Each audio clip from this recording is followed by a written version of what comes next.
Hello, how are we doing today, guys?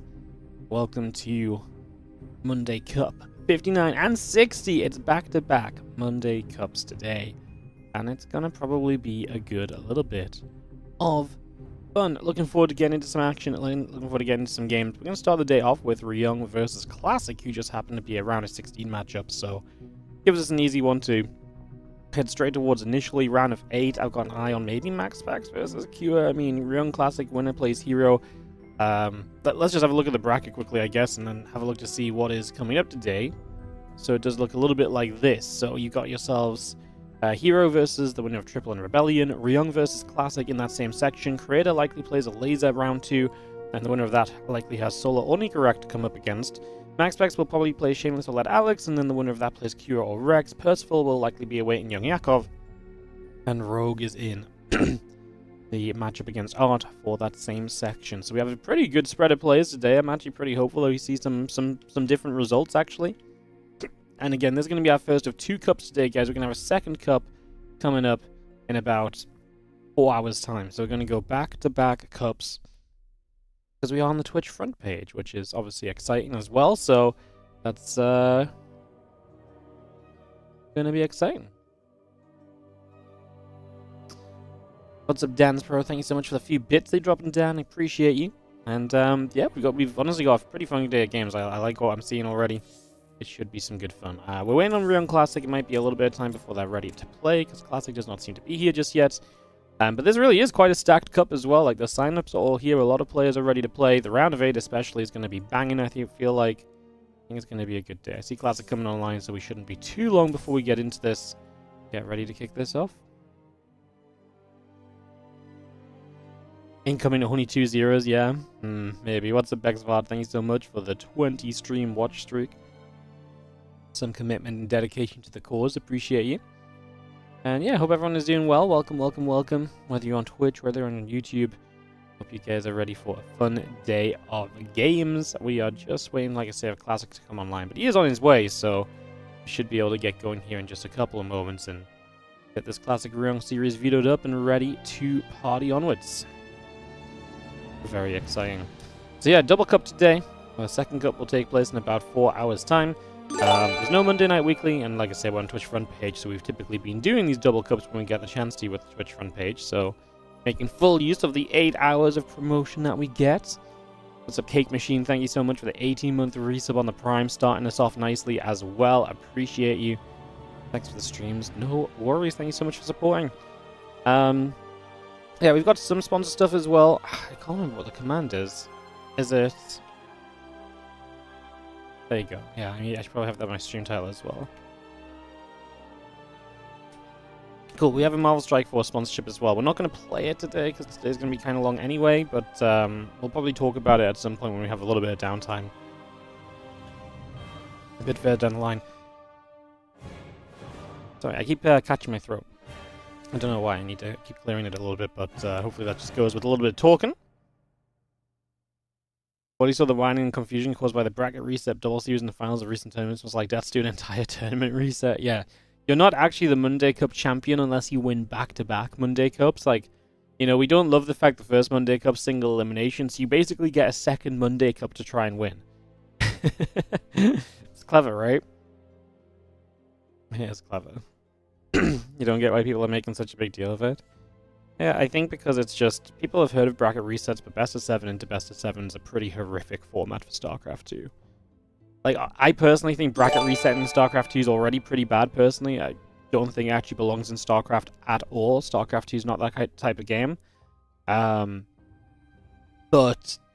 best of 7 into best of 7, when the lower bracket... Like, what they should have done is they should have played one more lower bracket matchup the day before and kept the winner bracket finals for the final day, because then it would have been winner bracket. You could have done winner bracket finals, lower bracket finals, grand final, and then at least the lower bracket player isn't 1, 2, 3 reset. They're just 1, 2 reset, right? Like, it does alleviate a little bit of the issue. So I think just bad, just bad format. I think first, not even a bad format really. It's just it just could have been done better. Could have maybe been scheduled a little bit more easily as well. So yeah, it is It's whatever, though. It's not really something to get too worked up about, but I don't disagree that people... I don't think it's a bad thing to speak out if you think something's bad. Like, I don't think tournaments should have best of 7 reset matches, realistically. So... What's up, RVS Soldier? Thank you so much for the 6-month resub on the Prime as well. I appreciate you. GG's, thank you so much. Thank you. And let's hop on into the matchup as we get ready to go into this first series of the day. So there's going to be some PvT. We're going to get this started. We are at walkover time in 6 minutes. So if I go a bit quiet in about 6 minutes time, that's all it will be. I'll just be sorting out a couple of walkovers and going from there. As otherwise we're ready to start casting some StarCraft 2. So let's get this on the way.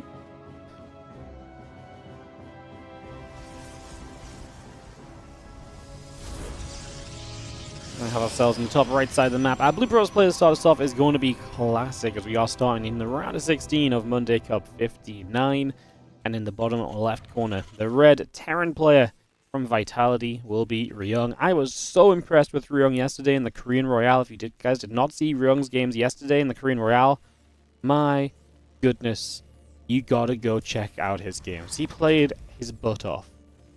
He played his absolute butt off. It was awesome to watch. He played some great SE2.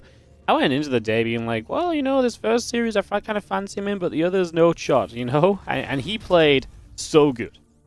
Didn't win all of his games, but I think that's why it's you know, it should even be more of a standout point to go and watch them when I'm recommending that he played so well, despite not really winning all of them, you know. So yeah, it was a really great day yesterday for Ryung. Really enjoyed watching him play. It was a great first day of the Korean Royale in general. If you missed it, then shame on you, because now you're gonna have one more stream to go back and watch, because yesterday actually really was just good games all day long. So yeah, pretty exciting stuff, as we are going to see Classic excitingly place the third base location down here as he sets up onto this game with ley lines on map. Engineering Bay block being a success so far. Just have that Stalker on the way through as well, just bringing the Stalker up, Chrono boosting there. Classic getting underway in the first few moments, nothing too crazy. As, yeah, the other probe coming over, and we do have ourselves the factory building up, Engineering Bay coming down. Again, all of that are rolling. Why the double cup? Because I figured one Monday Cup is not enough time to sell out in the day.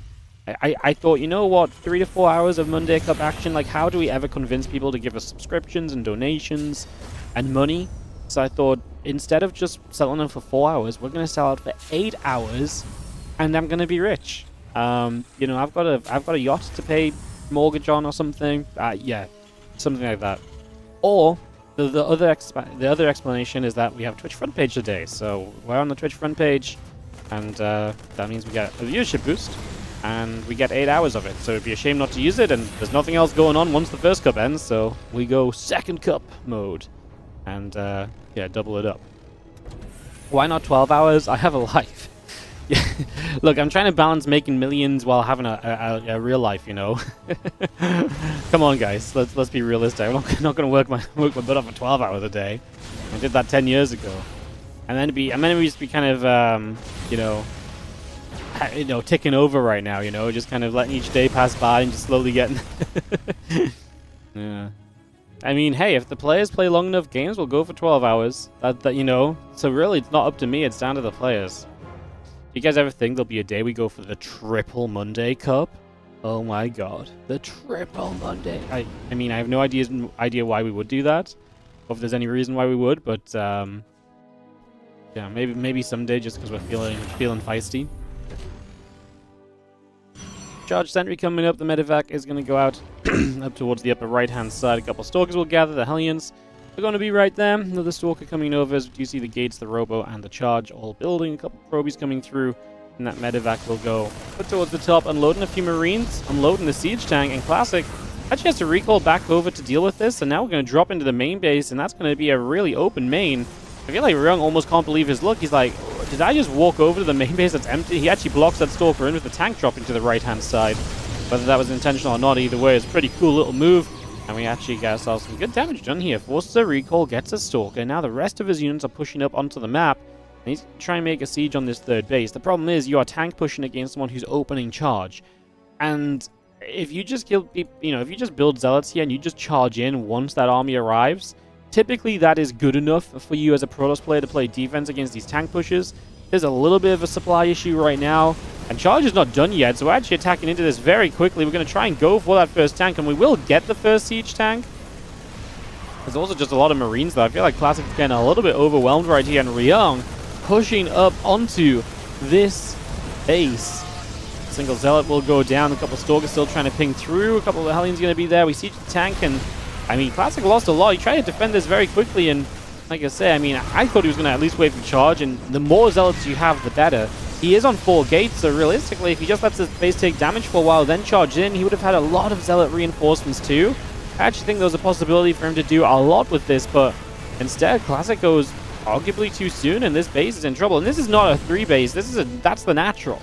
You know, like, that's now a 1 base Protoss player coming out of this, and so Classic looks like he's in a world of trouble, and it's all about Ryung in this opening game.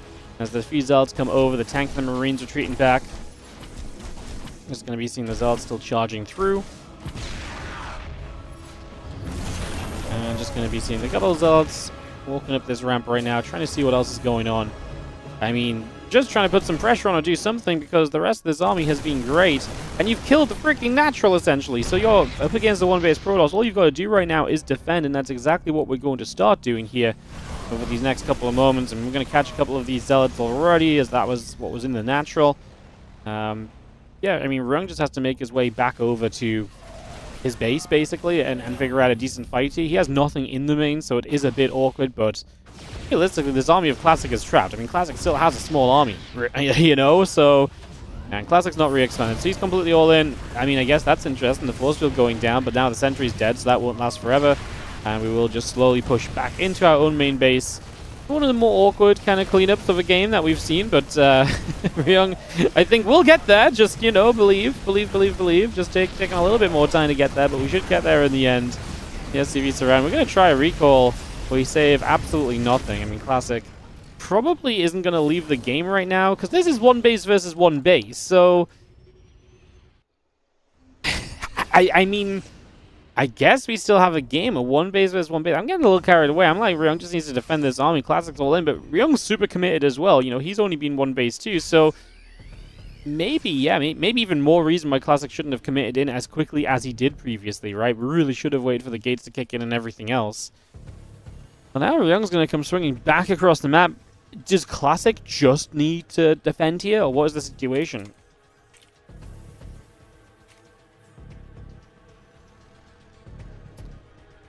It's kind of hard to say. I mean, obviously you've got to defend, but you need to do more than just defending. Zealots actually get into the main base, by the way, so we're going to be seeing 12 SCVs going down. The Immortal's back over there, so New Immortal shows up on the other side of the map, but Ryung has just walked to the other side.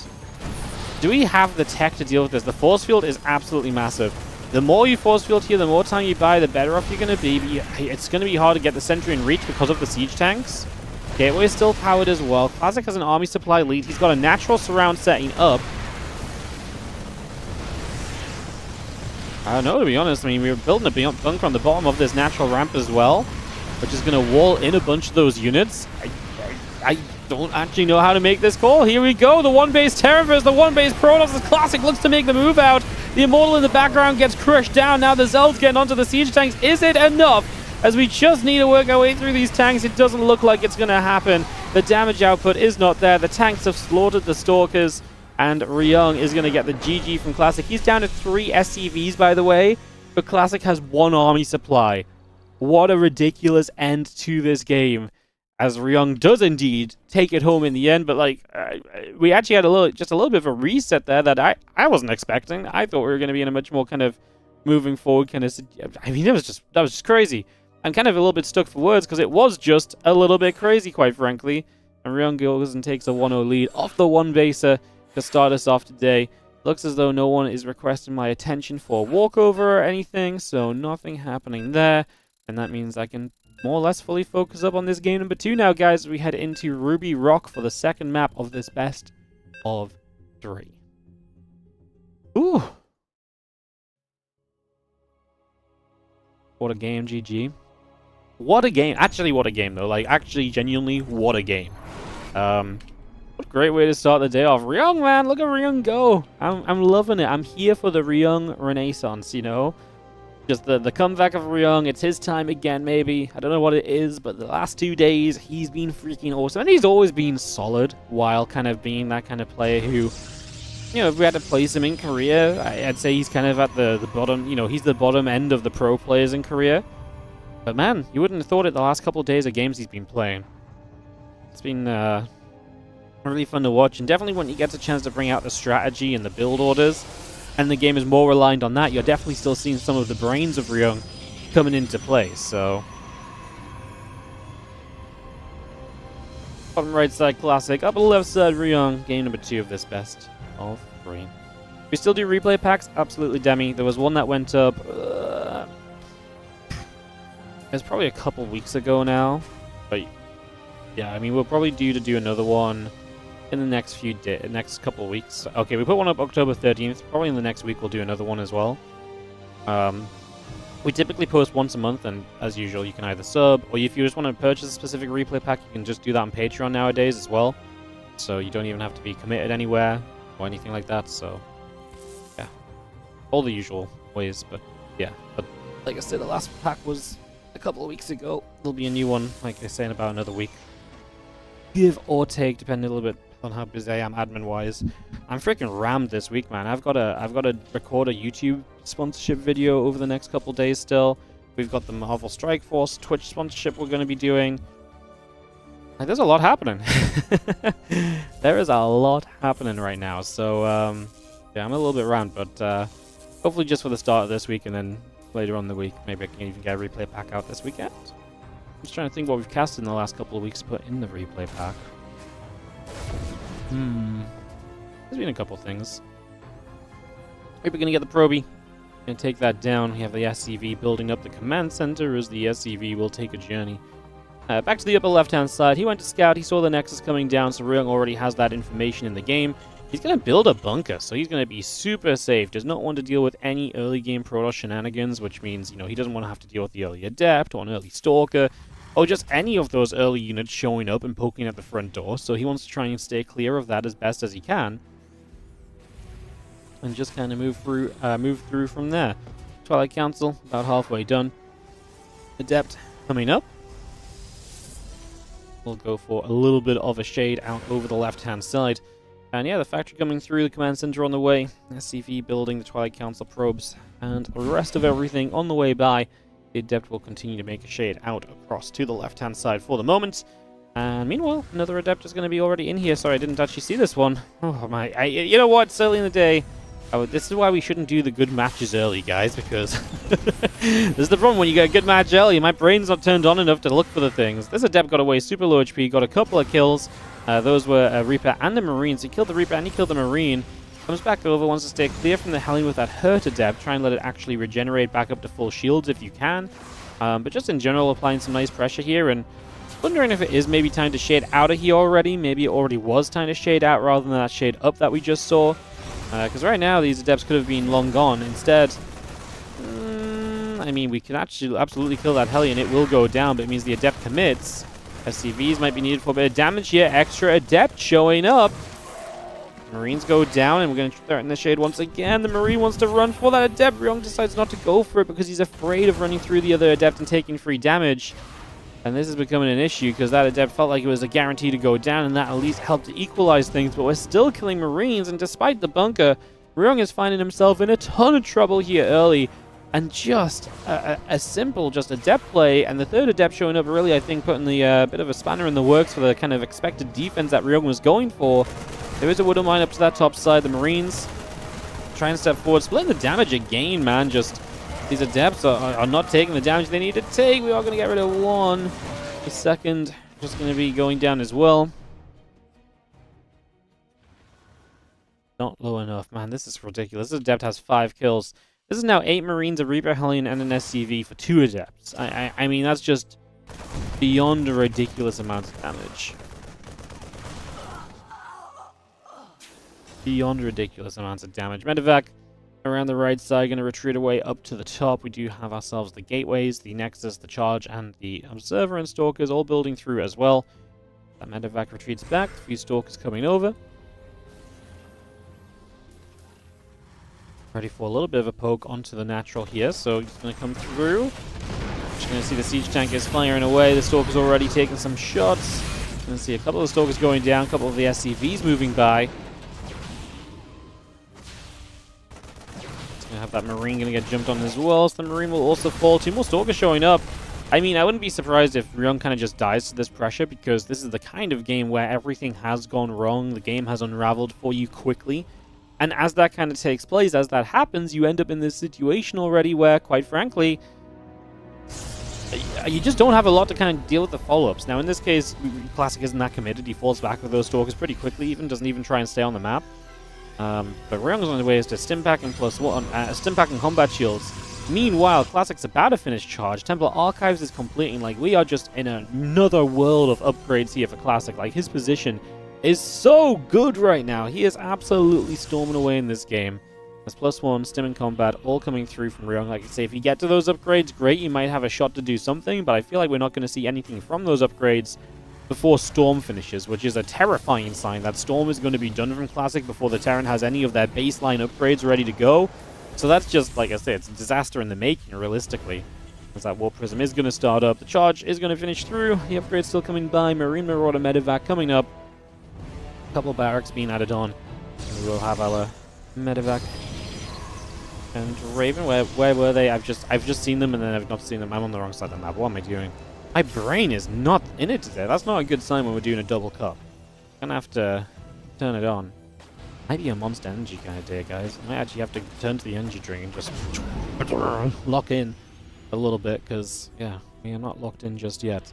Medevac will load a couple Marauders and a few Marines. Gonna take them out over here. I think Ryung is expecting there to be Stalkers here, so he's kind of looking to kind of wrap around them.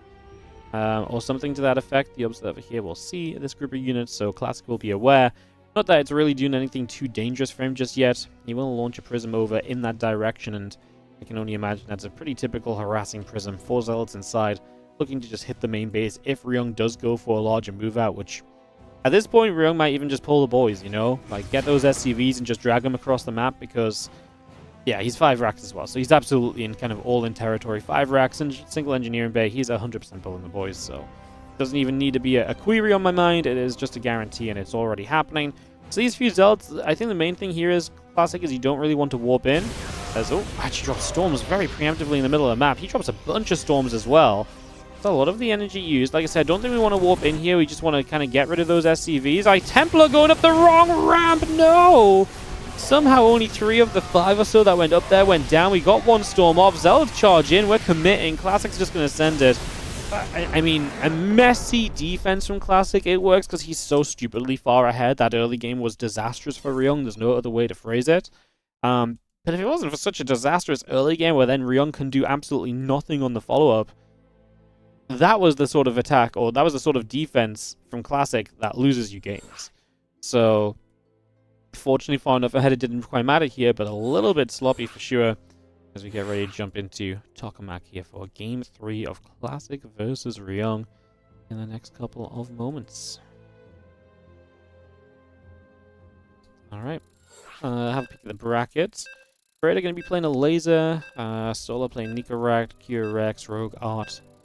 There's a lot of the expected things happening, I suppose, so far, without really going kind of too far beyond explaining that. Just no upsets right now. Is what we're saying. So get ready to go into Tokamak for game number 3. Deciding map here. As in the top right, it was nothing but dominance from our blue Protoss player. In the top right corner, it is Classic. And in the bottom left, our red Terran player here is going to be Ryung.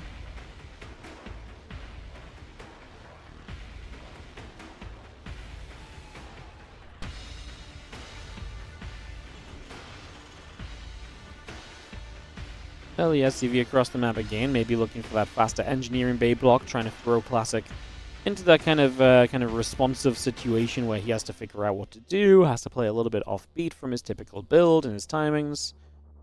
Or we actually just build the proxy over here. So he's actually going to build the barracks. Second SCV coming over too. And so we are actually, yeah, it's way too early for an engineering bay block. My okay, first of all, I can't talk.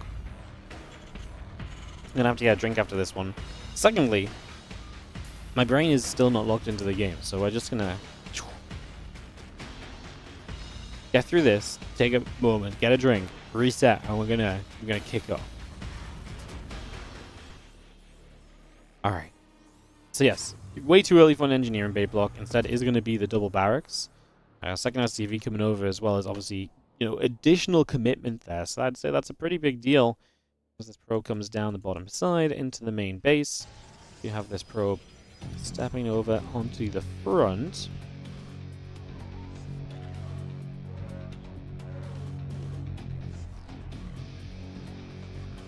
SCV will go after that probe, so again, looking for maybe a little bit of a nibble aside before coming down. And yeah, we're going to be seeing what it is from these barracks. It's just Marines, so Marine-based proxy. Classic's aware there's no barracks in the base, and he's going to see the SCVs now. He's going to see the Marine. He never tried to expand here. He does have the mineral stacking up. At this point, I think he built a second gateway, no? He's going to pull the probes. That's very early probes coming down the ramp, but he is going to start trying to deny the bunker, which seems to be his priority. Oh, that probe gets caught. No mineral walk. I mean, get rid of one SCV is neat and all. I guess with the Zealot, you're tanky enough to probably get rid of both.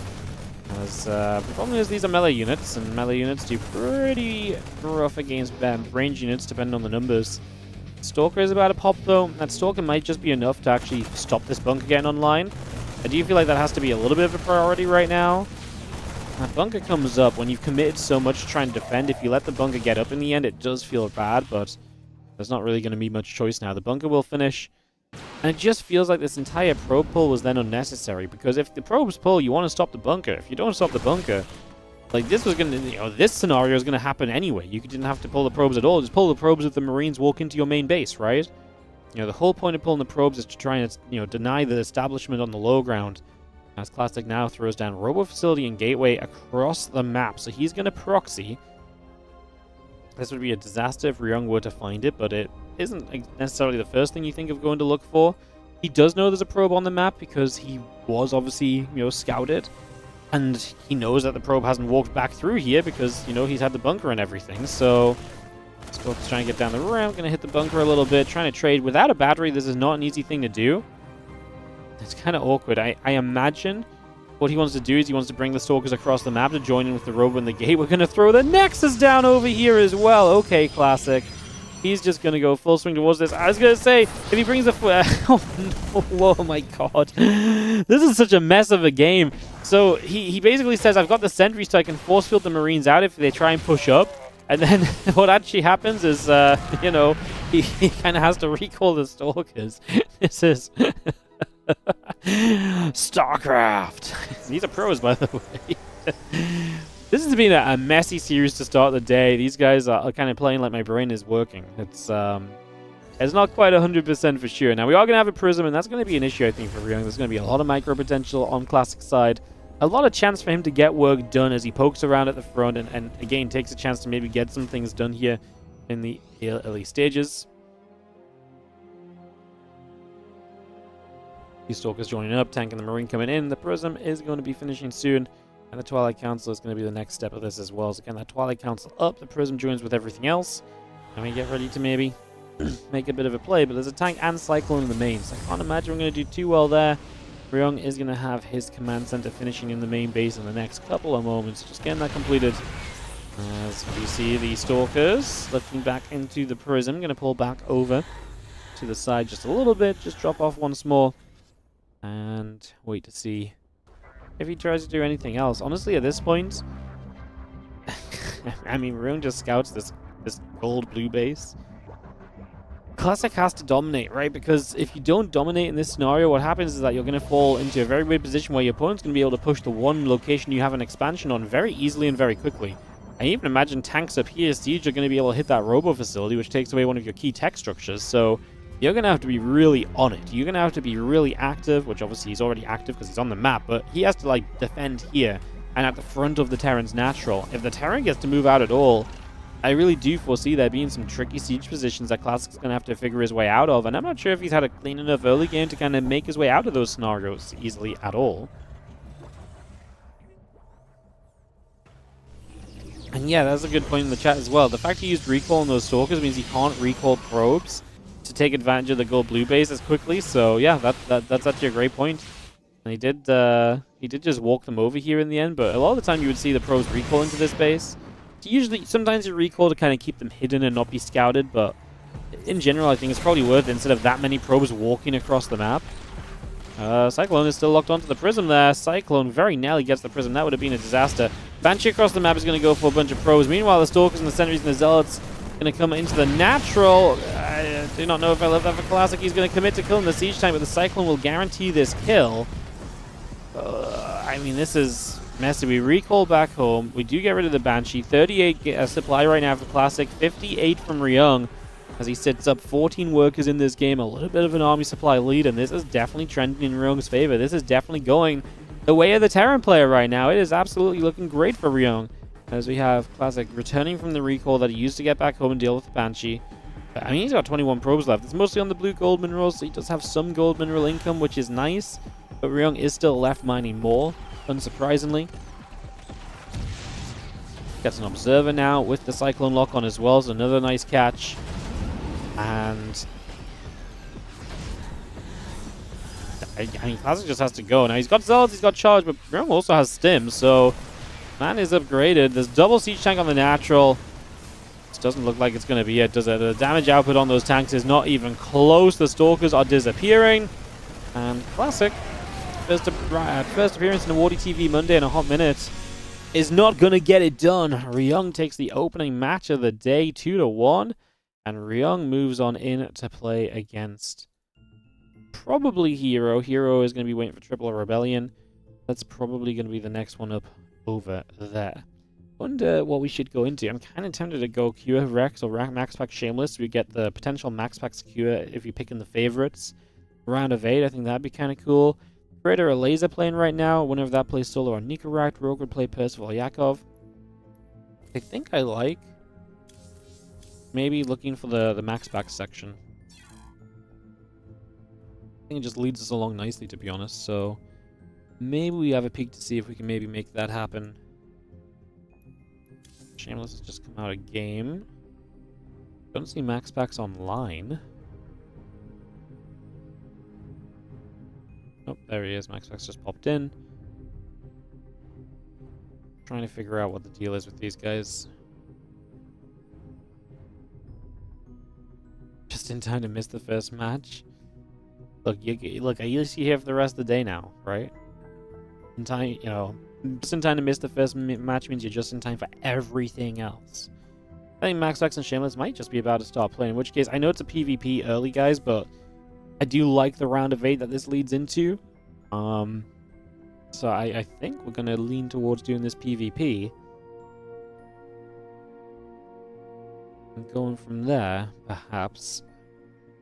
The other issue I have is that everyone else is already in game, because obviously we did a round of 16. A lot of those other first round matches are pretty quick, so yeah.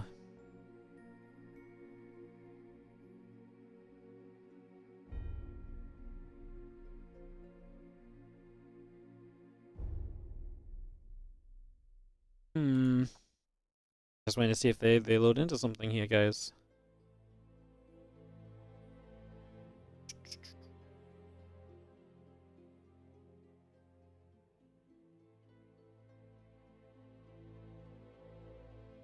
They're definitely videoing / getting ready to play, so we will join MaxPax Shameless. Shameless has been good lately, but MaxPax PvP is pretty beastly.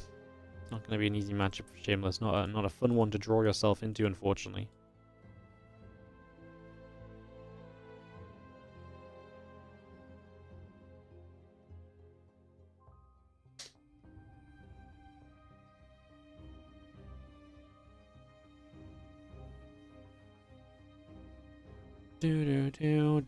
When they do host up, guys, I'm going to run downstairs and grab a drink. So when I do get into the lobby, I'll be quickly for about a minute or so, but will not be too long. Just get a quick run down the stairs and back up.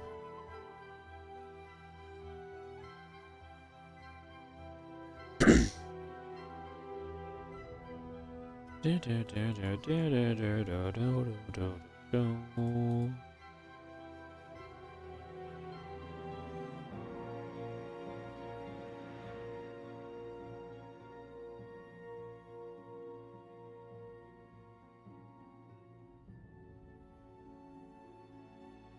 everyone doing in chat? While we have a couple moments waiting for players, let me know how you guys are feeling. Let me know how you guys are doing. What if Ryung takes down herO in the round of 8 as well? What if Ryung brings the upset in the round of 8 and then we're just like, it's just a Ryung tournament? That'd be so sick. So sick.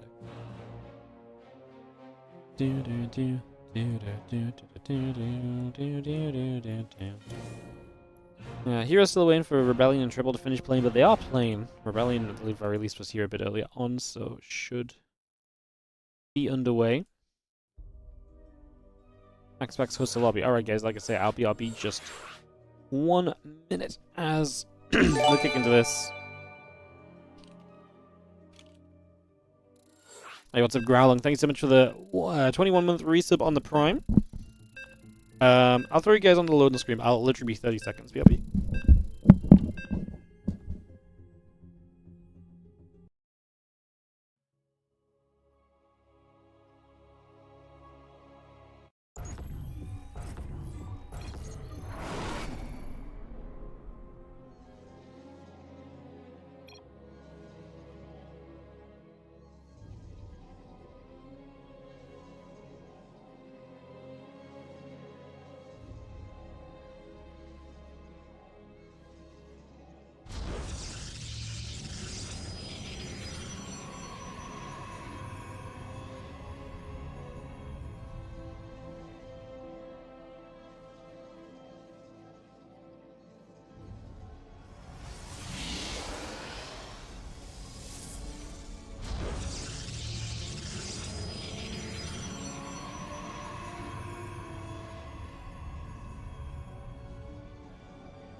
In the bottom left corner, I believe Percival says MaxPax.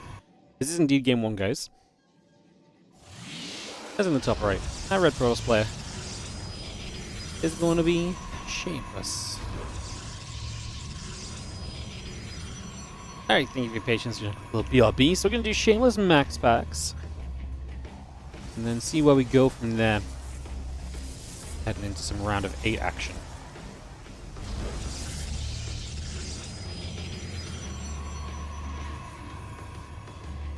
Have there been other Monday winners beside Clam? Yeah. Terran Monday winners, yeah. Bjorn won a couple, actually. I think just Bjorn, though. Kira and Gumiho? Oh, Kira and Gumiho got 2nd place, but they never won. I'm pretty sure.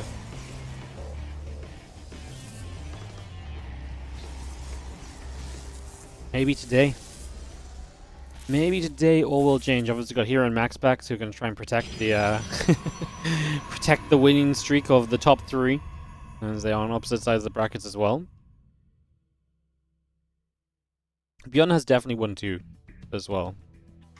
Yeah, Bjorn definitely won 2. He's one of the only guys to have won 2. He won Edition 33 and Edition 1. So, you know, we're only like, 7 more Monday Cups away from being due another Bjorn victory, actually. He wins every 32 Cups, man. Like, he won the first and every 32 Cups since then. So what, we're like 6 Monday Cups away. Crazy business.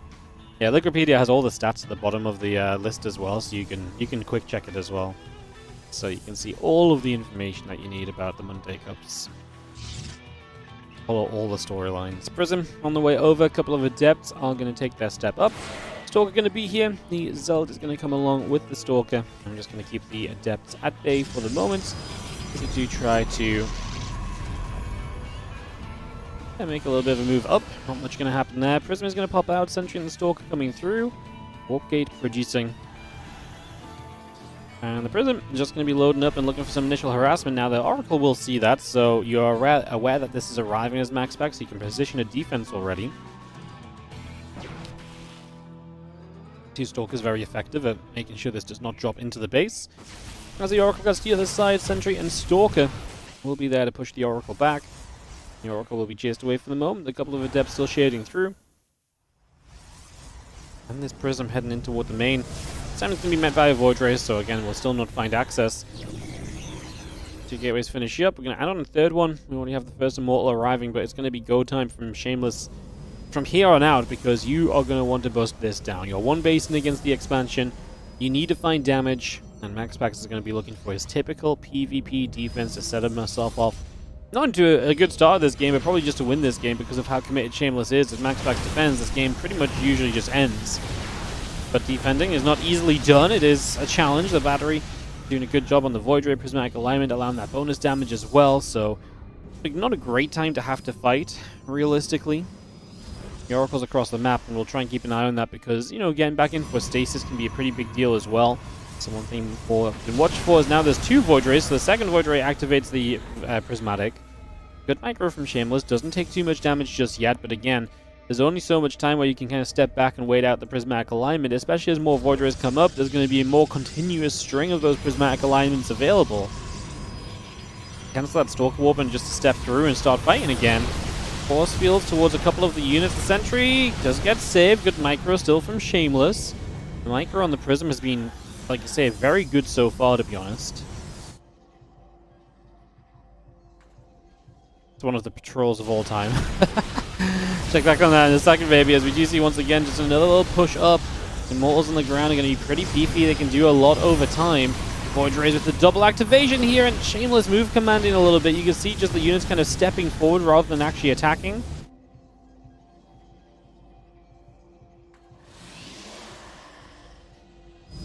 No words on that one, just some nervous chitters from the Stalker and the Sentry.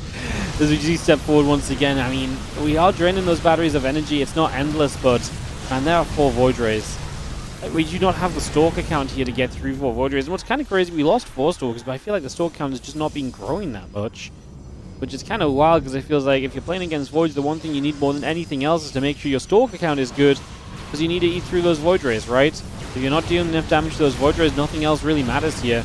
You can see the Void Rays activate. Nice force field. Gets the Immortal. He wasn't ready to pick that one up because of the force field location, and that is going to be probably the beginning of the end here for Shameless. He's just done nowhere near enough over the course of this. And as the Stalker count gets better now, I just don't think it matters because there's just that many Void Rays available at this stage. Like, we haven't picked off a single one so far. He's going to give it his best shot. Still attacking through. We will get rid of one. So not a terrible start. We're down to 3 Void Rays, but again, it's just taking so long, and the Stalkers can only micro so much. I mean, micro is pretty decent from Shameless, to be fair. He's making a very good go of it. It's just way too much. As apparently the Oracle got in for a bunch of probes during that as well, despite the Stalker in this injury. That's going to be good for GG's. MaxPax is going to take the opening game of Protoss versus Protoss here against Shameless, so gets off to a good start, heading into a game 2 in just a couple of moments. We'll get into that in just a quick second or two, guys. We will take a quick moment to do a little bit of our favorite thing, which is to just sell out real quickly. So if you guys are enjoying the stream today, don't forget you can be just like TimAir1. He just dropped a 2-month resub on the Prime, saying GG. Thank you so much for priming us up. You guys can prime us up as well. If you're enjoying what you're seeing on Twitch, use that Prime button. I appreciate it. It helps out a lot. And just in general, if you're enjoying the stream, follow. If you're on the YouTube, like and subscribe. All the usual things, guys. We're really kind of fighting against the fact that a month ago apparently we had a bunch of subs, so the 700 sub count dream is far from being true right now, but maybe the slow poke back towards 600 could be a reality. Like I say, supporting the channel allows us to run more tournaments, run more StarCraft 2. Events like the Monday Cup happen because of your support, so if you enjoy what you're seeing, consider supporting. Now let's get back into the action. In the bottom left-hand corner, the blue Protoss player who will take the first game with that defense. It is going to be MaxPax. Made it look pretty easy, right? Like, it didn't feel like there was any moment where I was like, oh my god, hold your breath, he needs to survive right now. He was kind of just fine, you know? As on the top right side, the red Protoss player is Shameless.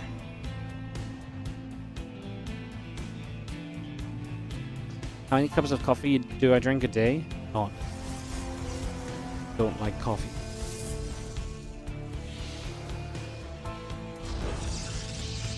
Gates coming up on either side, probes coming through.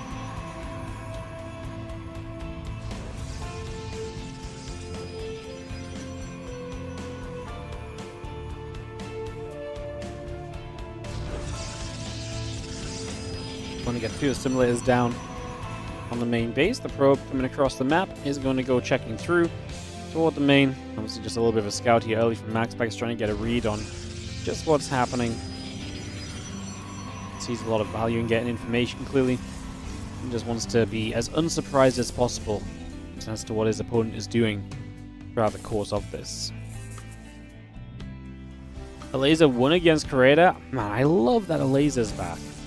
I absolutely love that Alaza's back. He took a map of MaxPax last week. Like, he actually looked pretty good against MaxPax, honestly.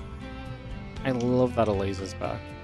Oh my god. Zerg guaranteed in the semifinals today. Alaza solo playing a round of 8 right now. I love it.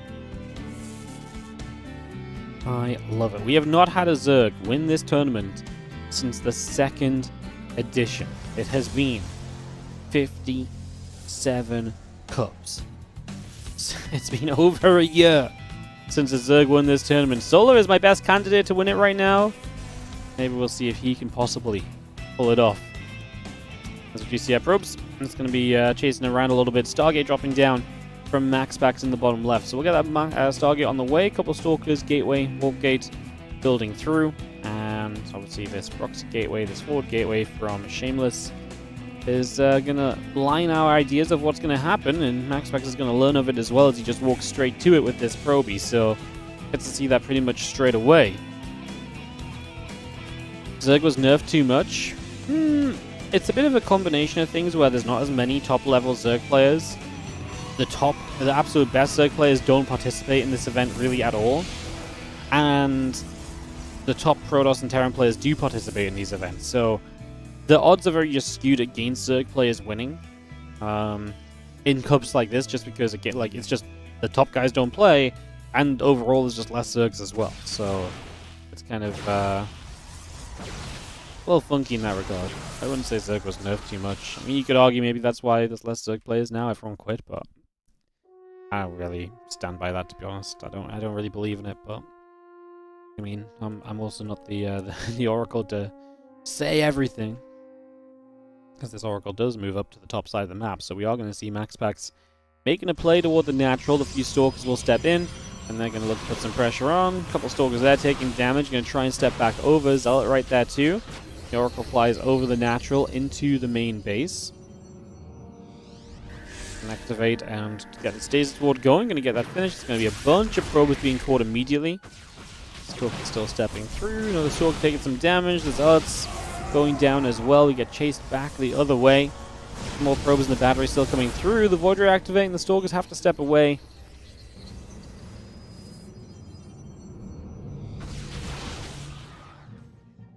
Continue just go back and forth here. Obviously, we're looking to get the numbers up and put some pressure on a Shameless. He is expanding, so he's going to expand behind the expansion of MaxPax, but he's already down 8 workers. So what does this expansion really do for you here?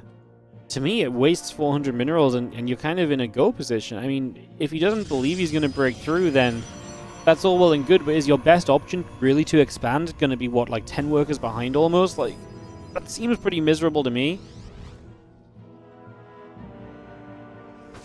He really just doesn't know if he's got anything else to do.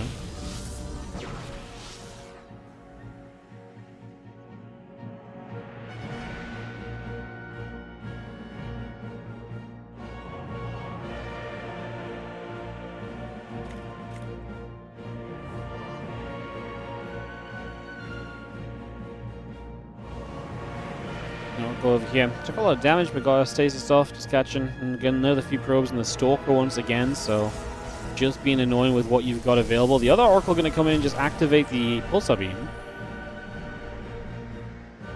Oracle's going to go, a couple of workers going down.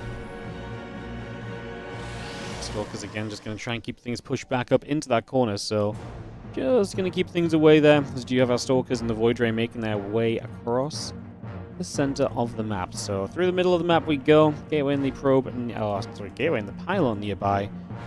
And we can obviously pick that off nice and quickly as well. It just really feels like this one is already heading heavily into Shameless's favor. So Shameless heading into a good position initially. Sorry, MaxPax. Heading into MaxPax's favor. Today is not my day, is it? Again, at this point I'm getting myself wound up because I'm saying things so wrong. Oh, breathe. Breathe, breathe, breathe. Aldia, 20 stream watch streak as well. Had some crazy watch streaks lately, guys. It's fun to see those numbers go up.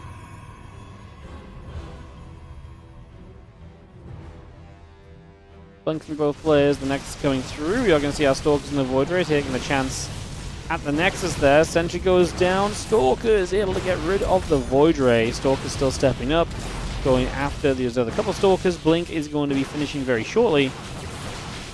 Got another connection. Couple Stalkers being picked away immediately. A lot of Stalkers just going down. Blink obviously makes this very one-sided, and Shameless didn't really have the start necessary. MaxPax waltzes into the round of 8 very comfortably here. And we'll be playing against either Rex or Cure. There's still no result on that one, so we're still kind of waiting on a Rex Cure answer as to what the hell's going on there. Rex is live. Got 16 minutes in a game. Rex playing Mutilating Bane. Not sure what the score is. Maybe we can see if his Twitch chat can tell us. Yeah, not sure.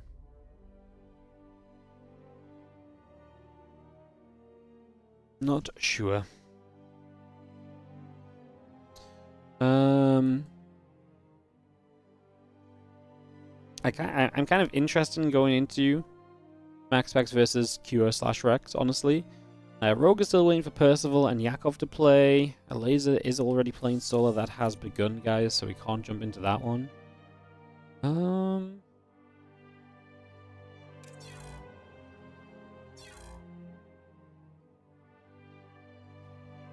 Yeah, I'm not sure. I'm not sure what we're gonna head into, to be honest, but try and figure it out.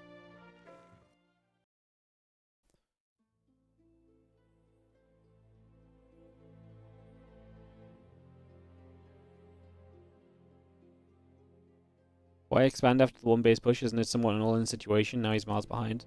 Yeah, I kind of agree.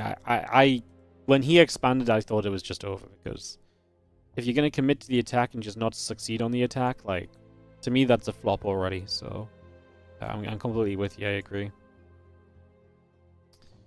Hey Mandrake, thanks so much for the 26-month resub on the tier 2 as well. Thank you so much. Appreciate it. Thank you so much for supporting.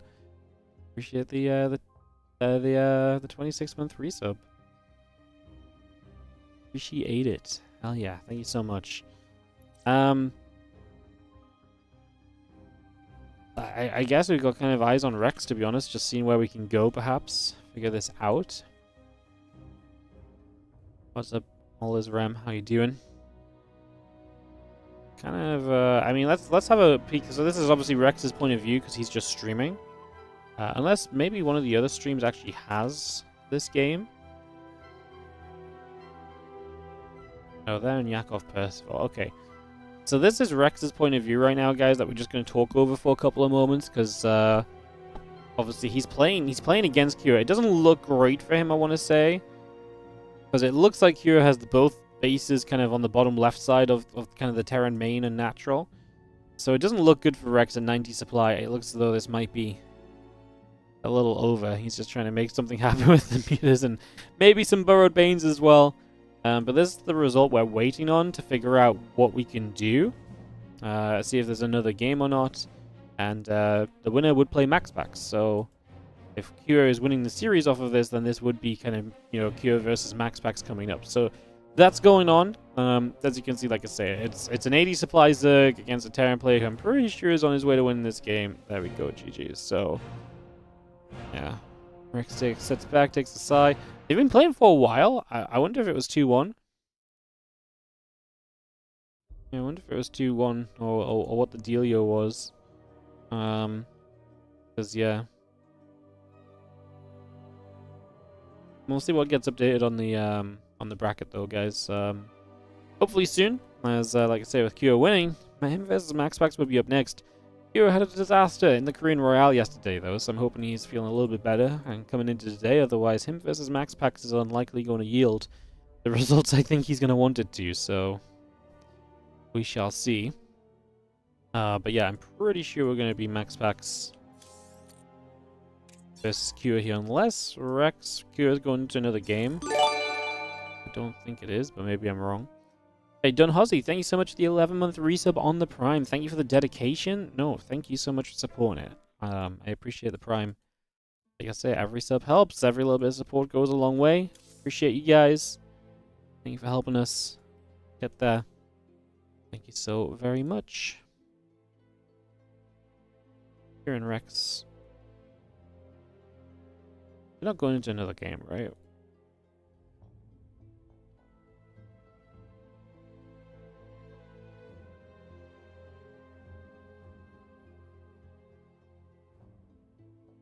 Pretty sure that herO's not reporting his score and he's not hopping over servers. So I'm just gonna camp on the Korean server a couple of moments just in case. Just in case. Did your dono come through? It might have done, and I might have just missed it. Give me a sec.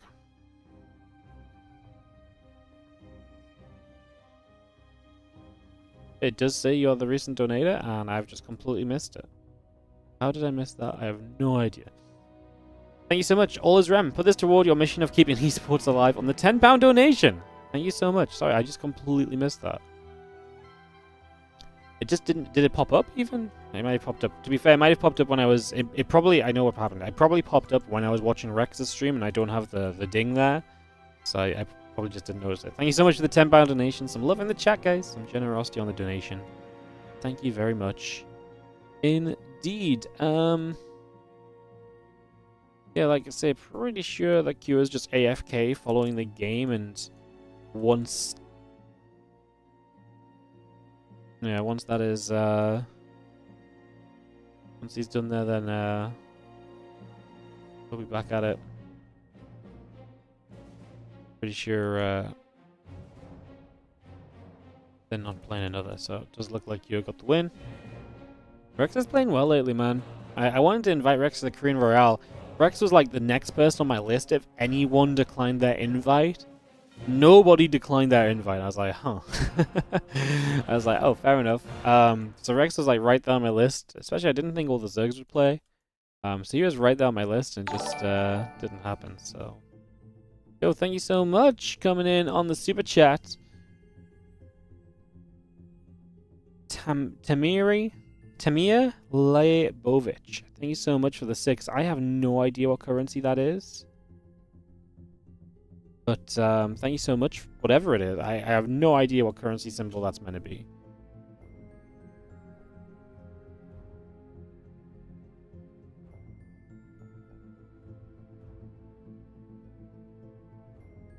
An Israeli new shekel. Wow.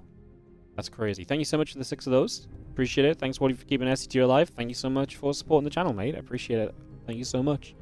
Literally never seen that symbol in my life, I don't think. That's that's kind of a wild one. Kind of a wild one. Alright.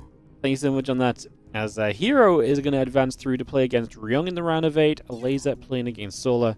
Rogue Rain for Percival or Yakov. That's on the Coca stream if you want to watch it. herO Ryung, I think Inu's going to cast as well, so if you want to watch that game, it'll be on the Korean stream. We're going to go MaxPax versus herO, as herO did log out finally from the Korean server, so I imagine he's logging over to the American server, and we should be able to go soon. Would be my guess, but I can't read the minds of the players. Maybe herO's disappeared somewhere. He did report the 2-0 though, at least, so we do get that confirmation if nothing else. Showing the pronunciation is about $2. All good. Well, $1.80. All good. I saw it pop up as $1.80 on my thing, but I wanted to I wanted to know what it was, man.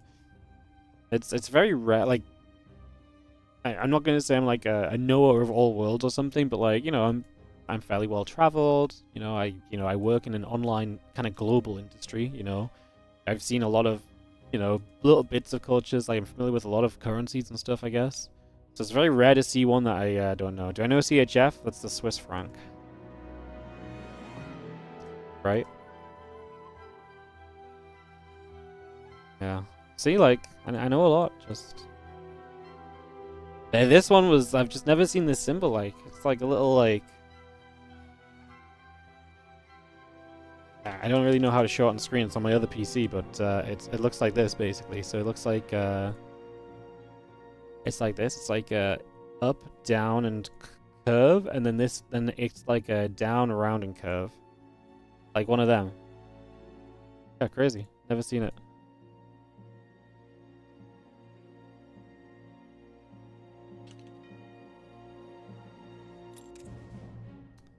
Very interesting. Learning things every day, guys. Just gonna message MaxPax to make sure he knows to invite us. Don't think they're ready yet. I don't think he was still logged into NA. He's just logged in now, so probably some videos getting started. Sorry for the delay, guys. I mean, I didn't know how long Rex was gonna necessarily take or anything, but yeah, just taking a little bit of time. Paint goated tool. Does the Swiss franc have a symbol? It's no. Oh yeah, it does. It's got a little it's like an F with a cross through it. I actually think I would have known that if I saw that. Wait, it doesn't have a symbol?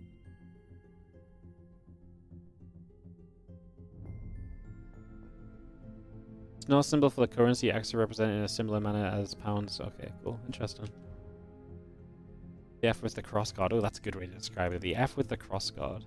Wonderful hard skills.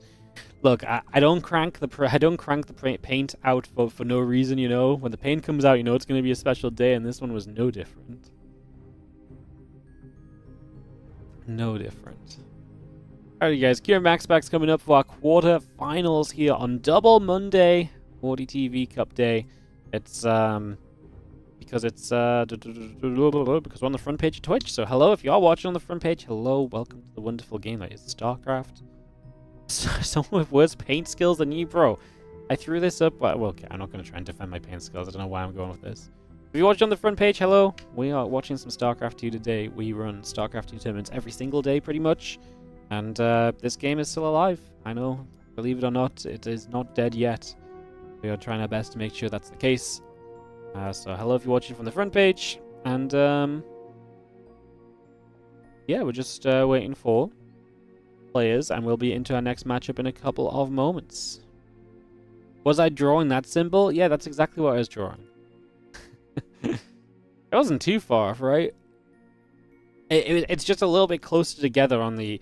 Like, I had to draw it at a big size, but the pencil that was selected was a skinny pencil, so it was never going to look exact, okay?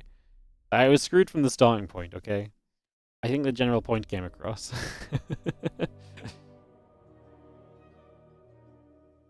Incredible. When you were casting LOL, the draft tool crashed and you drew the champions in paint. So sick. We used to... this is not really related to that at all, but I remember back in StarCraft 2 in the early days when there used to be no scoreboard built into the UI, right? Like, the UI scoreboard is something that came around a long time ago now, but it was not around for... At least throughout Rings of Liberty. I think maybe during Heart of the Swarm it got added, and what a revelation it was when Game Hard first came around. Like, my goodness. Being able to have different, like, observer UIs and stuff was such a game changer. But, I remember we used to use an app called Starboard. And so, basically, this was like an app that would generate, like, a little scoreboard, and you would basically have, like, it would just be an app you would run. I actually had such a nostalgia hit. I plugged in an old PC within the last year at some point for some reason. Or I found, like, old files, and I found the Starboard app. And it's, like, literally this app, and you just type in player one name, you click which race they are, you select which color they're playing as, and boom, it creates that, like, that half the scoreboard. You can flip them around. It was freaking awesome. Because then what you would do is you would have that scoreboard, and you would Control-Shift-N. So when you Control-Shift-N in StarCraft 2, it brings up the in-game, like, player names and supply at the top of the screen, which is something nobody ever uses, but you would use that because then you would position the starboard to go over, so it actually looked really nice, and then have the supply underneath as well. So you know what? I can actually show you it. I'm sure if I just go to one of my old YouTube videos, like I'll find it instantly actually, because we used it all the time. Like it it was just like, yeah, literally my oldest YouTube videos straight away just has it. Great advantage with Caillou if this. Oh god. Let's mute the sound, but yeah, this thing up here. Hang on. This thing up here at the top, that's starboard. So you just have, you'd be able to like set the score and the color of the player. And because this was the only UI you could use, and obviously it's terrible if the production tab goes big because it would overlap. But yeah, like that was just the thing. I think it's just a best of one. Oh yeah, I remember this game. I literally just loaded this into like. Caillou. Oh god, sound. Sorry, I forgot the sounds on. He drops a nuke on this army. I'm pretty sure. Or is it just Yamato's? I think it's just Yamato's. It's so funny. I remember this game from way back when. Anyways, that's starboard. That is starboard. Don't know why I decided to tell that story. Just chat reminded. It just came up in my head when I was reading chats. So there we go. A throwback. A real throwback, yeah. That's the second oldest video on my YouTube channel. The oldest one didn't actually have it on. Unbelievable. You remember when you finally got that up on your PC back then? It felt so legit with your shitty little stream production. It felt so professional. It's like an app, and you just like, it makes you a scoreboard. Like it was like the hot shit, you know? Like it was like crazy, and everybody used this as well. Like this was how you put, because what I'm talking about in terms of this is you can bring this up at the top of the screen, this Cure MaxPax, and it holds the supplies. And I think that was Blizzard's original idea.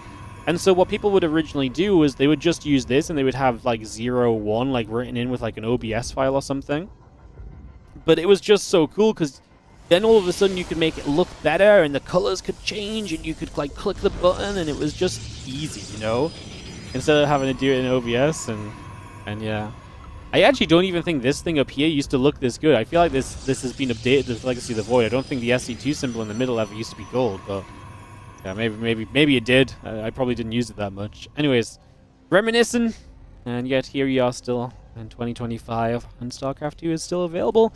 And we have some great players. As in the bottom left-hand corner, we're going to kick things off with the red Protoss player repping Storm Gaming. It is MaxPax, as we are here on Tokamak for the first game of this quarterfinal in today's WARDITV Mondays edition 59. And the best part of edition 59 is that edition 60 starts when edition 59 ends. So we just have double Monday Cup today, 8 hours of SC2. Top right, the blue Terran from Liquid is Cure. I've already yapped on a bunch at the start of this game, so let's actually just go over and, you know, watch what's going on. As the probe comes across early, wants to make sure he knows what's going on. 2 SCVs assigned to this probe, not messing around at all when it comes to getting rid of that.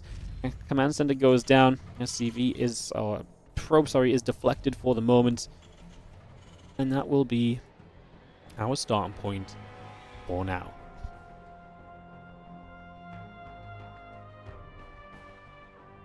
Watched some AoE 2 recently, and the observer interface has some funny stuff you can do. One thing for streamers is that observers can select and specifically name units. It's so sick. So if you have like a hero marine, we could name it like actual like hero marine or something. Like it has like 17 kills, or like this the heroic siege tank that has like 40 kills in a game. So we always know which one it is. It's fun. I like it. I like it. So many fun things you could do with SC2 stuff. Or the probe that makes a proxy. That's a good one as well, actually.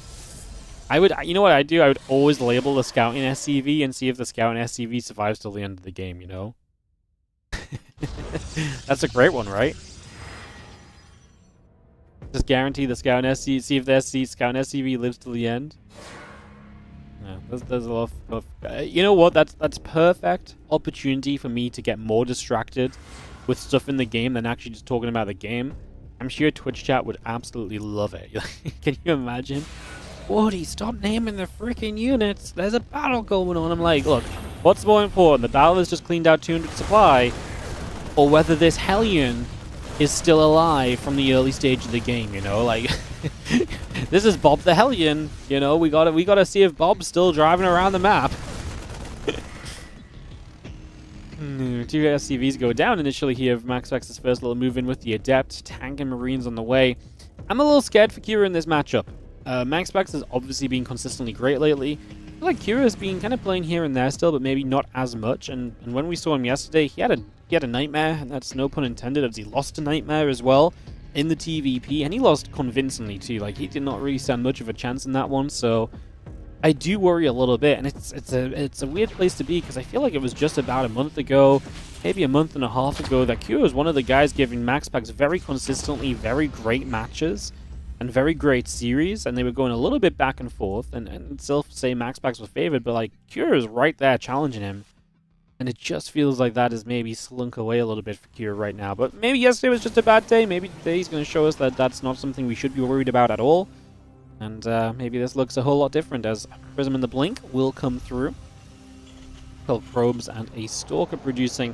We'll just have the barracks on the way. Second bunker from Kira. He's triple CC, so he wants to just make sure he lives, and double bunker will help him to do that.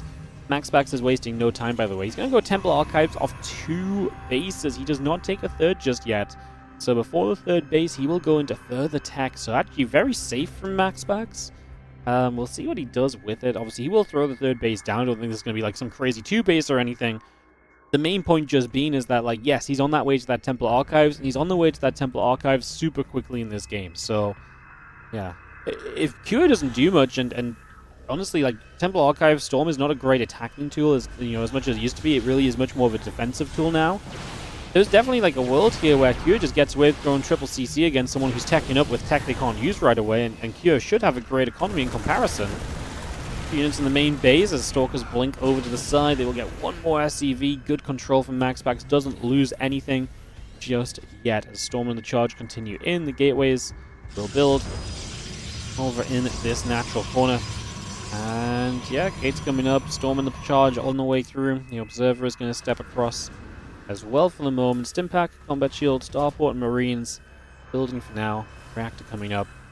And a few Stalkers of MaxPax will take a chance to wander up through into the middle of the map and see where we can go. Stalkers drop it down. A couple of SCVs will start to take some damage. We do have Storm and Charge both on the way through then, so just all of that coming up as well. Again, Starport and a couple of barracks coming alongside with it as these few Stalkers ready the chance to maybe move in toward the main base.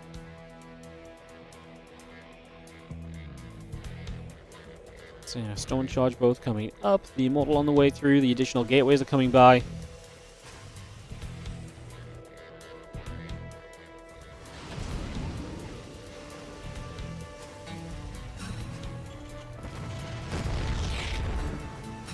Bunker will salvage. Those few Marines still gather together. The Prism back around the top side is actually just going to recall back home. So recall back to the bottom left and gets out of trouble. It was a little bit pinned in, so Kira sees that it's gone now as well, so he'll feel a bit more freedom to move out on the map. Then see the few Stalkers here immediately ready to deny the third base, which is obviously ready to float down because he took that super quickly. As the Orbital taking some damage, getting pushed back the other way. Bio going to step through, the Stalkers step out. It's going to start blinking away there as well. The +1 attack upgrade on the way in. And Nexus halfway done. The Orbital Command Center will land. And we get going from here. Bio units still gathering. Tanks joining up. A few other units coming over as well. One Zealot charges through. The couple of Stalkers looking to try and fight. Storm's coming down. Bio units trying to spread out away from all of that. It's honestly not a bad defense from Kira. I don't think MaxPax really wanted to be here. Storm is not as great of an offensive tool as it used to be, and I think that's a pretty good example of it. And in a game where Kira's economy's been pretty good, I like this for him a lot. He's going to clean out every tech unit there. The tanks did their work. A lot of bio surviving low HP, and there just wasn't the follow-up there from MaxPax to really kind of punish these units for being low HP afterward. Kira has a ton of units in the natural as well, so there's going to be a counterattack, and Kira might just be on the run to the other side of the map and looking to take a big opportunity for himself right now. Medevacs will stop to apply some healing to this Bioforce. The Stalkers will take a couple shots and chips of damage already. Continue to spread out over here for the moment and seeing what we can do, as we do see a couple Water Mines out the front as well. Colossus, Forge, and the +1 attack continuing to build. All of that coming online as we now take a step over to the left-hand side. little bit of bio still stimming around over here. And we're going to take a turn into this location. 20 army supply lead. There are Zealots looking to counterattack as well. Some on the third base, some run to the natural. I think herO wants to go. Like, realistically, like, you look at this right now, those Zealots on the other side are nothing but like a, hey, please, please pay attention to me and don't attack in with the massive army supply lead that you've created for yourself. Templar's not going to have a lot of Storm left. The Marauders do run back through the Storm a moment there. There's going to be an extra Zealot warp in. Widowmines blowing up their own medevac, as the Widowmines don't do much, but honestly, the Zealot count is not that great. Is it enough? It might be. There's one more Storm. We're forced to step forward, but then it's just Stalkers. But the Colossus shows up! Oh, the Colossus is kind of a big deal, and the medevac's load up to get out of there. During all of this, I did ignore those Zealots, because I felt as though we're in a mode from herO where he kind of had to ignore the Zealots to some extent too, but he actually did a pretty good job cleaning up. He doesn't lose many SCVs at all. I think what's more impressive, though, is that MaxPax defends that. Like, that looked terrifying. Obviously, Storm's made it a big awkward, but honestly, just survived through. The Colossus, when it showed up, I wonder if we could have stepped forward and just killed it. There's a couple of Zealots left over, and I really feel like he maybe could have just stepped into that Colossus and just right-clicked it down. He decided to go for the safer option of not doing that, which is, you know, probably the right decision, really, but... crazy stuff, crazy stuff. Zealot Stalk Colossus still running out the front here. A couple of Bayun's going to fight back. Zealot's taking damage. We are just going to see those getting cleaned up instantly again. MaxPax just straight away back on the offense, and I mean, I like the fact that we're multi-pronging right, the fact that we're going to come in with these Zealots again, but that's really the only good part of this. I'm not sure if he really has an army that can truly fight at the front. That said, there is a lot of low HP Terran units before this fight happens. Any amount of Storm damage onto them is going to be deadly, but there's a few Marauders that are making the play for the Colossus. They get it. Can we get rid of the Stalkers too? The Archon is going to be done in a moment. We're chasing that down with Ghosts, which are not the fastest unit. You're telling me this Archon gets away? No, he has to turn the corner and he will go down. It's actually a big deal. 14 SCVs dead during all of this. Cura, down 20 workers, up 20 army supply.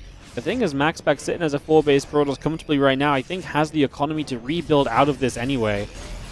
As, we are going to find a couple of Zealots, so gets a nice catch there. One of the big things that just happened, obviously, was getting rid of the Prism, so if you want to rebuild into the Prism, that's going to take some of your tech time up. It's a nice EMP to start us off. One of the Colossus goes low quickly, a couple of Vikings put in work, and we do eat a Storm.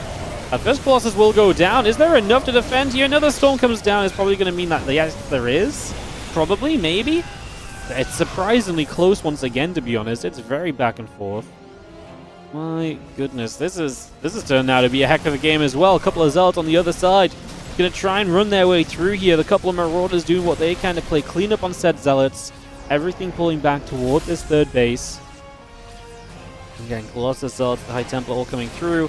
2 at a time right now from MaxPax, I think, is just going to be the deal breaker. And the fact that he's, again, comfortably on the 4 bases, maybe at this point, herO needs to even just slow it down and just try and get his own 4th base up, truly get to those tech units, get a Viking count, get a Ghost count, get everything that's going to help you out here, and really play around that rather than anything else.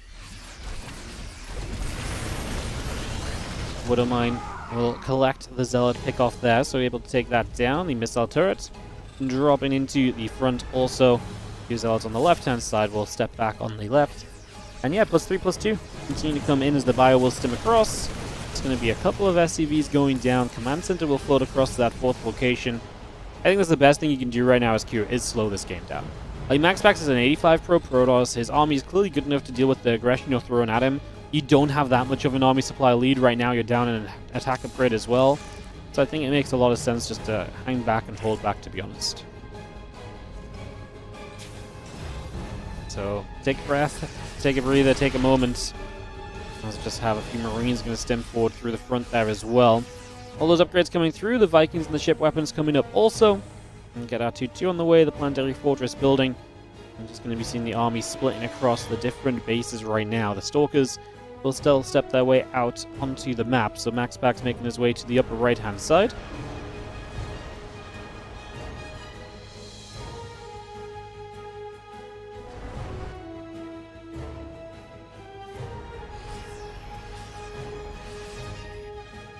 The upgrades are going to be great here for MaxPax. These 2-2, soon to be 3-2. We will at least even up the 2-2 from herO very soon. Not just yet, though. Right now, he's an entire set of upgrades behind. If MaxPax attacks now, he's got an army lead and an upgrade lead. Can a defensively placed Terran army deal with this? I actually think yes, it can. But You got to take the right fight. You got to make sure the EMPs land. You can't really take storms on this. Good scan, exactly where you needed to be, and you know immediately what's going on here as the Vikings will eliminate that first Colossus quickly. Doesn't actually fall, but takes enough damage that it's not going to get involved. We get some High Templar forward, dropping some storms in. Now we're going to EMP a little bit again, and going to re-engage into this. Colossus going to go down quickly, man. Those Vikings are taking a good fight. This was not the engagement you wanted to take as MaxPax as we run back and forth through storms. Are we going to drop the Vikings onto the ground here? There's a lot of storms still coming through. Is the Bio going to justify coming back through? He's running on the right side, losing Marauders and Ghosts because of it. Cure, I think, is going to die somehow still. This felt like such a good trade for him initially, and maybe it still was fine. It's just he lost a good chunk of units too. While he knocked down a good amount of the Protoss, it's not like this was a cheap trade for Cure's point of view, and he's got no EMPs left right now. That Prism needs to go down. That Viking needed to get rid of that. You can't let that Warping show up right here on your front doorstep. And that's going to be MaxPax having a little bit too much as Cure gets overwhelmed here at the front and into the base. Yeah, he should... I honestly think he died to Storm. I actually think he just stood in the Storms, and that's something which nowadays you definitely should not be doing. GG's, MaxPax going to take game 1 of this best of 3 quarterfinal matchup. Solar does get the somewhat expected 2-0 over a laser, so Solar moves through to play herO or Ryung in the semi-finals. That will be our first semi-final setting up over there, and that'll be set when herO and Ryung come out of game. And yeah, we'll probably be going into that as our first semi-final when this MaxPax Cure series wraps up as well, to get ready to go. All my thoughts on the Storm change. Honestly, I still kind of like the Storm change. Like,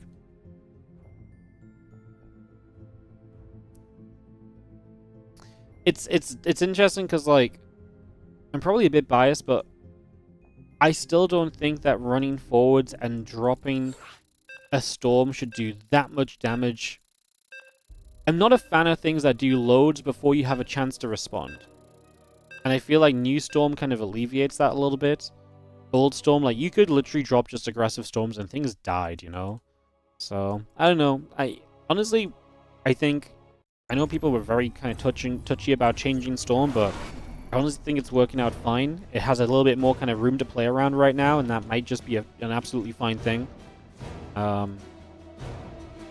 I don't know. It's tough, because I feel like so many people are still kind of super mad about Storm being changed, but the more I watch games right now, the more I just feel like it's much more playable around. It's just like late game, it feels kind of bad. But like, you're still just so good in the mid game as a Protoss. So...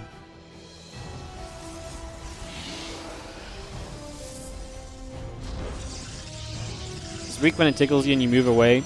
Yeah, I think at the end of the day, Storm... a lot of people are assessing new Storm like it's old Storm, but with less damage, right? Which doesn't really make sense, because the fact that it lasts much longer means that it just should be used differently, right?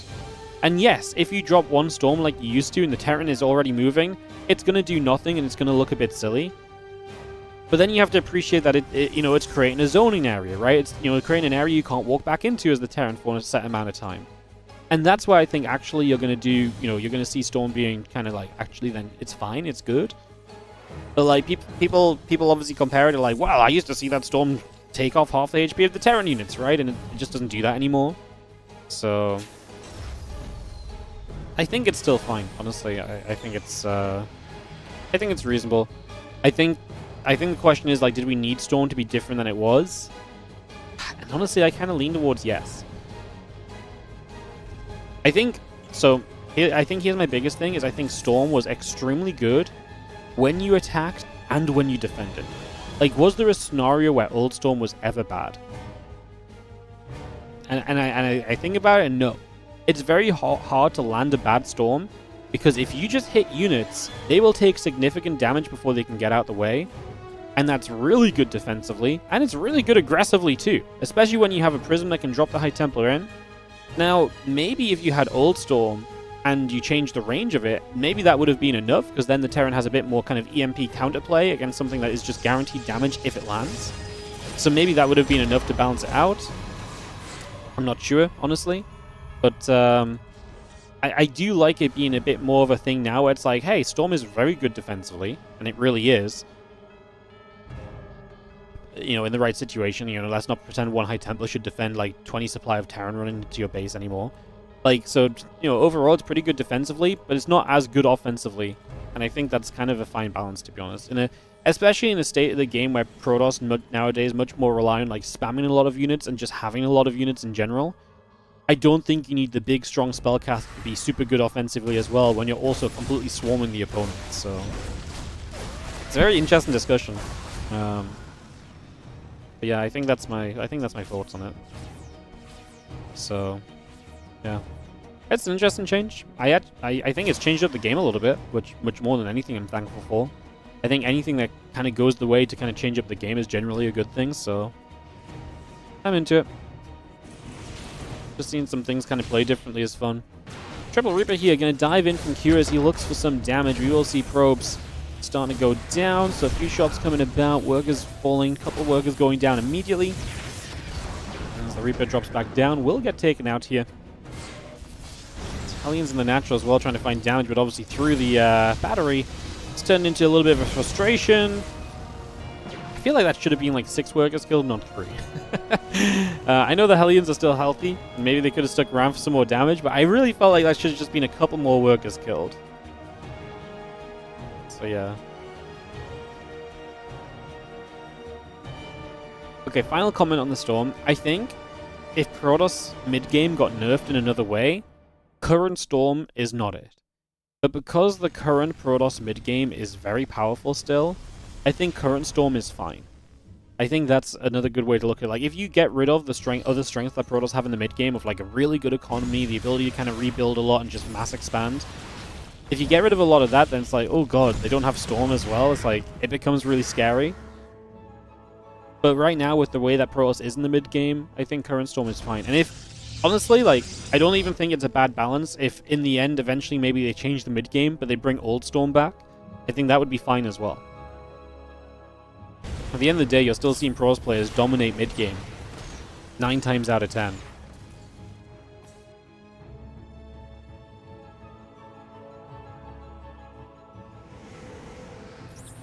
Protoss swapped to Swarm Strat because Storm sucks now and it has the highest chance to win. No, Protoss were already playing the Swarm Strat with Storm. The entire point of playing fast Storm is you would have like 6 High Templar with like 10 gateways of walk-ins and just mass expanding. Like, nothing has changed there, apart from the fact that now you can't be as successfully aggressive with the Storms that land. Like, yes, energy recharge made Storm good, but Protoss in general just have a very strong mid-game. Like, the mid-game is freaking powerful in PvT. Like, there's not really a good way to slow them down in the mid-game. So that's why you're still seeing Terrans do a lot of early committed pushes, or camping out for the later game. Because mid-game is Protoss's kind of playground. And honestly, like I said, I think New Storm really does fit the later stage of the game much better. And so that's what, and so it is kind of a little bit of a nerf to the Protoss mid-game. But there's still, I mean, they still have so many tools in the mid-game. Storm can't be that bad because they keep freaking building it, so... Like, it is still something that gets used a lot of the time as the Phoenix clean up that Liberator. Obviously, playing the Phoenix here a little bit interesting. There is the Temple Archives going down to just accompany us with talking about Storm here. As you can see, a little bit of Bio and Cyclones on the right side trying to find something. The Phoenix are going to be scared to attack into this because there's a lot of anti-air. As you fly in, the Widowmine goes off. 2 Phoenix go down. I don't love it from MaxPax, but he's going to win the fight. And chase out. Obviously, like I say, you lose a couple of the Phoenix, and that takes away from some of the Phoenix potential from there. The Phoenix come back down that right side. Just going to be seeing the Cyclone and the Marine in the upper right-hand corner going to get chased down as well. So that will also get picked off. And we do have our 3rd command center already coming down into the center, which means that we have a good, strong kind of 3-base economy behind this. Cure going to be finishing Stim shortly. That's one of the big kind of, step-ups in this game. That's one of the big kind of strengtheners for you here. Let's just have, again, Charge finishing up. Storm and the +1 coming through. Oh my god, by the way, guys, we have a 2nd ZVZ quarterfinal. There are, not to alarm you all, but there are 4 Zergs in the round of 8. What's happening? Does Liquipedia have enough red ink to fill in the brackets for that many Zergs? Like, what's going on today? 4 Zergs in the top 8? This is madness. That means Yakov has defeated Percival to move into the round of 8, guys. Just a confirmation there. As a little bit of bio comes through, a few Zealots get chased away. The storm is going to finish shortly. The units from MaxPax retreating back up to the top side. And you have a +2 attack upgrade coming in from MaxPax. And again, as Storm finishes up, he's going to feel a little bit better about kind of playing into the next stage of the game. You can see that Robo Bay coming down, so wants to quickly switch toward the Robo Bay and towards the Colossus. And so, Forge and Robo Facility will come alongside that as well. It's just going to get that on the go. As we do have the single Marine there moving about, and over here the couple of Phoenix can lift up some of these SCVs already. So again, just making use of the Phoenix and getting some value out of their energy. But Kira is ready to go. 20 army supply lead. See how well he can do getting toward the other side of the map. Bio taking a step over to that right-hand side. There's that Nexus in the upper right corner as well. Just going to get that straight up and ready to go. Couple of Widow Mines with all that other Bioforce gathering, and we ready ourselves to the top as we get ready to run through.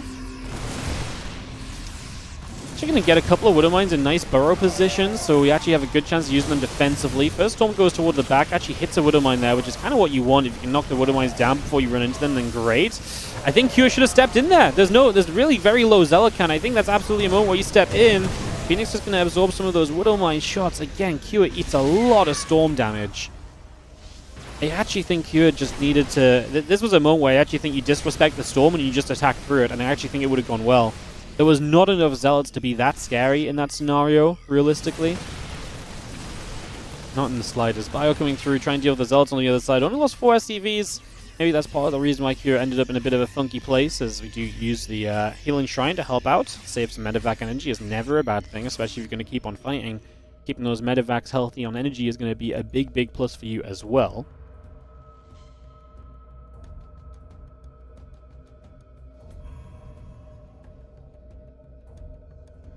Ghosts in production, so just going to have that next stage coming up from Cure.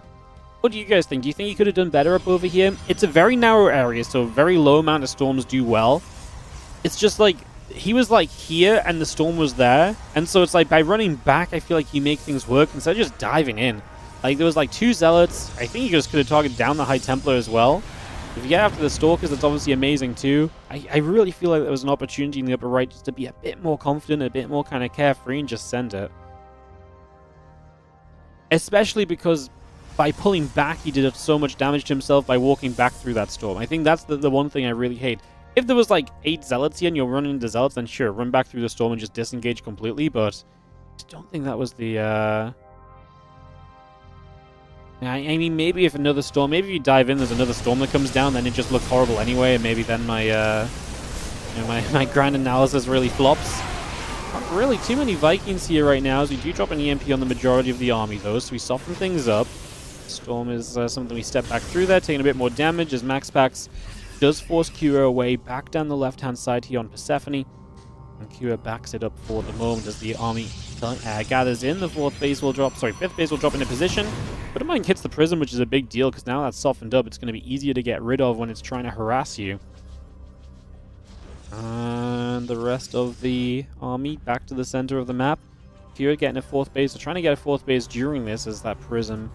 Because it's low as well, just the fact that there's a missile turret or 2 defending is going to make it difficult for the Prism to get in. So that Widow Mine was actually a pretty big deal. Clipping the Prism right there.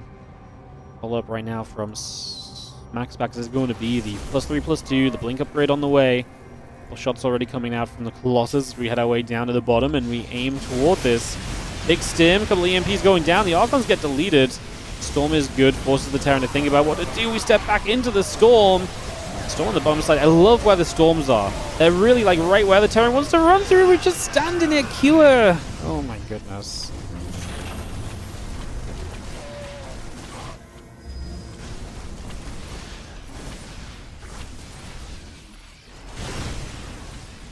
I don't really know what to say, because I feel like Kyo should just... I don't want to be too critical, but you just can't fight. You just can't run into storms like that, man. Like, you can't...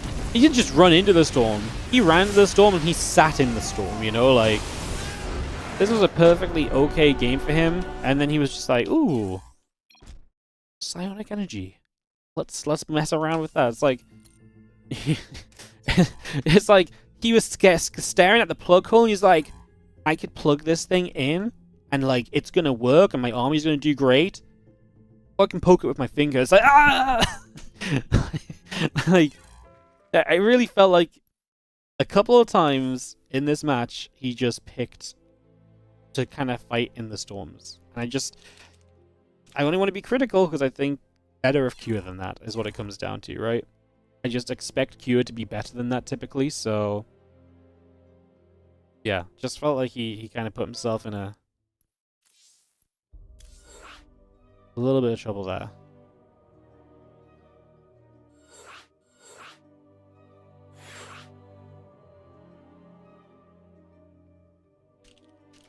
Alright, we're going to get into herO, by the way. Checking what the score is on this one. 1-1 with herO and Ryung. Alright. So herO and Ryung are 1-1. The winner plays Solar in the round of 4. Meanwhile, Rogue and Yakov are playing. The winner of that plays MaxPax. Cool. Today, honestly, it could be a really kind of wild set of results. I'm excited, man. Like, we actually have like a really cool opportunity just to see some completely different kind of, like I say, some completely different results coming through. Let's get into 1-1 between herO and Ryung. Why is Ryung just decided to play freaking awesome the last few days? I don't know. He's just decided to pop off this week, I think. As we are going to have, in the top right side, the blue Terran player from Vitality. We do have Ryung, who's 1-1 with herO in the bottom left. I think this is a scoreline would honestly shock quite a few people. So, let's see if Ryung can get it done and follow through. He already knocked down Classic as well. God, can you... What if Ryung goes all the way? What if Ryung just goes all the way? Like, if he makes round of 4 already, like, knocking down Classic and herO on route, like, that's crazy. Like they are two of the top 4 most successful players in this WARDITV Monday series. Let's see what Ryung can do as we kick this off and get this underway. Game number 3 of our best of 3 here as we get this going. Again, hope everyone is having fun and enjoying some games with us on this beautiful Monday. Again, we've got one Monday Cup right now. We've got another one starting in 2 hours and 20 minutes. So we're going to go and we're going to go back-to-back Monday Cups. And yeah, that means we've got 6-ish hours of StarCraft 2 left to come your way today. So hang tight, sit down, watch StarCraft, enjoy it. It's going to be fun. We're not even in the semifinals yet today, so yeah, we're already having some great games. It's going to be fun for sure. So thanks so much for watching. Again, if you're on the YouTube, take a quick second to scroll down, hit like, hit subscribe. Helps us out a bunch, get some more people watching the stream. So many people on the YouTube don't realize we have live streams of StarCraft like every day. So help them find it. Helps YouTube suggest it to them. Appreciate it if you do as we get our Reaper.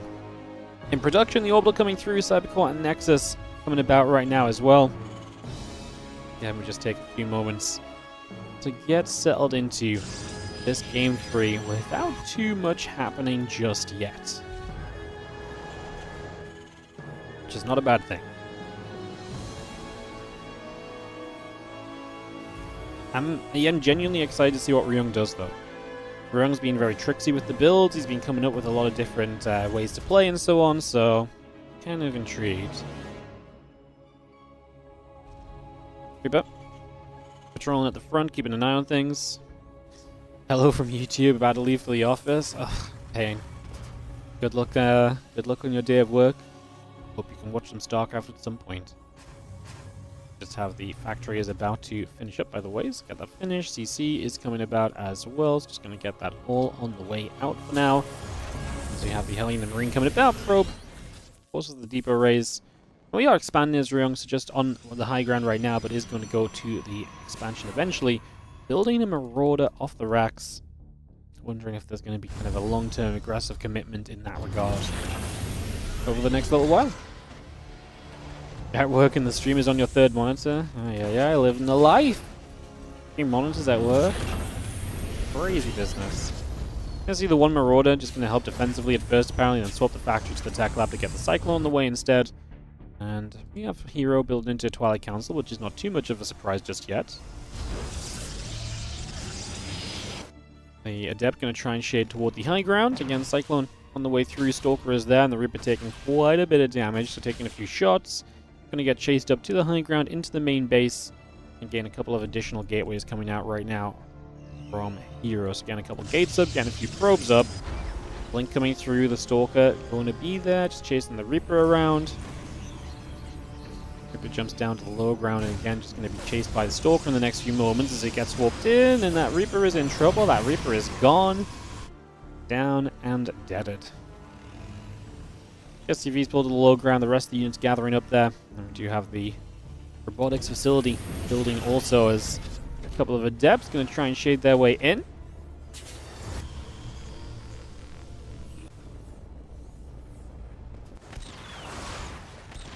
Cycle unlocking, the adept going down. Just going to still see the blink. The robo and the stalker is still coming through. Mill drops in once more, still got the orbital coming about. Robotics facility on the way through, a couple of probes, the battery, the assimilator building as well. And yeah, siege tank, Banshee Marine production continues. It's a lot of units from Ryung that can absolutely step across the map and try and be quite aggressive here, so you kind of expect that from Ryung, but I mean, Blink is finishing, so getting across the map is not going to be easy if that is the plan in the long term. Does have the first Banshee flying around the top side of the map, so might just be looking to catch herO out of position. If all of his stalkers are across the map, maybe there's a natural where the battery doesn't cover in full, and that Banshee can then have a good time, get a few workers, and get some work done there. Could be a pretty huge deal, so some things to think on already. As our stalkers will press around, going to get into this natural and go after a couple of SCVs, so looking to try and get some damage on those. As there's that Banshee, and we are going to force a warp in back at home. As we lose a few SCVs over here. The Banshee forced the probe pull. Good defense from herO, honestly. That was absolutely the situation you're looking for, honestly, from, as Ryung, kind of an undefended natural when you get there.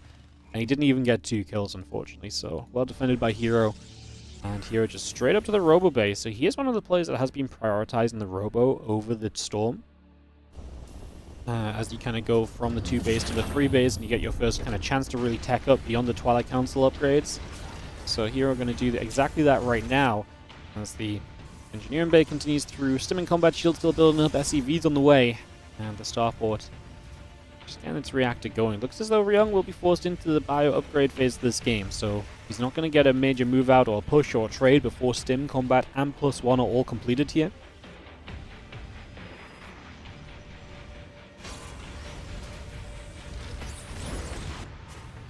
A bit of a trade at the front, Stalker going the wrong way for a moment.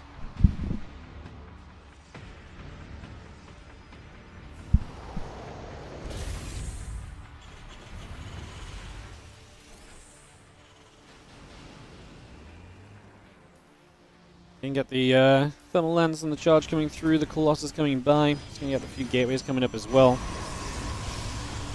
Stim Combat and +1. Continue coming down. Just going to drop a couple of gates down, drop the forges into place. We do see the cleanup on the other side. Stalker's getting a shutdown on that. And the bio's still going to be there, chasing the Stalker away. Double forge coming through, the gates coming up. Stim Combat and +1 all coming online. As the bio continues to chase out into the center.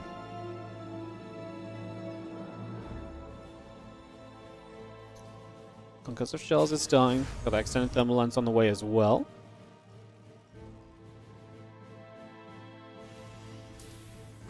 Bio just pulls back to the natural. Again, Concussive Shells +1 coming by also here. Marine Marauder Medevac coming up. RCC well on the way to just get settled into our 3rd base. And my question is, does Ryung have a move out? Because surely we can't just sit here forever. I mean, he's got a 3rd base behind this.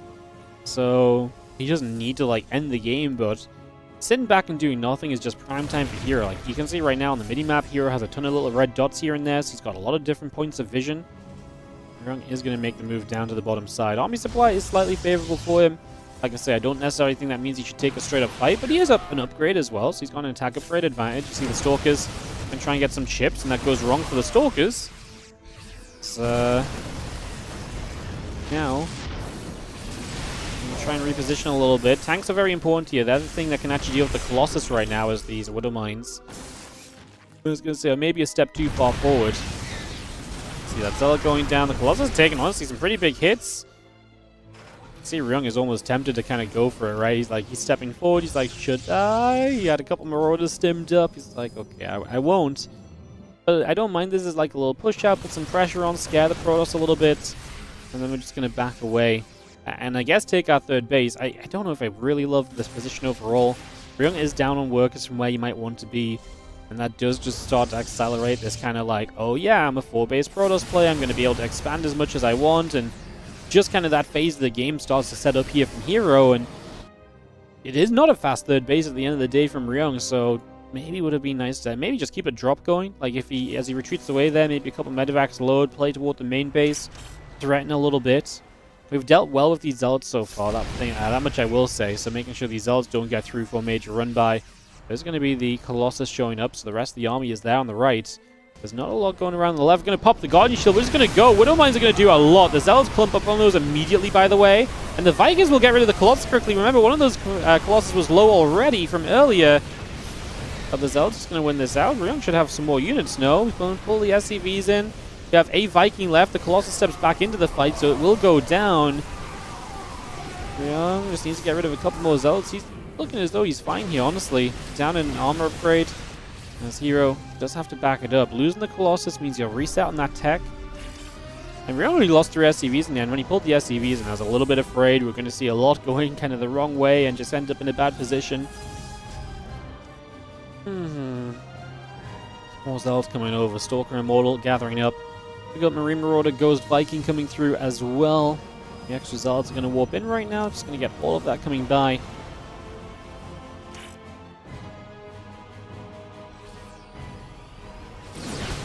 Mine goes off onto a Zealot. A couple of the Marauders are going to take some damage too. Now going to start diving our way forward. A couple of Widowmine shots going off. The Bio still retreating out of there. Stalkers get underneath some medevacs, and I believe some full medevacs just went down as herO is ravaging the army of Ryung right there. Just came in with another wave of this. Looks great while doing it, and is in fact going to be able to just close out this series 2-1. Ryung asking for the regame. GG called, and herO will take it, and like I say, take the win and move on through to play solo, which will be our first semi-final up in a few moments time. So we're going to go herO versus solo here, guys, and get that ready to roll. Perfect.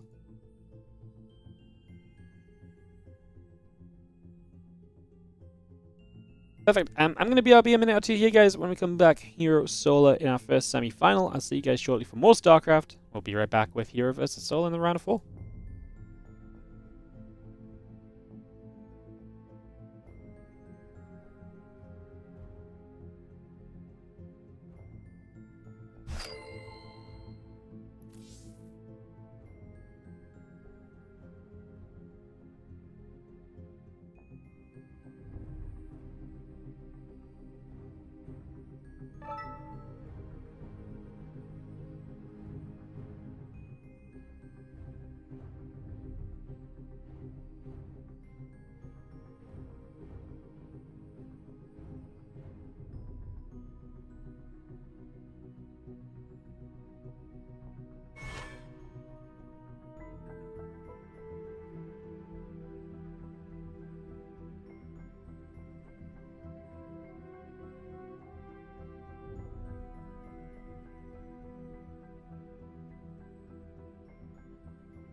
Map picks are coming through here for herO and Solar.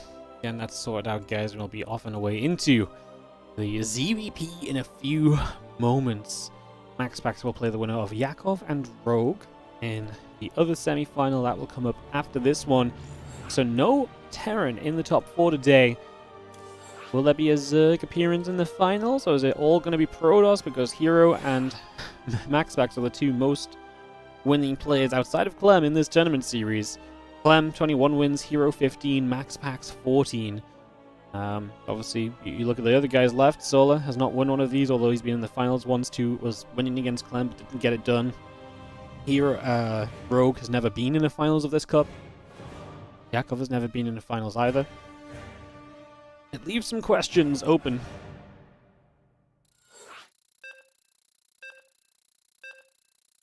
As we get ready to rumble into action right here. So, kicking this off, it's going to be Tokamak for this PvZ as we get this underway. herO versus Solar. Thank you so much for joining us as we are here in the WARDITV Mondays Double Cup Monday. As we just get started, I just want to take a quick moment to again remind you guys, if you're enjoying the stream, if you're enjoying the tournaments, these tournaments happen because of your guys' support. We have the Patreon page at patreon.com/WARDITV, where 100% of your pledges go directly into tournament prize pools. And of course, if you want to support the stream by subbing, donating, cheering, etc., it goes such a long way. Again, these tournament prize pools do not come out and about without your guys' support. So if you enjoy what you're seeing, you want to see more, the best thing you can do is support if you can. And if you can't, just keep on watching. Thank you so much for listening to the sellout, and let's get into the semi-finals. As in the bottom left-hand side, we are going to be having the red Protoss player. This is going to be herO.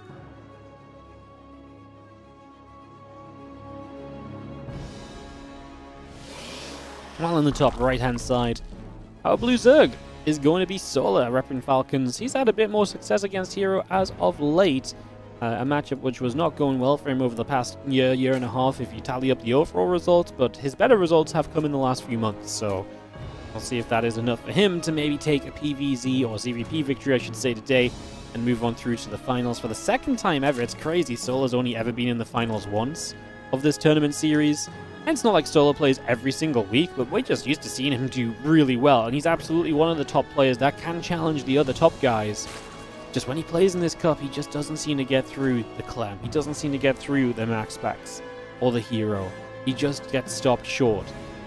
And like I say, the one time he got to the finals, he was winning against Clem, and then he lost it in Game 5, and Clem took it all home.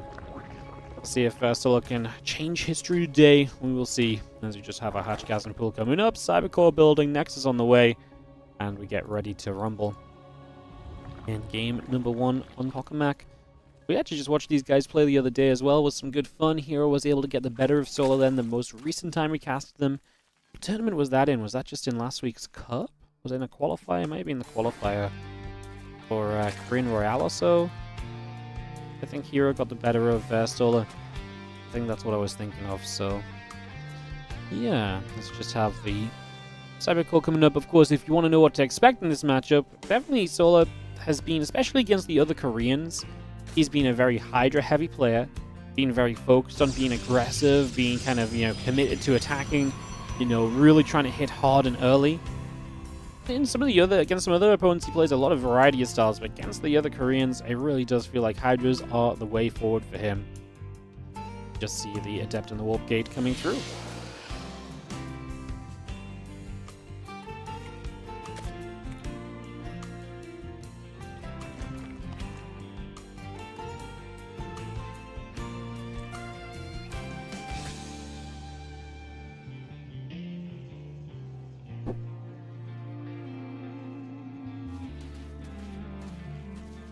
Speeds halfway through, a couple drones coming about.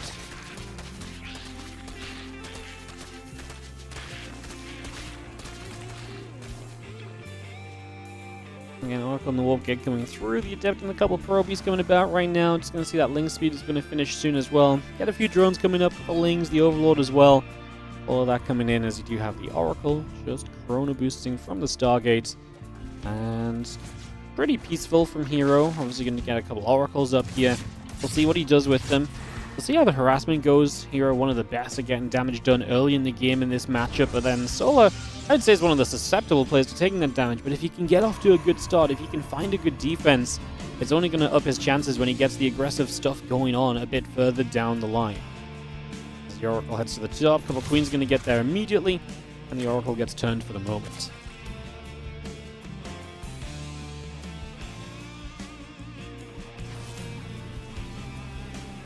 Queens, drones, lings, spawn building up. Oracle activating on a egg for a couple of moments as well. Lings will take out the probe. We're just going to back away, back to the top side. Again, 3 extra gates coming online. The Twilight Council coming in. The Nexus is producing. Probes and the Adept still building about as we just have the Rotron on the way. The Lasso coming through. The Oracle dies for 2. We'll get 3 workers. No, it doesn't. Beautiful extractor. Actually, just finding a way out for that drone quickly and cheaply. Oh, and herO going to go Glaives in the follow-up. You know, I feel like this works a lot against Solar, but I'm actually not too confident about it right now. I feel like Solar's had a good initial defense. He's got the Rotron lair already coming up. I'm not sure if Glaives is going to find too much opportunity now. There's 100% in the world where Solar just drones, doesn't realize what's going on, and then it doesn't really matter what he's been doing so far. If you don't have the units at the right time, you're still in a bunch of trouble. As the Resonating Glaives ticks along. A moment, so we'll see if he recognizes what's up and can, you know, make the unit production necessary to set this up nicely. Can I show you the APM menu quickly? Sure, go wild. Is Gumiho still playing? Yeah, Gumiho will be playing tomorrow as well in the WARDITV Korean Royale. So if you want to see some Gumiho games 24 hours from now, they'll probably be on your screen right here on the WARDITV channels, YouTube and Twitch. So yeah, some Gumiho games. I'm pretty sure Gumiho plays tomorrow. It's a little awkward because he's definitely in Group B, but I don't know if he's... I'm pretty sure he has games tomorrow. There's a couple of players that don't play tomorrow, but I'm pretty sure that's not Gumiho. I'm pretty sure Gumiho does play. So, should be Gumiho games tomorrow, off the top of my head. Adept's going to hit through the hatchery over here, so that 4th hatch coming in. We're going to see a couple Oracles showing up. Queen's going to be in a little bit of trouble as the Adepts are going to try and shade in after. Stays towards coming down. I mean, we're at a point here where there's a few roaches up. There's 9. It's obviously pretty respectable. The 4th hatchery is going to get cancelled. I don't love that, but what I don't mind is if the 4th base gets cancelled and that's all that happens, right? Like, if that's the only thing that really comes of this, it's kind of whatever then, right? And the Adepts try to shade through. They cancel that, though. They back away. And herO's just going to settle for the 4th. Now, Solar is going to build up a Spire behind this. And if he can get to mutas and herO has no idea, that's going to be his opportunity to get some good work done. There's going to be a Blink follow-up. The Oracles can maybe get through for the Scout, but they would have to get through to the main base from the outskirts. So it's not a guarantee to happen either. And obviously, you'd imagine Solar's going to put some attention into trying to play Denial on that as well. As the Overseer there, I think, wants to have a think about maybe throwing the Contaminate down, but don't think he had the energy just yet. Goes down before he can do so, so yeah. Would have been nice if he had the energy for the Contaminate, throw it down on the Twilight Council, and just slow down the Blink a little. Would have been lovely, but probably not too influential in the grand scheme of things. Blink's probably still going to be done by the time mutas are across the map. Right now, it's a question of, is there enough, anti-air against the mutas? The Solar builds 8, he's starting at +1 missiles, gets a few drones. The other big question here is, what does Solar do behind the mutas? Is this going to be mutas upon mutas upon mutas? Or is this going to be just roaches, roaches, roaches from this point on? We have a roach speed, we have obviously +1 missiles starting now, so it does feel like we're going to go into just roaches from this point, and use the mutas as kind of like a, ooh, let's distract, ooh, let's try and do some damage, let's put you in a bit of a rough spot. Then bam, the big roach attack shows up. Now, it's not purely roaches, he has added on some drones. So there's a little bit more of a longevity kind of play going on here, as we do see, well, Wechiga's going to dive in to fight these Stalkers. They have to blink back quickly. Lings are going to be in the front to help protect. A couple of the Stalkers going down. Already cancelled the 4th base as we go after these other Stalkers. Adepts show up as the Muta's going to go from the natural to the main. The Stalkers on blink cooldown going to take a little while to come in and catch up on that, so there is a good chance that these Mutas get some reasonable damage. 4 or 5 workers, but we're going to lose a bunch now. Man, only 4 workers does not feel super crazy. We start to build a Phoenix. Extra Overlords from Solar. Wondering how soon he fights. Probably with +1 missiles. He just sends it with Roaches. He will morph Ravagers.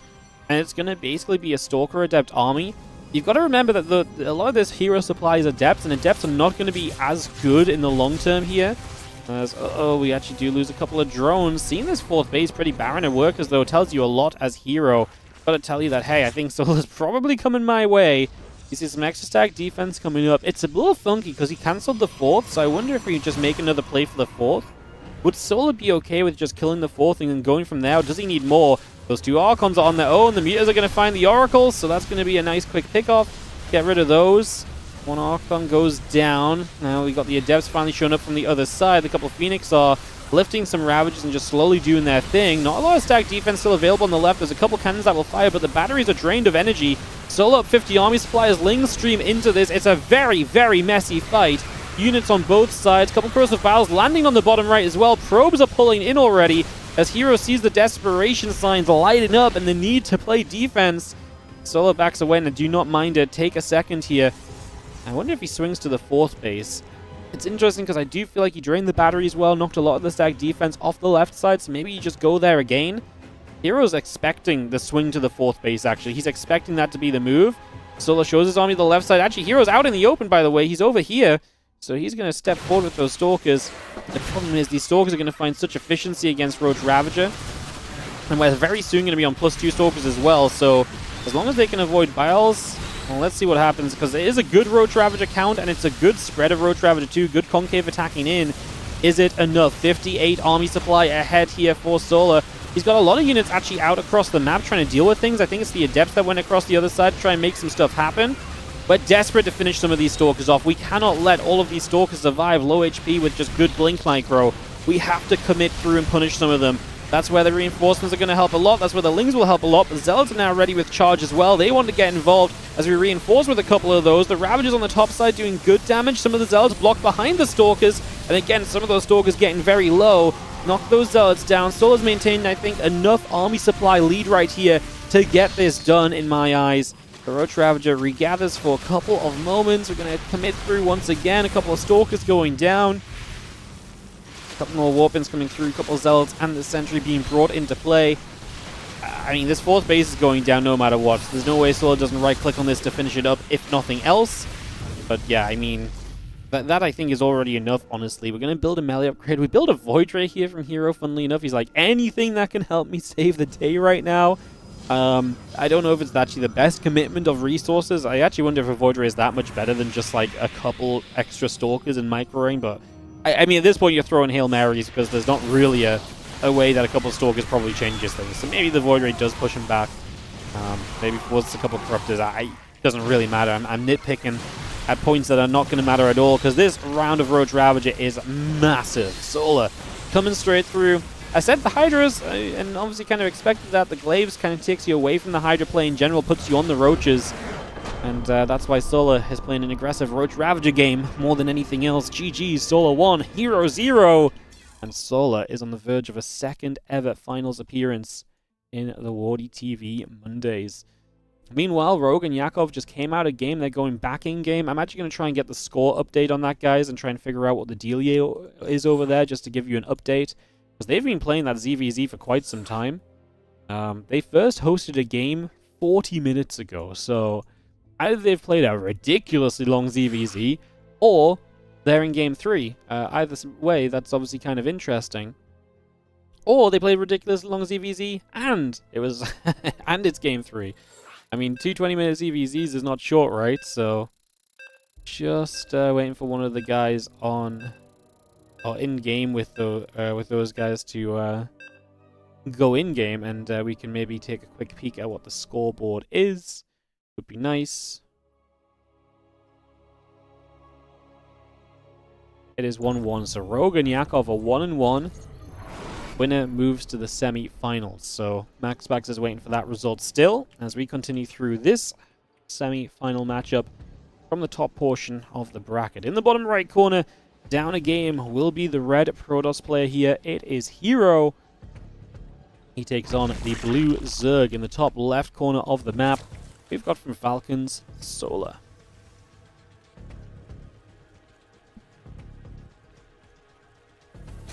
Game 2 was 60 meters versus 60 meters. I love it. That's ridiculous. That's incredible. Amazing. That might be one if we have some time between cups today. Maybe we jump in and grab the replay of that one because that'd be super cool to see. Muta versus Muta in big ways. Crazy business. Drone gonna nibble up at the probe.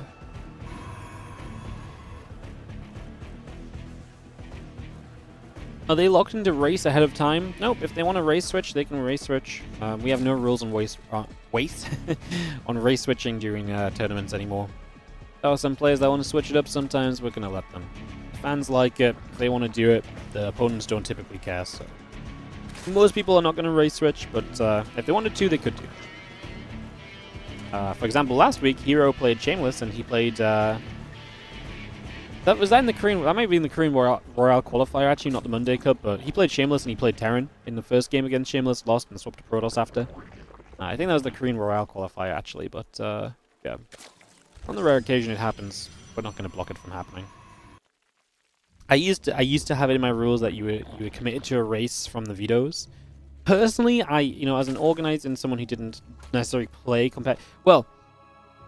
as someone who played competitively but not at like a super high level, right? I would have my personal opinion was like, man, if I veto against someone who I think is Protoss and then they switch to Zerg, like I'm mad, you know? Like to me that pees me off. You know, so my original ruling was that, but as the years have gone by, pretty much all the players I talk to about are just like, it's whatever. They don't really care as long as you know what race they're playing before the game is actually starting in terms of like in the lobby. It's whatever, you know. So we got rid of it. People want to swap around with races, especially in these later stages of StarCraft 2's lifespan. So it's all good. Yeah, when I was a player, if I vetoed for TVT and the guy switched to Protoss and I had to play a Protoss map, God, I would have been tilted before the game. I pretty much just lost the series right there. Honestly, like my emotions were not well held when I played StarCraft 2. So yeah, they would have gone off the deep end very quickly, I'm sure. A couple of depth shading around, looking for some options, looking for some chances to make some stuff happen. We got Ling Speed, Ling's the Queen, all coming through right now as well. The Oracle and Warp Gate going to be joined by the Adept also, as we get a lot of that up and rolling. And we continue to drop some Chrono Boosts down. Ling Speed and Ling still building through. Those couple of Adepts just going to shade their way to try and find some damage. Last game was a good defensive game early from Solar. He did not let Adepts do much damage. The Oracle that came across got a couple drones, and that was about it. He was good defensively, and that set him up well for the next stage of the game. Obviously, the Adept attack with Glaives came, and he only lost the 4th hatch. I really did feel like that was okay for him. So yeah, I think a lot of the success in that game comes off of a good, solid defense to begin with, and that's exactly what Solar played with there. And hoping that he comes in with the same sort of style in this game number 2 right now, as he does have a 1-0 lead on Ruby Rock. Honestly, I'm cheering for Solar. I want a Zerg in the finals, first of all, and I want a Zerg to win this freaking tournament, man. It's been 57 editions since we've seen a Zerg champion. I think it is time a Zerg wins the Monday Cup, and Solar has been playing so well lately. He is my beacon of light amidst the green sea of Protoss players this week. Although there's some Zergs as well, but like the green sea of, herO and MaxPax, who are the likely favorites to be, doing well otherwise. He's my beacon of... He's my red beacon at the end of the pier. Are there still random players that get into tourneys? Not really. No one really plays random at a super high level. Like, just because most players that have a good off race have one good off race, and their second off race is not quite as good. So if they're going to play non-main race, they play, their good off race. No one really plays random. Not anyone notable at like a super competitive level, at least, There's a couple of random tournaments that happen. I still love to. I was talking to someone, but they never got back to me. But I'd love to do a reverse race tournament where basically you have to play the main race of your opponent. I think that would be really cool. And then you have a separate rule for like a mirror matchup, so that people alternate races or something. But I think that would be really cool. So it's not random, because random has that kind of aspect of, oh, I rolled my main race and you did not. Cool, GG. And that usually takes a lot of the excitement out of the random cups for me. But I'd love to do a reverse race tournament when we have a little bit of downtime or some money to kind of put into something a little bit more fun. I think that's definitely something that's on my timeline of things to put out there. I think it'd be great. And these Adepts are going to do much more damage than we saw last time. The drones ran back into those Adepts, by the way. Those extra 3 workers or so did not need to go down. There was like 5 drones. I think it's not great for Solar, but it's not terrible. But losing the extra 3 just because he tried to come back early, isn't ideal either. You see the Queen here. Gonna try and get some shots on the Oracle with the Spawn Reach as well. Yeah, he has to cancel that Stasis Ward. That Oracle would have died. So, actually, good positioning there for Solar. And herO just getting an inch too close, and does get a little bit punished for it. Still, that said, Solar is obviously taking some damage early. He's playing the melee upgrade, needs to get back on the drone count, and then get those Lings up and get those aggressive against the Stalkers. This is probably a game where we see the Hydra Den coming down off the lair fairly quickly here, and there it is, dropping down onto the natural. So no surprises, that is kind of what I thought Solar would be doing from the start of this series. Obviously, like I say, game 1, you go up against Glaives, and because of that, you're kind of more forced into the Roaches. Obviously made still a very good aggressive play with those Roaches and Ravagers, but now going to be going into the Hydra Den. Let's just have +1 and Blink coming through, the couple gates in the Temple Archives all coming about. Let's just have the few Zerglings trying to make their way down to the bottom side. So yeah, I got that +1 and Blink finishing up. The Temple Archives is about to finish, the Gateway is producing, and these few Stalkers are still stepping through the center of the map, heading over to the far left-hand side and looking to push and put some pressure on. We got a couple Queens dropping Creep Tumors down, a few Zerglings are showing up. These Stalkers gonna have to start blinking back quickly, which as Solar you kind of like. You know, sooner you're pushing him back, the better. Gonna start putting some stays towards down. That's something you want to kind of set off as soon as possible here as Solar, realistically. As that stasis is going to go off 100% if you're not careful. It does activate. The Ling dies, so doesn't even end up getting caught. We just need the Hydras to pop out. Solar's playing a very clutch defense where he's moments away from having the thing that's going to help him a lot more. Just needs to actually get these Hydras here, and he should be A-okay. That stasis goes off on... Ooh, catches a Queen as well, but mostly just the Zergling, which is, you know, really absolutely fine for you. Again, one stasis on the low ground, and an Adept Shading. I'm not sure where it's going. Just going to try and be an annoyance on a mineral line, but Solar's already on his way over to deal with that. Still kind of more about these Stalkers, which are over here and still poking through. Going to find themselves 1-2 Hydralisks. These Hydras are meant to have the Lings in front of them to protect them a little bit more, and without them being there, we see some good efficiency out of herO. It's looking like a much better second game from him, and these Stalkers are still pushing for a reason, because they've not really been shown any particular reason why they should be backing off just yet. Obviously, as these Hydras come through in some better numbers, then yes, absolutely, maybe you do, but even right now, these Hydras are not really doing enough. You're just going to have to pull back. We need some more Zerglings to show up. Solar's struggling to keep the Hydras alive. Oh, that's a messy blink. It's still on creep as well, so the Hydras have a little bit of chasing potential. That was an opportunity, at least for Solar. Behind this, Solar is a 79 drone, 5-base Zerg, by the way, so he's actually on a pretty good eco. Resources lost is favoring herO, yes, but I actually think Solar's in an okay position to kind of play on. My only concern is his tech is maybe not there to play a super long game against someone who's now going into Fleet Beacon and who is continuing to establish themselves much deeper into this game for sure. You can see the View Zealots coming about, the Ling Hydra still coming over. The couple of Stalkers getting caught as well. One High Templar there going down on the high ground. You see Solar, the moment he steps off creep's going to be in a little bit more danger when it comes to these fights. This does not really have all the mobility he would want. I mean, obviously once you hit later game tech, you have the Hydras getting lunge and stuff is very cool. Right now, he is spreading out, looking to attack. He would be attacking into Storms, and that's always a danger with Lingbane Hydra, so you have to see how that went as the Ling Hydra still gathers up for a few moments.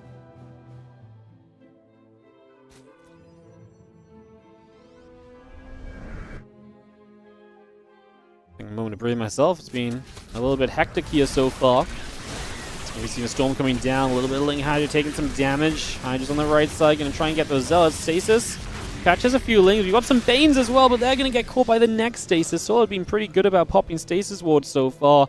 Not quite going to be enough just yet. It's going to be seeing the Hydras coming back around. We've got a lower kind of... We've got one High Templar right there that's maybe trying to do something.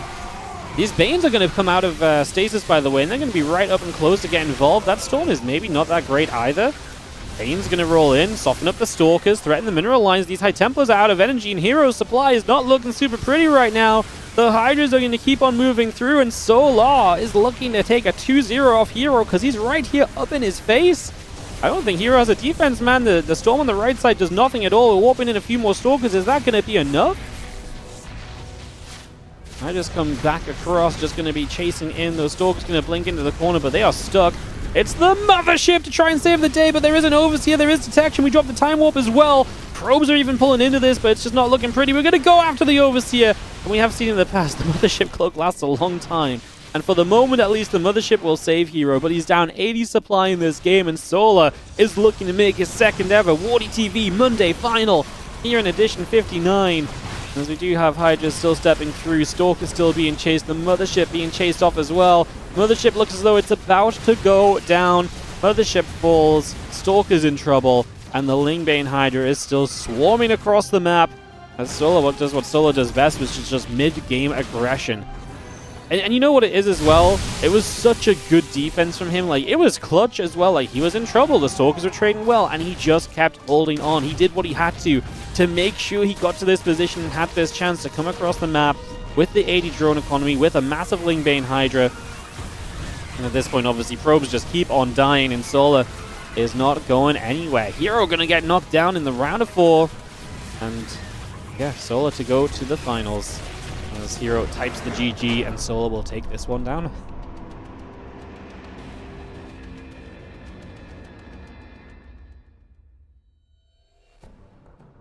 Sorry, excuse me, guys. Just trying to get to the end of the game. I was holding in a sneeze. The moment he goes GG, I'm like, GG! Mute! So yeah, apologies if I sounded a bit weird at the end of that. I was expecting herO to GG any second, and he just didn't. But we got there. Guys, Yakov has defeated Rogue in the other matchup. So we are going to have ourselves Yakov, a first-time semi-finalist here in the Monday Cups, going up against MaxPax in the other semi-final. So it's maybe not the other semi-final, which a lot of people would have liked to see, because I think everyone wanted to see some Rogue, but hey, exciting stuff. Yakov, he plays in this cup a lot, and he's going to be here today in the round of 4. Money guaranteed as well, $50 already banked. Nothing to lose as he takes on MaxPax as the underdog in semi-final 2 in a few moments. Solo sits in the final, waiting for either MaxPax or Yakov to come out of this next series. Get that underway in a couple of moments, guys. Just wait for the players to join us on the European server, veto up, host the lobby, and we'll start diving into that ASAP.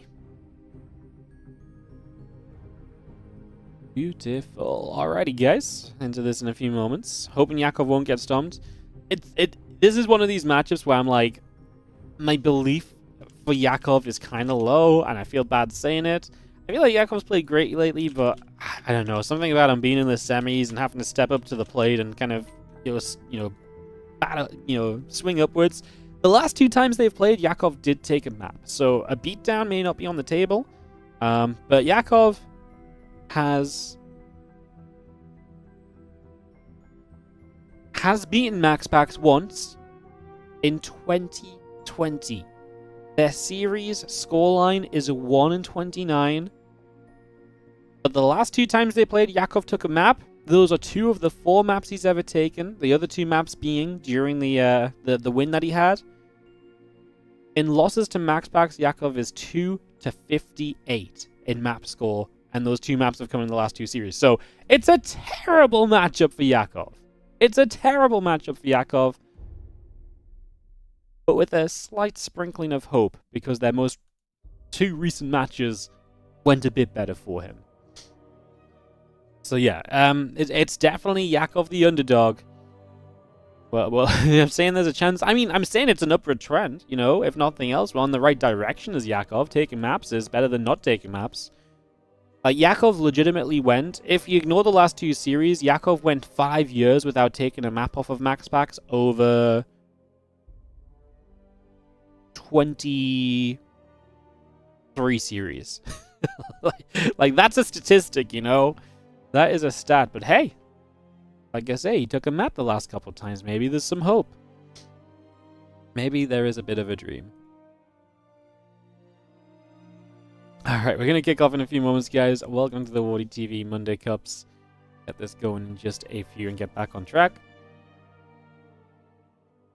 And of course, the best part of today, there's a second Monday Cup. Yes, in an hour and a half. Monday Cup 2 of the day. Monday Cup number 60 overall will begin. So that will be coming up in an hour and a half. Basically, when we end this first cup, we'll go into the next one. More or less. So that should be some good fun as well. Looking forward to that. Some Monday evening action for us. Isn't that almost a bit too much Monday? You know what? You're right. That's too much Monday. We'll just call it. You know what? Is this already too much Monday? Should we just cancel right now? Hold the semi-final. Let's just play the semi-final next Monday. Do one Monday Cup every day. Monday Cups now last 2 weeks. I think we're just double checking we've got everyone in this lobby, but it looks good to me. So I think we can go into MaxPax versus Yakov. Tokamak going to be the opening map for our second CVP final. 2 Zergs in the round of 4 is exciting. We had 4 Zergs in the round of 8. They only lost to the freaking other Zerg players, man. Like, it is a Zerg kind of day. You know what? Zergs actually have nearly 100% win rate. Cuba beat Rex. Is the only Zerg loss that has not been related to ZVZ. How about that for a statistic, huh? Will there be a short pause after the final? It really just depends what time we finish at. Like, the next cup will start at 5 PM CET. So the next cup will start in 1 hour and 36 minutes. It just depends on when the final finishes. So we're not like the only we might delay like the start of the next cup by like 10 minutes, 20 minutes if we're still in the final. But we're not gonna start the next cup early if we finish like half an hour before. We will just kill half an hour because obviously people have signed up. You know, we can push back 10 minutes, but we can't really bring it forward 10 minutes. So the timing between cups really just depends on how long the game stake is the TLDR of it all.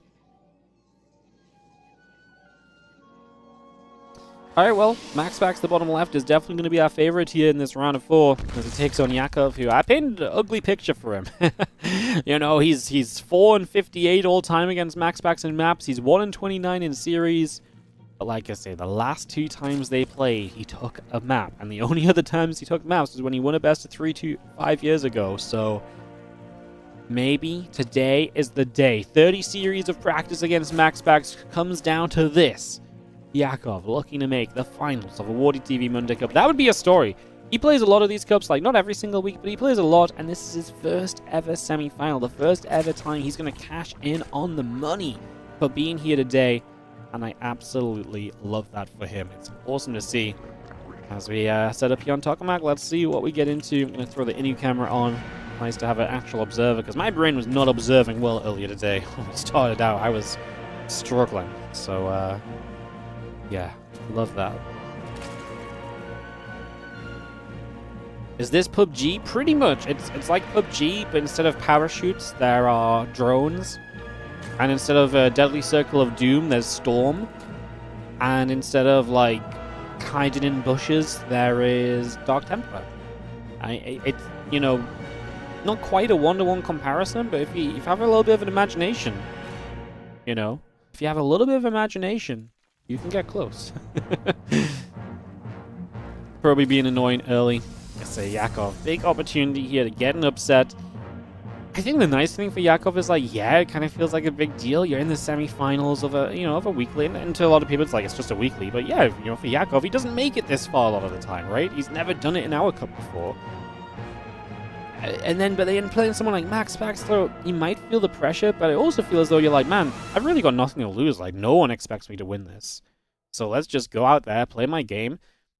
MaxPax has had a little bit more weakness in PvZ lately than he had before, perhaps. So I'm excited to see what Yakov brings. I think it is going to be on the aggressive side of life. I think it is going to be a bit more aggro.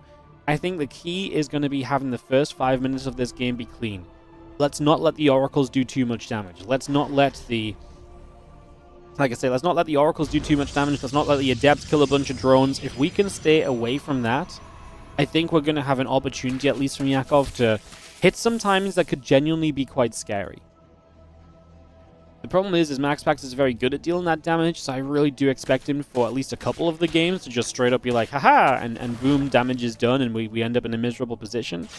But, unfortunately, that part is probably somewhat unavoidable, because MaxPax is just that freaking good, so... Link's coming by, Link speed in production. We settle ourselves for the moment here. Nexus Probe and the Oracle all coming through, adding on the Warp Gate. Zerglings are going to make their way around the far side of the map.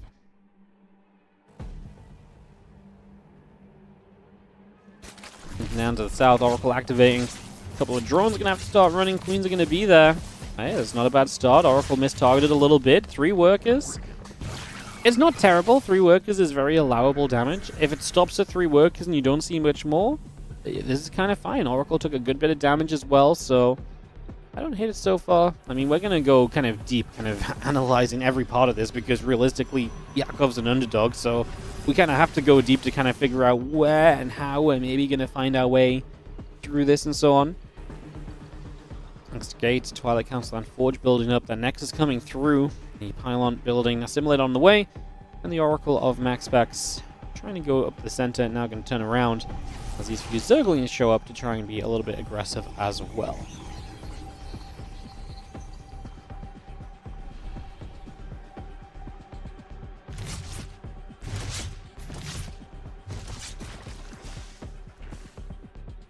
Well, Forge is going to be coming up with the gates as well. Just going to see the few Lings. Going to step over to the side. Have a chance to get some probes here. We're going to get 2. It's not bad. We lose a few Zerglings. It's not super efficient per se, but you put up a little bit of chaos down on the other side. You see Blinking +1 building from MaxPax, so he's just going to go straight through to the Blink. Already starting to step forward with the Stalkers. He's a long way off Blink. That's a very, very quick push forward. Again, Overlord for it already, though. As the Baning Nest, the Lat, all coming through. The feelings and the Overlords coming about. Uncles will just join in. Just going to go for a little bit of damage. The Queen stepping back. Again, Blinking +1 all coming through. The Zerglings on the way. The Baning Nest is over halfway done already. And we've got a few Stalkers still looking to poke around right now.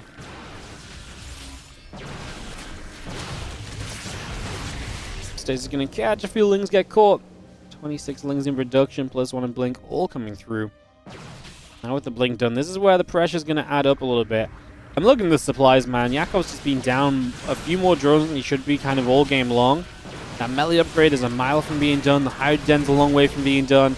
He is not ready to deal with this. If you compare this to kind of like the previous game we just saw of herO Solar, Solar was just so much closer to so much of the defense in a similar scenario. And that's the issue. Like, this 4th base is on the way out. Gonna see the Stasis Ward is gonna catch a few of the Lings. We blink into the corner. That's scary for the Stalkers, because now they don't really have a blink away, so they will start to die. Okay, I mean, this went a little bit better for Yakov getting some of the actual Stalker kills here.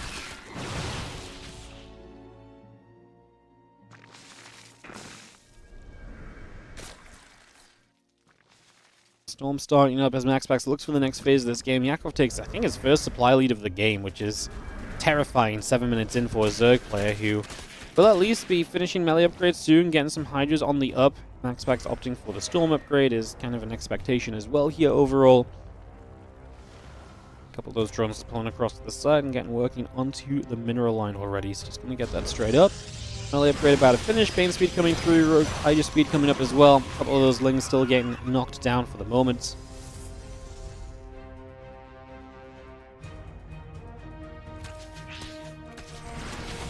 Stalker's just going to get that, and the Zergling goes down already. You get the +2 attack upgrade, Chrono Boost on that Forge, so MaxPax knows what's going to be good for him in the long term.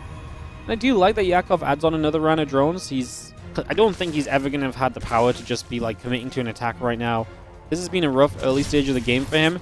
I think, honestly, he's very fortunate to still have the 4th base alive. So I like that he just says, cool, let's just get the drones up. Let's just try and get a good economy from here and just try and start taking some good fights. He throws the Infestation Pit down as well, showing us that he obviously feels the need to start tacking up and making moves forward there. So he's going to go directly toward that straight away. Bullying Hydra will take some chances, knocking down some rocks, opening up some space. +2 attack and charge, both coming in as well. Still getting the gateway added on, the cannon and the pros going through, adding on a fleet beacon with that as well. There's a lot of good stuff on the way from MaxPax. He's very comfortable just letting this go longer if he needs to, right? Like, he is in no rush to get this game closed out or ended, so gonna keep on moving through with that. Spelling Crawler, Infestation Pit, all coming in. The extra Banelings are coming online as well. Proof Splines, the +1 missiles coming up right here. Still got the rest of the Ling Bane coming around for now.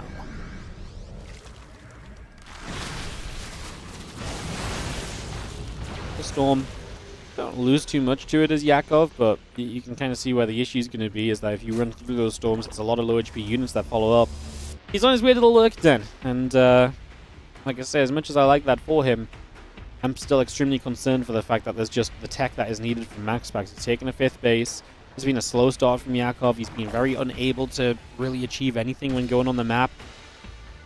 He's not traded well in the game either. He's only killed 9 units all game long. These Zealots are going to pretty much double up the unit kill count for him, as there is also a Zealot run by on the left-hand side. Going to knock down those 2. But even then, we're using some Balins, we're using some gas to clean up mineral-based units. You know, these are things which add up against you as well. These are things which actually do also just become a little bit of a problem. See that Spire coming through, the Lurker Den coming up as well then, so it's getting a lot of this on the way. Hive coming through, a few Balins being added on, +2 missile upgrade, +2 melee upgrade, all being produced. We see the few Lurkers are going to build right now as well. Just going to get those up and running. As the lane Bane pulls back, a few Stalkers coming over, Oracle on the way. Queen, not able to get the Prism, so Prism is going to survive. A few Zealots coming through. Ooh, this High Templar is so close to the front. You can see the temptation of trying to get the Banes on them. They're the Lurkers, but they're not fully upgraded yet, so we're going to probably lose the 5th base. We're losing a lot of drones in the meantime as well. And that is going to be a big problem, I think, is just we're not really in a position as Yakov to be losing anything. He's going to launch a counterattack. We'll see how well that does, but I get the feeling that each and every base of MaxPax is super well set up defensively. Yeah, 2 Archons and 2 High Templars. Overkill defense even for those lings right now, so that's going to be a complete shutdown over there. Stops that from going anywhere at all. As Ganoi, Triple O, how are you doing? Thank you so much as always for your Prime for the 41 months. Appreciate the support, mate. Thank you so much for priming us up today and supporting the channel. I appreciate you big time. Couple Hydras pulling back, the Lurkers. They'll be right there. Storm coming down. Hydra, I'm going to try to jump onto the Prism, but it will go down as the Zealots get there. Tempest in production, 3 of them on the way. The Observer and the High Templar still coming through. Archon's coming about. +1 air weapons coming through. The +3 attack upgrade building as well. The low skirmish building in the center of the map. I think we're going to look at it now. The Storm not really going to do too much there just yet, though, so I mean, Yakov is going to be maxed out. Like, the problem is his army, his maxed out army kind of sucks. Like, he is Lingbane Hydra with a handful of Lurkers, and MaxPax has an answer to it with the Tempest being built. Like, he has an answer to this army. So I like the Great Aspire, I like the Corruptors, I like the moves we're making as Yakov. I just don't know if the position's been good enough for him so far. He closes the distance there, man. He is like 2 Banelings short of just knocking down all the High Templar. He took a lot of damage because he ran through his storms to try and commit, and I don't hate the idea of committing. I like the kind of thought process of like, oh, this is an opportunity. But at the end of the day, it was still an inefficient opportunity, and like I say, maybe a couple more Banes, all the High Templar die. You maybe like it a lot, but look how much army there is, and there's just new High Templars ready, Storms available. Yakov is running around crazy trying to figure out where to kind of put his units to defend. Gets set up over here in the end, drop the Transfusion on the hatchery to give it a little bit more life to live with. Lurkers come running through, and we are going to be seeing the Archons in some trouble. Corruptors are going to come in overhead as well. Couple Archons still going down. The Lurkers actually hold on the right-hand side quite nicely. We're going to force the recall. And the Lurkers have defended this right side base, so we're going to remain a 5-base Zerg. Low HP hatchery survives. And Yakov actually getting a good few pickoffs. The issue now being the 4k mineral bank of MaxPax. That said, it's only minerals. He does not have that much gas banked up, so there is kind of a little bit of leeway to kind of survive here as Yakov. MaxPax, by the way, with 91 probes might be a little overkill. It means he has got a smallish army at any point in time, as MaxPax is going to be going up against Yakov, adding on an Ultra Cavern, adding on an Infestor. Still getting some Corruptors up as well, so see how much he commits through to the Ultra Cavern at all. He also built a Great Aspire, but I don't think it's time to build Brood Lords right now. He wants more Corruptors to shut down the Tempest. He doesn't want to reduce his, Corruptor count to then make a big kind of glowing target for those Tempests to shoot at when you've got less Corruptors to deal with the Tempests as well, right? So he wants to try and, steer himself away from that as the Ling Hydra Lurk is still gathering. A few Archons and Immortals stepping through. Tempest is going to be chilling right there. The Corruptors on the top side moving around also. +2 attack on +2 air weapons, I should say, on the way up. But the shield's about to finish. Mothership completing very shortly, so we're going to get a new one of those. We had a Mothership already, right? No? I thinking of the previous game. My apologies. So Mothership only just now coming out. Just another thing to worry about, basically, for Yakov. And don't get me wrong, like, he has a bunch of Corruptors. He has the chance to kind of fight the Mothership. It's just, it ain't going to be easy. Plans a fungal here, but to do what with? You know, the Lings are just going to be useless in a fight. Walking into Archons, it's like, you know, hey, how quickly can you make me disappear? So, that part's not going to be ideal. 7 Broodlords on the way. I just don't think I love it, right? We're going to leave ourselves with 7 Corruptors against what is a fleet of Tempest and now a Mothership joining. Like, there's no way that's where we want to end up right now. There really isn't.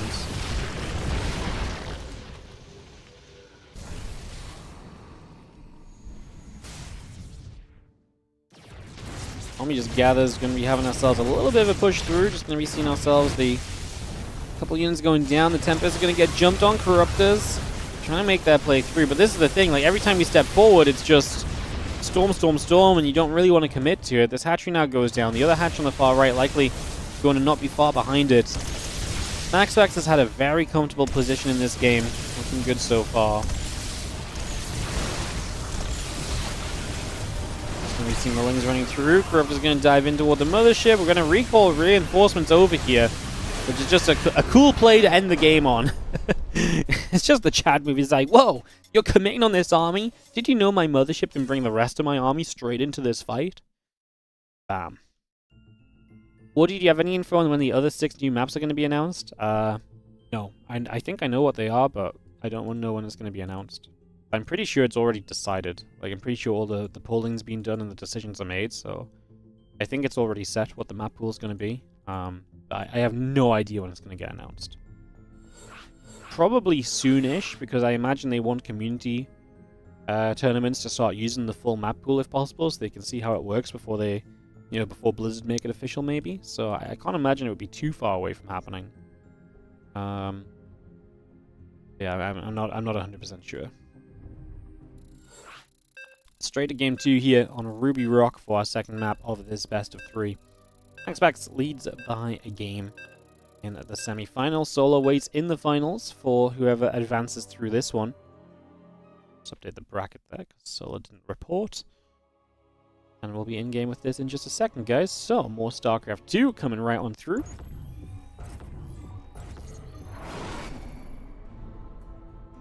In the bottom right-hand side, our blue Protoss is going to be MaxPax. He's up a game and really was just in control the entire way through. Did he kill young Yakov early? No.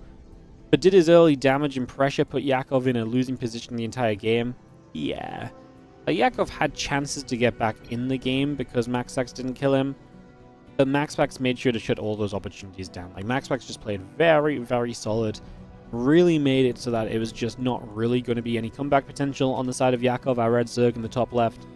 And that really was the story of game 1. Just MaxPax played freaking solid. He was never really in any big amount of danger, I would say, and ended up in a very comfortable position at the end of the day. MaxPax with that 1-0 lead, and I look at Yakov and say, well, what do we do in this game 2? Do we kind of up the ante? Do we find a way to up the aggression a little bit? What do you do if you want to up the aggression a little bit as well? I can't remember what happened in the games. I don't actually think I saw the MaxPax Yakov series where Yakov took a map, so I'm not actually 100% sure what he did to succeed in those games. If I had to guess, it was probably some like Hydra Bane aggression or Hydra Ling aggression. So yeah, I'm not 100% sure. It would be nice to know, to kind of maybe have a theory as to what Yakov could do here to kind of maybe see some success, especially based on, like, you know, success he's had previously against the same opponent. You know, those kind of tendencies are usually very good to kind of be able to see. They usually tell you a lot about, you know, where things are at and how things are going to go.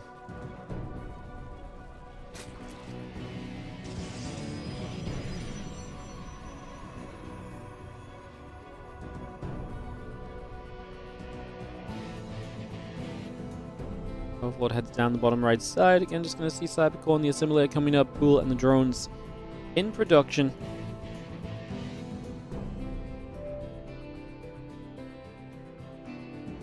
Overlord checking straight on through. I'm just going to be seeing the Cybercore setting up, Assimilator in the pylon building by. And again, a couple of Queens building, drone and the Overlord coming through as well.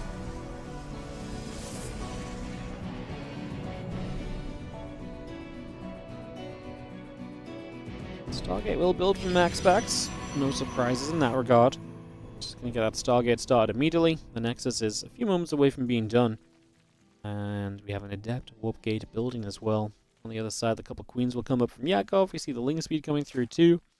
It's just all of that coming by for now.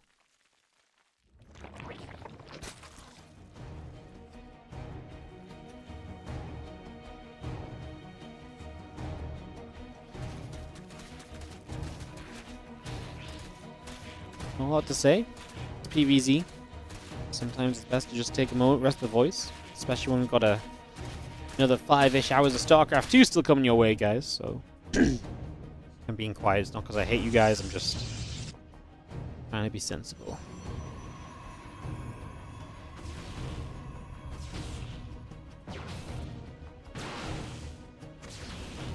Stalker. I'm going to poke at the Overlord. Overlord will take some damage.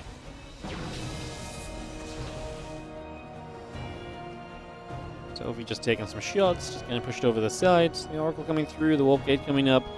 A couple probes in the Oracle still coming by.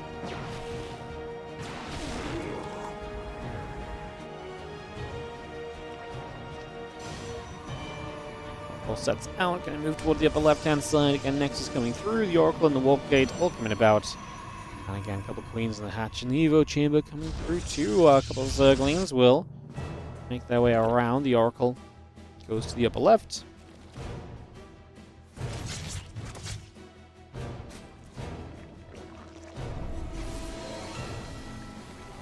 Allied Council is not far from finishing. The Oracle trying to activate, trying to get something done. A couple of queens set up. The Oracle has to go the other way.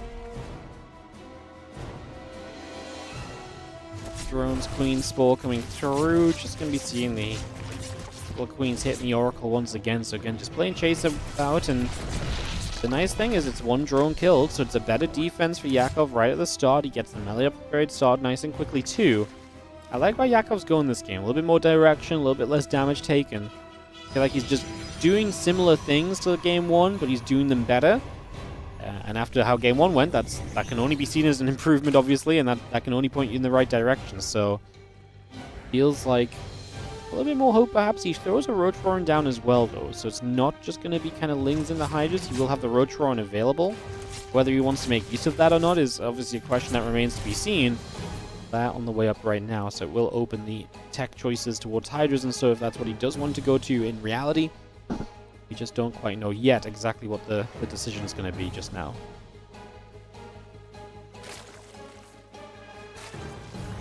Again, +1 and Blink all coming through. A couple more Stalkers coming about. The Oracle overhead. Still got the +1 Corona boosting up on the Forge, so we get that straight away. Queen's are going to step across. The Oracle gets chased out, and yeah.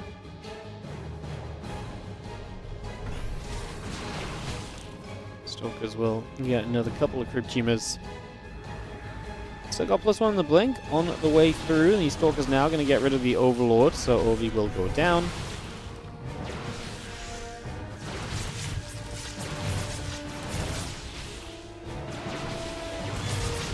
They say money can't buy happiness, but it can buy a mama ship.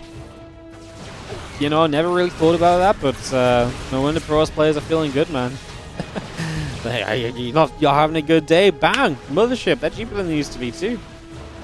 You know, it's a great point. I'm so glad to read Twitch shots sometimes. As y'all can see, those Lings and those Queens are going to step forward. The Stalker's going to try and fight back.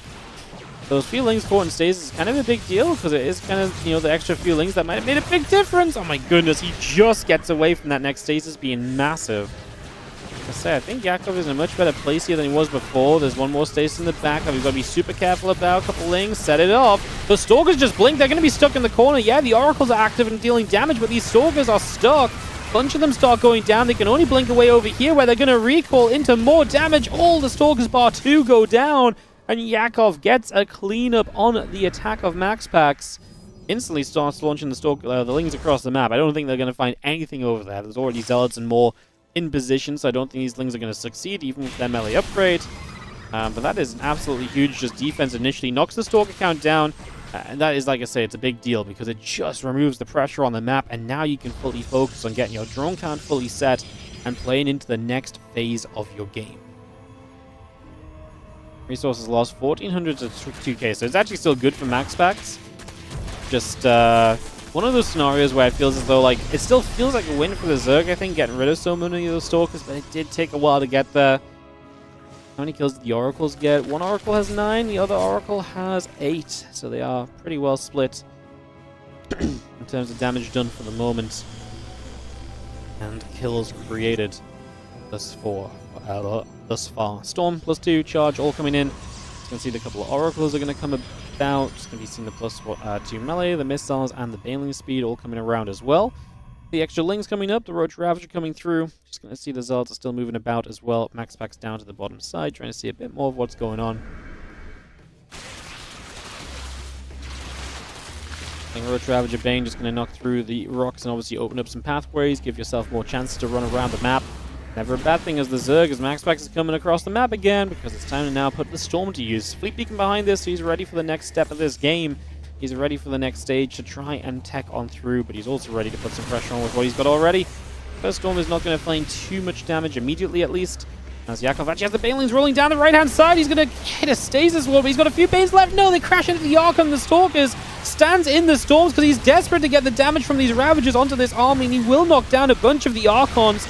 Oracles showing up are going to get the Ravagers in the end. We lose the 5th hatchery to the Zealots. We don't get there defensively in time.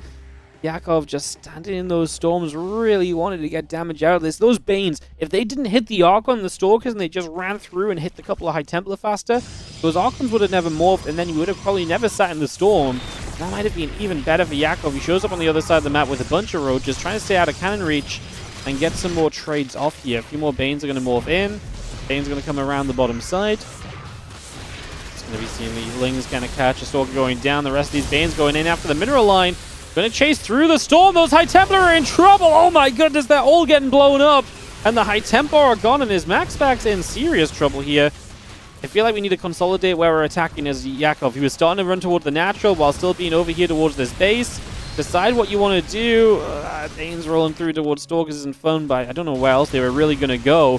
When we finish off this base, the Queens are in the middle of the map. That's not pretty. Meanwhile, Zealots are going to start causing chaos on the other side. We will finish the Nexus.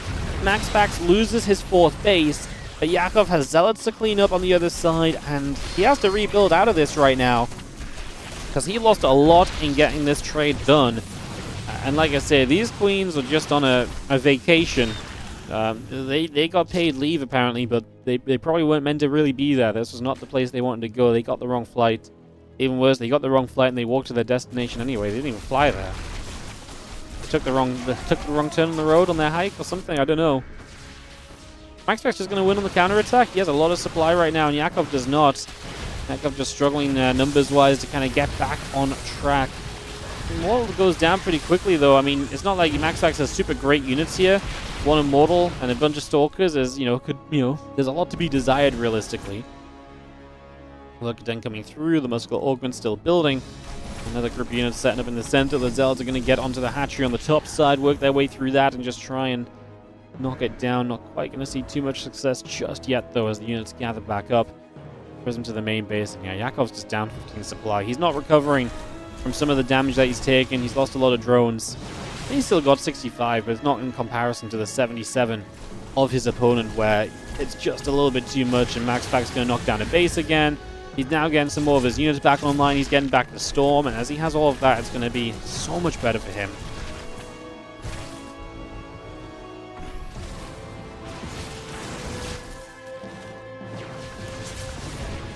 Okay, drone's going down. Just going to be seeing the Archons. And the company coming through. The Banes and the Lings going to run forward. A couple of the Stalkers and the Archons getting set up. It's just not enough from Yakov. There's no way you make this through. Those Zealots are going to come chasing. Those Roaches are going to get hunted. And that is looking as though we are going to have ourselves a MaxPax 2-0 to move through to the finals. As usual in the WARDITV Mondays, MaxPax is often in this final. He's our second most winning player of all time in this series.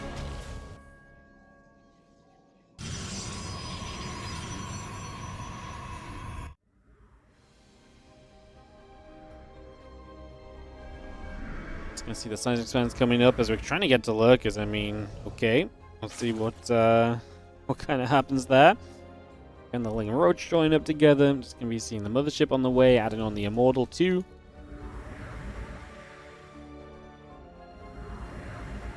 Nexus is currently halfway done. I'm just going to see the stasis fading, and we just back up with those units and preserve some of them. MaxPax is just swinging across the map with so much. I mean, at this point, it's a 60 supply lead in the game.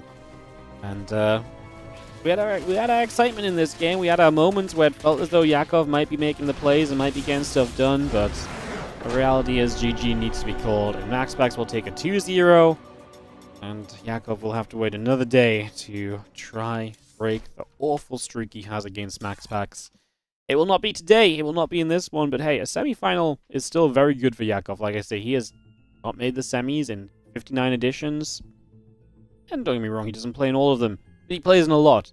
So good run from Yakov. Honestly, impressive stuff, right? He goes through Percival 2-1, Rogue 2-1. I don't think it's the hardest bracket, but it ain't an easy bracket either, right? So, well earned, and MaxPax will come out on top to move through to the finals against Solar. MaxPax, I've obviously been watching him. He beat Cure earlier on and Shameless.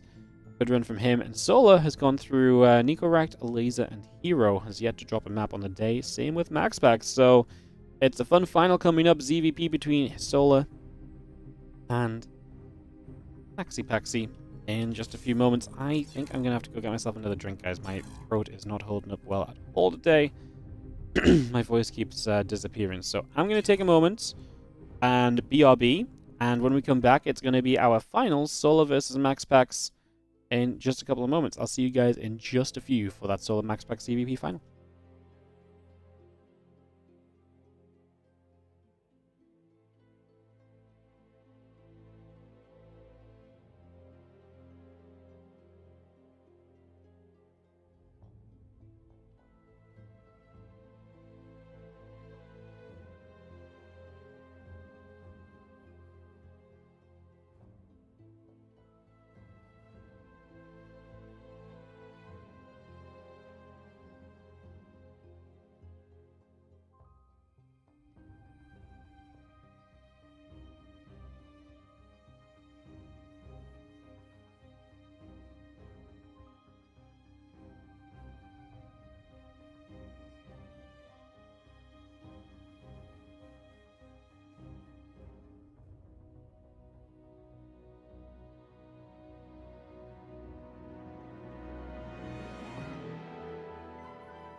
Welcome back, guys.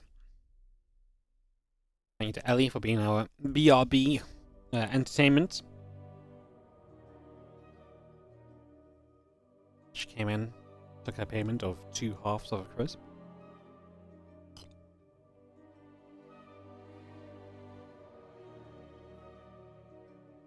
And now we wait for MaxPax and Solo DeVito still. So I just wait on those guys, otherwise we'd be set to go already. Couple of things then, guys, just while we're waiting for players. First of all, if you're enjoying this stream, usual stuff like subscribe, follow. It's easy to do, it's free to do, it helps us out a whole bunch. Those interactions really do push the stream up on YouTube, especially. Follow on Twitch, you just get to come and watch more StarCraft in the future, which is never a bad thing. If you're enjoying the games, obviously, and you want to support further, do consider Prime subscribing. Check out our Patreon page as well, patreon.com/WARDITV. And again, anything that goes into the Patreon, 100% of it goes back into tournament prize pools. We even cover the transaction fees, so if you donate $10 and Patreon sends us $9.50 because of a transaction fee, we still put $10 into the prize pool. So, no matter what else, you can 100% guarantee prize pool contributions if you want to support the Patreon. Again, it's patreon.com/WARDITV. And if you're feeling generous, sub it up! I'd love to get us back towards 600 subs. We've got the Korean Royale on the go. We've got the WARDITV 2025 Championship coming up. These events, again, happen because of your support. So, ideally, we get back to 700 subs because that's a really comfortable place for us to be able to fund tournaments from. But if we can't get to 700, even just getting up to 600 would be great. So, support if you can is my TLDR. Selling out a little bit. If you want to support for free, you can also check out Marvel Strike Force. We're not going to play it on stream today, but we'll play it on stream probably another day this week already. But basically, usual stuff with these kind of sponsors, guys. You can download the game, play it on your phone, play it while you watch the stream if you've got some free time. You know, play, get some games, and get some gains, and you can support the stream for free. Even just installing it supports the stream. If you get to like level 2, supports the stream. I think if you do the daily objectives both 2 days in a row, it's like actually like a massive support of the stream. Like, it helps a lot. So check out Marvel Strike Force if you want to support for free. The QR code will pop up there every now and again, or you can !Marvel in the Twitch chat as well. As our players are here. So enough of me yapping on and trying to get you guys to support. More of me talking about StarCraft and surely just showing you guys why you should support. As herO, thank you so much for the 14-month resub. You like me? I like you too. Thank you so much for subscribing. It's not just about the sub either. I mean, it helps. But it's not just about the sub. I like all you guys just for watching, believe it or not. Believe it or not. Alright, guys. It is finals time for our first of 2 Monday Cups today. When this one ends, another one begins. In the top right-hand corner, our red Protoss player, repping the Storm Gaming logo and name. It is going to be MaxPax in the top right corner of the map here on Tokamak. So, MaxPax in the upper right, Solar in the bottom left. And it's a best of 5 ZVP. Solar back in the finals. Again, I like to kind of talk about the history of this tournament. Solar has so many top 4s.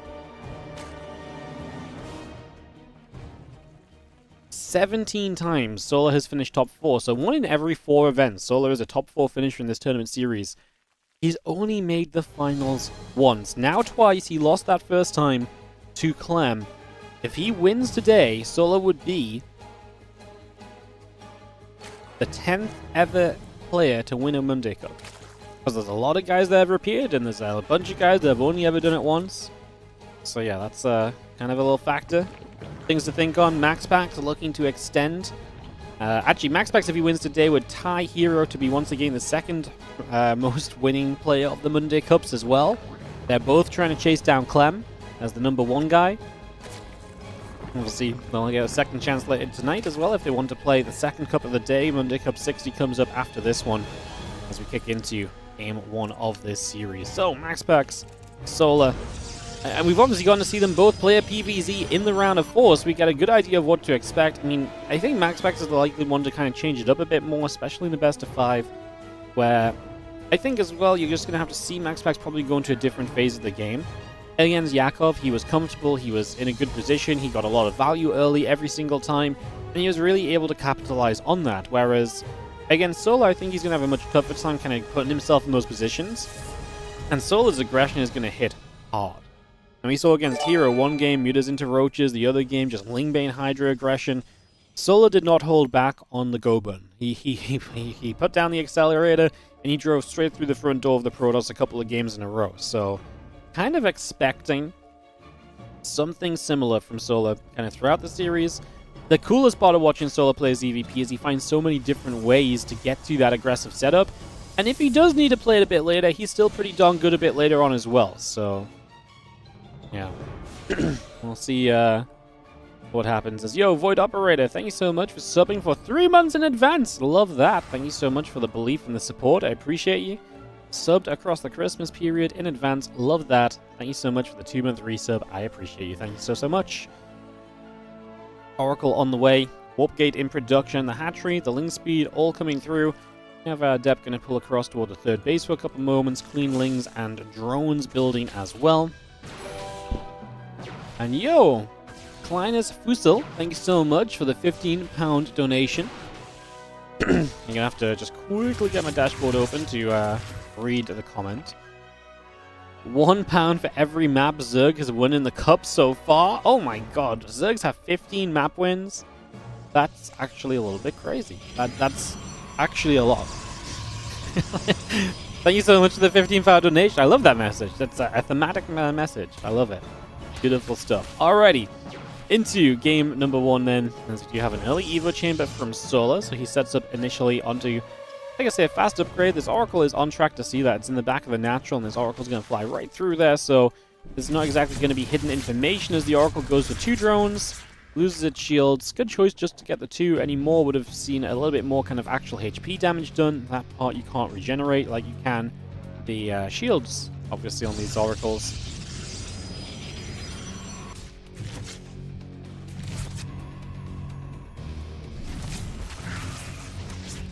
Oracle gets 1 more drone between the bases, and we just settle now to have a few more drones rebuilding from Soul. Melee upgrade on the way.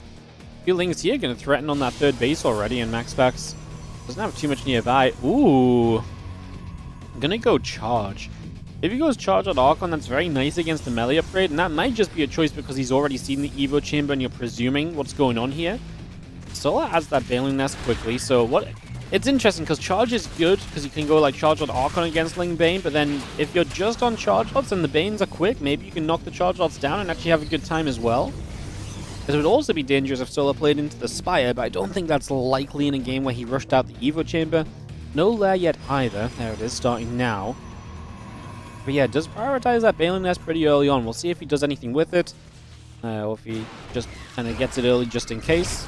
Because like I say, MaxPax is on his way to that charge upgrade to begin with. Solar already lapping over MaxPax on that work account. But he is making more Lings, so he's kind of sitting at 53 workers here. There is a world where he just kind of goes Ling Bane aggression from here. He's still making Lings. I think he's looking for a big old bust, and this might be very good against the responsive charge. Because as long as the Banes knock down a bunch of the Zealots, there's not going to be much else really here for MaxPax. Templar Archive starting. The timing of this has to be so crisp from Solar. Like, he has to hit before Archons are out. The moment Archons are out, this becomes so much tougher. What's going to be really awkward is the Zealots on the other side of the map, so Solar kind of has to go. I mean, how do you approach this, actually? These Banelings are going to slow waddle home? Question mark? Oh, no. Well, there's a lot of Lings because obviously he's been doing nothing but building units, and there's not exactly like a nearby warp-in point here from MaxPax, so the problem is that Zealots are just very good. 28 new Lings on the way. The slow Banes are going to slowly surround. He comes in from 2 directions. He is going to get a bunch of probes at least. He gets 9. I mean, MaxPax attacking has definitely been a little bit of a spanner in the works for Solar. I really imagine those Banelings wanted to do more. He's now droning. He's now building himself a Hydra Den. So he's not going to continue committing to the Ling Bane Hydra. Oh, sorry, the Ling Bane attacking. But instead we'll end up on Ling Bane Hydra here with a few more drones. We'll need to start Bane speed as well if he plans to keep using Banelings realistically. Oracles will not get too much more done chasing those Lings that get a Stalker. And obviously Archons out is going to be a major point from MaxPax, because now he's going to have Big Splash available.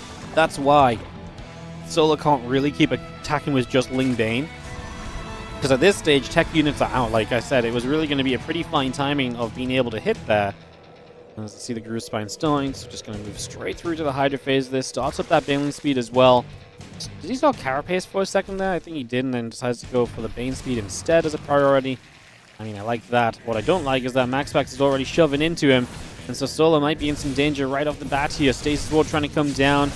One Hydra picked off already. The Lings are going to figure out how they can get involved here. There's a couple of Banes morphing. Want to try and set off the Stasis up there, but we didn't manage to get the Ling through. It goes down a little bit too soon. The Archons are going to put in work right now. That's where the Hydras are going to help out, and we are going to save this hatchery. Solar might be one of the most clutch plays in StarCraft 2, by the way. Consistently, Solar in ZVT, in ZVP, is so frequently just surviving and hanging on by a thread, and just able to kind of make games turn in his favor once he's survived by that kind of the slightest of margins. And that fourth base is again just another, maybe it's not the closest fourth hatch kill of all time in survival, but it's just kind of that idea of like, man, it nearly went down, you know, and that really does just play into what we see from Solar so freaking often. It's a pretty big deal, quite frankly. As the Robo Facility building on the natural, we do have the Groove Spine, the Muscle Organs coming in. Ling Hydra still building up. The Oracle's dropping Stasis Wards down. A few Lings going to get towards the top Nexus. Put some pressure in over there as a couple of those Lings go the other way. Cancelling the fourth. Keeps MaxPax the 3-base Protoss as long as possible. The longer you manage that for, the better, as Prism can't stick around to warp in, so it's just going to be the first handful of Zealots. That's going to be more easily dealt with than you would imagine. And the Zealots on the right side go down too. Good defense from Solar, not letting anything else happen here. He's a 66 drone, Lingbane Hydra aggressor, and with Hydra speed finishing, it's going to be go time, I think, for him to turn on the ignition and commit across the map. See some Banes there thinking of rolling through, but there's not a lot for them to do. One Ling pops the Stasis Ward, another Ling pops the Stasis Ward, preemptively removing some of the defenses that we're trying to work with right now. First Storm over there is nice, but it doesn't kill a lot of the Lingbane. It will lower its HP, but doesn't go down. Knocking down these rocks gives you another kind of pathway to access through, as the army supplies are 114 to 71. So you're looking at about a 45 army supply advantage for Solar, with Lingbane Hydra looking to commit from two angles here. It's the Storms that are going to be a big part of this, but where do you drop them down? That first Storm is pretty good because it stops the Hydras from coming around the corner. Stasis Ward comes in on the right-hand side as well, having a Storm defensively on the far right side. That's a good first wave of this defense. It's now only a 20 army supply lead in this game, but no fourth base. How much does Solar want to commit? Having gotten rid of the fourth base again, is he happy just to let this go a little bit? He's still defending great as well. Zealot attempts are being denied every single time. I thought that Stasis on the right was large. I'm surprised more units didn't come up from that direction and try and get the wraparound on the High Templar there, as we do see Solar close to maxing out and back to 116 to 80 supplies, so about a 30 army supply difference. I mean, it comes and it goes. As Bane's finish morphing, it's going to jump up a little. We can commit through as we just see the Storms coming down. Lingbane trying to move on in, and it's a lot of Storms initially. You're going to be having the Banelings having to try and stay back. We do have, I think, one Storm left on those High Templars. It's a lot of tech units behind this, but I tell you what, Immortals are not going to do the best against Ling Hydra if that's what they have to try and kill. Zealots across the map this time will begin to do some serious damage. Zealots showing up over here. Can these Hydras fight through? The Archon goes down. The Immortals are going to get chased, and this is going to be chaos because Solar is losing drones across the map, but he is chasing down Immortals, and he's getting a lot of them as well. And that third base may now be in trouble. MaxPax is rebuilding the fort, so maybe we need to try and deny that again. Solar's reinforcements are desperately trying to deal with the Zealots, as over here the Zealot reinforcements are desperately trying to deal with the Hydras. Army supply advantage still sits in Solar's favor by about 20, with a much lower overall count now. We're going to get rid of so many probes off this third base. It's going to go down. MaxPax can't justify running across there just yet, so he cannot come and defend it. And now it means he's probably going to have to play defense on the fourth, as that will become his third. But he lost so many probes, and that makes up for so many of the worker losses that Solar took at the same time. Lings and Hydras are back to try and deal with these Zealots right there. The Prism's over there as well. The one thing Solar did not lose, any bases, right? The hatcheries stay alive on the 4-base setup. Did he lose a base here? I'm not sure if he had a base there. No, he didn't lose a base there, so he didn't lose any bases, and so he still has the 4-base setup. Wasn't trying to go to a 5th base at all, which I guess makes sense because he does look to be pretty aggressive overall. And he sets up to maybe attack one more time on the other side, coming up from a couple different ramps. Stasis gets popped by Zerglings. Storm on that right side ramp is going to make it difficult to get up. The problem is over time, if you don't keep trading here as Solar, is that tech units come back online, plus 3 attack finishes for the Protoss. The efficiency becomes a big thing. The Banelings are going to get to the High Templar. Only 2 of them survive through that, then they're low HP. We drop one more Storm before they drop down. The units on the right side of the issue, and Solar says, I can come through this Storm and we can attack right now. In he goes. Immortals and Archons are falling. Can MaxPax find a defense? I think we've got a critical mass of Hydras that say no. Zealots across the map will once more go after the drones and cause trouble for Solar, and once again distract his reinforcements, which might be the saving grace if there is one. I'm not sure if there will be, though. This hatchery, this next going down is a big deal, and MaxPax has 40 supply left, so that is just going to do it. GG, Solar is going to open this final with a 1-0 lead in the best of 5. And it was an exciting way to start things off as well. Drama across the course of this game, as Solar obviously had to go and keep on trying to find the fights. And he gets it there in the end for the 1-0 advantage, heading into game 2 in a couple moments in this finals best of 5. That's a fun one.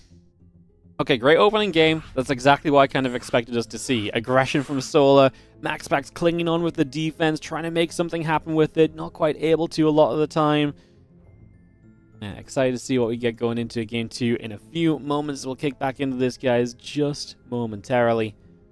As players are readying up, just need Solar to swap on over to picking Zerg, because I don't think he wants to play TVP here. We can kick this into play.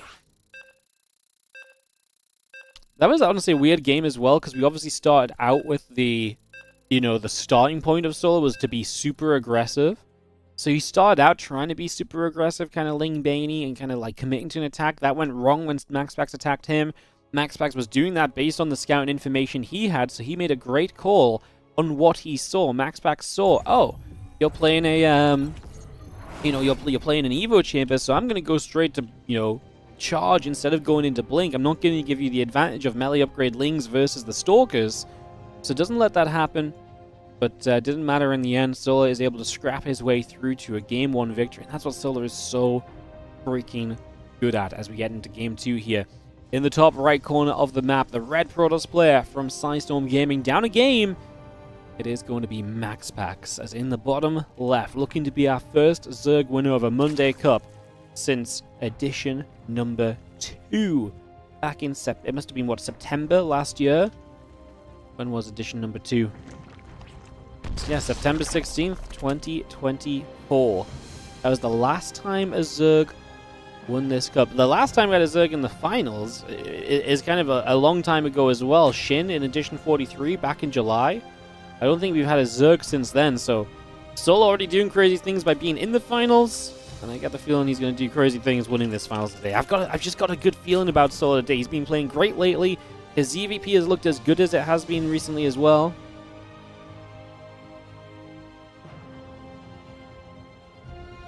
Very exciting. Hatch gas pool coming up. Get settled in.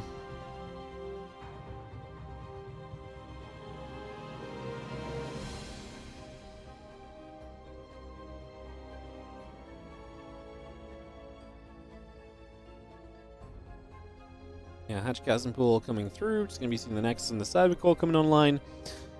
And I get to breathe a little bit, because after an exciting game number 1, we do get a couple moments to reset and build back up and go into this one. So, very, very exciting. 3 pounds more. Whoa, if we're doing a pound per map win, we're +1 right now. Let's go, Solar. I'm not sure if that was an ongoing commitment. Don't jinx it. No, I shouldn't jinx it, because honestly, it was still a very close game as well. I felt good for Solar. I do feel like it was very close, but I also do feel like Solar had to play himself out of the build order disadvantage as well. So, let's see. We're just going to have ourselves the Stargate as an opening from MaxPax. Not going to diverge from the typical, obvious kind of choice here. So that Stargate coming through. The Adept is on the way. The Nexus is still building. Couple Queens, a few drones, and the Ling Speed coming by as well, as we just have our Queen popping out the hatchery. Going to throw down an Inject, Chrono Boost on the Nexus for some probes to come on through. And that hatchery going down on the bottom side.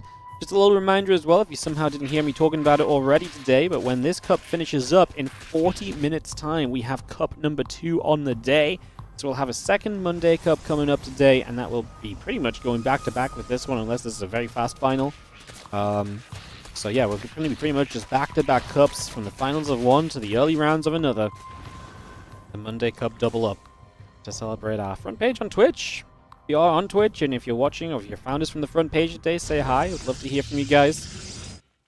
I know typically front page viewership just ends up being, you know, kind of just a sad goose to the number, but if you came in from the front page today, come say hey, let me know what's up. I always think StarCraft's an interesting one on the front page, because a lot of people who watch Twitch, maybe not a lot, but like if you're into eSports and stuff, a lot of people who are into other eSports used to actually watch StarCraft to you kind of once upon a time, and still kind of coming back and check it out every now and then, so StarCraft always has that kind of history that kind of leaks through. It's always funny when you see like commentators or people who work in other games and like, yeah, I started out, you know, watching StarCraft back in the day, you know.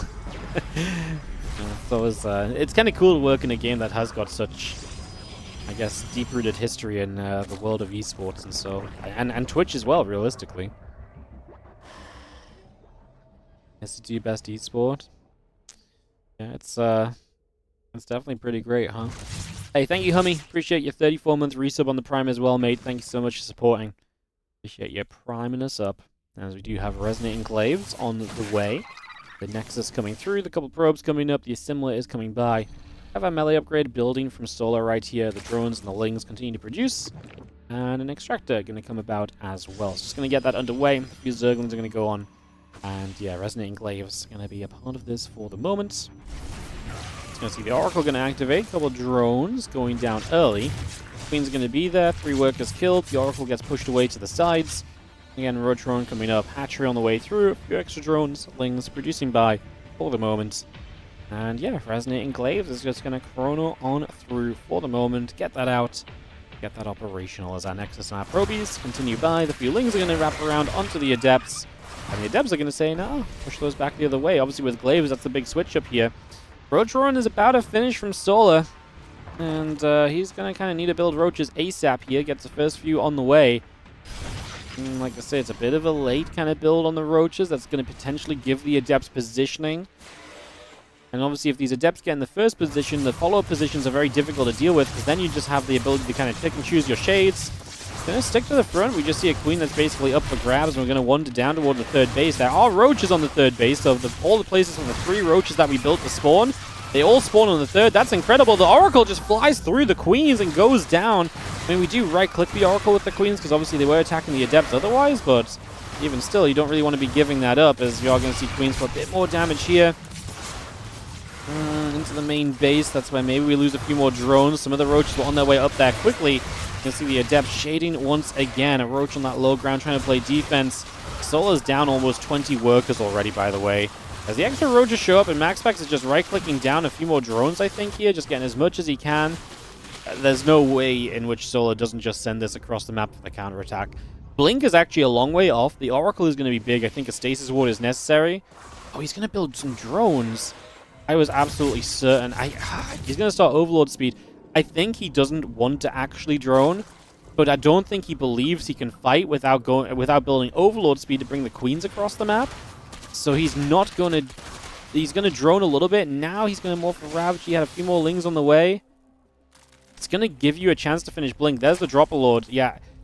Did he not realize... I mean, I guess there's still one Oracle, but like, is one Oracle the deal breaker of having to bring Queens across the map? I guess you're afraid that from this point, MaxPax keeps building Oracles as like a, well, if he attacks me, you know, like Oracles will just clean it up unless there's Queens. I mean, there's the Overlord speed finishing, so we're going to have a few more drones having been built to give us some kind of ability behind this. The Ravage is seen. I mean, MaxPax knows what's coming. As Blink is going to be done. I mean, the fact Blink is going to be finished is a big factor. It's still going to be a lot of army supply from Solar, but obviously completely all in. I actually think he would have been better just to go before Blink was done and just go ASAP, you know? There's going to be a cannon battery down that ramp. We have not morphed in any Ravagers here. Solar does not have the gas for that. This is just baseline Roach Ling. And the Stalker's going to make a big Blink back. We see a few Adepts warping in as well, just to try and clean up the Lings quickly. Just do not feel like Solar's army supply is going to get it done. Here are the Queens, so we're going to have to drop some creep if we want them to be able to transfuse up some Roaches and keep them going. The Stalkers are getting very caught in the back, and, you know, that does give you maybe an opportunity to clean up a few of them. The army supply here is 42 to now 41. The warping the Stalkers is massive. We're going to drop the Biles onto the warping Stalkers. We get a couple kills. So, hey, we make value out of the corrosive Biles, which is not always a guarantee. But the reality is the numbers are not there. Yeah, I wonder if he could have just gone sooner. Again, the one Oracle will do a lot. But in the end of the day, like, that one Oracle wouldn't have had that much energy if you just kind of went straight away anyway. So I'm not immediately convinced by that kind of concept of that we just had to get the Dropper Lord. It's a little tough one to call, as MaxPax gets it tied up 1-1, gets the defense there. Solo's attack will not succeed, and we tie 1-1 in this best of 5 game 3. In a couple of moments as MaxPax hosts us up into the lobby, so we will just be a second or two getting into this on Pylon and get this ready to rumble, as the Adepts definitely did their work. Let's be fair, like, you know, there's a reason Solo was in that position and in that tough spot. Just needs Solo to swap the Zerg, which he does, and we're straight into that map number 3, guys. These guys aren't wasting time. These guys are ready to go, go, go. That's exactly what we continue to see for the moment as we kick into Pylon for our third map then. Get this underway. Like I say, guys, another cup coming up in about 35 minutes. WARDITV Mondays 60 already has, oh my goodness, the sign-ups on Cup 60 are bonkers. Check-in is open already. And Showtime has signed up. I have not seen... People keep asking about Showtime. Showtime is signed up, man. We might actually get to see some Showtime today. We've not seen Showtime in a hot second. So that's exciting. Very, very fun as we dive into game 3 of our series. Top left-hand side, the red Protoss player is MaxPax, taking on the blue Zerg in the bottom right from Falcons. We have Solar.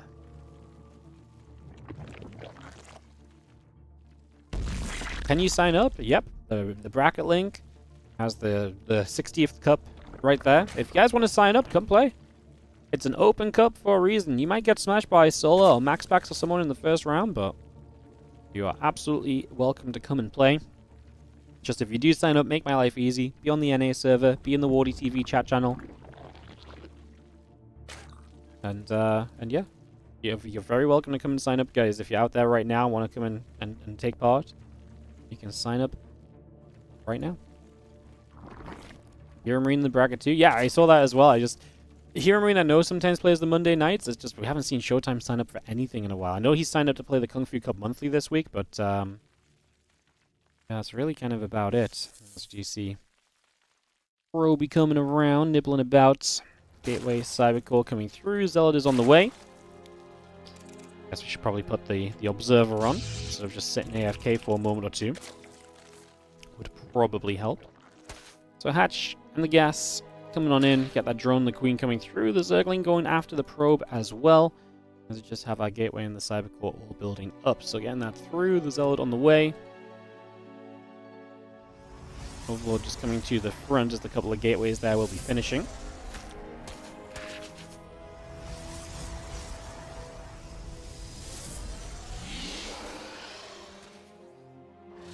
I guess you have to be a particular minimum level. Nope, it's a completely open cup. If you are Bronze League, you can show up. You will get smashed, you will lose, but you're absolutely welcome to come and play. Fun opening here from MaxPax. He plays the double gateway at the front, so aggressive. Later Nexus, but we'll give him some units to play with initially and to try and harass with. So we'll see how well that does. We'll see if it nets him, you know, value to kind of justify this move being made, because that's kind of going to be the immediate question of, like, is this worth the investment of an extra gateway and chrono boosts and building those adepts early? Like, this is all going to eat into other things that you could have been doing otherwise, right?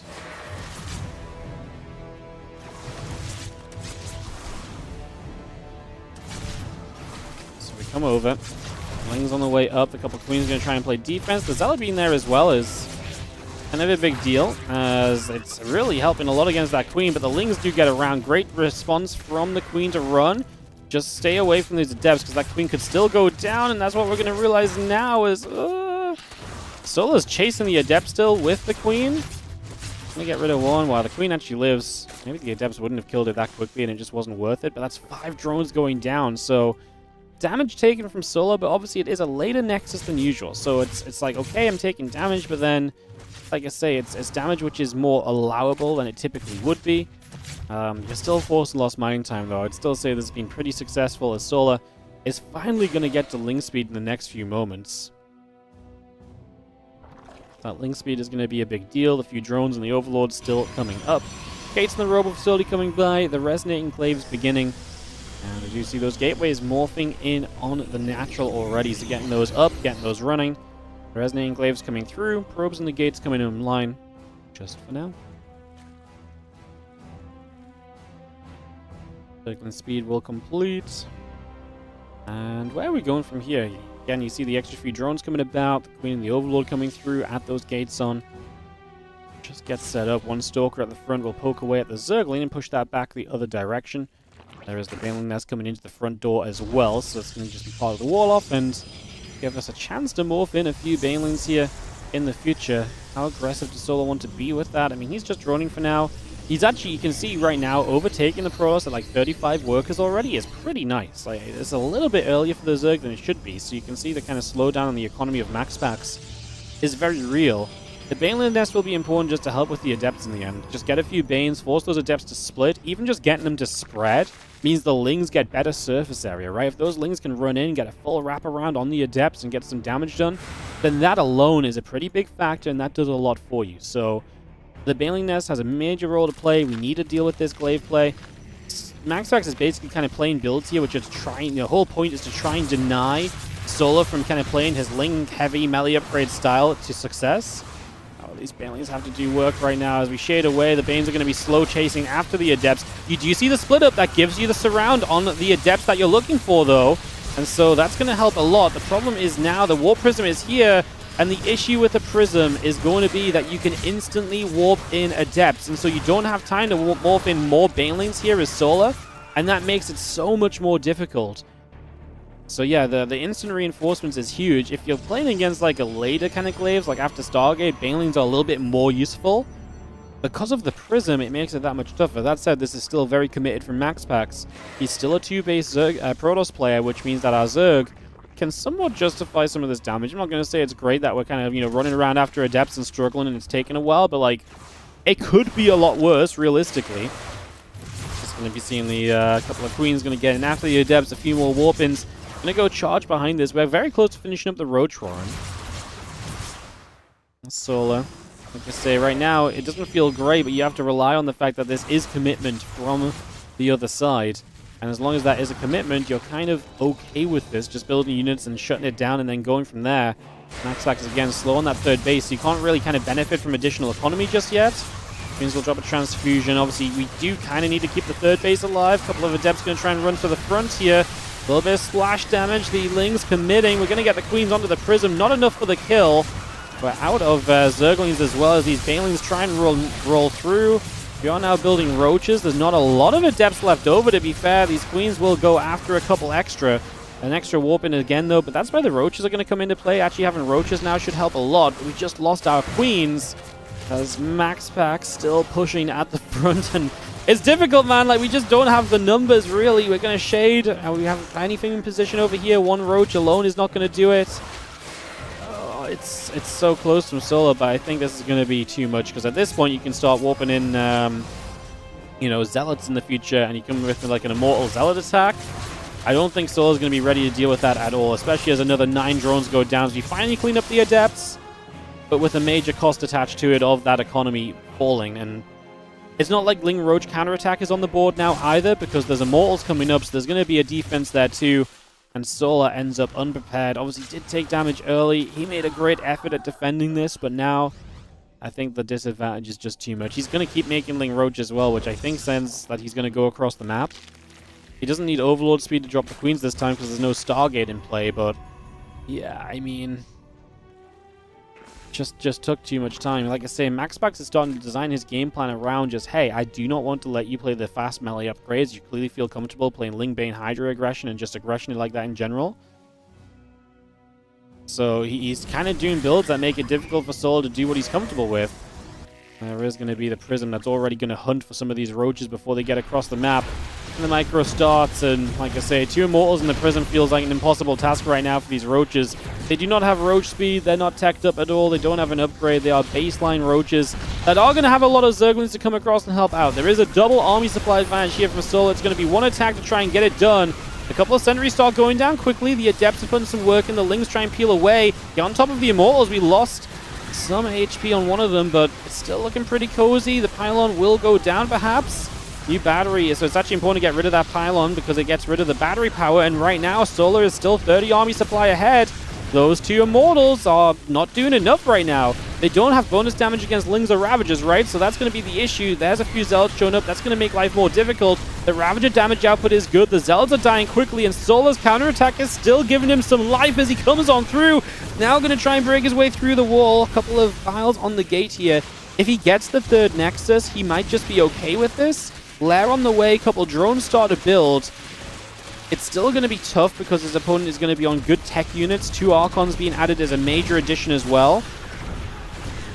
But it's somewhat playable with no 3rd base from the Protoss because he's going to be that much more committed as well. Currently just chasing that Prism down and just trying to get some value. That Prism staying alive was huge as well. We saw the Queen's targeted. Imagine it actually went down at some stage. That would have been massive. Solar might be thinking, can I get rid of the wall off here? Like, can I take some gateways down and get some extra value from just being on the map still? Solar's got to play a very careful balancing game right now. He's down in workers, but remember, there's no 3rd base mining, so a lot of those workers are oversaturated for MaxPax. So the economy is favoring Solar. He might just have to go into units just in case, because I think the biggest concern right now is if MaxPax just full sends an army and he's caught droning, he might not have what he needs to really get away with this. Going to be seeing the couple of Immortals taking some shots, pushed away a little bit, +1 missiles, Baneling speed, Roach speed, all building through. And we'll have ourselves the attack and Immortal coming up as well. The Prism loads back up, pulling Roach Ravager, stepping over. Let's have ourselves the army of Solar pulling back down the bottom once again. MaxPax just trying to go with the Prism pressure. Maybe now Solar, I mean, he's still building units again, off 51 workers. I wonder if he's just going to go Roach speed, Bane speed +1, and he just attacks. And maybe that's not a terrible idea. Like, just basically sending it with a ton of units. It's obviously much more committed. Storm is halfway done. MaxPax is getting back online in terms of some more tech here in this game. Still does not have a 3rd base, so a lot of those probes oversaturated right now. Long-distance mining are not as efficient as you might think they are. Observer is going to get piled down, gets rid of some of the vision as well. Just remove some of the confirmations from MaxPax as to what exactly is going on. Solar's getting a 4th hatchery bottom left side, but like I say, does not have many drones to go send to it. We are 11.5 minutes in game, so I guess Solar right now is full saturated, so as he gets the 4th base, he could then drone and just send those drones there, you know, from this point. Like, arguably, he's been fully saturated because, again, the main base has already been mining out a little bit, so you've lost some patches and availability. I think the reality is he just wants to send this full-on attack, though. 22 Banelings is going to be a big power point. His army is going to be much more valuable than it has been before. Before, it was kind of Roach heavy, so, you know, the value in the army supply is a bit lower. But this time, with Banelings or so, it's a lot tougher for MaxPax to really deal with it. Do not love those storms. The first one whiffed, the second one goes right where the first one was at. We're not playing with a ton of storms available, so that's kind of a big deal. Prism across the map, Solar's pulling back, he's droning. I don't know if Solar loves the idea of attacking into what he just saw. Clearly not. I actually like his attack, though. I actually think the attack would have been good because it would have been into basically there's no baseline units there. It's just tech units, which, yes, is very powerful, but I actually think there's a chance he just overwhelms it because all the damage he does is going to be onto Archon Immortal. It's tough because, like, it doesn't necessarily feel great, but I think there's a chance. Good defense on the ramp, on the natural wall, by the way. If you get in there as Solar, that's just an annoyance you can play for. Observer was a second late. I didn't notice it either, but 19 probes go down. The Banelings crashing there, I think, secures it for Solar. He doesn't need to fight anymore. He can pull back, drone a little bit, and then go, because that's a lot of eco damage. And just as MaxPax sees actual ability to mine off a third base, it's instantly stripped away from him. So Solar succeeds with that, as now we resettle ourselves here for this game 3. Plus 2 attack upgrades still coming through. 2 more High Templar and an Immortal being built. The Archon being added on as well. 7 Banelings are producing for the moment. The melee upgrade in production. Going to take a little bit of a fight in the center. You can see MaxPax, I think, is getting desperate too. He's not rebuilding probes, so he's going. So now from Solar, it's a defense, defense, defense scenario where you just have to hold on. I've seen Sola's been chasing after that Prism for a while. We'll get there to deal up with those Zealots quickly. Cancels the 5th hatchery. All he has to do is defend, which means all he really has to do is kind of not, play around the creep spread and play with that creep to help him out here.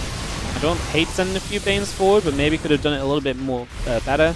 Didn't drop a Storm as MaxPax, so wasn't that afraid of this. Again, MaxPax's army is so valuable. Like, it's got so many high-tech units involved, plus one melee gets denied. Solar again has the advantage of being the defender and being able to buy a bit of time. We're going to start coming through, has to run through storms to get there. It's going to be ugly, and it's going to be very ugly if you're the Zerg fan, as that is going to be it going down. The army just melts. It wasn't good enough. MaxPax's counterattack is going to be good. Solar had to play the defensive advantage, which is, hey, I can buy time, I can sit on the creep spread and take advantage, and he wasn't given the chance. He dives onto that army. It was so tech heavy. It's a Mortal Archon Storm. Like, every single unit is worth so much. So, despite the army supply lacking, it's just worth so much, like I say. And Solar, I actually do think, looking back, like, you see MaxPax on a lot of tech units, so yes, attacking on it's scary, but I actually think that might have just been the wraparound and go right then. Give him MaxPax time, even though you forced him to be all in. You did force him to be all in. You didn't have a great way to fight that army when it picked the fight. And obviously in the end it got to pick the fight, right? So that's kind of the issue and where it comes from in the end. Crazy business as we get going. Ruby Rock style for this one. Solar just needs to swap race over, and we are on our way into map 4. MaxPax on a 2-1 lead, because no one ever wants to see a Zerg winning this tournament. It's because I want it too much, I think. I want a Zerg to win this so badly, it's almost cursed to never happen, you know? Like, it's just like, no. This shall not be a thing. Alright, guys. Game number 4. I mean, it has been some rough starts from Solar, and if you can just maybe stabilize through that early game, I mean, it's been on the back of the glaives. The thing is, for MaxPax, how many times do you go glaives and expect to see success before you kind of peel away and try and do something else instead?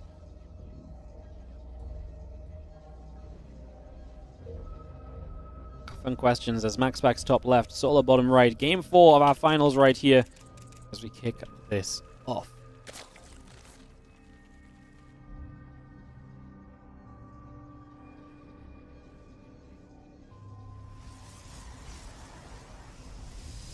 Was MaxPax who GG'd? No, his army. MaxPax's army was stomping. The moment Solar decided to full commit, it's like, ugh, but the problem is, it's like, what are you really waiting for? I guess as well. The Prism's gonna harass your main. Like, does it get any better for Solar? Like, you're basically relying on Biles to do some damage to chip it down and to give you a chance. He tried to go. The opponent stepped onto creep. He tried to take the fight. He just didn't have that good of an army. In the end of the day. It was a weird game. I see people being like, the Zerg was ahead the whole game and this happens. But, like, no, like, he was in trouble, man. Like, he had to do so much to step back in the game. He was all in and off of weird positions. His tech was delayed. Like, Solar all-ined himself, like, 2 or 3 times in this game. The problem with the all-in the end there, so, you know the moment when he killed those probes, right, on the 3rd? But the issue is that he was trying to get into the main with the Lings as well. And that would have been a huge play, because that would have maybe pulled MaxPax apart a bit. But because he couldn't do that, he could never really get that MaxPax army to separate. And as a death ball, that MaxPax army was super powerful, which is why Solar didn't commit to fighting on the other side of the map. Instead, he retreats home and tries to play a longer game, and MaxPax is like, no, no, no. Like, there's a reason you don't want to fight my army, so let's go, you know, let's take this fight. Maybe in that case, if you see, you know, MaxPax coming across the map, maybe Solar's play should be to go and try and go for, like, a base trade, right? Because maybe then you actually have something of a chance. Because, again, fighting that army straight up ain't going to happen, and that army arriving on your front door is going to be brutal. I wanted to believe. I wanted to believe in what Solar was kind of packing until the very end, and I think I kind of did have a bit of belief, but looking back on it, it really was maybe a little bit misplaced, to be honest, so... Fun stuff, man. Fun games. I mean, game 1 was obviously pretty crazy and back and forth, too. It's definitely a fun matchup between these guys when they come up against each other.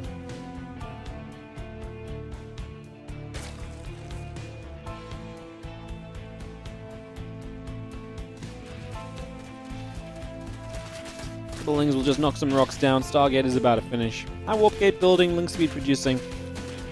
Take a few moments right now as we just see the hatchery going down over on the right. WARDITV is MaxPax now confirmed as the best PVZ. I have no idea, honestly. I think MaxPax is struggling against Solar just as much as the other guys are. Only he's abusing the glaives to give himself winnable kind of build scenarios, and he's doing well from there, but yeah, I don't know if he's the best PVZ. Hard to say, because MaxPax, herO, and Classic all play very different kind of PVZ as well, so it's really hard to say who's the best when they play such different styles and varieties. And we just don't really see that much PVZ to really talk about it either, to be honest, right?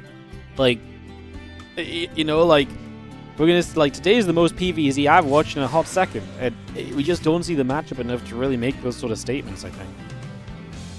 So thank you, SLD121, over on the YouTube. Lost my voice. It's becoming a YouTube member. Thank you so much for joining the WARDITV Gold tier. Appreciate you. Thank you for supporting over on the YouTube. It's not every day we get a YouTube sub. I'll give it some love when it happens. Thank you so much. Evolution Chamber coming up here. We get ourselves 7 drones, 6 Lings, all building by. The Overlord will be coming up as well. A few extra Lings also coming through. As the Nexus, Gates, and Twilight Council will build.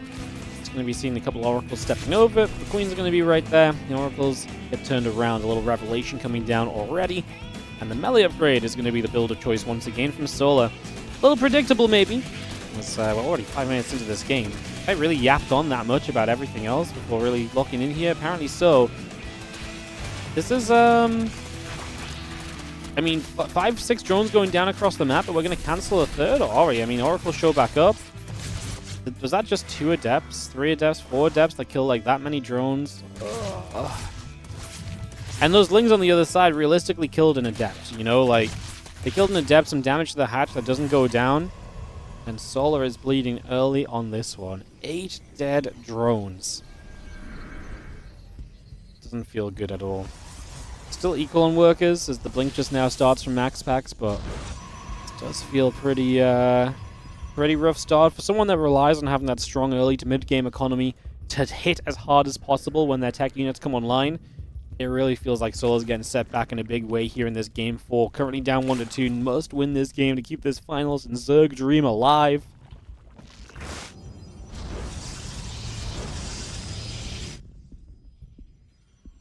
He's looking stepping over. The melee upgrade and the Lings coming through. Stalker's going to be there. A couple of Lings going down already. Just going to go nibbling. A few of the Stalkers. Get there. The Lings taking damage. Baneling Nest coming through. The Lair about to finish. Just a few more Lings showing up on the left-hand side. Some Lings going to run across as well. Adept is going to be there too. Just for the moment. Zealot, Stalker, Lincoln +1 coming on by. Temple Archives coming about, +1 on the blink coming in. I see the Lings already trying to deal with these Stalkers early. To be fair, it doesn't feel like the Stalkers are getting too much potential to kind of get on the hatchery. The Hydra Den's about to be done as well. This looks pretty okay for Solar defensively for now. Don't think there's going to be too much issue for him kind of hanging on in here just yet. So that part of this seems fairly okay for the moment as we continue through.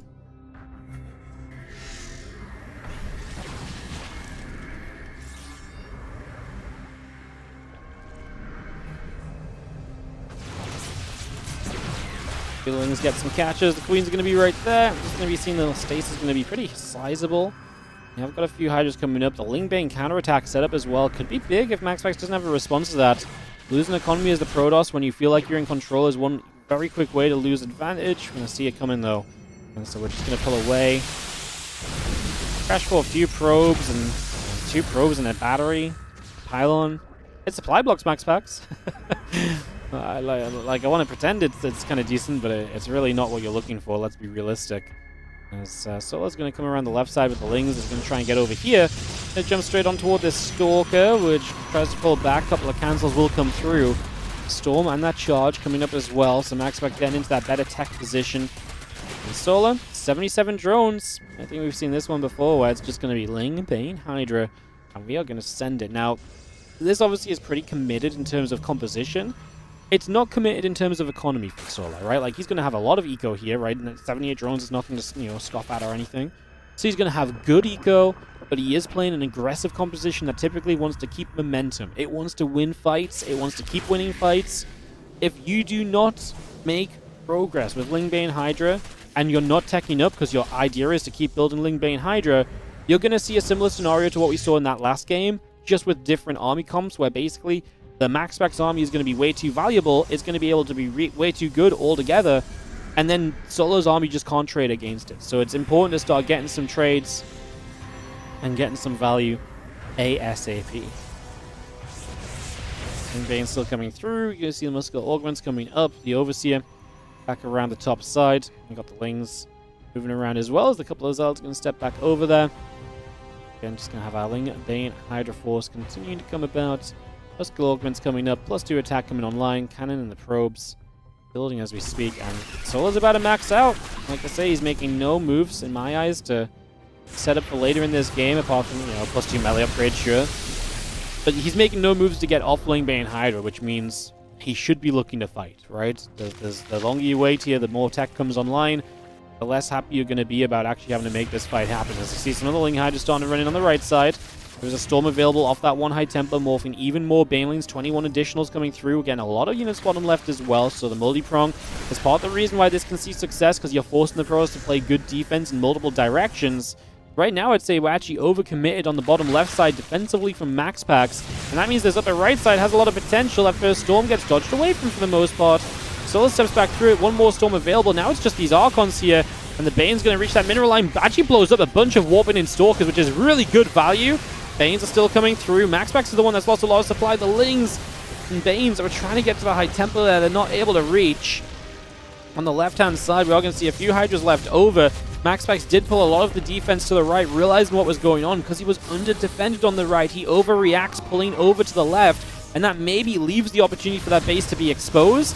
Now he pulls back over to the left, and again, because he's kind of reactively kind of pulling left and right, it's getting a little bit messy and scrappy, and that's going to be the result. The base goes down, and Solo does knock that base away. A couple of these Zealots still being picked away at. Just going to be seeing the Hydras and the Lings still pushing up. Couple probes. Going to be in some trouble there. We can't lose another base. If Solo loses the MaxPax loses the left side, then Solo is going to be in prime position. Again, another round of Zerglings starting up. We know where this is going. It's more of the same. Additional Banelings coming up right now. As all of those Lings and Banes more through. Archon Immortal coming up as we speak. So again, a lot of that up and online. Getting a lot of that ready to go. Chunk of Zealots is going to get warped in here. The Hydra's going to knock down some rocks. Open up some space. The Banelings will roll their way across that left-hand side. So Solo readying up the opportunity over on the far left. A couple more Banes will morph through. The Lingbane all coming up. +2 melee about to finish. It's a nice storm under a few of the Hydras. We are coming in from the top side as well, just letting a few of the Banes try to sink through over there. Going to see some High Templar. They get blown up. No Storms left over, guys, and that is going to be a lot of Hydras to deal with no splash damage. Banes are still hitting the Stalkers. There are a few Zealots on the other side, sure, but I don't think that's saving you from the onslaught of Hydras here. I mean, actually, again, a little bit split up. They're hitting different things. But yeah, MaxPax gets the same feeling. GG's Game 5 is what it's going to come down to. We're going to go the distance in the grand final of Monday Cup 59. I'm going to get into this in just a couple of moments.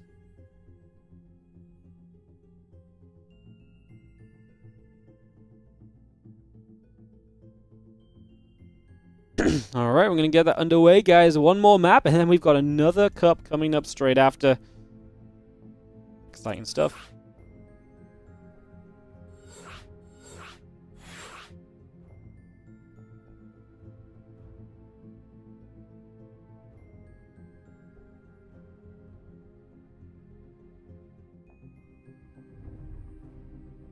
All right.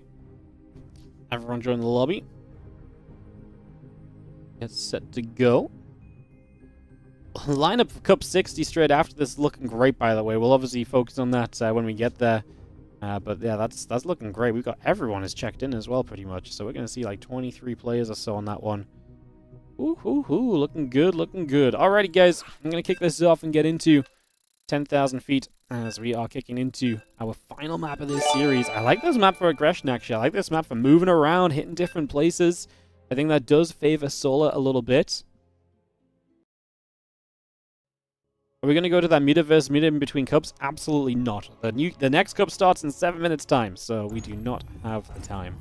If this had ended like half an hour ago, then sure, but yeah, we are just going straight to the next cup pretty much. So the next cup will probably be delayed by a couple of minutes while we finish up this series and then get everything started and get everything underway, basically. So that is a factor. As on the top left-hand side, the red Protoss player from the 2-1 lead now having to play the ace map. It is going to be MaxPax. And keeping us alive with all of that Zerg aggression and swarminess, it is our blue Zerg in the bottom right-hand corner, Solar. Yo, F Spartan, thank you so much for the Prime sub. Appreciate you. How you doing? Thank you so much for priming us up today and supporting the channel.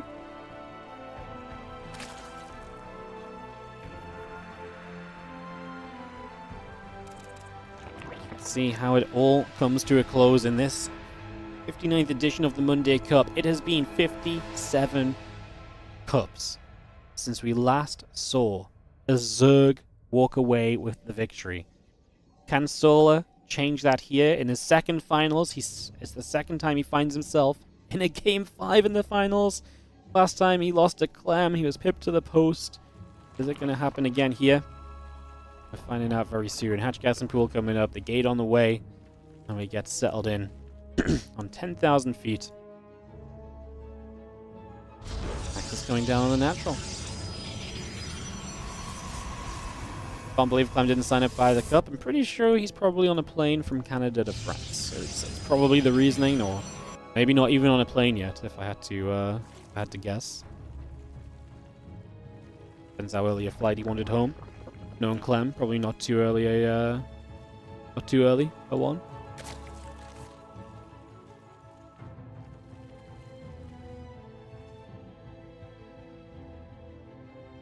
Cybercore coming through. Nexus is on the way up. The Overlord checking up to the top side.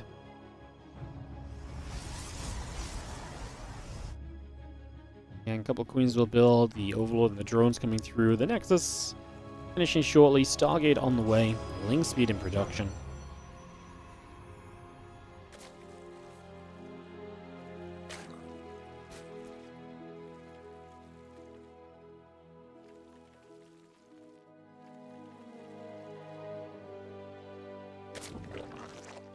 Drop a hatchery onto the third base. This is kind of as peaceful as we wanted to be. Give a few moments to get set up.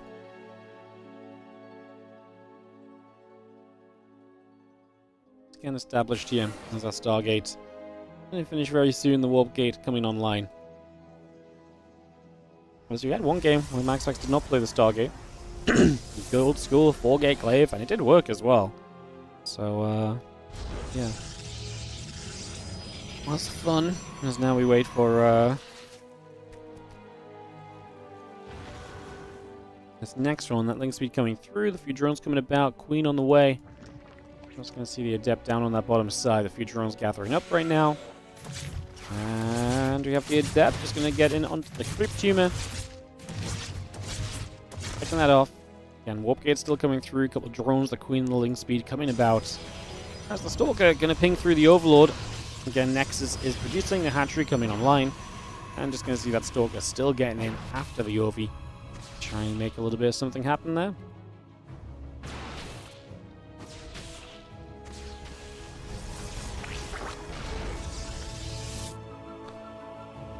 Yeah, the Robo started very quickly here from MaxPax. Maybe there's something a little bit different to what he wants to do right there compared to what we've seen before. Because that's not a fast Twilight Council. So Robo, then Twilight.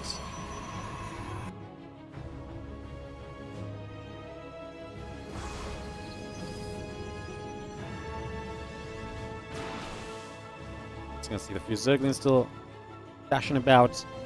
Powerful moving over.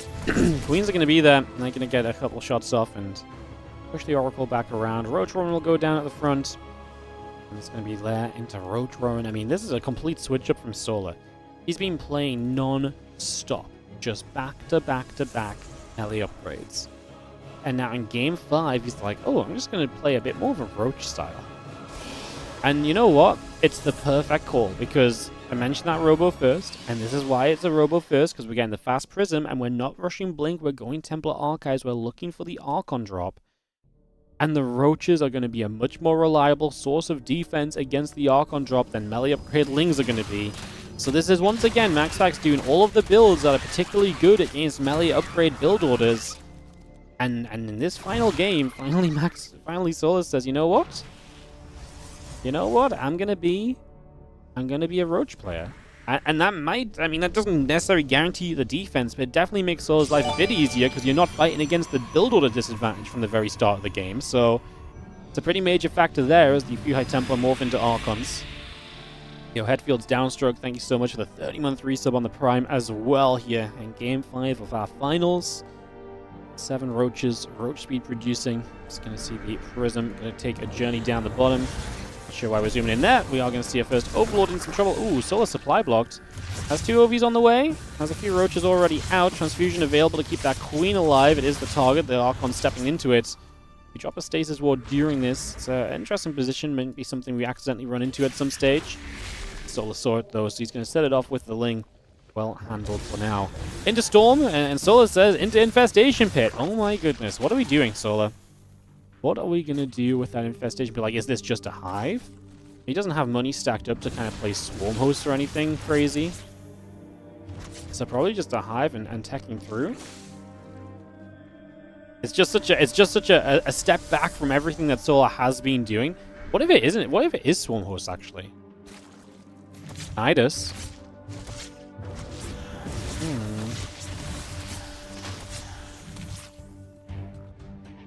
Yeah, there we go. Swarm Host it is. It started to be the only thing that really made sense. He doesn't have anything to really accompany Hive Tech. And so Swarm Hosts are like the one thing that really makes sense right now.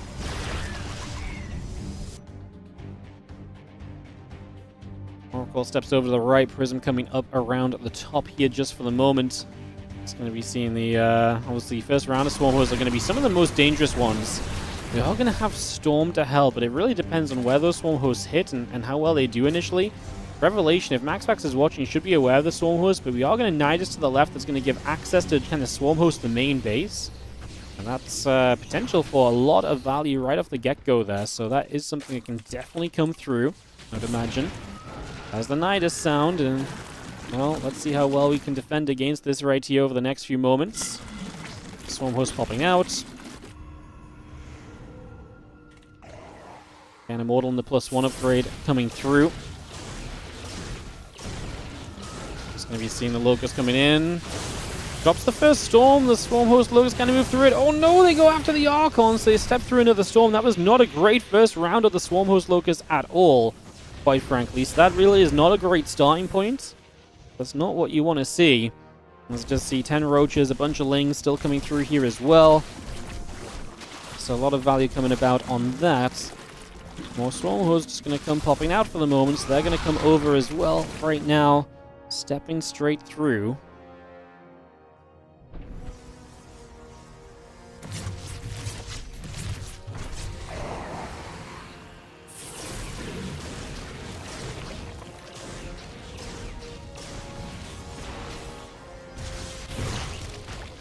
Moments of back and forth, another Storm coming down.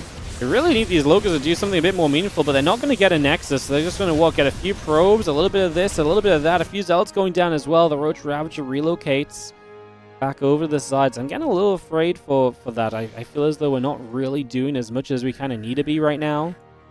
So not really succeeding in that regard just yet.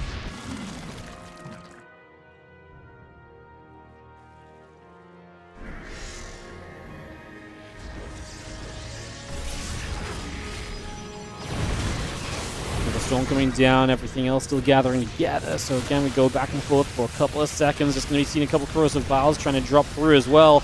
Solar trying to trade here with the Roach Ravager, but the Roach Ravager will not trade well. You need these Locusts to be up in front and to be trading and to be providing value, and it's not happening too much. Now we're going to get the Locusts in, and they have a chance to do some real damage while everything else is busy with the Roach Ravager, but that's a great Storm. And again, the Storms so far have actually been really good for MaxPax.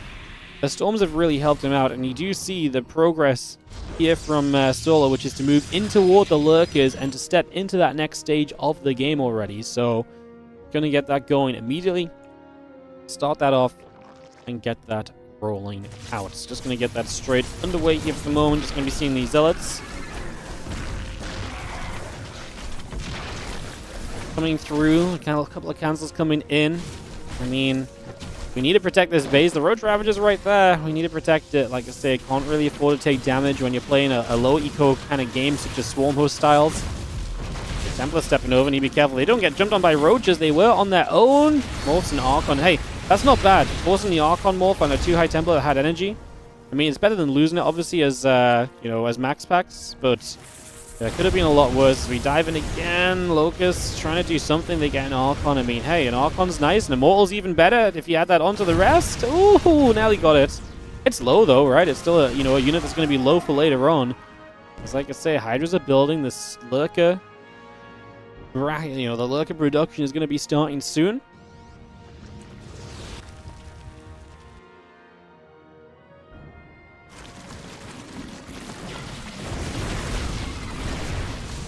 Seeing the Swarm Host. Oh, they do not get back in the Nidus, so the Swarm Host are going to get stuck in the middle of the map. Now do we get forced to fight? Ooh, MaxPax took a second to come down the bottom.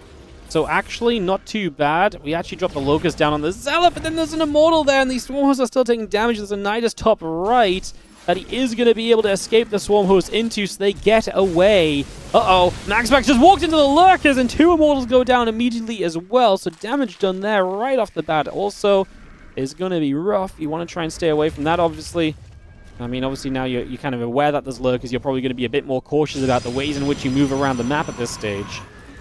Stargate Fleet Beacon coming through. Those lurkers and lings building as well. And you're going to step forward. A couple lurkers getting burrowed. Storms coming down. Immortals wanting to try and push forward into that army. But again, it's a lot of lurkers. And MaxPax now has to take the tech into Stargate and Fleet Beacon. I really do think this has been a pretty rough game for Solar. Like, he did not do what he wanted to do with the Swarm Host at the end of the day. But the fact he was able to at least buy time again to Lurkers is giving him a chance. Moments like this right now, though, are kind of scary. We are seeing some of the High Templar going down. Archon stepping into Lurkers as well. We've got some Lurkers to the main base to play defense. So just going to step straight through over there. Those Archons still in some trouble. Lurkers are firing a bunch of Hydras on the way up with Lings as well in production right now. We're actually getting a catch on a lot of the tech units. I mean, Lurkers just step into that storm, gets the High Templar there as well. All the High Templar just died. It's the Immortals that are going to try and play a getaway. The Locusts that remain actually do damage across the map as well. And the Lurkers are still trying to chase up toward the rest of that army. We're going to recall home as MaxPax needs to resettle. He's building the Tempest. My concern for Solar now, I suppose, falls to the fact, like, do we have an answer for Tempest? Currently, it's Hydras. No Spire in sight. It's a low eco game. Still only 60 workers. Runs up over there. Wants to try and get rid of these High Templar in the front. We're going to see the Lurkers are going to force their way up this ramp, and we are going to siege this position. The Immortals trying to run away through the Sim City is actually holding them off and keeping them in trouble. Now this Nexus is in trouble. Locusts are going to decide where they want to go to. Honestly, they can kind of pick and choose their moments. They're going to just go for the front door. This 4th base of MaxPax will go down, and Solar is going to control a very scary location. We have a couple of Tempests. I tell you what we don't have. We don't have splash damage against these Hydras, so if we want to fight the Tempest, we probably can do so. We even have a Nidus coming up in the natural of Solar to reinforce, of the natural of MaxPax to reinforce Solar over here.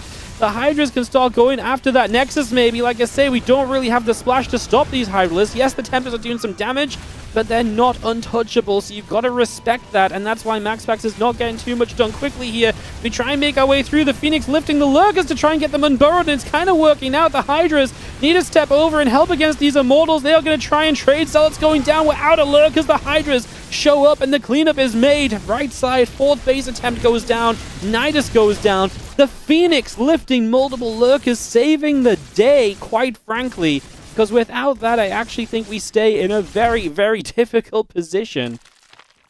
Oh my goodness. Absolute chaos as we get to... I mean, this Game 5 finale is really turned into an epic.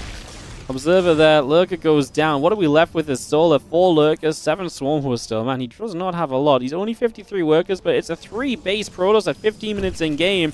And it's about to be a 2-base Protoss. This Nexus goes down, so some of that mining goes down.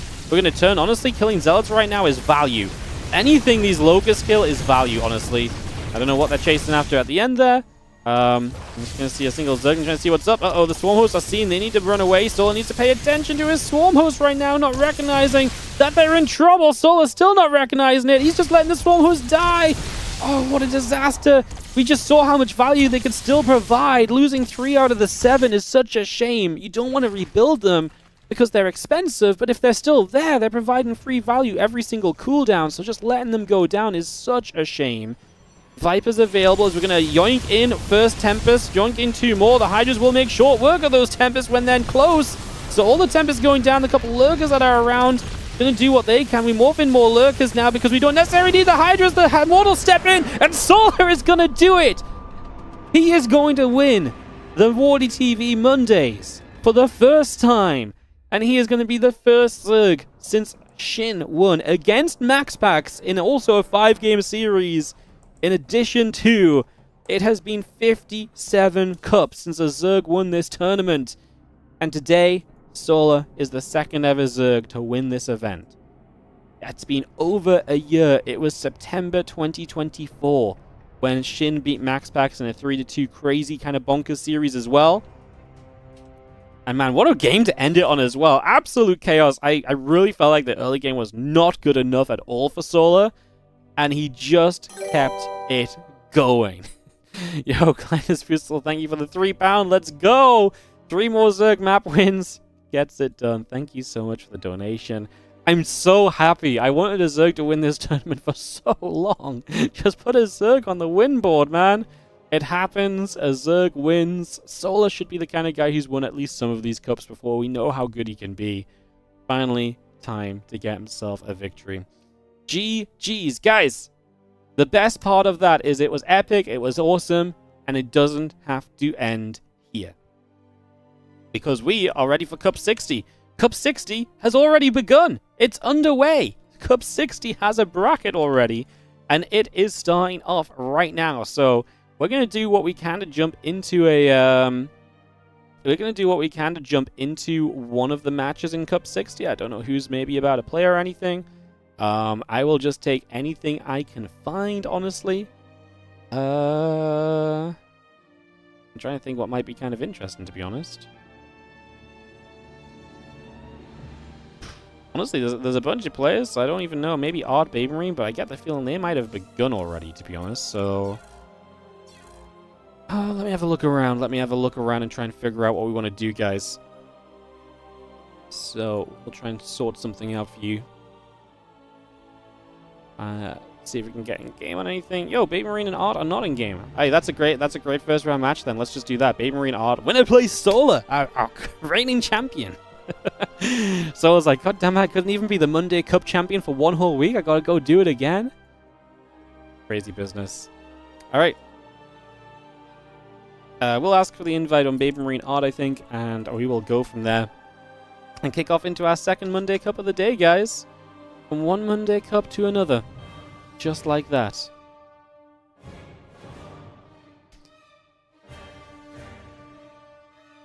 It's quite amazing Zerg won at last. Another bizarre stat is that Zergs have been in the finals only 4 times in 57 or so weeklies. Shin, Solar. Yeah, because Dark was around still when this tournament series started, but he didn't play every week, and then when he did play, he just never quite made it, and yeah, I mean, he was a Zerg. I mean, I'm surprised Solar only ever has been in 2 finals. Like, Solar's freaking good. It's just the consistency of Clem, MaxPax, and herO in this tournament series is ridiculous. Like, their ability to just be so, like, to the point where it's like, if one of them gets knocked out early, doesn't matter because the other guy is so reliably able to win anyway.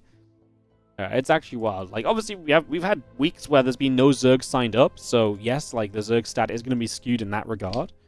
But, like, we do have good Zerg players that take part in this event, man. Like, I'm shocked Rogue hasn't had a run to the finals one time. Rogue's absolutely capable of doing that. Yeah, did he go wrong for him today and he lost to Yakov? Sure, but, you know, like, Rogue is absolutely also capable of making a similar kind of play, you know? So, yeah, I'm shocked it hasn't happened before now. As yeah, guys, like I say, that's the end of that finals, but we lasted long enough to go straight into the next tournament. I was doing the admin work at the start of that game. Hopefully you guys didn't notice it too much. I was doing the seeding and dragging people around and stuff like that, so if you did notice me be a little distracted at the start of that last game, I had a pretty good reason. We were getting another cup on the go. So I was just multitasking a little bit and making sure everyone was ready to party into Cup 60. And again, the reason we're doing Double Cup today is because we're on the front page of Twitch. So when we're on the front page, we celebrate by doing even more StarCraft. So that's exactly what we're doing right here. We're rolling right into the next Monday Cup. What do you force some players to overwork on a Monday? Whoa, whoa, whoa. Usually there's another Monday Cup on anyway. It's just not my cup. Just they were like, whoa, Clem won't sign up? We're not going to run this then. And I'm like, well, if your guys aren't going to run it, I'm going to run it. It just so happened to be that it was my front page day today. I put this request in like a month ago. I had no idea they were going to, change it up. So I've been set up to, do front page a day no matter what. And just so happens I have to run a second cup because no one else will. So if they don't, I shall. As, yeah, we're going to go Baby Marine versus Ard. I'm not sure what the holdup is, but they are not going in-game yet. I presume they are in some sort of process of vetoing and figuring their life out and so on. So, yeah, something's kind of happening there. But, yeah.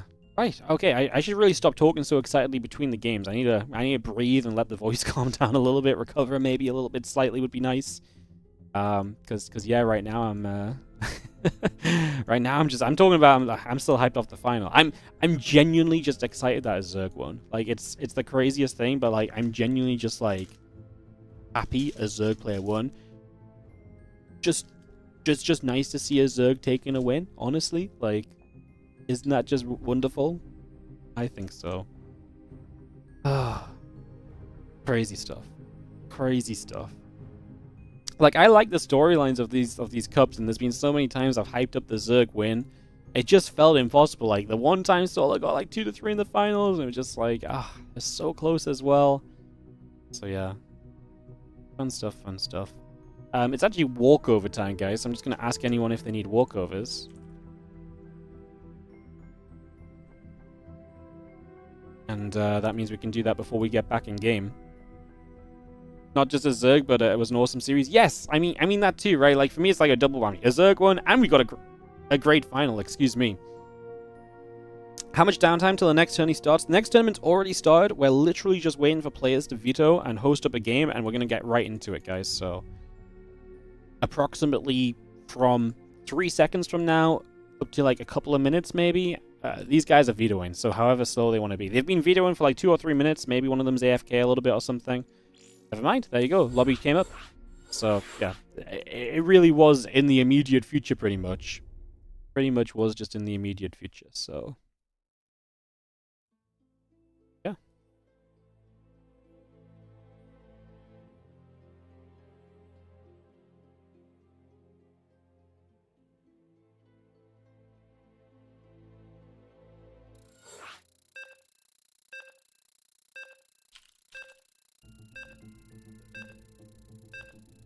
Alright, Tokamak coming up. There's going to be some PvT to start off cup number 60. We are going to go pretty chill on the cast for a little bit, guys. Yeah, we're going to go a little bit chill on the cast because obviously we've just had a super hype end that cup. And while I would love to carry that energy through into this one, I'm going to be sensible and save some of that energy for hopefully an epic kind of finale to today as well. If I cast like that for the next 4 hours, I will not be casting for the next 4 hours. So my voice will give out before then. So I'm going to be a little bit sensible, and we're just going to take it nice and chill, entering this TVP. As in the top right side, we have the red Terran player. This is going to be Baby Marine. Taking on the blue Protoss player, Art. This is the Russian Art. The capital letters on the European server will tell you that. As we get this up and ready to roll. How's everyone doing? Hope you're all feeling great. Hope you're all feeling fantastic. And, yeah, excited to give you guys some StarCraft 2 here today. Going into Tokamak and... yeah, like I say, extending out into our second Monday Cup now. So again, thank you so much for watching and joining us. Great to see you all. Let's hope for some great games. I mean, the bracket was awesome, by the way. I saw Showtime signed up. He's not played a competitive game of StarCraft 2 in so long. He's inactive on Illigilac. He actually hasn't even got a ladder game on his account right now, so I don't know if he's just not played at all for a couple of months. herO Marine is signed up today as well. I know he likes to play the Monday evenings quite often, so good to see him playing today as well. And yeah, just in general, good to kind of see the lineup looking good, looking solid, loving the turnout. Loads of people signed up. Excited to get us into it as we have ourselves like I say, this game one. I've got to remember I'm observing again. Sorry, guys. That's another reason we're going to take it chill, because then it's less dramatic when I miss everything that's going on with my own observing. So, yeah, especially early on in the cups when sometimes admin issues crop up as well, and I'm trying to observe and multitask, and it goes wrong. At least my brain's a bit more switched on than it was earlier. Man, the first couple of series today, my brain was not there in the slightest. I was missing things. I was saying things wrong. I was worried. I was like, oh my god, I can't do this for 8 hours. But we got it together. Let's see this probe scouting about. Reaper in the factory coming through, so we get that started as well. Cybercore Nexus on the way. Pylon will produce. And yeah, the reactor coming online also as we take a few moments. The factory will finish shortly. The Reaper is going to take a chance to just come out over to the front.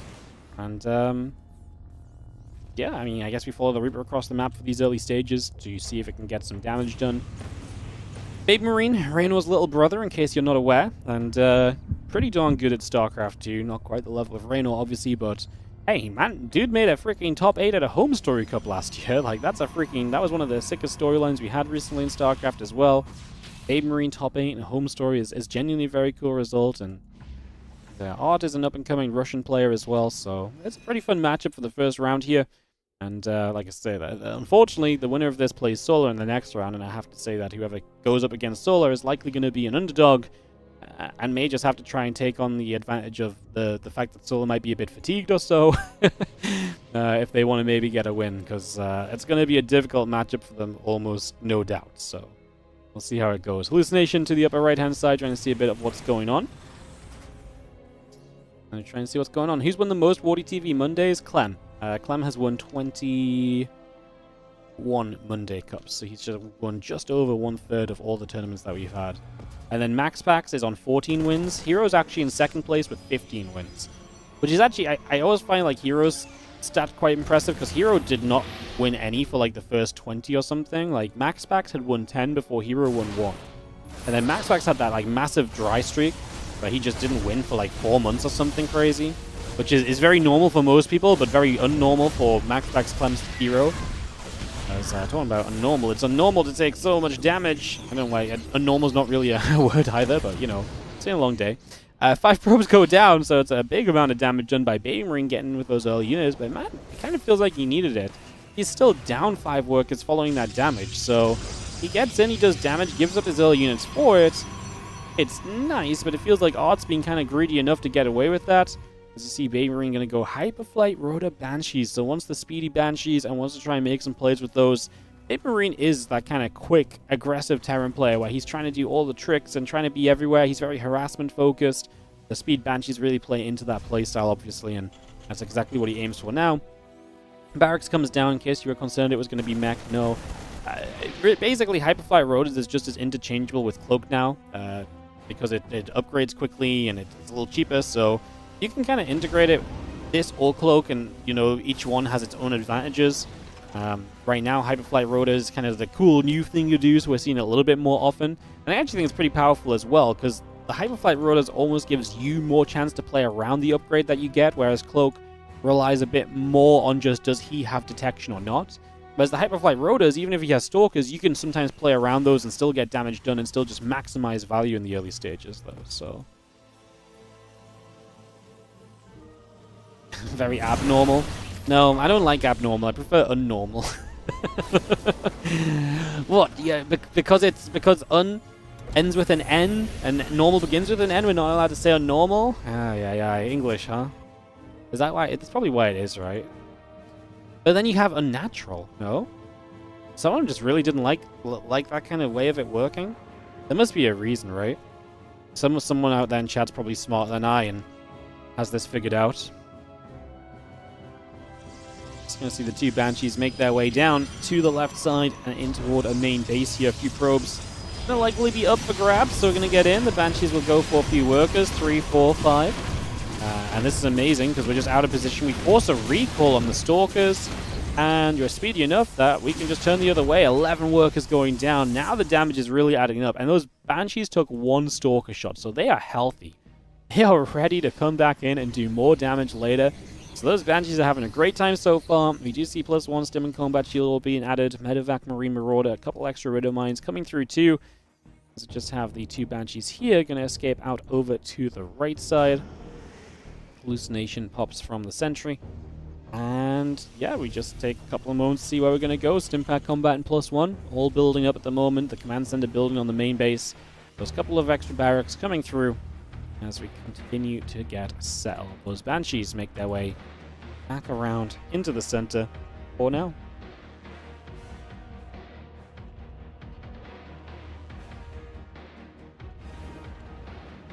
The root word is from different sources, Latin versus Germanic, for example. Wow. There you go, we got the languages coming in. That does make sense, though. I knew there'd be a reason.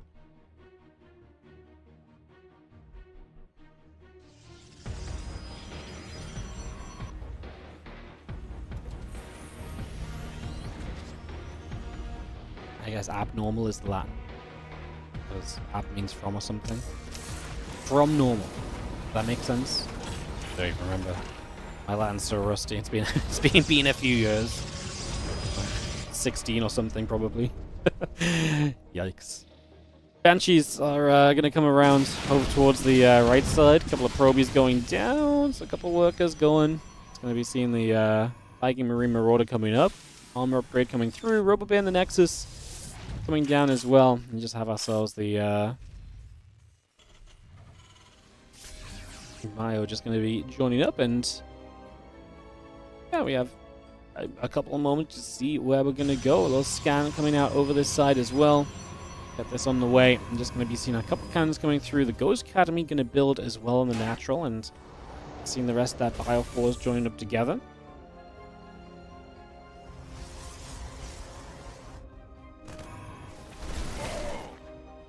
It's funny because these Banshees actually have a pretty good use here. They can just shoot the Zealots. And you can get a couple of free hits off. You can scare them away from kind of camping out for the run by. So they're going to do exactly that. And those Zealots do indeed have to take a turn and run for the early stages. Again, armor upgrade coming up. The Ghost in production. You see some medevacs popping out and just going to go rally at the front. The Stalkers may want to take a little blink across here and also set up to try and deal some damage. Baby Marine's playing pretty well defensively in terms of just like he's not moving out. So everything is placed defensively. That should... The natural's a little bit at Baron, but it's not like we're steps, you know, we're half a screen away from just pulling units to that, right? So, yeah, Baby Marine going to be maxed out shortly. I mean, Art will be a bit slower to it. He's obviously taking damage early on in this game, so he's going to be a bit slow to reach that max out. I mean, I think Baby Marine's okay with this. He's going to get max. He's going to have a later game kind of army. That's where Terrans like being lately. Upgrades are going to be a little bit favored to Baby Marine even as, oh, the Banshees do get caught. Stalker's getting an intercepting blink there. And one of the 2 Banshees will end up going down. The Marine on the left side gets picked off as well. The Stalker's back up to the upper side. A little bit of the Biomine Ghost tank gathering up and making its way over to that left-hand side. Pylon and a bunch of Warpins there. A couple of Vikings will take some damage. Some massive push from Baby Marine, who's just not slowing down. Funnily enough, Art supply popped up a little bit recently. Obviously, Baby Marine took a couple losses. Art getting some pickoffs. This main army stims, and it's just in position.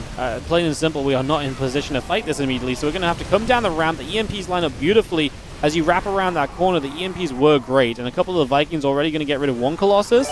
Zealots do now come in from the other side. That wraparound helps. We will load, we will leave. There's not a lot of Stalkers to chase that or punish the liftoff.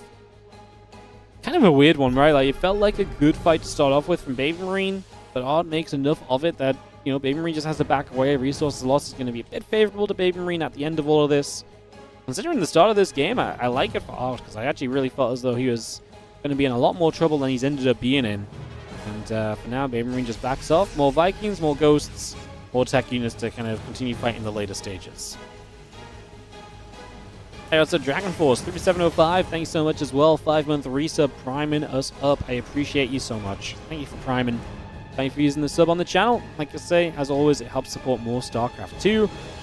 We can't do double Monday Cups without Prime subs, guys. It's as simple as that. If you're stoked about the fact we have a second Monday Cup, consider dropping the Prime or supporting in general.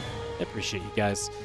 Army back over to the left-hand side. Bio Viking Medevac joining up as well. And we do have ourselves the little bit of motion on this force, figuring out what we want to do.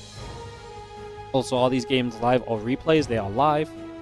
Never assume it's replays unless it's in the title. We pretty much always cast live. As our couple of Widow Mines are going to go off, and a couple of Zealots going to get banged on those pretty much immediately. Prism goes down, one Zealot unloads, so good defense for Baby Marine on both sides of the map, really. Both locations going well. Loses the Sensor Tower, loses the Missile Turret that he was trying to build. And that will be, like I say, a defense for the moment. A couple of Immortals building up, 7 Stalkers in production. +2 attack and +1 armor on the way. Both those 2 upgrades building on the engineering base as well for now. Fusion Core coming up in the main.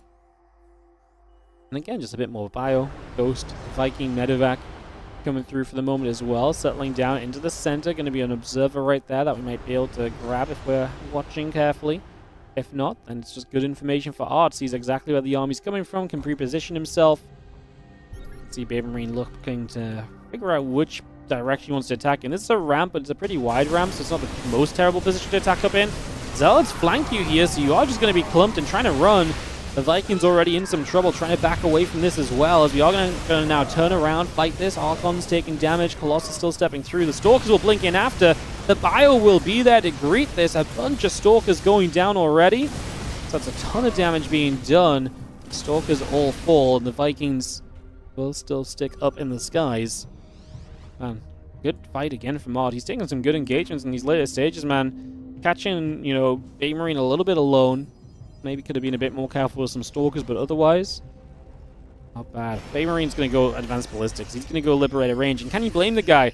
He's struggling with what he's got, and it looks like he's maybe going to have to play like some slower attacks and some better siege ups, so the Liberators really do push you straight toward that. He's going to move to this blue gold base, obviously knock these rocks down, and those blue minerals disappear, then it's just a half gold base, so try and get some value from that immediately, but it's going to be tough because now Art is feeling good about being on the map, and that base obviously points out into the center.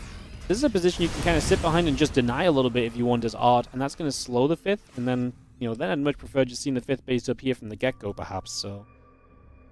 Meanwhile, Art is already up to a 6-base situation, so his economy continues to look great. His upgrades coming into 3-2 as the 3-3 comes in for the Terrans. The Baby Marine maintains that slight advantage.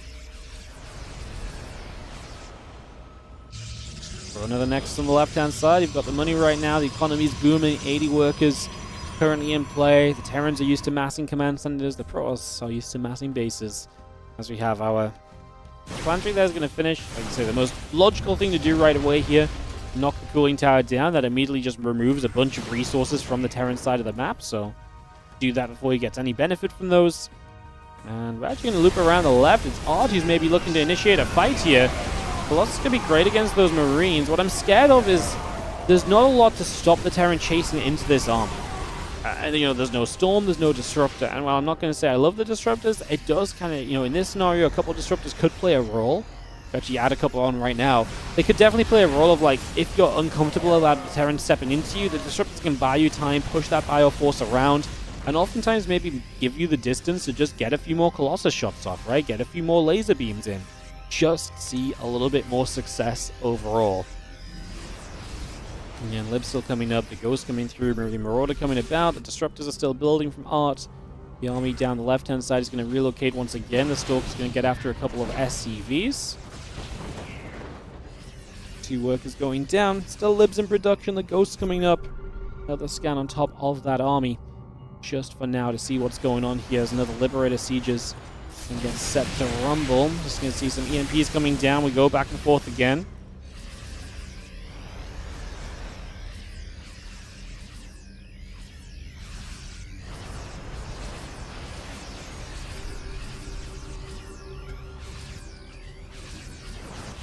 Army actually going to step at the right side. Planetary Fortress going to get knocked down immediately, so that's going to be an easy grab. Clearing that out right away. Disruptor shots firing through.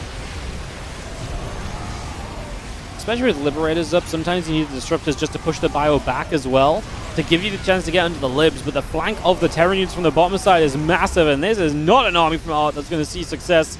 He's won a lot of these later game fights, but this is one he's not going to win at all. He's going to lose an eye on everything. The unit's going to stim up after that Disruptor. It's on cooldown, it can't fight back. A few Stalkers escape away. Ring lost a few units to Disruptors at the very end, but otherwise that was a very solid trade. I'm surprised he doesn't go and siege up this base. Like, he scans, yes, it's a lot of warp-ins. We're operating off of a ridiculous gateway count. There are 22 gateways in this game. Yeah, we should have just counted them. Are they all in the main? guess that is a lot of them, actually. Yeah, most of them are over there. Yeah, a couple more over here. I was just wondering where they were. But yes, there are 22 gates in the game, so you can warp in a lot as art. The problem with those warp-ins is they're not going to be efficient units, so Amory might be right to then not rush into it, but I actually felt he had so much supply left over, I don't think it would have been bad for him to make that move, or to make that kind of dive in, so... Yeah, Bio still coming across, we get in between the bases, Stalker's trying to blink in, Disruptor's going to try and shoot, well, Ghost's going to get hit, the Zealot's going down, more Liberators trying to siege another Disruptor shot, trying to chase that army back down that ramp, but Liberators pushing to the high ground again, shields finishing, armor upgrade still coming through, Disruptor coming by, Liberators will siege once more, Bio steps up again, another Disruptor shot trying to land, Zealots on the right side will pull away as well. Zealots just taking some shots. Another round of Libs going to siege up over on the left side. A few of those Stalkers still taking damage. Disruptors as well. The Libs are just doing massive damage.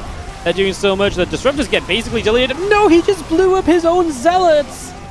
The best Disruptor shot of the day is on the wrong set of units as Art warps in. And like I say, it is a lot of swarmy warp-ins, and the Libs are out of position there. Stalkers could have maybe got after another full medevac. Again, just the swarminess of the reinforcements are huge, but in general, Baby Marine is doing very well, wiping these armies out, reducing the money available to the Protoss player. 30k to 20k resources lost. If you keep trading like this as Baby Marine, eventually you win out. You know, this is not sustainable for the entirety of the game as art, so you can't keep this going forever. That is a major factor as well. Shadow Stride, plus 2 shields coming up as well. As you just have... Great peels off to the right. I told you guys Art and Baby Room is going to be a fun series to jump into. First game of the second cup of the day, 20-minute banger. Right off the bat. What, did I say I was going to be a bit more chilled out in the cast? No, the games are like this, apparently.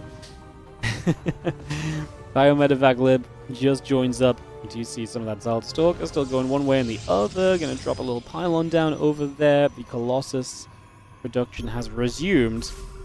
It's rough because I really feel like this kind of amount of bio units, it just feels like the robo units just really don't quite hold up. Especially when the Liberator count is so high. I mean, the Libs can turn and siege onto a lot of these units that are still fighting here. Baby Marine takes some losses. The Zealots especially are just getting a lot done. Again, it's about those Liberators. If those Liberators survive and they keep on shooting, they're going to get so much done every time.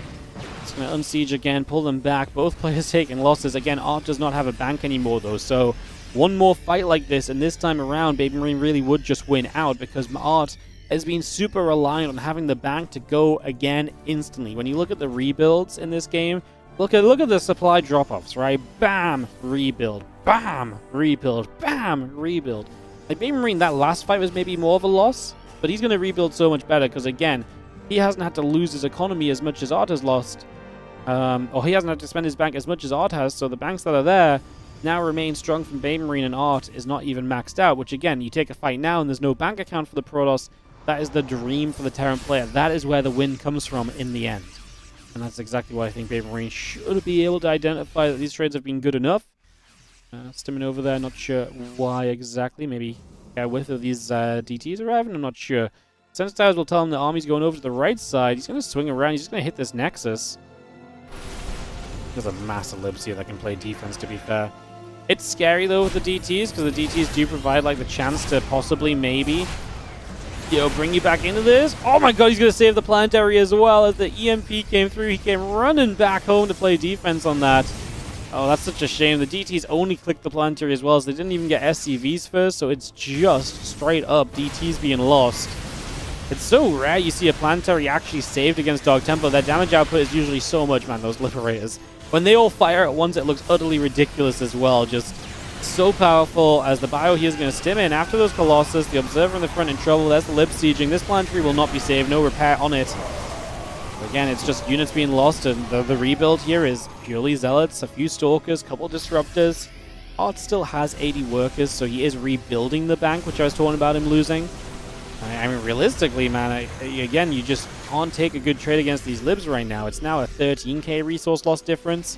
Keep that number in mind, because as each of these fights happens, it continues to be better and better for Baby Marine. And again, the more that happens, the better this is for the Terran at the end game. Those Liberator siege again. The Zealots try and take a chance to walk out of there. A couple Libs going to come back around the other way. Bio will siege up. The results start to go down. We have our +3 shields coming up as well. The Liberator sieging once more en masse as the Stalkers get turned around. EMP is obviously helping a lot. Aren't now 160 supply, going to regrow to 190, but again, the bank account is drained and we're pushing into the Protoss bases. So you kind of have to fight here, Azar. These Liberators are finally going to get a fight where everything runs straight through them.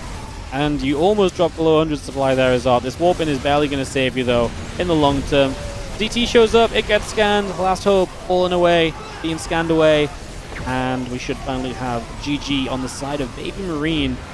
Odd had some really good fights in this game, but there was a point where Baby Marine won one big fight, and the game just never looked the same ever since that moment, as Baby Marine goes up 1-0 in this best of 3, as we are kickstarting the Monday Cup 60 in the right kind of fashion, if you ask me. That's a hell of a way to start us off there. We'll be heading into a game number 2 in just a few when the players get us hosted up. Results? Absolutely, there are results. Percival has advanced to the second round to play Shameless. Solo is waiting for the winner of this series still. Young Yakov playing Nikorak. The winner of that will play Showtime or Christiana, which is currently ongoing. MaxPax is going to play Rex, who beat Outlet Alex. We are going to be seeing the winner of that in the round of 8. Will take on Mindel VK or Mana. And then we've got herO going to play against Machine or Rebellion. And herO Marine playing triple already. That's on the same section of the bracket as the herO matchup, so that could be herO Marine, maybe, possibly, further down the bracket, maybe in that round of 8, something we could look for, as we are readying up for Game 2 here between Baby Marine and Art. I don't even know what I want to go into for the... I mean, honestly, maybe we follow the winner of this in versus Solo round of 16, but I kind of would love to see, like, a herO Marine round of 8. There's a couple sections I'm not so fussed about. I want to see if Showtime or Christiana versus Yakov and Nikorak round of 8. It's a really fun section there. It really feels like that with Showtime maybe not practicing as much. We don't know how much he's played lately. Maybe that's a little bit wide open for a kind of a different semi-finalist to make an appearance. I think this cup has potential for some upsets and some cool stories. But now, we're going to have ourselves the red Terran player in the top right-hand side. We're going to have the red Terran player, Baby Marine, taking on the blue Protoss down in the bottom left. We are going to see Art.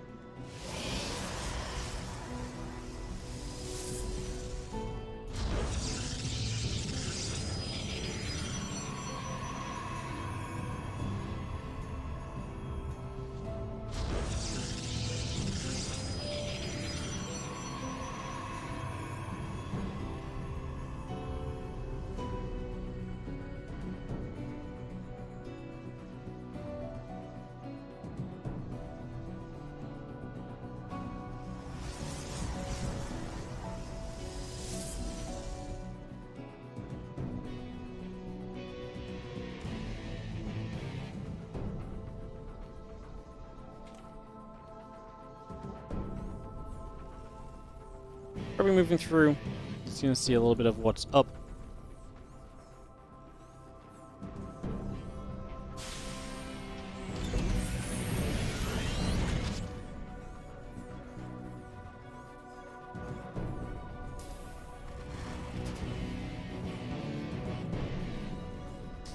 Going to see our probe moving through, Reaper coming by, Orbital is coming through, and just going to see our probe nibbling at the depot factory coming down. Just getting that into place. Cybercore coming up as well.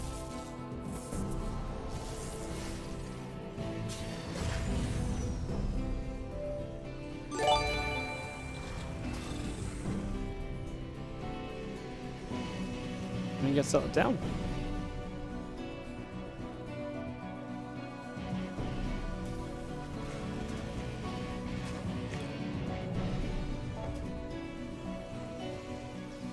Hey, what's up, Mankale? Thank you so much for the 3-month resub on the Prime. And the Probe just going to nibble at the SCV.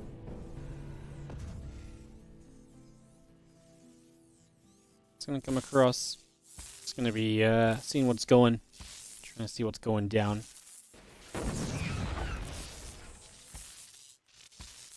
Not every day you see a Probe kill an SCV. It never feels good when you see a Probe kill an SCV for the Terran. And that's just the second harassment as well, because we obviously have the Reaper out across the map. And, oh, SCV cuts the corner, gets the probe, the revenge KO. I don't think the first 3 minutes of the game are meant to be that exciting, but I honestly just amped up a little bit still from that previous tournament. Oh, fun stuff. Reaper pulls away to the side, and we do tire our Twilight Council gate. A couple of probes coming through as we get rolling. Thank you, Mankyo, for that 3-month resub on the Prime as well. Loads of Primes today, guys. I love to see it. Thank you so much. Again, trying to get back up towards at least 600 subs. So if you're sitting on a Prime sub, you've got it available, you enjoy StarCraft, you want to support the stream and the tournaments, Prime sub it up. Helps out a bunch, helps out a lot. Appreciate it in advance if you decide to do so. Hallucination is in that main. Will get cleaned out by those couple of Marinas. And the Blink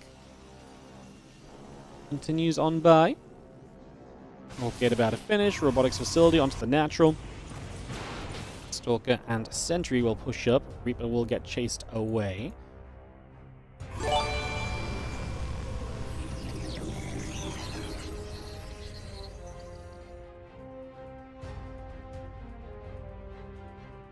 Divine or not, thank you so much for the 3-month resub on the Prime as well. I appreciate you. Thank you so much for the generosity of priming us up. Appreciate you clicking the button. So many streams to use your Primes on. It's always grateful when you use them here, guys. As the game is chill. You can tell the game is chill. I'm selling out. Kipstia gifting us about to death. Sorry, Dath. Dath 144 Brain Box. Thank you so much for the generosity of a gift, mate. Appreciate it as well. Thank you so much. Thank you so much. Alright, a couple of Marines in the tank coming through. The barracks are going to build. If you are a new sub, don't forget replay packs available in the Discord server as well. So, you know, make use of those. Apparently, I completely missed this medevac getting hit. So, yeah, I'm like, whoa, nothing's going on. I'm going to look at the chat and make money. And instead, there's actually a medevac taking damage. So, my bad. Oh, such a naughty streamer sometimes. Stalker steps through. Marine will take some shots. I said it correctly. Most people call you Death. That's literally what I did, and I realized it wasn't. I went back on it, you know. I realized what was up. I took the backward step. I took a moment for my brain to process it, but we got there.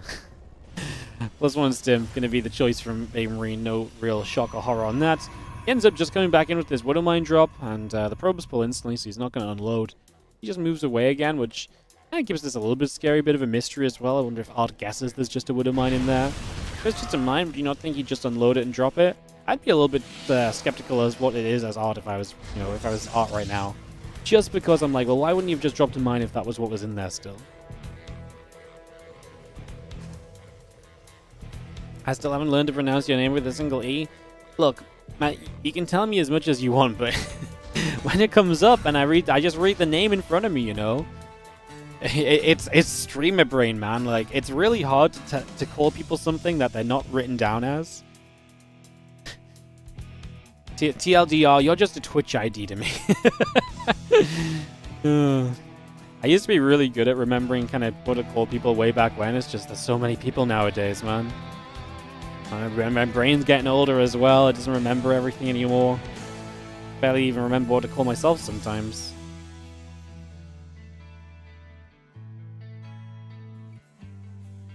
+1 stim combat. Observer coming through. Marine Marauder medevac coming up. Couple of mines on the way out. Gates charge. +1 going by for the moment. As you just see the army of Art heading towards the upper right side of the map as well. Again, charge about to finish. Stim and combat shield coming through. Got the command center building up as you have the bio pushing down. The Stalker taking some hits, and it's going to be seeing that +1 attack upgrade coming up on the engineering bay. Still got the bio coming around to the right side. Stalkers from Art settle in the center. The army pushing through the middle.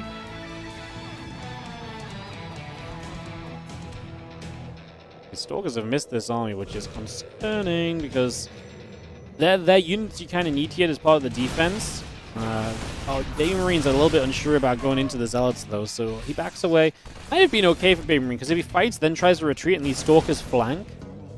Yeah, I feel like maybe Baby Marine could have been okay against these Zealots, but it's a lot of Zealots. Zealots surprise me a lot of the time, if I'm going to be honest, so yeah, maybe not a crazy bad thing to scan ahead, be a little bit afraid, and to respect that a little bit as well.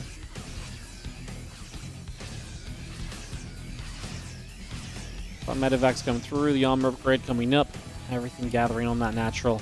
There's a third command center right. Yep, just finished up over there. As you can see, the +2 attack coming in, the Robo Bay and Nexus all building. It's just bringing a lot more of that through too, as we still see some Stalkers stepping over that right-hand side. There's going to be a command center right here that's going to get jumped on, so the Stalkers able to ping through that for a little bit. Some of the Bio stepping over, the SCVs are there to play the repair game. Going to get that dropped back into position here in the next few moments as they see the Bio stepping up. Going to get rid of the Stalker. Bio still trying to come through, and a couple more units going down. Robo Facility and Forge coming up as we speak. Bio turning back around the other direction. A little bit of a few units just gathering together there too.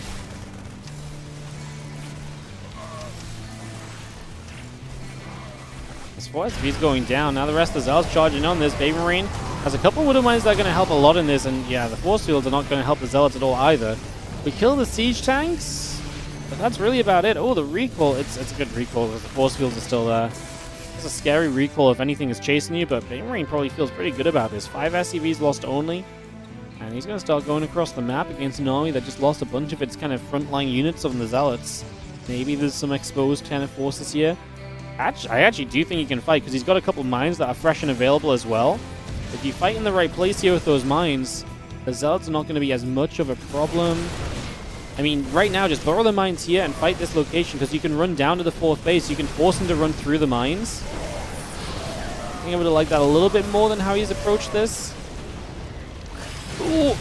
I mean, Art didn't have to run into these mines. That was just him maybe not realizing where the mines were in the end, I guess. But I think the original idea I had where, like, as if you're here as Baby Marine and your opponent's here and there's a base there, mine there, run there. You know, threaten that base, and then you're basically forcing the pros to chase into you.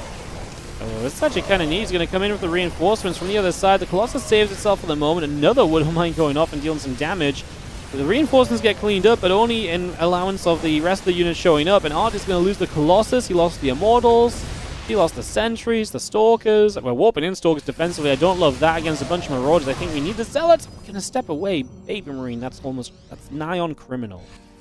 He just ran away from like 4 Stalkers and a couple of Zealots warping in. I think that's a trade you take. Like, maybe he needs the moment to calm down, take a second to macro, in which case it's more understandable, but I feel like that was an opportunity to kind of keep pressing the issue. It's +2 attack, by the way, on these Protoss units, but no armor upgrade just yet. It's going to be done soon, so the Zealots are not as tanky as you might typically expect. It does mean with +2 attack, you are going to be pretty feisty with the Colossus at least. And this Baby Marine going to back it up. Ghost Academy, Vikings, Marine Marauder on the way, getting into the next stage for the moment.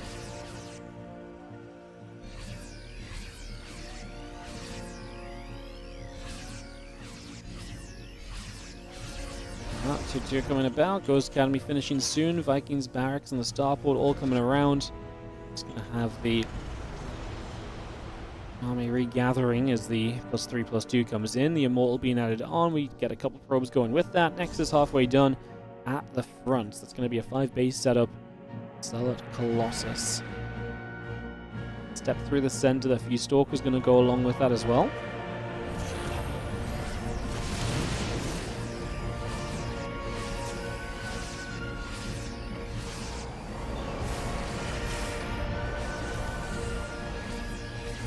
Ghost building, 2-2 on the way. It's going to see the Bio pulling back as there are Zealots running by. The Zealot run-bys were dangerous earlier. Ooh, that Prism Warping is going to get off just about. That's annoying because that's a lot more Zealots to go deal with now. And that main base mineral line under attack. Baby Marine supply is plummeting a little bit right here, especially because the SCVs are going down. You see the rest of the army showing up, and this base in the center. The only thing I will say is that Art has to be careful not to get kind of fully wrapped around by an army on 2 sides as well. Kind of a nice problem to have, but the Terran is so split up that you have to be careful not to get wrapped around by mistake almost. 19 SCVs go down. Army supply will remain good for Baby Marine. I think we maybe let a few too many units through, Zealots through here. I don't think we needed the Zealots in the natural, to be honest. Did they get a couple more SCVs? Yes, but we sent in so many Zealots to that natural, and it's like, we already have units nearby, so did we really gain much by sending the Zealots to the natural? Like, not really, if you ask me. Yeah, not really if you ask me, to be honest.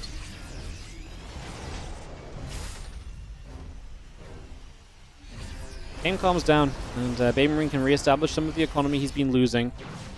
Art is a 5-base Protoss, which is kind of where he wants to be, but this is where the game started to take a bit of a nasty turn for him last time around as well, so keeping that in mind, that might be something of a concern too eventually.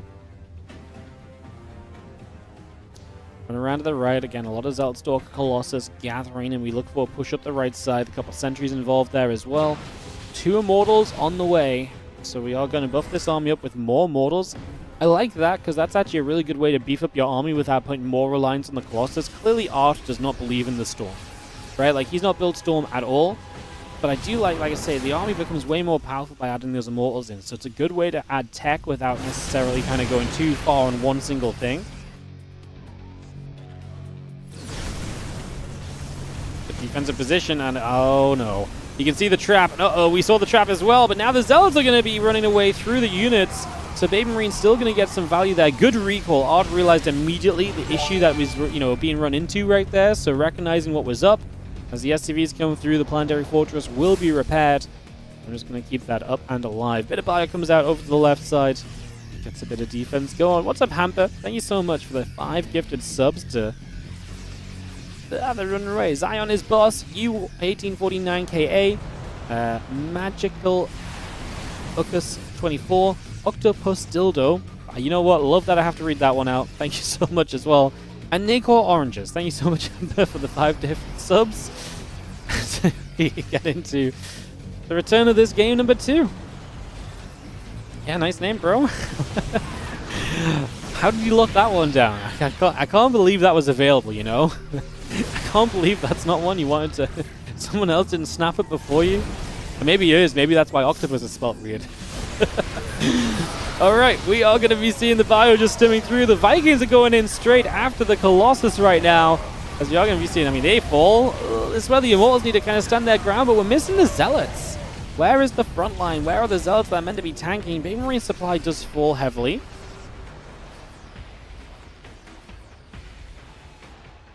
I don't hate to hear Woody mispronounce things. I didn't expect that.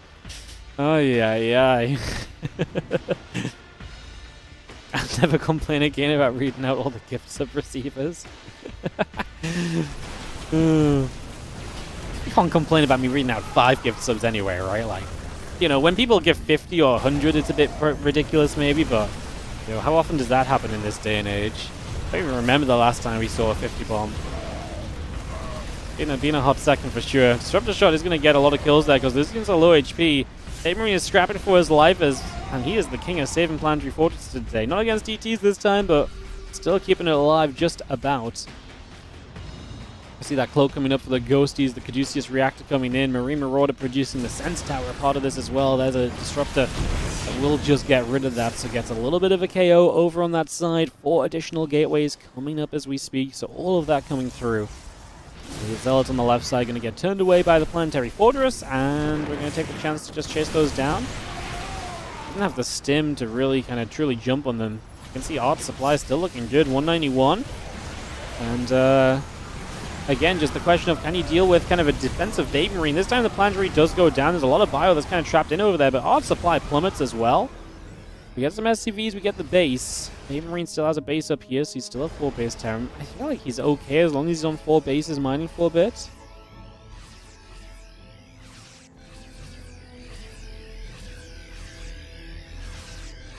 So a bit back and forth then. I mean, Baby Marine, I think, still in the scenario where if he just settles down, this can be fine for him.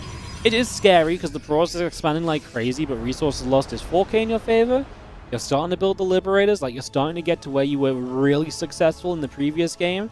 I think Art's done a better job of taking some of the fights on this map, and he's actually maybe had just a few more directions to attack on, and that's created some of these better fights, catching Baby Marine out of position, creating some engagements that he's just not really ready to deal with. But if we get to the Libs, I'm still going to say like it's going to be tough for Art because that's the comp he clearly struggled with last time, and if Baby Marine gets there, it's hard to suddenly think that we're just going to magically be able to deal with it this time around. Unless, because Art's in a better position, because it's traded a bit better up until now, maybe then you could make the argument. I mean, that's a crazy. I was going to say maybe you can make the argument you can get to Tempest more easily. 18 Zealots warping in behind this, as that might just be too much. The SCVs need to repair the Planetary. It goes down, man. He tried to get rid of all those Disruptors as they were firing through, but the Disruptors, they did get connections off at the end of the day, as we see the Vikings landing actually doing surprisingly well towards the ends of this. somehow we survive. It's the Zealot reinforcements we're missing, and with the Zealot streaming in, Baby Marine says GG. We're gonna go to game 3. And we really have just picked an absolute epic of a series to start out this tournament on today, guys. So Baby Marine and Art will go to game 3. Meanwhile, herO Marine in the round of 8. He's going to play herO or GG Machine. Mana in the round of 8, going to play MaxPax or Rex. And then this is a round of 32 match. The winner of this plays Solar. What we're probably going to do is we're probably going to jump down to the round of 8 when herO and GG Machine are done playing. We'll just get into this game 3 and hopefully we can get through to a get through in time and be ready to play herO versus herO Marine. If herO does win out against GG Machine, that would be an upset if he lost. But I think I'd like that. We might try and get them to hold it if we're kind of deep in this game and if they don't start in the next couple of minutes. I mean, they're not ready to go yet. herO's still playing his matchup, so I think we might be okay. As long as we get going here quickly. It is 1-1 tied up. Baby Marine and Art in our round of 32. Crazy business. Crazy business. We're 5 hours deep again. Thank you for those gifted subs, Hamper. Appreciate you. Thank you for supporting. Pushing us up to 574. 26 to go.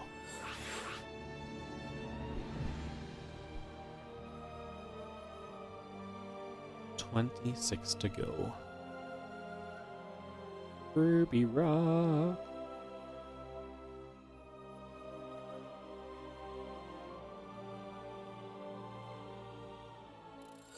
Versus Baby Marine. I'm going to count down into map number 3. It's another fairly standard map. I could see this game going very similarly to how games 1 and 2 went, to be honest. So, get this a roll in here. So just have the countdown completing. Ruby Rock starting. I get this a go going.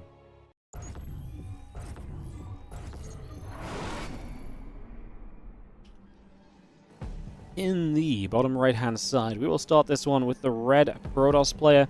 It is going to be Art, and he was able to trade much better through the mid game on that last one.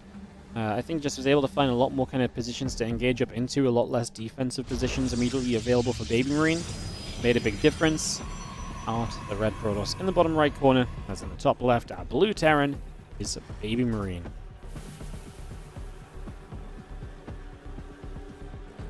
Game 3 of our series as we kick this off and we get this going. Set up and go.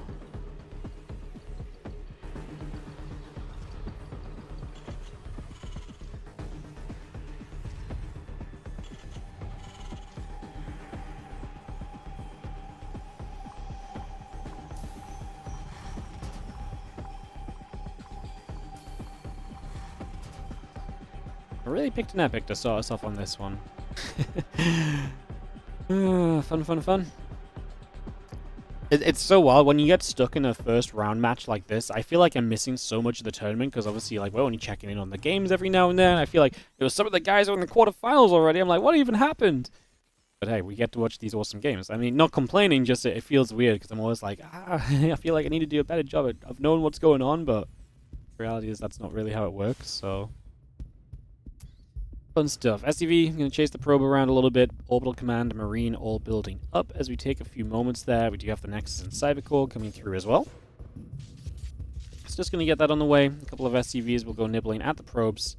And the Command Center will drop down. So, just going to CC start at the Orbital coming through.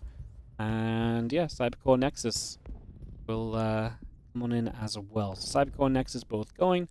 And that probe coming by. Pylon in the Assimilator will be next. I'm just describing the production tab because there's not really much else to say. You don't even have a Reaper to follow around the map. It's just a Marine into the reactor and factory, so you bypass the 50 gas. The Reaper, it's a little scary because you don't see scouting. You actually don't have the Reaper, which is pretty useful sometimes trading with the Adept and so at the front and early on defensively too.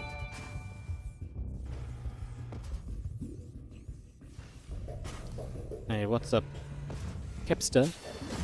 There you go. You happy now? Did I do it right? We good?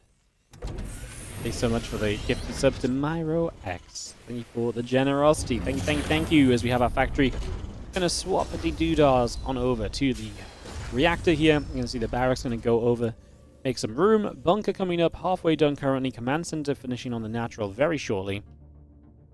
I remembered? Nice. You know what? It's an interaction like this that might actually make me remember in the future. So, we'll see how it works next time. Hallucination gets toward the main base. A couple of Hellions coming through.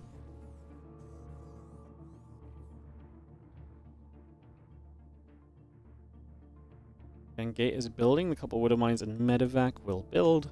Just going to see the blink coming through on the side of Art, with Warp Gate being added as well.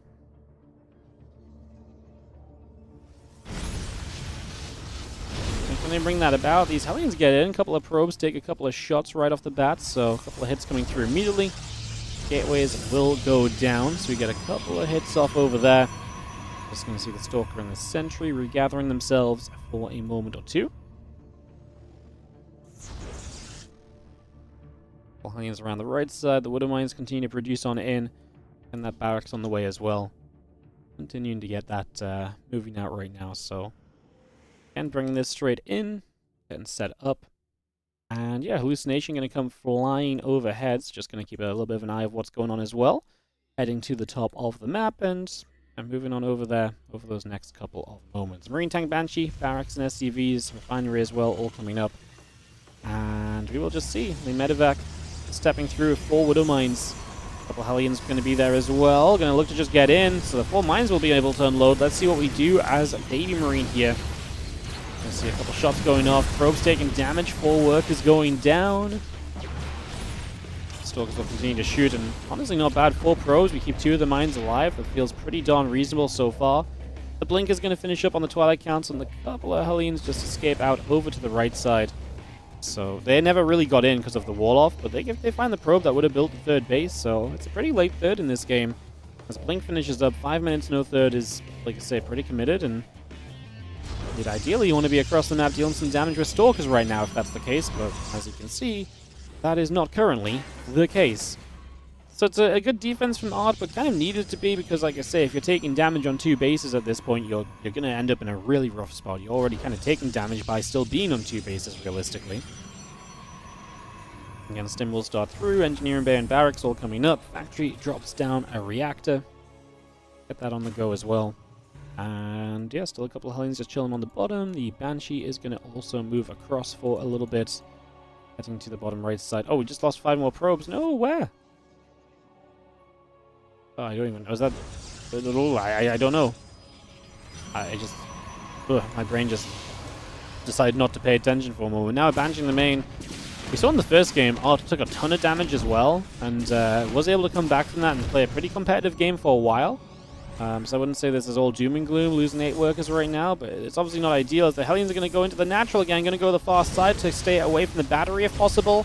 Start to line up some shots. The probes are going to pull into the Hellions. That's even worse case scenario. More probes going down, damage being done. Stalkers in the Sentry will come across. Hellion goes down. The Banshee still in the corner has full HP as well. This is now, what, 20 workers killed? Okay, 17, sorry. Now my math is not mathing. 17 workers killed, so pretty good damage right away from Baby Marine. And like I say, this is off a later third base, so this time all that damage comes through, and it's equal workers. Baby Marine to hit Stim Combat and +1 is definitely going to have a numbers advantage. Let's see if he can do anything by attacking through.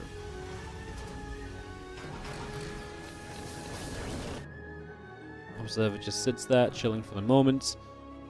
Again, +1 in an extended thermal lance, building through, charge on the way. The Colossus and the Zealots will build also.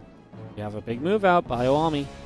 Gonna start getting over to the bottom right-hand side, so making a little bit of a move over there. 65 to 40 army supply. The Colossus do not have range.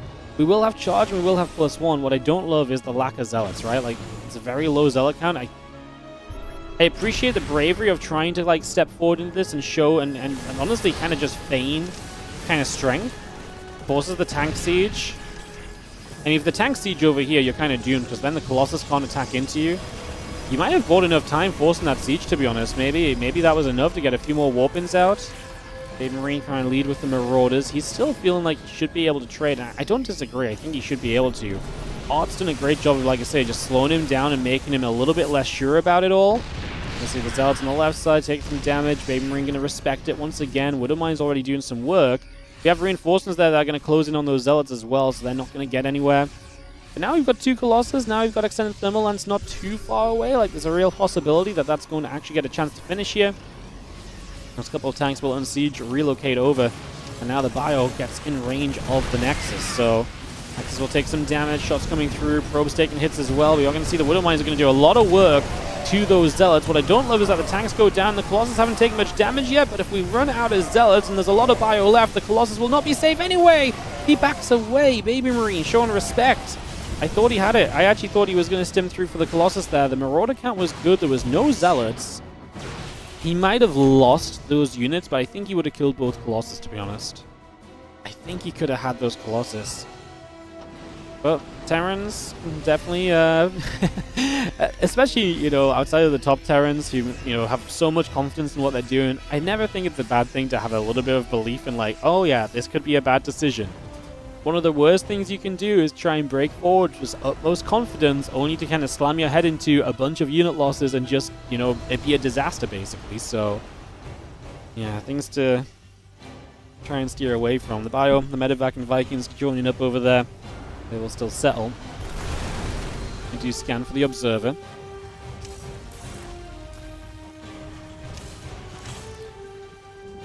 Army on the right side are still gathering up, and I mean, at this point, worker count is still equal, and that's the issue for Art, is that he's not going to have this massive bases and better economy to trade in the way that he's traded in the previous games. Like, he's traded in the previous games like he's got money to waste, and he's, you know, that's been true. You know, he's had a ton of bases, he's had a ton of economy, he's been able to do that. That is not really true now, though. Bio begins to move down. Viking Medevac taking Wonder.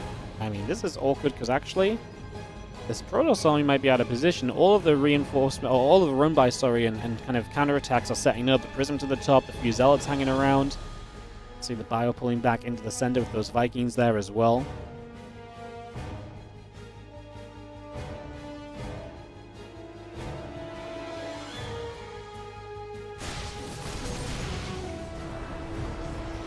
Step across, just going to push over that right side.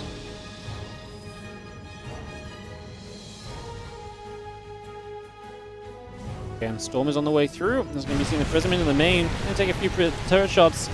Yeah, that's what you want, right? It's going to pull the Terran back. We're going to see the Stim to try and deal with these first Zealots. Then we're going to just boost into the main.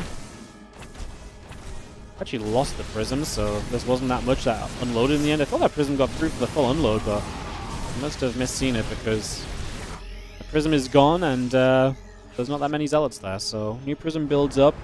Again, you're buying yourself time as odd, but it is still giving up units. He's still only on 69 workers. Nice, but not really nice because, let's face it, again, it's that big eco which has been saving him in the previous games, and that's not really there right now.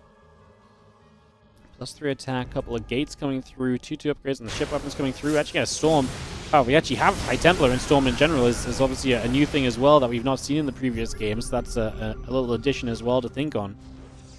As those upgrades continue through, gates still coming up, Disruptor as well. Zeld on the left-hand side is going to swing away at the Planetary Fortress, so going to try and get a few more shots over there. Now the SCV going to get jumped on, going to get picked away also. The Bio will get rid of this Zealot too. We knock that straight down, opening the door for us here as the Prism gets to the top, ready to move into the main base and attempt to see what we can do. Missile turret, and put some damage out. The Prism is going to get a big warp in. This time around, the Prism will not survive because the Vikings show up and kill it off. So, no luck for you, Mr. Prism. As Baby Marine closing in on being maxed out. Does he want to start pushing out and trading? Is he going to try and play slow and just go to the Fusion Core and the Starport?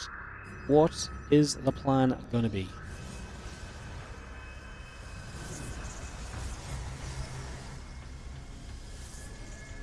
And the Colossus just moving about over there. A couple of gates in the Nexus coming by. Going to take ourselves a set of rocks down over here as well. Just going to take that straight out.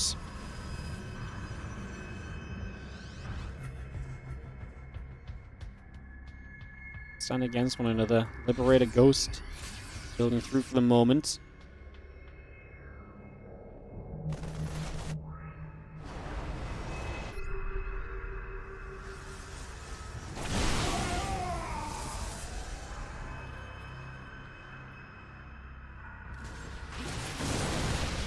Baby Marine sees the army. I mean, at this point, he's already building libs, so does he really want to rush into a fight if soon he's going to have libs to help him take trades? Probably not, is the reality of the situation.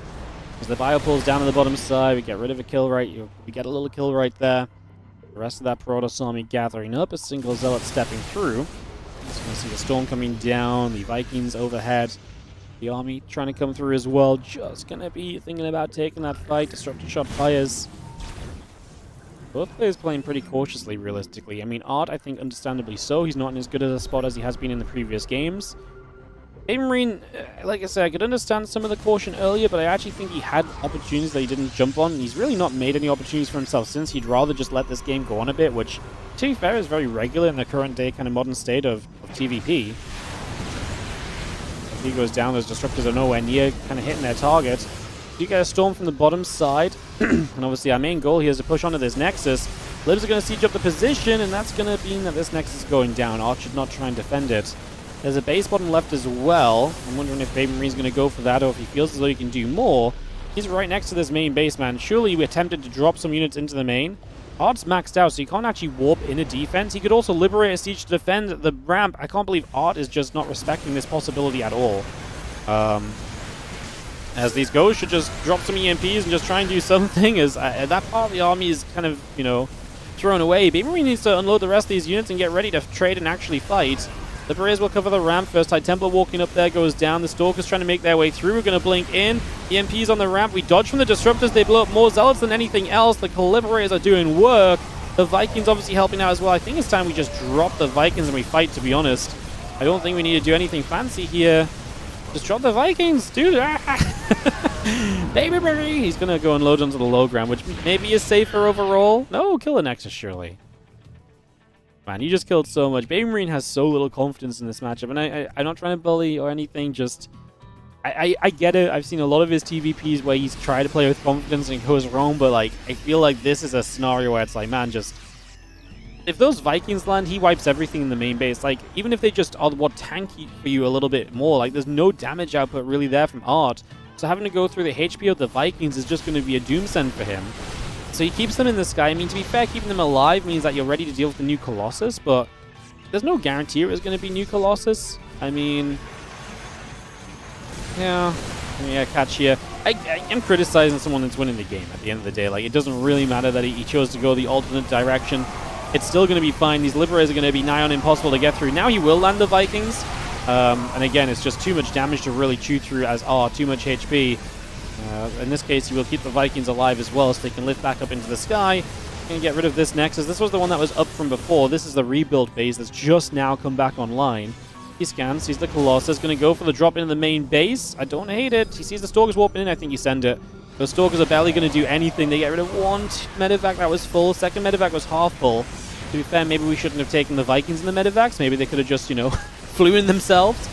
Liberators are zoning nicely as we sit in the corner, denying gateways, and that's obviously going to deny production potential, which is huge. And yeah, Baby Marine is staying very aggressive here, which just makes sense. The Stalkers blink into the Liberators and Art just going to say GG's. This one is going to get wrapped up. Baby Marine 2, Art 1, GG's, and that will be our series. Baby Marine moves through to play against Solar. Some of the round of 8s are well set up, guys. So MaxPax versus Mana is set up as a PvP on the same section of herO and herO. And we also have set up already Nicorect and Showtime. So Showtime gets through Christiana 2-1, Nicorect beats Young Yakov 2-1, and one of those guys will move into the top 4 on the same section of the bracket as Solar, Baby Marine, Percival, and Shameless, I believe it was. Yes, it is. Alrighty, guys, we've obviously just gone from the end of that first cup straight into this next one. herO just came out a game, so if herO is ready to go herO Marine, that's what we're going to jump into. It is.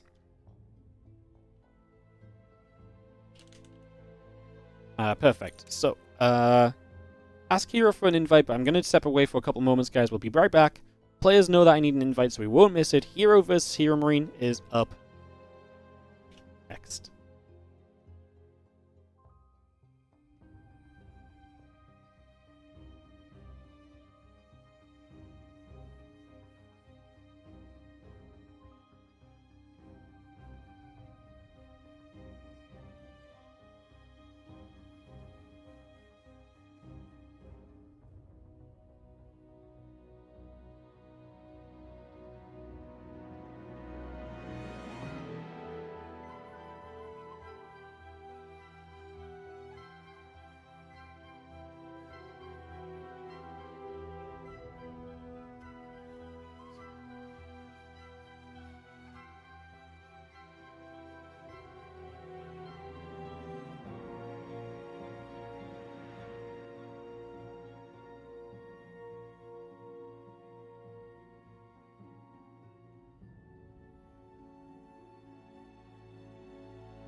herO versus herO Marine. I get 2 minutes. We come back. The game is loaded.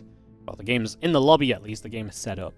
But we'll dive into herO Marine here in the round of 8. Let's take a quick peek at the bracket, guys, because we've obviously been busy. Let's go and show you guys where we're at.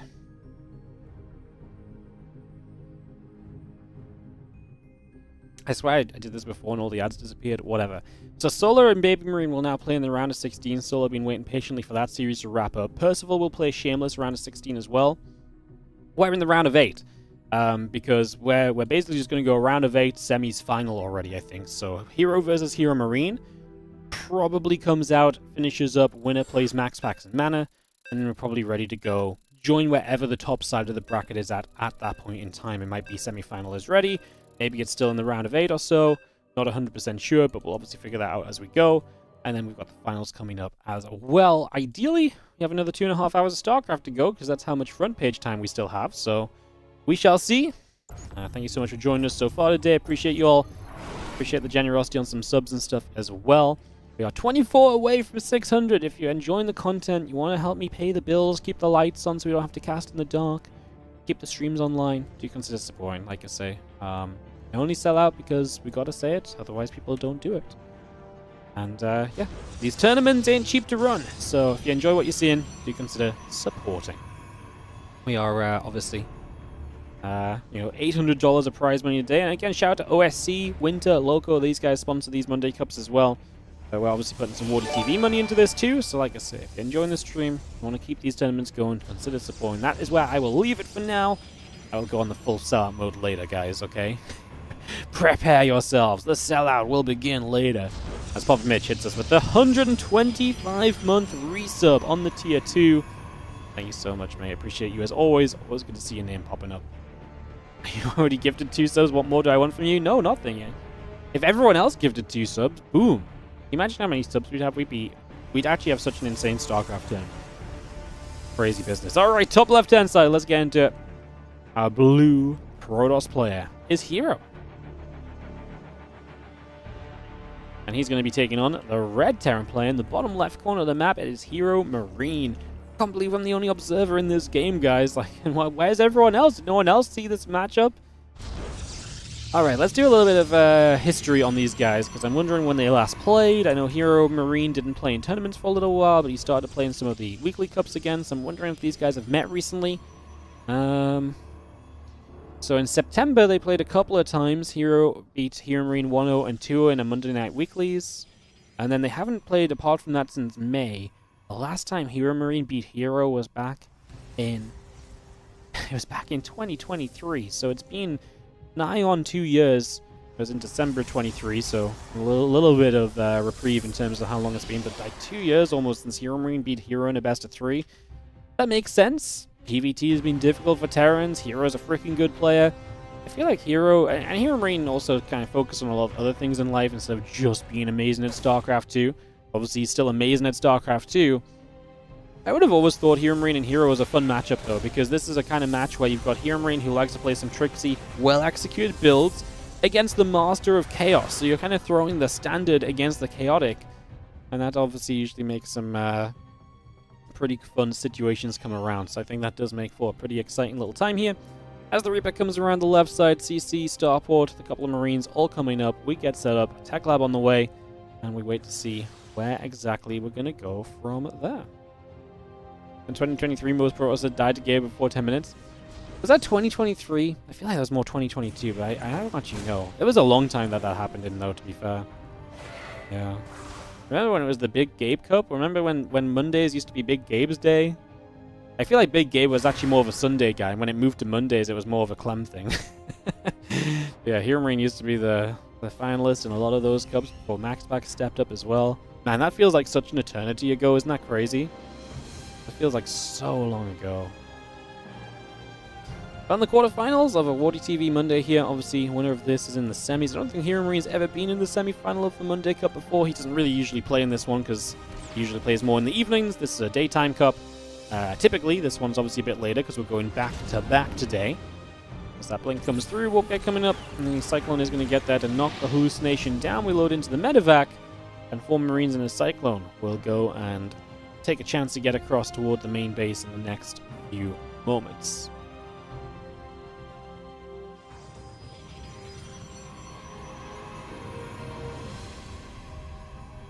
So the medevac goes in. There's going to be seeing a couple of Marines unloading. The Guardian Shield popping up. A couple of Stalkers going to be there. Blink is going to Chrono Boost along on the Twilight Council. Nexus building on the 3rd base. So herO very quick to go to 3 bases, and herMarine is already focused on trying to push up that left-hand side a little bit, perhaps. Get the Marines gathering together. The Siege Tank is coming through as well.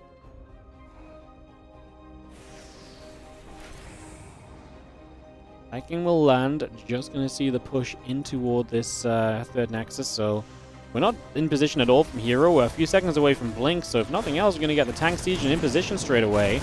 The tank will siege. The Blink now available, but with the Viking especially, I don't think we can really do much about this. I think herO's losing the 3rd base here, guys. herMarine going to take that one down. That is a cancel.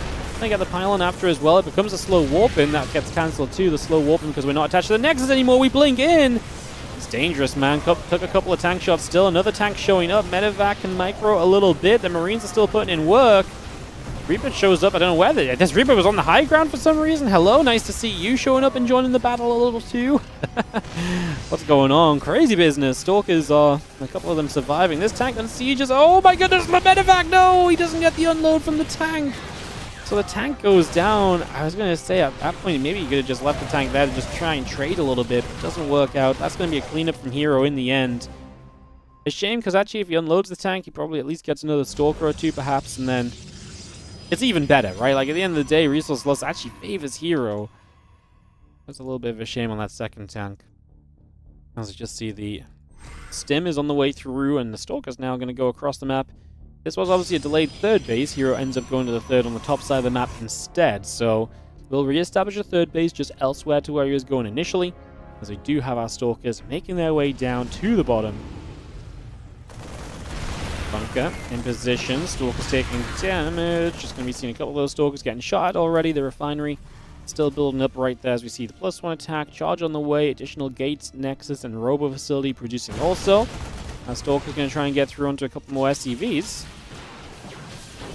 We do have our... nice job so far, right? Through SCVs going down. A little bit of damage being done. +1 attack and charge coming through. The Immortal building on the Robo facility. The Stalkers from herO escaping back to the right side and getting out of there for the moment. Stim in combat. All build up. +1 attack coming through. Stalkers will take a chance to get healed up on the pad right there. Robo Bay gates coming online. Immortal +1 and charge coming through as well. And just seeing the, Hallucination going to fly into the main base. A few Marines in position. Hallucination takes damage. Just going to get turned around for a couple of moments. So got that Stim and the combat shield coming up as well as the +1 upgrade. herMarine's going to have a slight army supply lead. He is, as you can see, kind of just 2 bases still. No 3rd just yet. Going to go loading up and boosting across to the upper left-hand side. It's going to make a bit of a move in that direction. You have the Extended Thermal Lance is going to be on its way. Again, +1 in charge coming up. The Colossus and the Sentry coming through too. Those 2 medevacs are ready to go into the main. There is Stalkers in position, so there shouldn't be an issue dealing with this initially. We'll see how it kind of goes on in the next little stage. Going to drop a little scan down initially on the left and the right side. We're just going to come back and look to maybe focus on the larger push instead. The Zealots are going to, I think, just glimpse that, so are aware of those units there, and they're going to try and move through, but the tanks are sieged. Big Stim, though. It's going to be a lot of the Marines that need healing back up. It's fine we get a couple more Zealots, but I'm just aware of just, utilizing medevac energy. Tank's not sieged right now as the Stalkers dive in. It's honestly not too many Zealots. We do save 2 of the tanks and the medevacs. I was going to say, I actually feel like this is not a good fight for herO. I actually think herMarine could have maybe just stimmed into that. He backed away and saved the tanks, but... Okay, he's waiting for the SCVs, that's why. Now there's the Colossus, though. It's going to be a lot more difficult. Colossus target firing the Marine pump on the left side of this. The Zealot count has risen up again as well. And now we try and chase through. 18 SCVs have melted already. So got 20 army supply lead. Need these tanks to get in a good position. These tanks are critical. They need to try and knock the Colossus down. Oh, there's so many Zealots. I don't think this one's happening, guys. Stalkers blink through. It is happening if your name's herO, though, if you're a herO supporter, but it's not happening for herMarine. GG's. And that is going to be Yeah, herO grabbing the first game.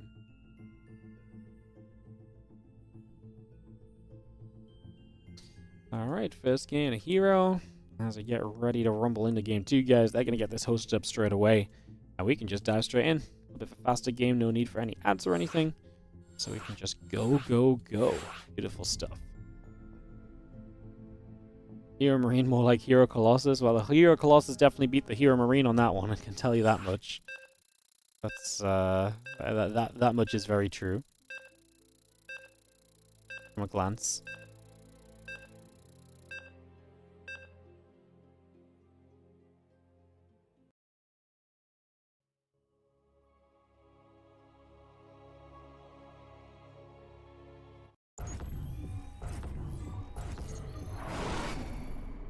Alright guys, going in 1 second. Get this ready to kick away. And let's get into this as we have in the top right hand side. Blue Protoss player. Up 1 is herO, taking on the herO Marine. Give me 1 sec guys, I just need to tab out for a couple moments and sort something quickly. So let me get that fixed up and we'll get back on track.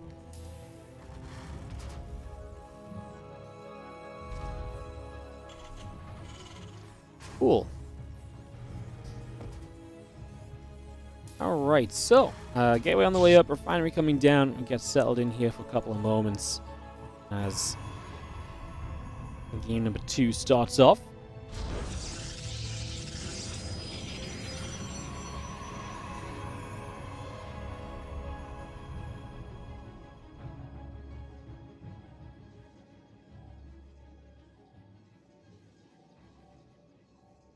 And assembly building through the barracks on the way. Just having our first couple of moments be peaceful. And God, am I here for it. We've been going for about 5.5 hours right now, guys. It's been a fun one. Double Cup is always going to be full of fun games and so on. But it does get a bit long, so excuse me if I just take a moment to chill and watch the atmosphere develop.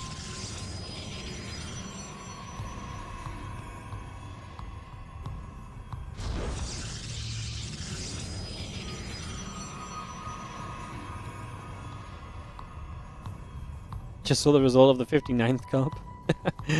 Yeah, man. Monday history basically made earlier today. Monday history got made. I love it. Great series as well. If you only saw the result, check out the games. The finals was great. The finals was really good. Actually, both semifinals are pretty good. It's actually just been a good game. Good day of games. We haven't really seen a like a series where it's been like, oh well, that happened, on to the next, you know.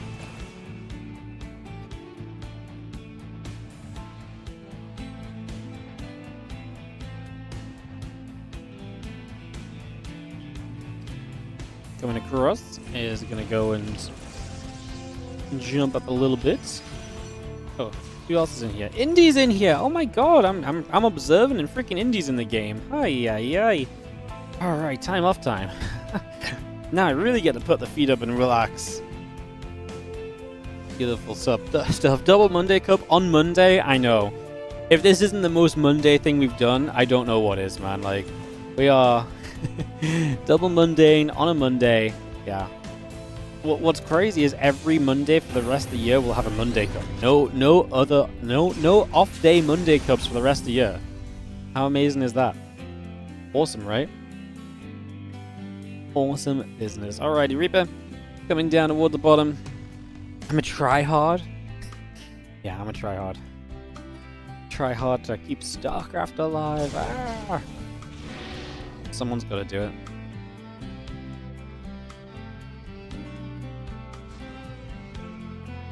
Charge building, Robo coming through, a couple of gates coming about.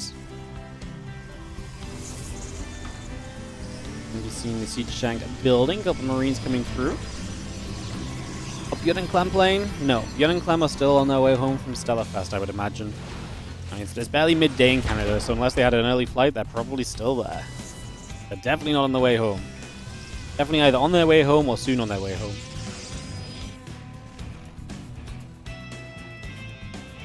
They picked a silly day to go to Canada, man. They missed double Open Cup Monday. Right, like I said, I guess there's always double cups because usually the Monday night weeklies are on. But they're not on this week because I guess because players are traveling back from Canada. So, like I say, it just so happened it was A, my Twitch front page day, and B, my, and B, well, basically just that. A, that, and then B, the fact that the Monday night weekly wasn't on, so hence the double Wardy Monday Cup. So there you go.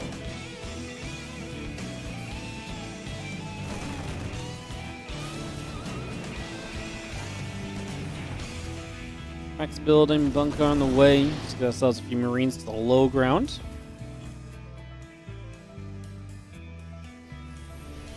Probe Bay, Forge, couple probes in the Nexus.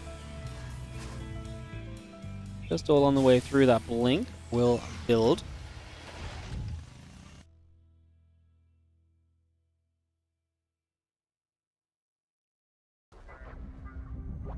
We have Engineering Bay coming through. Yeah, and still in the +1 coming about. Marine tank coming over. We have the +1 blink from herO. Gonna be a bit more of a regular game rather than kind of focusing on that big push that we had from herO Marine last time around. So we'll see where that goes for him. See what we can try and do with this as the factory swaps over to reactor. It is bio heavy on the opening, so triple racks, triple CC, no starport yet. So a little bit of greed. But yeah, the end game here is obviously, or the end goal is obviously to be very bio heavy. And to kind of just go from there. A couple of barracks coming up, starport on the way. +1 thermal lance coming through as well.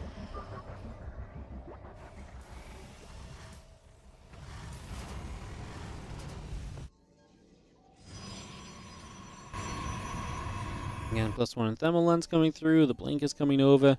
Just have ourselves the extra gates and the probes in production. The observer chilling out. There are a couple of missile turrets and barracks coming by as well. So far, so good. Seeing those upgrades all coming about. Also, it's just, again, a lot of bits and pieces coming through for the moment. Again, all of that underway. The game pretty peaceful, but obviously that's by design from herO Marine's point of view, at least because he's obviously triple CC'd. And so he just wants to kind of build into kind of the stronger game initially.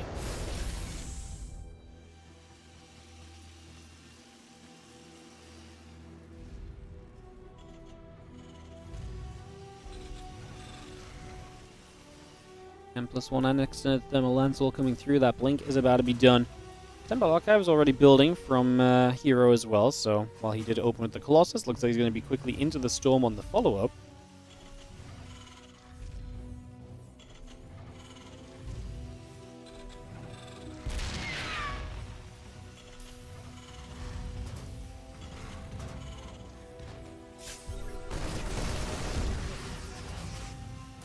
Scan coming through, bit of damage coming in.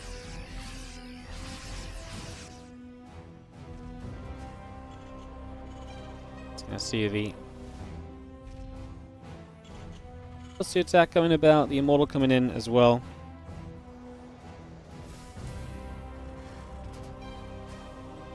Prism is gonna build, the +2 attack coming about, the Immortal and the Archon coming through, add on some extra gateways.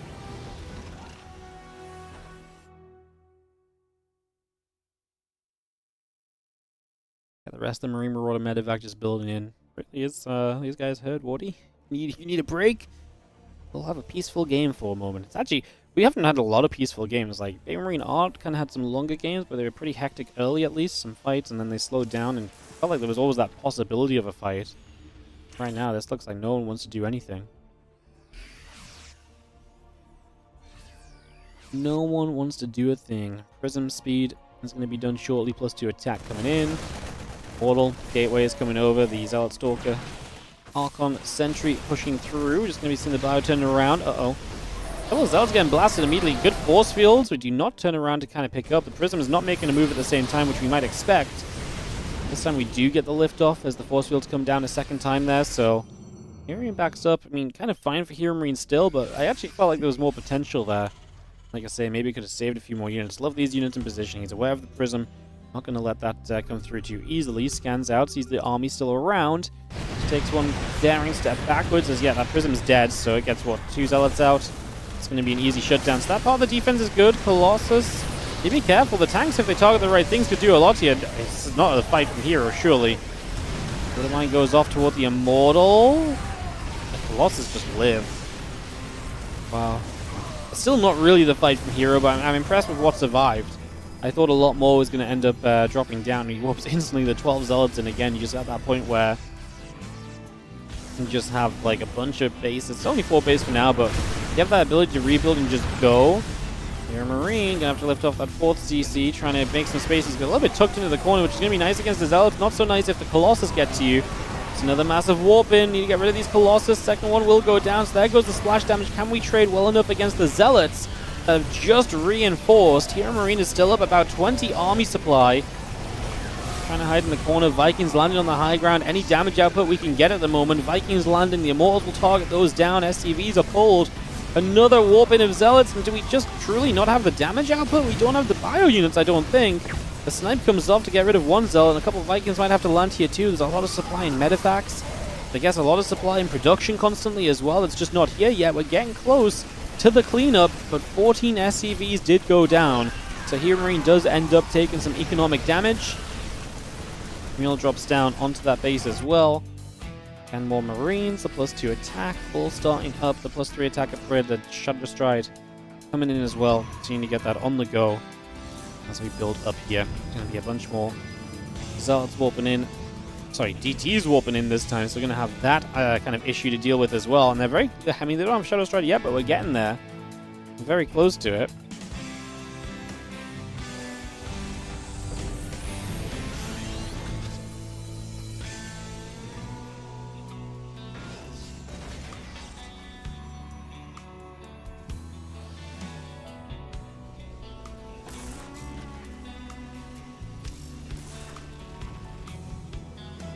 Colossus, the Immortal joining up. Stalker's going to warp in.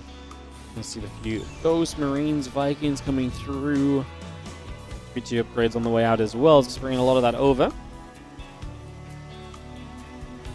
And get that Shadow Stride about to finish. Armor upgrade building. I'm excited to see what herO does with the DTs, as obviously opens the door to a lot of possible harassment in the near future.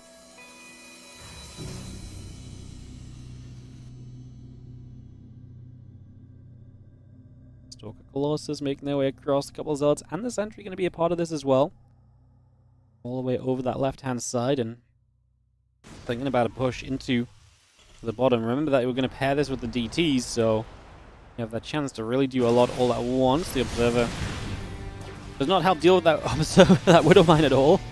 It's like, oh, I'm going to see this Zealot die, and it splash my army ahead of time. Not ideal. The DTs are still, like I said, sat waiting to strike.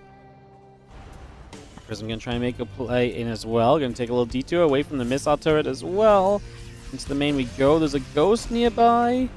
Prism has the speed to obviously kind of outposition a little bit. I'm just going to hide in the corner. We try and attack him with the rest of this army, as the DTs are swiping on the third base. On the third base!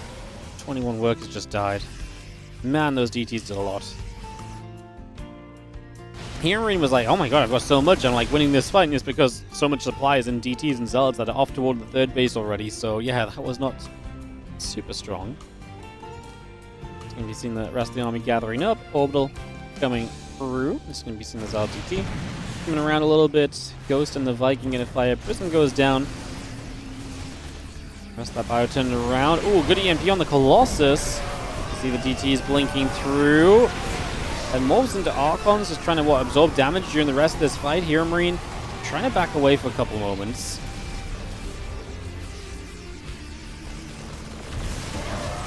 Trying to stem up. I mean, at this point, there's obviously very dangerous being chased down. You're going to see Colossus in trouble. Stalkers obviously don't love being chased either by Marauders. There's the Zealots that will show up and allow you to maybe turn around into this. The Zealots dropping, going to spread out a little further. Stalkers in trouble. But it's too much. As here Marine only has 46 workers, and the reinforcements of the Protoss were kind of getting through. I was kind of believing in the Terran army, but my faith was beginning to fail maybe a little bit too late, because here Marine's faith had already failed, and I don't think it was misplaced either. Jeez. And with that, my friends, we have a semi-final, I believe, in the form of Yeah, we do, in the form of MaxPax versus herO. Yo, thank you so much. You ever installed the Marvel Strike Force? I'm not mentioning it too much today, but it is there if you want to get ahead on the sponsorship, guys. You can support the stream directly by checking out !Marvel in the chat, play it through on your phone, get involved. Like I said, I'll be streaming it tomorrow or Wednesday, maybe Thursday. I don't really know. Oh no, I'm not live at all on Thursday. At some point this week, I'm going to be streaming it. It's a busy week. I got so much going on. I've got stuff to do everywhere. So, but yes, we have a semi-final. herO, MaxPax going to come through. One of these guys goes to the finals. The other will wait. Will fall in the round of 4, and we'll get that started in a couple of moments. So, throw that up. And get ready to begin. Perfect, so here MaxPax can begin, and we can get into that PvP. Meanwhile, Solar and Baby Marine are still in game with each other, it seems. So Baby Marine is bringing that experience of playing slow to the world. Is anyone else streaming? Literally just me and Indy? Damn it. I wanted to see if anyone else had the had that game to see kind of how it was going, but I've got no idea. Solar's been in game for 12 minutes. They're probably in... Yeah, they're probably in game 2 then.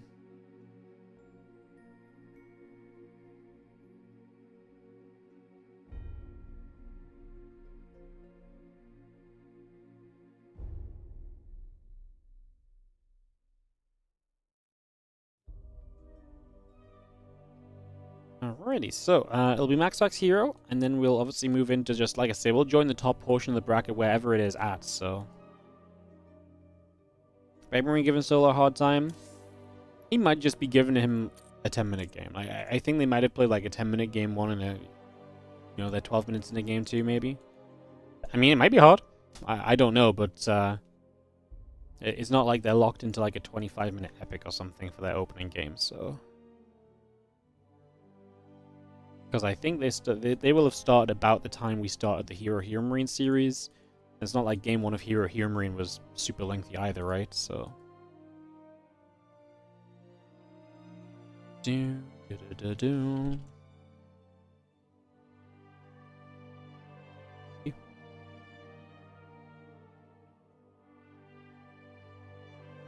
Alrighty, so we are just waiting for our players to rumble. Soon.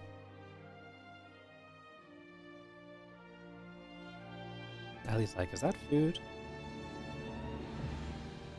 It is, baby, but... Well, you might be able to have a bit of watermelon.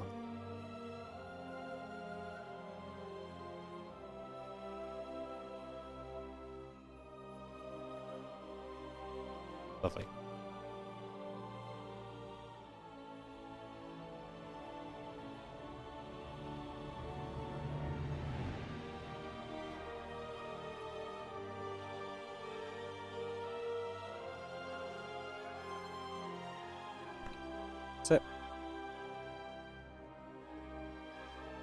Look, I don't know if you're getting any more, but you got 1 bit, so you can go on camera. Hello guys, my name is Ellie.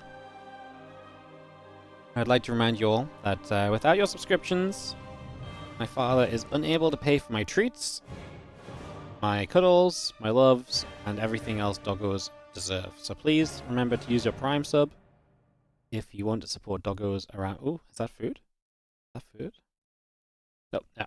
See? That's what I mean, guys. I don't get fed. Don't get fed unless you guys pay up. So, yeah, just saying. Save a doggo today from starvation and hunger.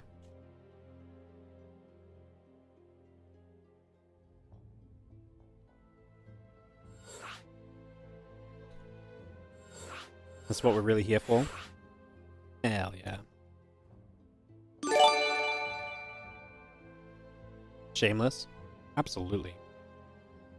Vicious 480, thank you so much for the Prime sub for the 6 months. You hear that, Ellie? You got a Prime sub. Good girl.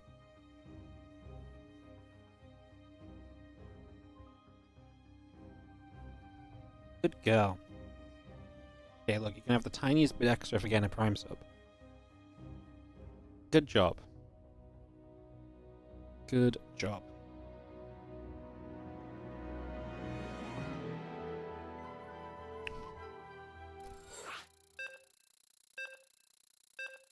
Ready and GLHF is called. We're counting down.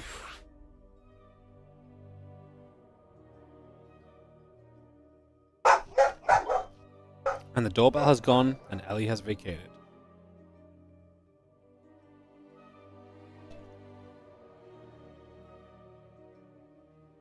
Alrighty, guys. I'm getting into this soon. Just waiting for everyone to go.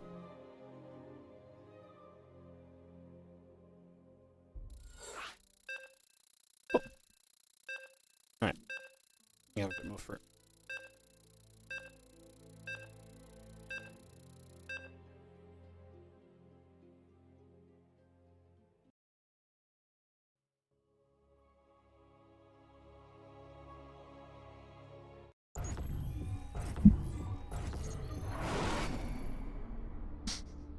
She's like, did I miss food?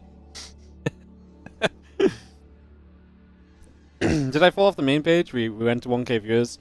No, we have main page or front page of Twitch for another 2 hours and 10 minutes, so yeah, we have it for another couple hours.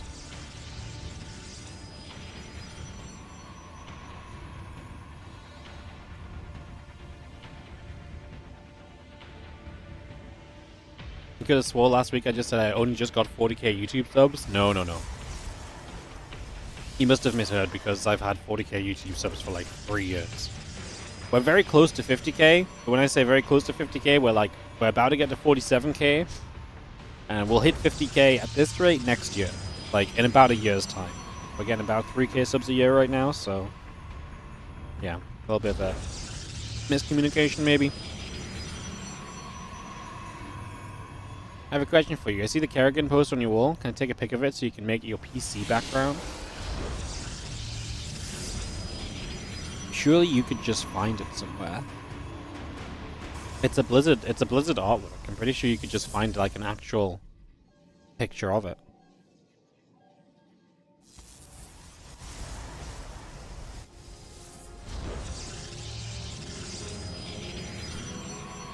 Maybe, probably.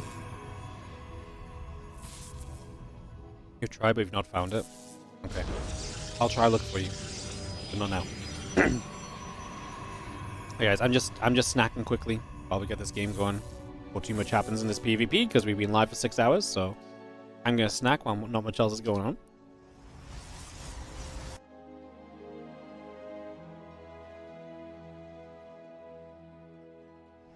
I'm gonna triangulate my position. I mean, you can already see it in the background. I think we're gonna be okay.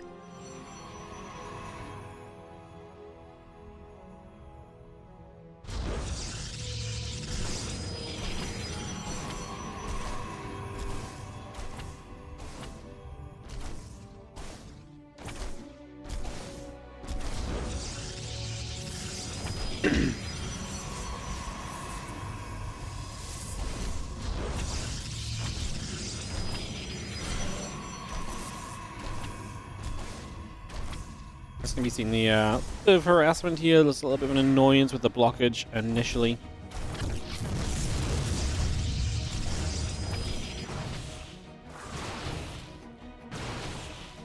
Gonna see what's going on.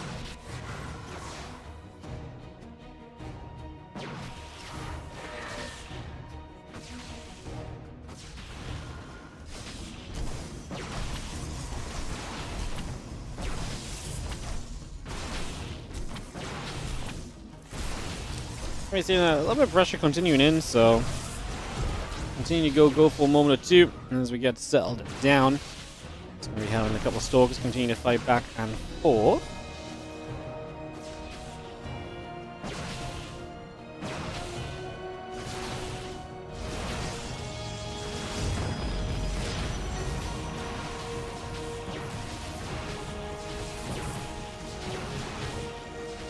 We're seeing a couple of stalkers going to fly, a few more shots coming through.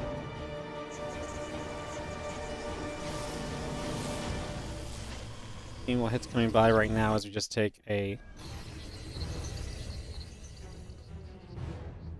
little bit of damage.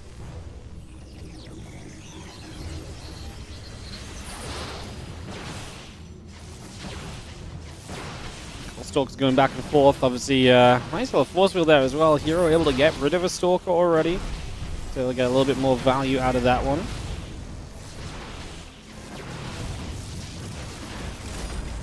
Oracle going to activate, just going to be seeing the little bit extra coming through. You have a couple of oracles coming by as well. And I'm just going to escape out to that left side and maybe try and get something done.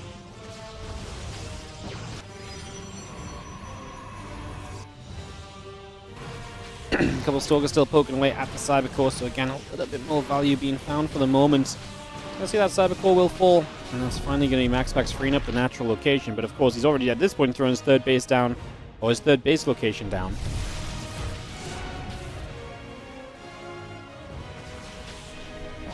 Can the Oracle succeed? Oh, we lose one of them, so not really.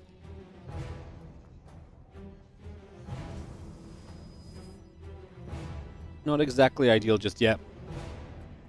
Let's just have ourselves the hallucination moving about again. Blink coming up on both sides still.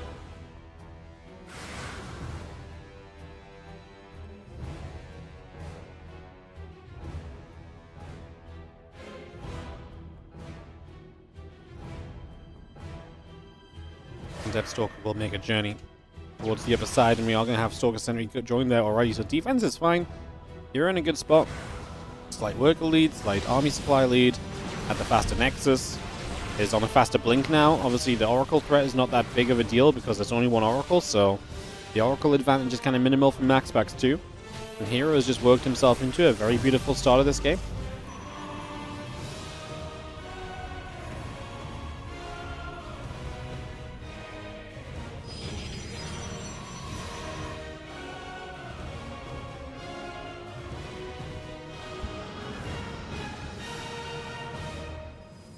Hallucination's going to pop up even as herO just attacks the front. Just sheer firepower is what he's going to aim for with this, and if you can have a few hallucinated Stalkers taking hits, that would be amazing. Stepping away, Battery will start to do some healing as well, bringing things back up to power right now. Stalker gets a couple of shots off, the Oracle taking some pings. We are going to come around the side and start to try and get in after the workers here. So hey, at least the Oracle's doing something.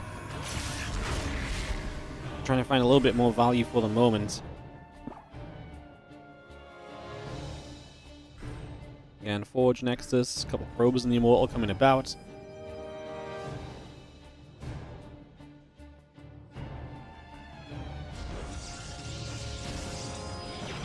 Oracle's actually in reach of the Stalkers right now for a couple of moments. Does move a teeny bit and gets out of its own way. Gets a reset for the moment then. So resettling ourselves again, Nexus and the gates continue to come through for now. Bringing a lot of that up, getting a lot of that ready. Just going to see that Nexus building on both sides. Gates and the probes coming up. The Immortal on the way, +1 on the way.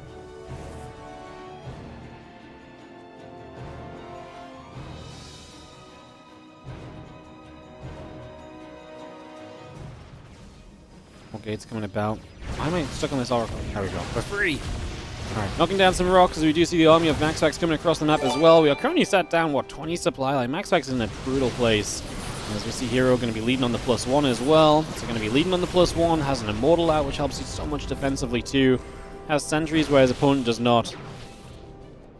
herO's lead is substantial right now, so in a great position at the moment. Definitely loving where he is at. And yeah, we're going to be seeing a couple gates being added, the Forge and the Sentry coming through as well. Charge still being produced. So Stalker step away from MaxPax, back away to the right side for a moment or two. And try and just get some value with the Stalkers, which is pretty much what he has to play on right now. And then maybe follow up, if possible, follow up with the charge lots. And just go from there and just trying to overall attempt to overwhelm if you can do so. That pretty much has to be just the go-ahead plan at this point in time.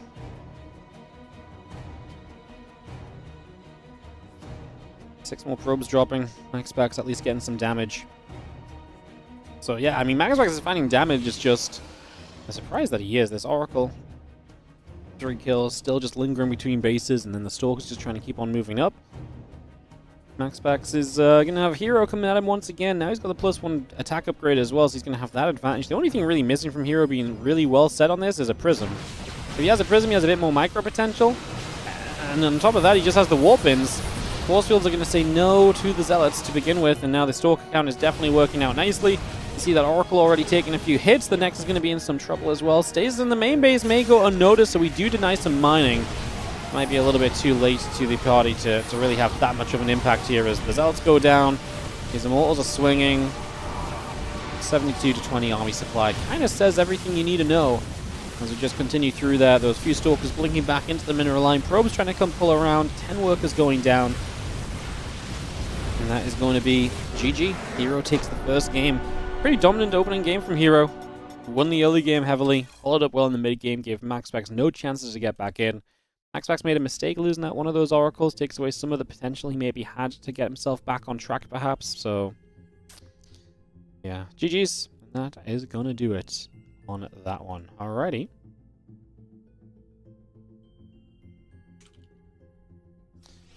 Game 2 coming up in a second. Yo, thank you so much for downloading the Marvel Strike Force. You guys are downloading early, man. Like, I haven't even really talked about it all, so thank you so much for being proactive on the sponsorship. Thank you very much indeed. Does support the stream. Appreciate you.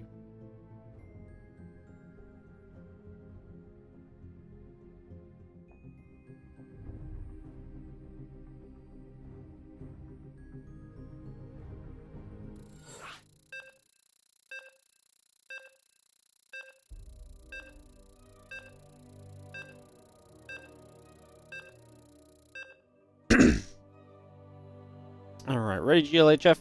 Get set up. Get ready to rumble. Maybe still a showtime after this. Well, 100% we'll be doing the second semi-final after this, yes. The second semi-final will not start without us. So, yeah.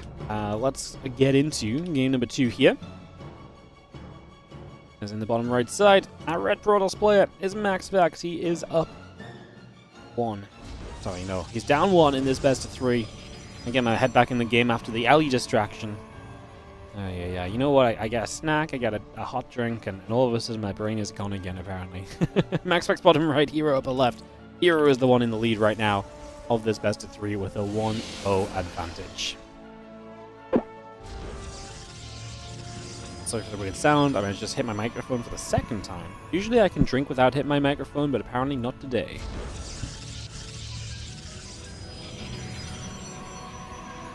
Point taken. I will move it out the way now. Yeah, hello everyone. Hope you're all doing well. Hope you're enjoying some double Monday Cup action.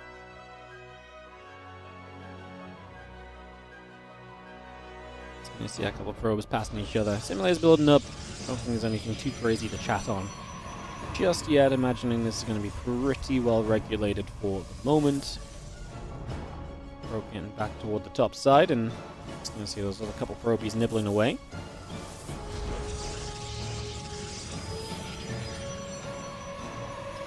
Probie chasing probie. Cybercore's coming up. Gates coming through. The probes coming around.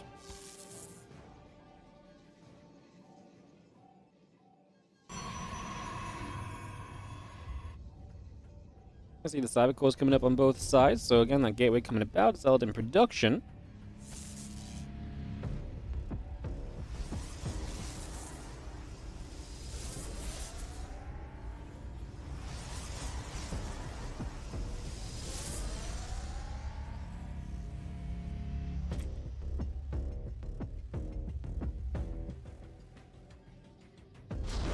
Couple Stalkers in that Warp Gate all coming up, Stargate producing.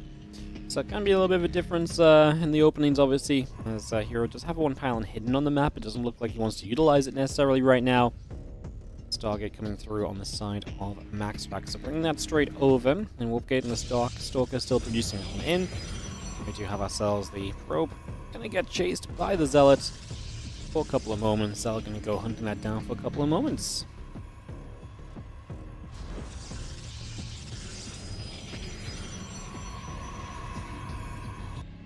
Again, the sentry's building up, the Warp Gate on the way through, that Stargate is about to finish up there, Nexus on the way, Oracle and the Warp Gate coming over as well.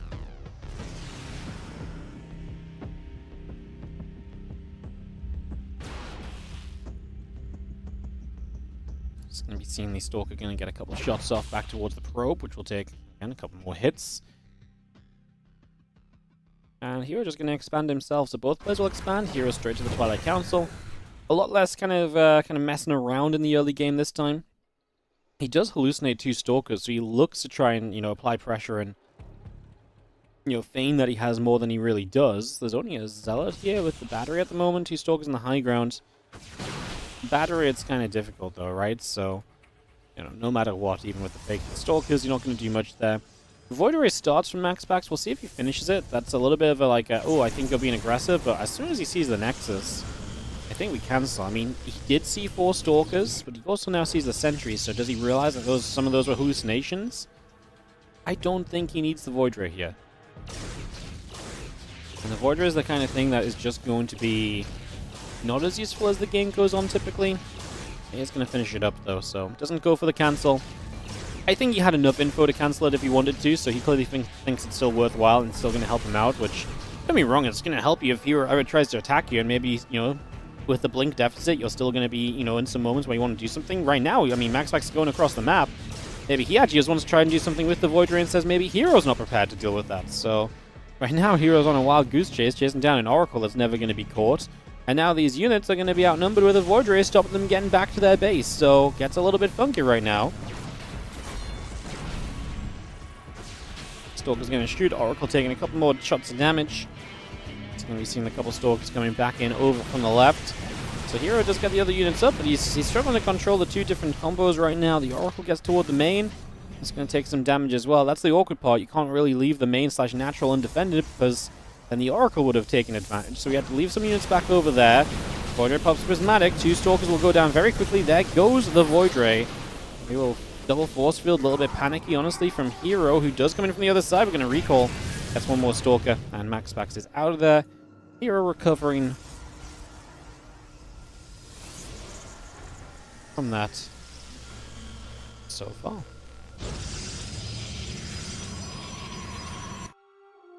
That went better for herO than you thought. Yeah, I think in the end of the day, herO always had the numbers to deal with it. It was just getting units back in position, and it was the fact that he was kind of separated that was the bigger punishment. The fact he went chasing that Oracle at first, I think, is what really set him up for a little bit of failure, to be honest. So, Stalkers coming through, a couple shots coming about. Just going to be seeing the Stalkers fighting at each other. Blink will be done very shortly. Still got that Forge on the way, a couple more Stalkers coming through also.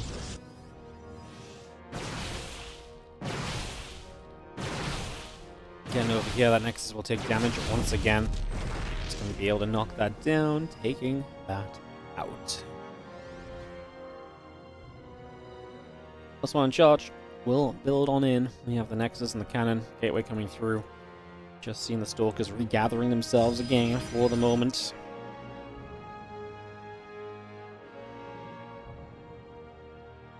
Stalkers will step up. And MaxPax looking for the chance. Try and see what's going on. Trying to fight, trying to go back and forward a little bit.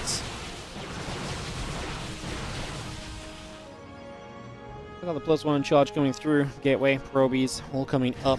The Oracle activating, a couple of probes going down immediately.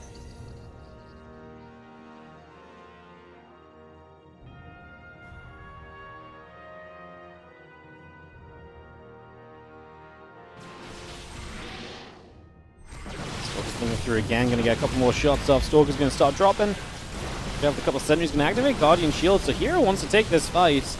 MaxPax blinks away. herO blinks in aggressively after, so chasing. Problem now is as reinforcements come up from MaxPax, now you kind of want to blink out of there and get away, but are you going to get chased too heavily? This one coming over, charge coming up as well. Multiple gateways coming through on the side of herO. The one gateway coming up from MaxPax also. Bringing that along for the moment.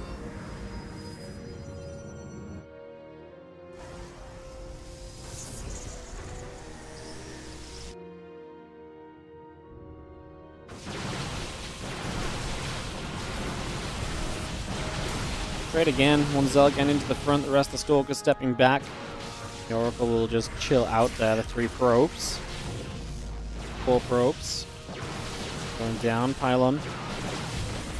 Going to get picked off also. If that pylon will drop. It's going to be a battery depowered, and now the Stalkers want to keep on trading with each other.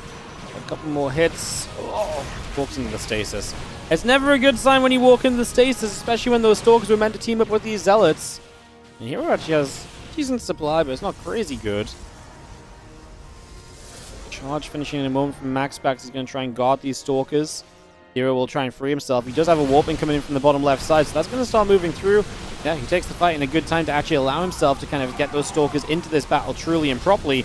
Those zealots are going to put in work right now because MaxPax have a defense against this. The stalkers continue to do very well for themselves. Going to target down the zealots as they're warping in as well, which is nice.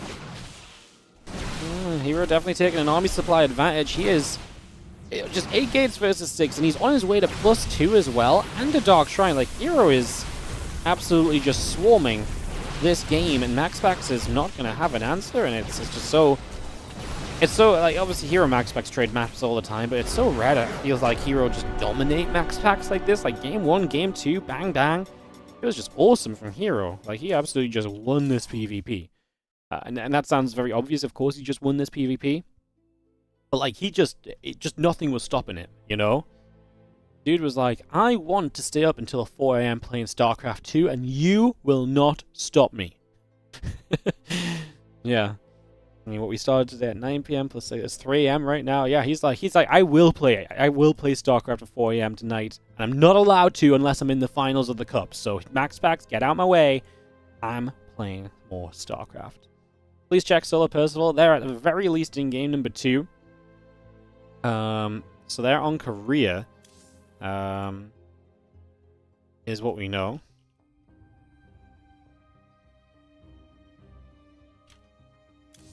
So we'll go wait on Korea, but I'm not sure how far along they are necessarily. So take a couple moments, get back on track. Ooh. Maybe we can catch them. They've been playing for a while, but like they're definitely at least in game 2s because I've seen them come out of game and go into game on my second account. So yeah, we'll see. Why is herO always ahead in supply versus MaxPax? I mean, in this case, he just played some better openings, I think. Slightly cleaner. I mean, his build also is a bit more kind of supply focused because you're building sentries into stalkers into just Twilight. Whereas the Stargate comes in, you build an Oracle. I mean, MaxPax's build in general might just not be supply focused because it's very usually Stargate focused, right? So there might be something to that. I'm not an expert in PvP builds, so I'm not going to try and elaborate too much further, but that'd be my guess. Guys, as we're waiting for Solar Percival, we might have a little bit of downtime here, so A, we might sell out. B, what I would love to tell you guys about is the WARDITV Korean Royale, day number 2 tomorrow, Season 4 of the Korean Royale. It's back once again, one of our flagship tournaments, and 2 spots up for grabs in the WARDITV 2025 Championship, by the way.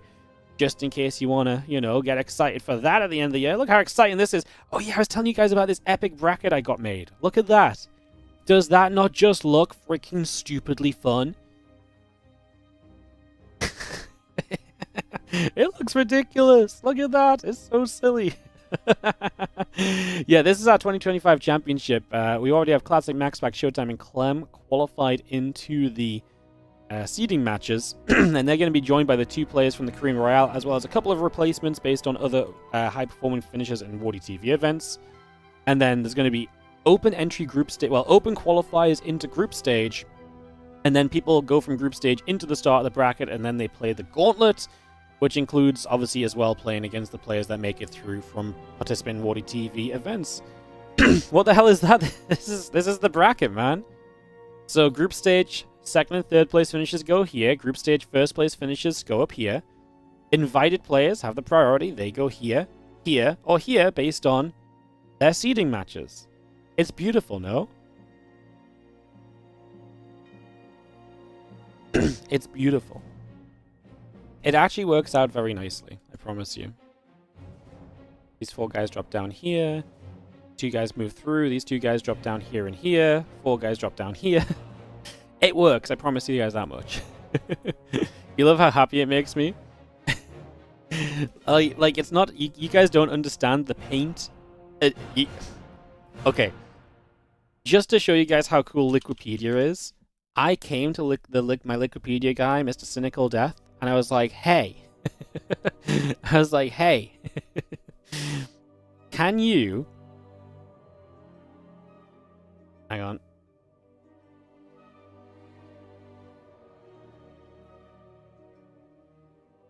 I don't know where it's saved. Hang on, give me a second. Oh, it already exists? Oh, I see it, I see it. Let me just double check this is the right thing, guys. Hang on. Oh, yeah, I was like, hey, can you make me this bracket?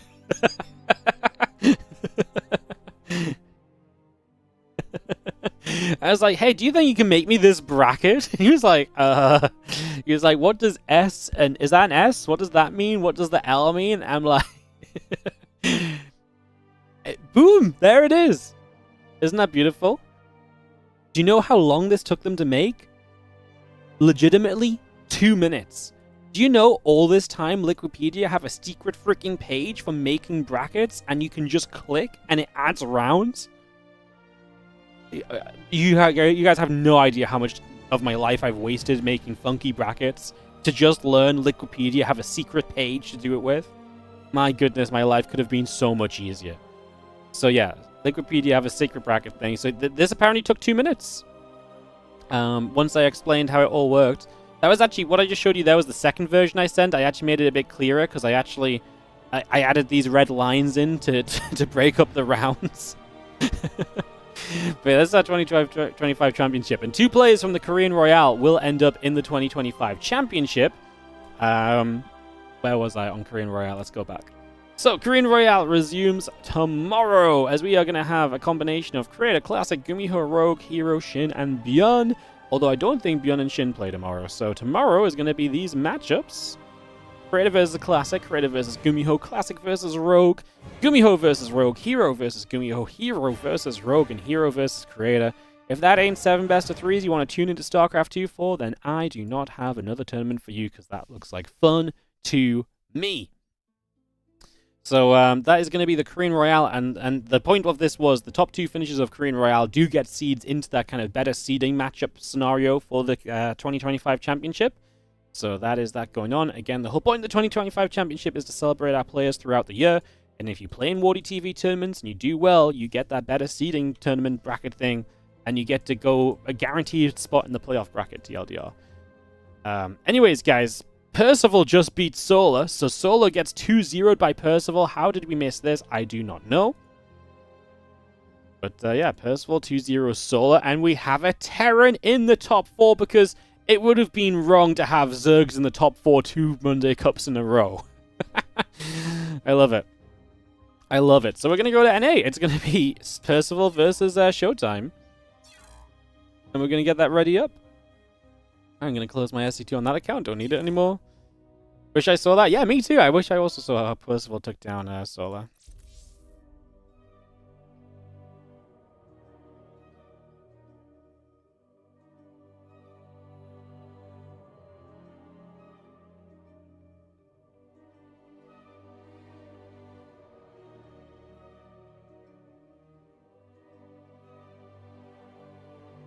Alright, Percival Showtime.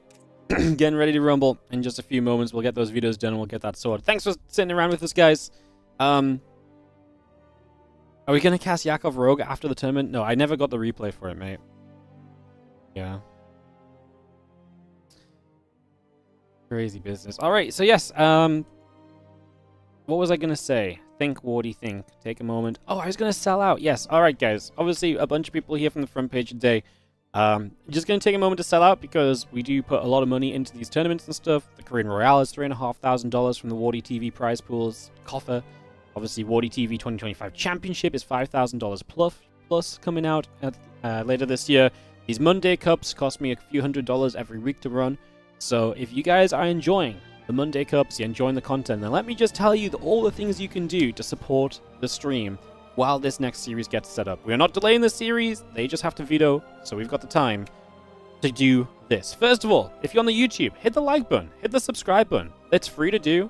It takes 2 seconds, and the numbers going up on YouTube makes me really happy. Honestly, if there's one way to motivate me to come back, it's seeing the numbers go up. So if the numbers go up on YouTube, I'm going to be like, whoa, I can't wait to stream tomorrow because the numbers went up yesterday. So hit those buttons. You can do the same on Twitch with follow. It's not as exciting. I don't really look at the follow account on Twitch, but you should, because then you see when the stream's going live in the future too.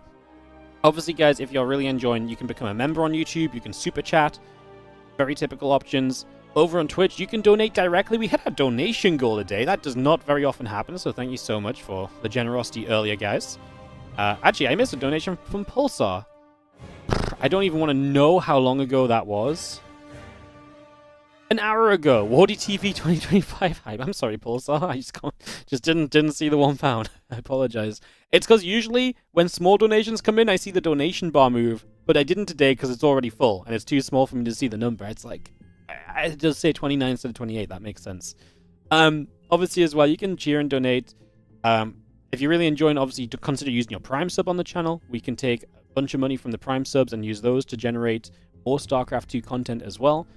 You can gift subs if you're feeling super generous. Usually our goal is 700 subs, as you can see. If we're at 700 subs, it lets me live very comfortably while also being able to put on tournaments. So if you guys want to check that out, subscribe. And finally, I do a good job selling out the subs. You should sub. You get replay packs and more as well. Blah, blah, blah, whatever. Ad-free viewing, yeah. We also have the Patreon page, patreon.com/WARDITV. Patreon is awesome because 100% of what you guys pledge on Patreon goes directly into StarCraft 2 tournament prize pools. So if you guys donate $10, that's $10 that ends up in the pockets of the players. So check that out. That's patreon.com/WARDITV. We are just shy of $1,000 a month on Patreon, which is amazing. We've never been this high on Patreon before, but $26 shy of it. I would love to hit that because then I can make a tweet and get more people to check it out because it's the sort of thing you can tweet about. Is it? I actually don't know, but it's going to be the sort of thing I tweet about. So do check that out as well. It's an amazing way to support the tournament prize pools and allows us to put out more StarCraft 2 tournaments as well. I don't know if you guys noticed, we're kind of all about putting out StarCraft 2 tournaments over here. We kind of do that a lot, so support if you want to or can. And all the rest, thank you for listening to the sellout segment. Like I say, we were just waiting for the games to be ready. And with that done, we're back to StarCraft 2. In the bottom left-hand corner, the red Protoss player. It is showtime. Who is going to be taking on the upset man. Percival takes out Solar. Solar had a long day, you know. He's played some long games. Maybe getting a little tired, or Percival just looking freaking good. Percival 2-0 Solar in the round of 8 and gets to the round of 4. Like I say, it would have been nasty. It would have been fair to see 2 Zergs. I mean, Zergs in the round of 4 is such a rarity anyway. Seeing it back-to-back cups would have been insane. But it actually was. I mean, we must have had back-to-back top 4 Zergs recently, right? No. Okay, Solar and Rogue made some back-to-back top 4s a few weeks ago, like 2 months ago. Crazy business, I tell you. Alright, guys, let's get into it as we kick off into game number 1 of our second semi-final. Winner of this plays herO in the finals in a best of 5. And as much as I'm super happy to see Showtime back and playing well enough to make it to the round of 4, please, can we have a TVP final? I don't want to end my front page day on a PvP, although that would be very typical, right? I think there's no losing here. It'd be awesome to see Percival in his first ever Monday Cup final. It would be awesome to see Showtime making a return to competitive StarCraft. He was inactive on a Ligulac before today because he hasn't played in so long. In official events, I don't know if he's been laddering or practicing or what, but he seems to be back, and I love to see that, and obviously it would be great to see him get to the final straight away. That would just be sick, so again, you want some more stats about these guys in terms of how they usually play and so on. Showtime has won one of these cups before. He won fairly recently. He beat Clem even in the final. I say recently, that was back in July. But that was the he actually since then had 2 more finals. He's actually a 4-time finalist in the WARDITV Mondays, looking to make it 5 today. That would be the 6th highest, or tied for 5th highest amount of finals in WARDITV Monday history too. So there you go. I know you guys love the stats. Anyways, we have ourselves the Reaper and the Marine coming about for a couple of moments. Adept taking some shots, some damage being done. Twilight Council is coming up about halfway for the moment here. We just see ourselves the Orbital Command Barracks all coming through. Reactor in the Tech Lab coming up. Twilight Council building, Gateway on the way. So far, so good as our reactor will finish on the barracks. Just going to see the couple Tech Labs coming through. So we are going to have ourselves the triple racks coming in. And yeah, just 3 racks it is. So Percival's been playing great lately, by the way. He traveled out to SC4 All in Philadelphia last weekend. And he was able to take second place over there, losing to Trigger in the finals, if I'm not mistaken myself. So yeah, Percival's been playing great. He's been even more competitive in the Korean scene than usual, I would say. I'm excited to see how he does in the Korean Royale. He's in that Group A. He didn't play yesterday, just because of how the schedule worked out. He'll be playing on day 2 and day 3. I think it's a tough group for him, but I totally believe it's a doable group for him, to be honest. So, excited to see how that goes, as I've got Blink, Stalker, Robo Facility coming up for the moment. Stim and Combat Shield on the way from Percival, Engineering Bay producing. And 2 Adepts would love to get this Reaper. Bam! And the Reaper is gone. Alright, so the Reaper goes down, Pylon and the Nexus will come down as well. We just see the Stim and Combat Shield still building up, Marine Marauder all on the way out, Engineering Bay done, so upgrades will start. And again, this is 3 racks, so you're very bio-heavy initially, and that's something you've got to be careful of here as Showtime, as we have that Blink about to finish up, the Nexus coming through, a couple probes in the Observer building up as well, and a lot of that on the way as the Marine Marauder builds into this as well. Going to salvage up the bunker. A little bit of bio will begin to move forward. And we just have that Blink not far from being finished. The Observer still coming through. That Nexus halfway done as well. And we just have ourselves the bio army. It's going to be joined by SCVs. Wow, Percival with the aggression. That is unexpected because he's building +1. And that's not going to be done for a while. Don't get me wrong, that's not a massive SCV pull, but it's sizable, no? Stalker's Blink back. Showtime realizing a little bit of like, uh-oh, I see what's going on here. It's looking aggressive. I mean, you want to leave the Nexus alive because you wanted to tank damage. You kind of want Percival to waste time hitting it. You can see Showtime is trying to build up the batteries and so, get that ready. Might have to pull probes into this. Pulls the probes in now. The few Stalkers that survive try and do their thing. Obviously, 6 workers go down from the Terran. 10, 11 probes go down. There's only Marines left, so now you're safe. I love the Blink over. Try and protect those last few probes. Batteries did finish. A little bit of Marine Marauder will get a pylon on the right side. What an interesting scenario. We're going to kind of end up equal workers. What I don't love is that those bio units are obviously, going to be chased a little bit.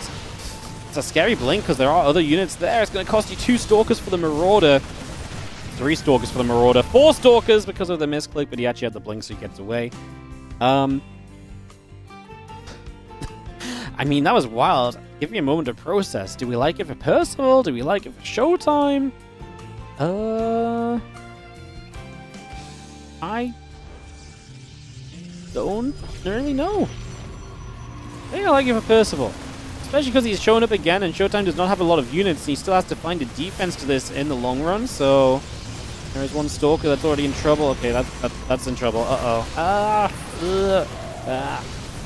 Immortal popping out. Just gonna see the couple of Marauders getting blasted, but that battery is not doing enough, or is it? Energy recharge, Stalkers and the Immortal damage helping.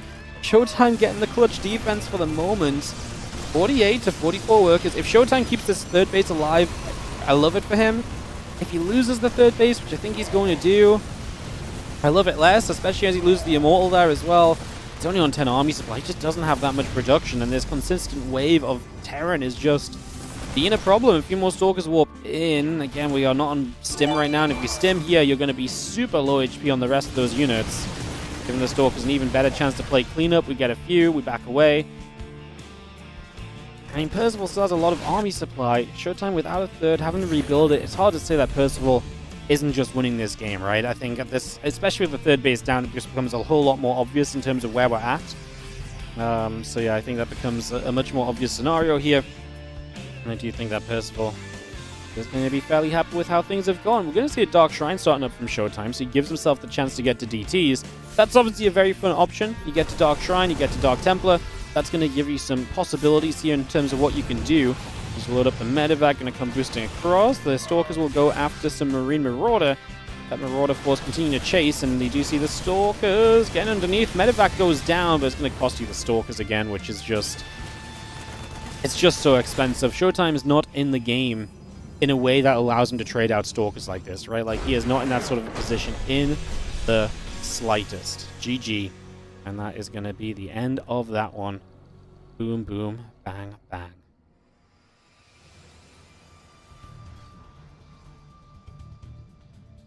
Alright, so it is going to be Percival to take the opening game here of the semi. As we get ready for a game 2 in just a second. I'll kick that off in a moment or two, guys. So we'll get this ready to go. very soon. Gonna be Pylon for our map. Get that underway. This off in a couple of moments. Get this ready to go. Thank you so much for downloading Marvel Strike Force, guys. Like, I really can't believe how many people are downloading this. I'm really not selling out on that one just yet. Thank you so much. Is that 4 downloads? I think it is. Crazy. Thank you so much. Check it out. Check it out. Reach level 2. Everything you do on that supports the stream. I'll be talking more about it tomorrow. I don't want to talk about sponsors too much on the front page and stuff. I'm all very good at selling out and telling you guys to give me money, but the sponsors and stuff we'll do a bit more on not on the front page. What's up, Pepe Gasmic, by the way? 4-month resub on the Prime, Wardy on the front page. Love seeing the high viewer counts on SE2. Hell yeah, me too, man. It's nice to see.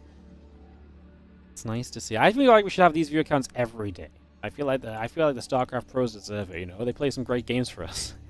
Thank you for the Prime, and thank you Blind Rattlesnake on the 2-month resub on the Prime as well. Casters are 50% of the enjoyment of SE2 games for me. Thanks for what you do, Wardy. Thank you so much for enjoying me for 50% of your StarCraft time. Or so. Thank you so very much. Thank you so very much. Alrighty, let's get into a game number 2. You know who this is in the top left? It's the man who wants to not get 3-rexed early and end up in a weird-ass position. It is going to be Showtime, a red Protoss player, as he has in the bottom right, the blue Terran. It is going to be Percival. As we get into our second game of this best of 3, and away we are going.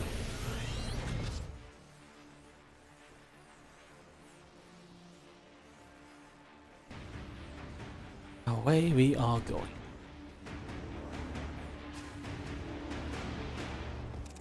I'm so glad Indy's here. My brain is not in the state today to observe and cast for this long, so shout out Indy. I am 100% still on his camera since the last couple of matches and for the rest of today, so which is only going to be a finals after this. We've got one best of 5 left after this, guys, so come on, Showtime. Let's get game 3 at the very least. Showtime wins game 2, Percival wins game 3, and we have a TVP final. That sounds fun, right? Sounds fun to me. SCV chasing the Proby. Proby getting a runaway for a couple of moments. Cybercore Nexus coming in for the moment there. The command center and the orbital coming about. Reaper is on the way through. And that SCV just retreats back a little bit to the bottom right-hand side.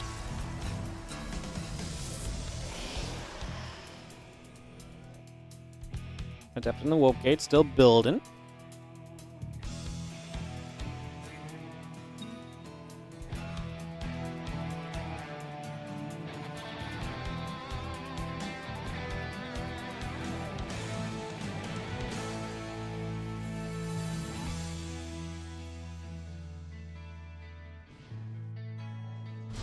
Cancel building, Nexus about to be finished. Warp gate and the Adept coming through. We have the Reaper up to the high ground into the main base. There's the factory. We'll be finishing very shortly. Little grenade coming down. Probe's taking damage. We'll get some Reaper shots onto that. And the Adept will continue to chase.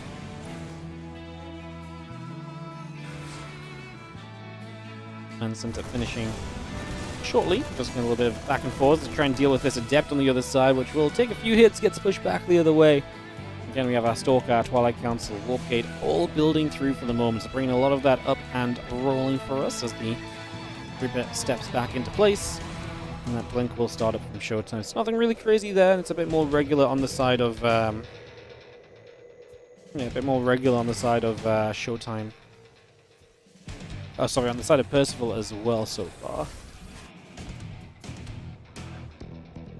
Start on the tech lamp, building straight through. Just having a couple of Marines coming about. Adept going to try a shade into the natural, into the main. Just again seeing a little bit of what's going on. Blink coming up being about halfway through there. The warp gate coming over as well. Everything pretty peaceful for now. Kind of what you'd expect thus far, for sure.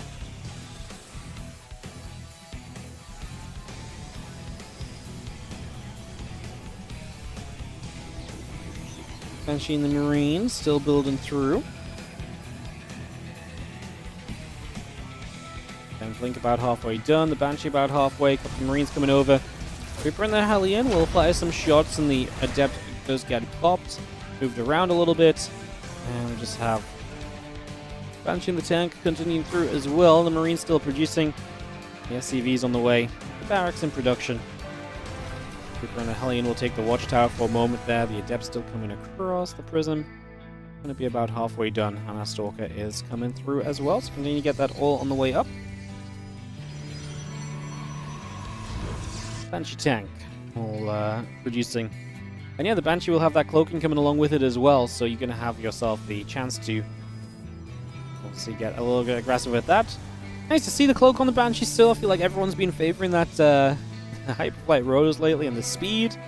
Sometimes it's not about speed. It's about how invisible you are. Yeah, there you go. Live by that statement, I guess. Engineering Bay will be added from Percival as well. So it does look like he's going to go pretty standard behind this, just into bio. Don't think this is going to be a super severe marine tank push.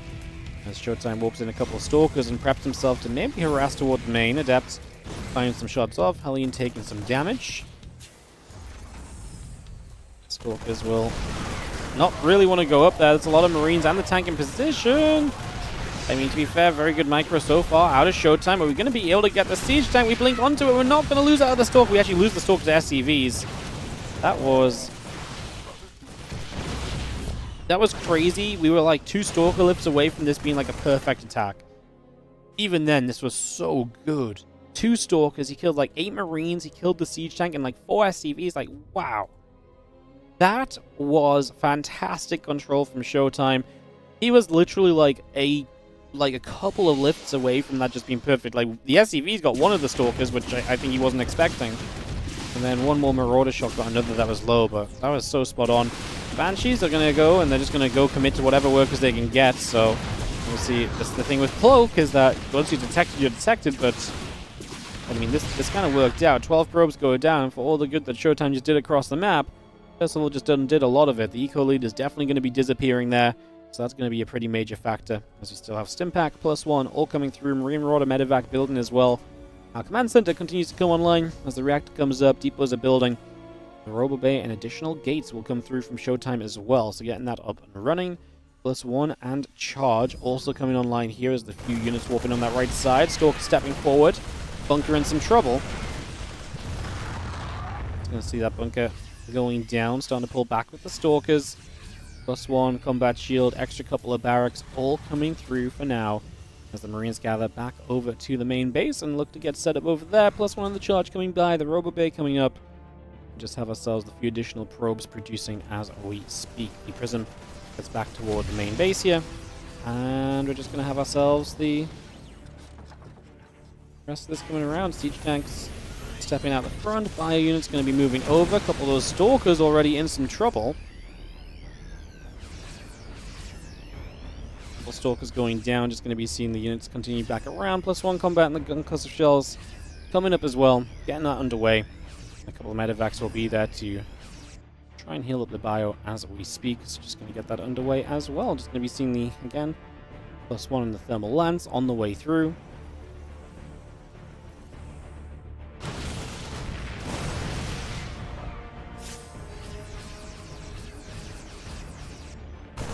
Marines actually going to get underneath the prism. Goes down, blasted. Because now the couple of Zealots will go down as well. Just going to get those cleaned up. Going to have ourselves the That's army still going through. The couple of siege tanks are going to get jumped on. Showtime clearing up a little bit, but he's going to be running, and the Colossus is going to get chased as well. It's low HP, but he doesn't get it. The Zealots get in front, and they will save the Colossus. Showtime able to preserve one of his key tech units here. As Percival will still control the front. Some probes transferring between bases. Long distancing right now going to be punished in the 4th base. They come under fire as well, but I think Showtime has the Zealots to run through and to clean this up and to just make Percival look the other way. Overall, Percival still has an army supply lead, and as some Vikings join up, he might stay aggressive here. He might still look to push in between these bases and try and stop Showtime from ever getting to that 4th base properly, if he can do so. Couple Vikings coming over. Colossus will take some shots. The Stalkers are going to fight back onto this army. The couple of Zealots getting in front there. The Viking goes down. The Colossus falls. So just got the rest of this bio army coming back across right now as the rest of this all continues to gather up. We are going to see the bio jumping through. A couple of Zealots running forward with good Widow Mines. You're going to clean out those Zealots, and then maybe we just have too much bio. Showtime supply is lacking a little bit. That Colossus in trouble. 2 new Zealots. Is that enough to stop it? The Viking singular is going after the Colossus, but a second Colossus shows up, and once more Showtime will hang on in there by the skin of his teeth. Well, the Zealots go down at the very end of it all. Showtime hanging around that 100 supply marker. Percival a bit more comfortable in the game. Now he's going to be forced into, well, his 4th base, Ghost Academy, Armory for extra upgrades. He's forced into the future, basically. He's not going to win this game right here and now. That's fine. I mean, he's not desperate to win this game here and now. It's not like a do-or-die moment where, like, if it's not now, it's over. But, yeah, he's probably happy to kind of tech up as well. Like, Terran players lately have not hated teching up. And if you're teching up in a scenario where you've put a lot of pressure on the Protoss and they are kind of held back from where you want to, or from where they want to be, then that's very positive as well. So a few things to look at in that regard is +2 and +1 coming up. Prism and the pylons coming in as well. Just going to see that Zealot going past the watchtower, and the rest of this Bio Viking force still gathering also. A couple more units joined together. The Zealots step over to the right-hand side.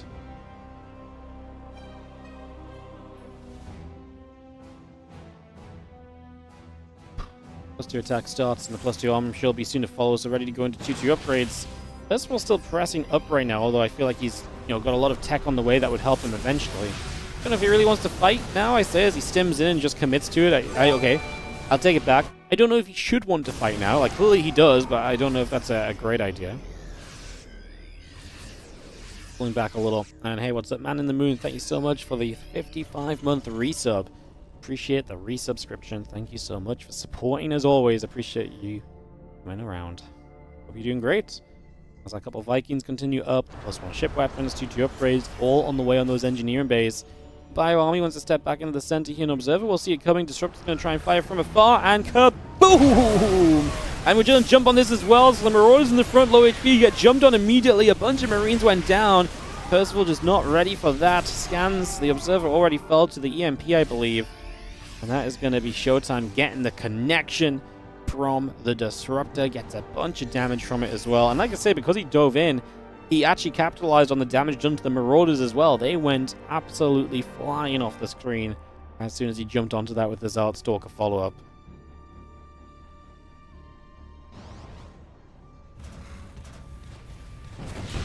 Vikings on the way over. I mean, this Prism will never warp in at least, which is good because ideally, 4 Zealots are very manageable. It's those extra Zealots that become an issue. I love that. Sends 1 Zealot after the low HP Prism and just lets the rest of the Vikings kind of turn around the other way. So not going to let them get drawn too far out of position.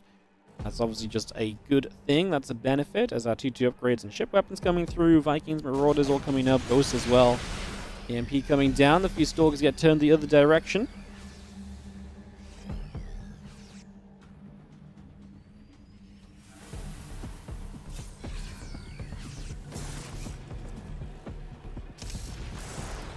Just pulls back, see the rest of the Zealot Colossus coming around as well. Trying to see where we can get to here currently. Just going to go around the right-hand side. A couple of Vikings overhead. Going to pull back through. As we still see our +3, +2 upgrades coming by for the moments again. All of those upgrades up. Prism still building. A little bit of EMP action going down. The Zealot's taking shots. Another EMP coming down. We split. We just kind of tank a Disruptor, but that was fine. Trying to move forward and trying to give chase.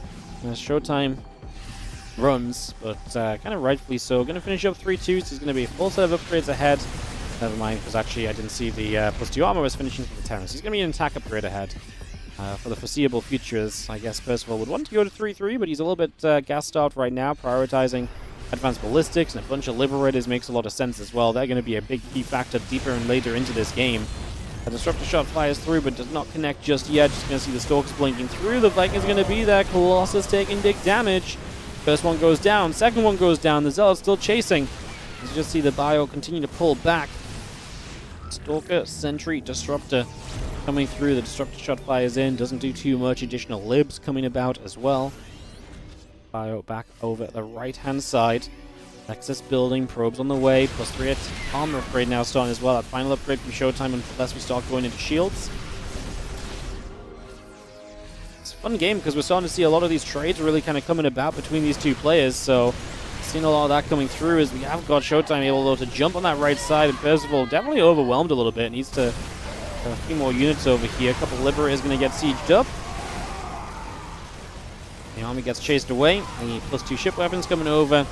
And again, 3-3 upgrades still coming about as well. The rest of the Zealots keep going down.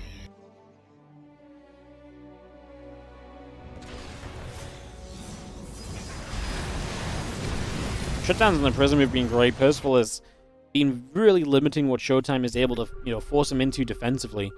Percival has very rarely been kind of running back to his main, trying to recover his position and having to kind of scramble, and that obviously usually gives the Pros player opportunities out in the front of the map as well, so good to see that so far. 3-3 upgrades coming about. We got 4 more libs on the way. We already have some libs, right? We have 3. Does Showtime move to Tempests? Or does Showtime just try and fight this with basically Stalkers is kind of what it comes down to. That's a nice catch. That's a free Colossus, essentially. A bunch of Zealots as well. Probes going down at the same time. So we are going to see harassment landing while this takes place. The Vikings will get rid of most of the Colossus. Come on. No, they both survive. Oh my goodness. Split the damage, and Percival actually loses the rest of this fight as well. So supply plummeted a lot for him. Killing the 18 probes is nice, but he needs to survive right now. Those 4 Liberators are going to have a big thing to say about that. As Disruptor does land for at least a couple of units in the mix there. My goodness, I can't believe both those Colossus survived such low HP, but he just split the Viking damage, didn't target fire, and they both live. 2 HP. Oh, very unfortunate for Percival, but avoidable. Like I say, you right-click those Vikings a little bit, and that just doesn't happen. At least one of them then goes down. We don't quite cry about the other one being low HP, because it has probably more HP at the end, but yeah. Game paused. Short time with the pause. Just going to take a moment. Hopefully nothing serious as we get whatever it is sorted out. 500 ping is probably not going to help you. As we'll take a moment for him to fix that up. And we'll get back resumed into game number 2 here. It's 16 minutes on Pylon. It's the semifinals of the WARDITV Mondays edition 62nd of the day. Just a one-time special, guys, for the front page of Twitch. We'll be back to the One Monday Cup next week.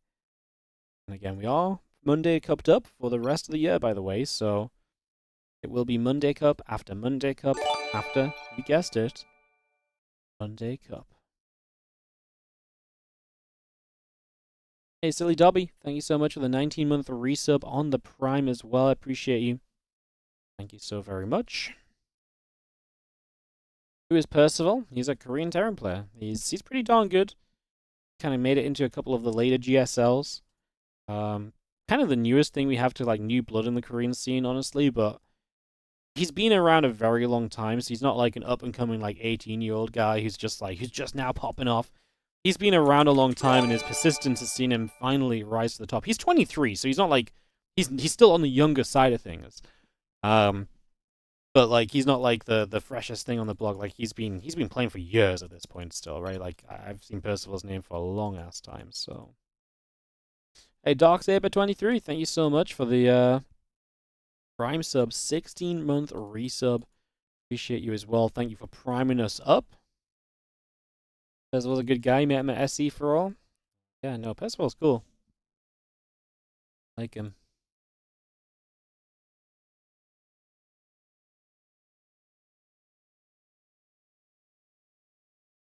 Alright, guys, just waiting for Showtime to figure out his lag. And once he gets that sorted, we can hopefully get back on track with this game number 2. Showtime is starting to look good, but I do like the Liberators from Percival, and I do think that's going to slow Showtime down to the point where the current 20 supply lead is probably not going to really net himself any sort of advantage or anything here. Of course, we have got herO waiting in the finals for the winner of this best of 3, so that best of 5 coming up as soon as this best of 3 wraps up as well. Shadow Strike coming through, +3 armor coming over. A few more upgrades as well, but yeah.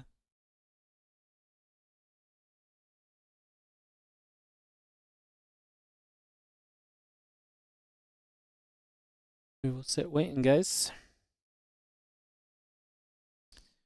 Hopefully, like I said, just gets resolved soon. I imagine it's just a little blip. But we can wait a couple minutes, obviously no issue there. Just, I'm without things to say.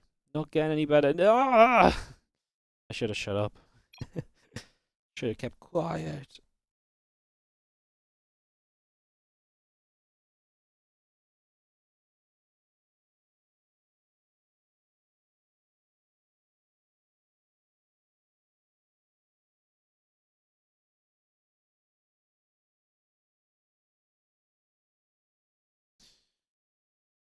I can't talk to them as well, by the way, because I have no referee, so I can't say much.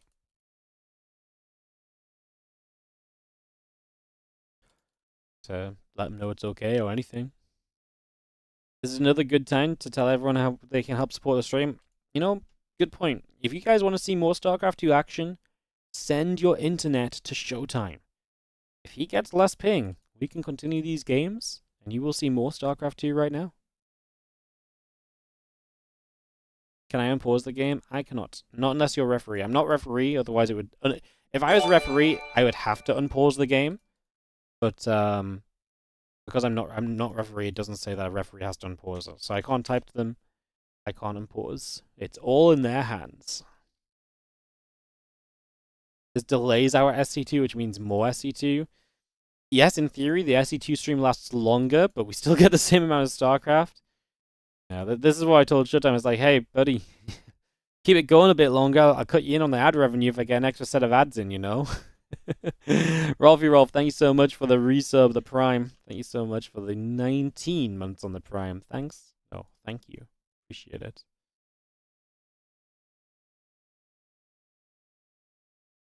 How does it feel to have ascended to British high society and be featured on the front page? Will I leave us you plebs in the dungeon now?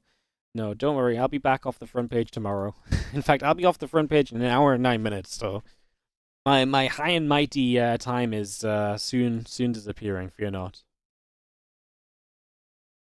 Fear not. So yeah.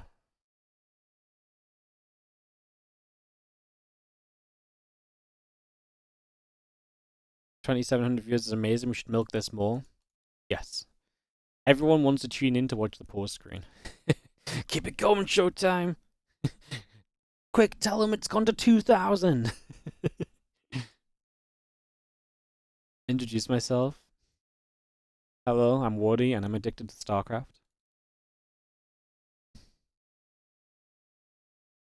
Yo, bot 5. Thank you so much for the Prime sub. Looks like we're going to rehost this one, guys.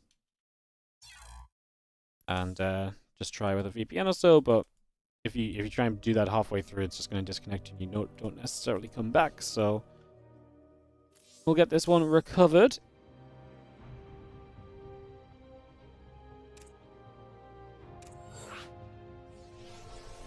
Holy, someone hit level 2. You guys are gaming.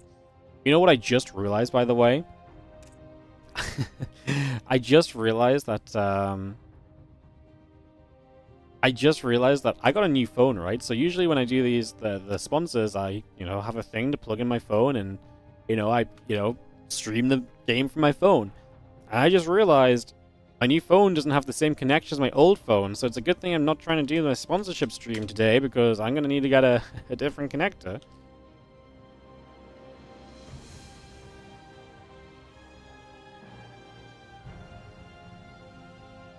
Ay.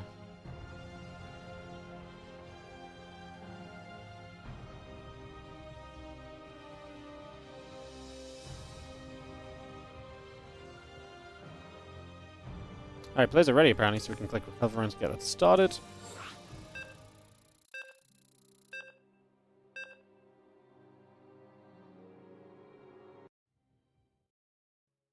I have no idea. I guess any USB... Is anyone smart? Does any USB-C to HDMI... Is any USB-C to HDMI adapter gonna work? I presume so, right? Like, before I just had Lightning to HDMI adapter, so I can't imagine that... I imagine just... It's all standardized? Sick. Thank you, guys. I will just buy the first one suggested to me. On Amazon, free delivery tomorrow. Perfect. Love it. I'm not going to get free delivery tomorrow morning. Wait, do I need 4K 60 hertz? Probably not.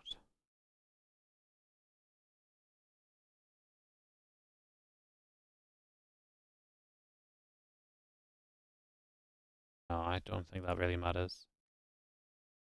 Some phones don't have USB-C to HDMI enabled. I mean, I'm. I mean, if that's the case, then I'm just screwed either way. So maybe you get one that can charge as well, parallel. It's fine for like the 2 hours that I stream. It'll be okay. It's like It's like $10. Very few phones have USB-C to HDMI, or is it more widespread now? Well,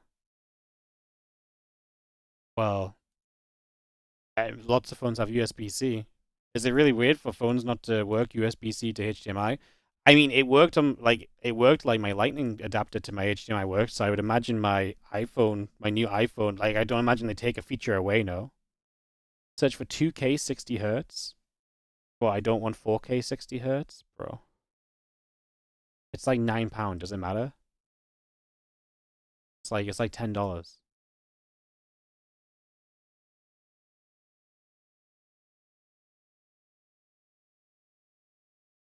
If it doesn't work, I'll just download an emulator. I like doing it on my phone because it's just as easy, you know. All right, we're in game. Seeing if we're good. Okay. Players are ready. I can't resume. There we go. Back in the action, guys. I'm gonna get underway.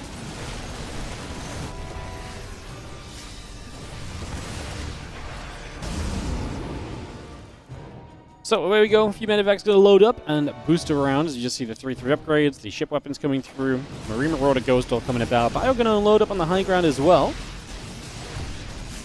Also, just to very quickly answer the question, I've never done Marvel Strike Force before. Yeah, that's one of the few mobile games I actually haven't done a sponsorship for previously, so it's a new one. Hooray! Percival is just getting aggressive, man. Liberators are sieging. Nexus in trouble. The drop in the main base is obviously going to be a distraction as well. Look at all those gateways getting depowered. That's kind of huge right now, because especially as units are like dying trying to run into this is amazing, because it means that you're going to struggle to reinforce it. And we lag out. And we're back. So you lose the top right base at Showtime. Showtime is mass expanding to the bottom left. Needs to try and get control of his main. Repower those gateways. Get that back online for himself here.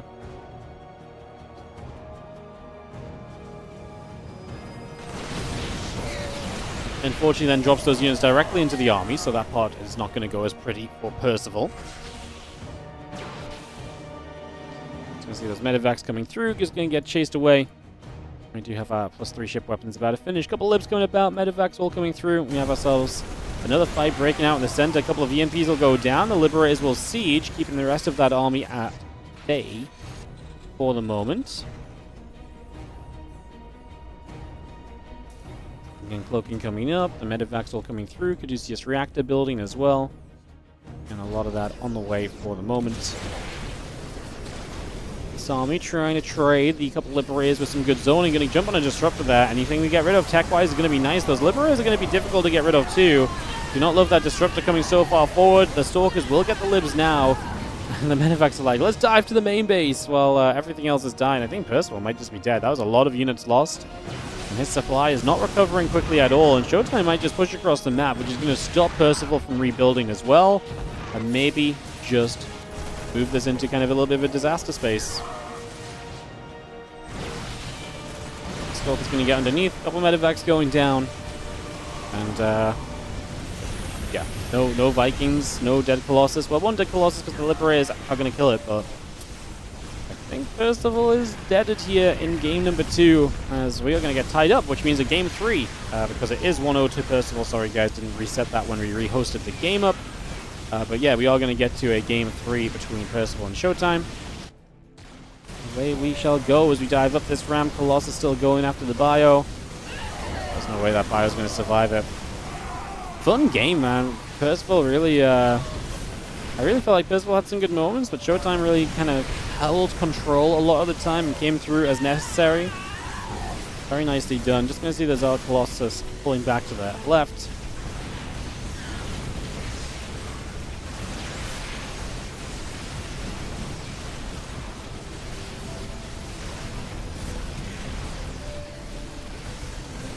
See the Colossus still flaring. Just getting a bit more damage done. It's going to be GG's. Showtime is going to take game number 2. And like I say, we get tied up. Beautiful stuff, guys. Beautiful stuff. Also, guys, apparently my phone does in fact support USB-C to HDMI. Beautiful. I'm going to buy this thing before I forget.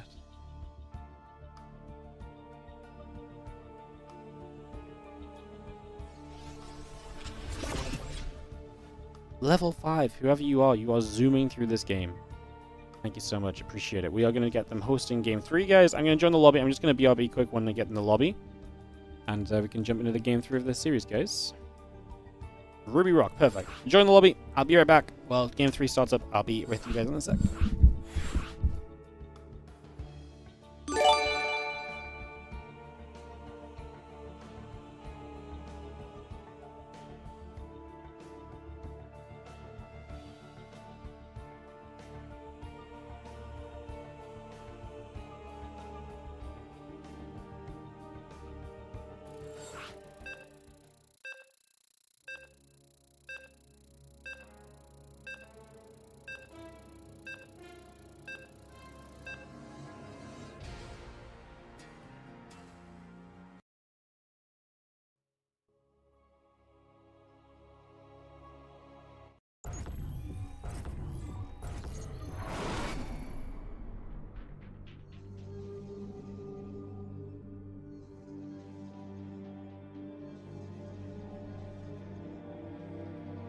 Psychic Arcade Suites. Thank you so much for the Prime sub, mate.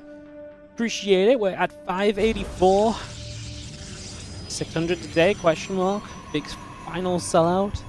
Probably not. I haven't done selling out today. I want to enjoy the rest of these games. Let's get to it. Bottom right side, Showtime. Red Protoss player ties us up 1-1 with Percival. Blue Terran top left corner. We get this up and ready to go. See what's going to happen. See how this plays out. An SCV across the map early. Typically an engineering bay block. Maybe a second barracks. I think this is more likely a second barracks. So a little bit funky from Percival to open up with. Gonna throw a little bit of a spanner in the works from the typical build order and try and mix things up a little. So you see that second barracks coming down. Gateway in production. Get that on the way. And we are just going to be seeing the pressure from Percival in the early stage. And that isn't super committed. It's just one barracks across the map, right? But still would generally like to get something done from here. See what exactly it's going to be. We're just going to go Marines off this first racks, which makes it feel as though... Makes it feel pretty normal. Also, this is smart, because the Marine's going to finish quickly. So the Marine's going to finish... You're making it look like you want to expand, and right now Showtime's probably just like, la-di-da, this is great. CC does go down, so it just feels like a delayed expansion. But the reality is there's still a barracks across the map, which is going to build a tech lab. And I guess we're going to go Marauders off the tech lab, and then bring the Marines across the map still, but the Marauders have a lot of slowing potential, and Showtime may not be aware of just how aggressive this is, and hence if you don't have a battery or so, you could maybe end up taking more damage than expected. It's not the kind of build that I think is going to be enough to end the game, but it's definitely the kind of build that can slip in, do more damage than, you know, the Protoss player is kind of ready for you to show up with, and then put you into a bit of an awkward position.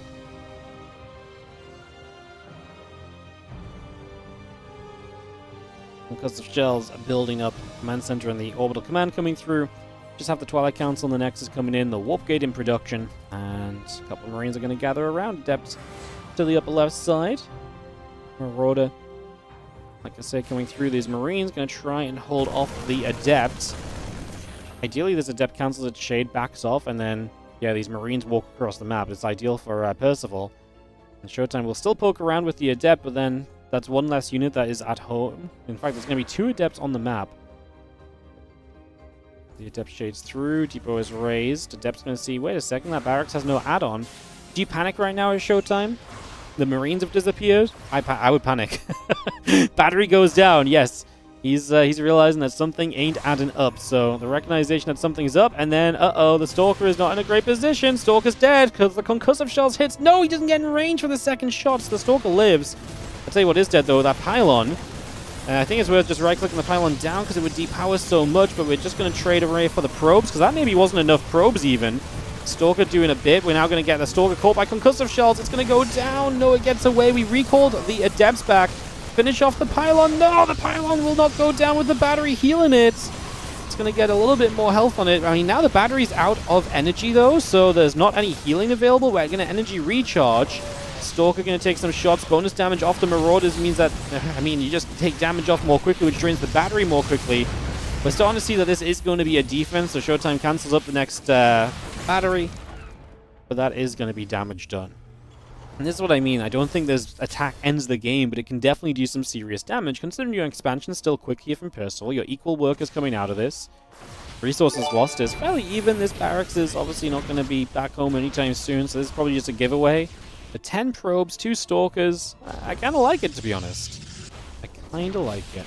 I say thank you so much, Rolling Boy, for the 17-month resub on the Prime as well. Appreciate you. Thank you so much.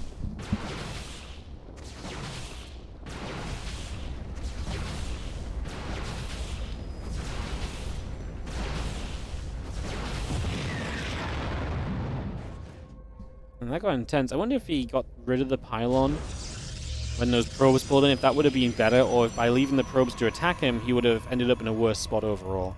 Because he could have had the pylon. I guess there's another pylon nearby, so it probably didn't matter overall. I think again, probes is probably the safer choice, because the battery's still not up, so you're not attacking through, you know, battery healing, so generally it's going to be okay. Stalkers get to the front. There's a scenario now where Blink is done, so you have that Blink Stalker potential, and this is maybe your opening opportunity to make something happen here. Adept is going to commit. We're going to blink the Stalkers up. There's honestly a lot of Marines here. I don't know if Showtime was expecting so much to be available. Trying to kite away. Pull a couple of SCVs over. Nice. He has the blink back already, so he is going to be able to blink away and get a lot of Marines out of this. Marine count is continuing to go downward. A couple of those SCVs in some trouble as well. Impact, Combat Shield, and +1 all coming through. The couple of DTs will warp in from the front, so he's going to have that now as the next kind of phase of this. Does Percival have scans available? No. Yes. He has 1. As that turret starts, he realizes a little bit of what danger could be coming. Short time needs to kind of split the DTs realistically. No, the scan into both. That's going to make Percival's life a little bit easier. As now we have Stim finished as well. Going to Stim after those Stalkers. We kill 1 more on the recall. And Showtime loses a lot in the end. So 3 SCVs end up dropping here. +1 Combat Shield coming up as well. Nexus drops down on that right-hand side, so we do take a third base behind it now, but scary moment because you invest into the DTs, they really didn't do anything, and all of a sudden you've got a Terran army that's, you know, somewhat confident about coming toward you here. The only thing I'd say is that the starport is obviously pretty late from Percival, so we're not going to see a kind of... Especially as he's already stimmed, we probably don't go across the map now, because you're going across the map with low HP units. I can't really justify another stim, so... Doesn't really make sense. There is a prism up top as well. Showtime has a way to buy time. Should Percival try and move across the map, he can punish him by moving the prism into the main base. So that's going to be one thing you can try and aim to do in the near future as the bio gathers up on the naturals. Just going to join that together. We do see the Stalkers coming through. The Marines coming over. The bio army will continue to chase, and a couple of those Stalkers going down once again. Continue to run across. Now the prism into the main base. Drops the DT down, and obviously just trying to get a little bit more value from the Dark Templar. Can we save it? Oh, nope, doesn't get back in time with the prism, and just is not paying attention to the prism at all. I think the Stalkers are fighting the bio, yeah. So he ended up losing the prism as well. So DT and the prism for what, 2-3 SCVs? Not really ideal, is it, as we stim straight down. There's no third base there, though, so he actually wanted to go over to the right. Now he's going to try and catch those Stalkers. Stimming again. It's scary, but it might just work out. If we step away, yeah, there's a lot of batteries, but we obviously do out-DPS the batteries, so it's okay-ish, kind of. It's a very weird play from Percival. He's so close to just having medevacs. Would it not have just been better to wait for medevacs? I think, yeah, probably, but it's maybe more easily said from our point of view. It just feels like if you were going to I guess it didn't make sense to you before. Now he had a lot more units, so maybe it does just make sense.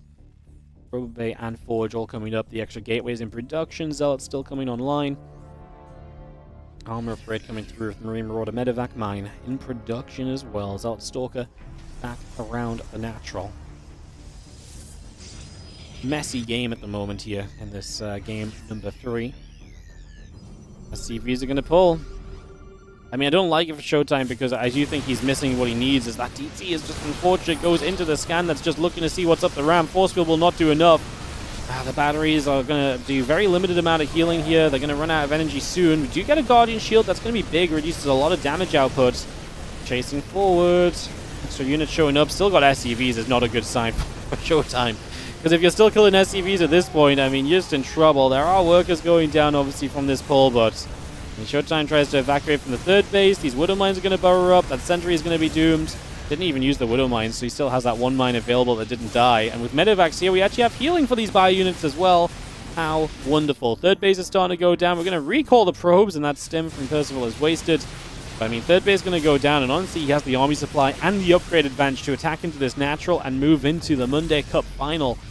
Percival has never been in a Monday Cup final. And he's going to take on one of the veterans in herO if he can close out this game. I feel like we're very close to it, honestly. The Colossus is halfway done.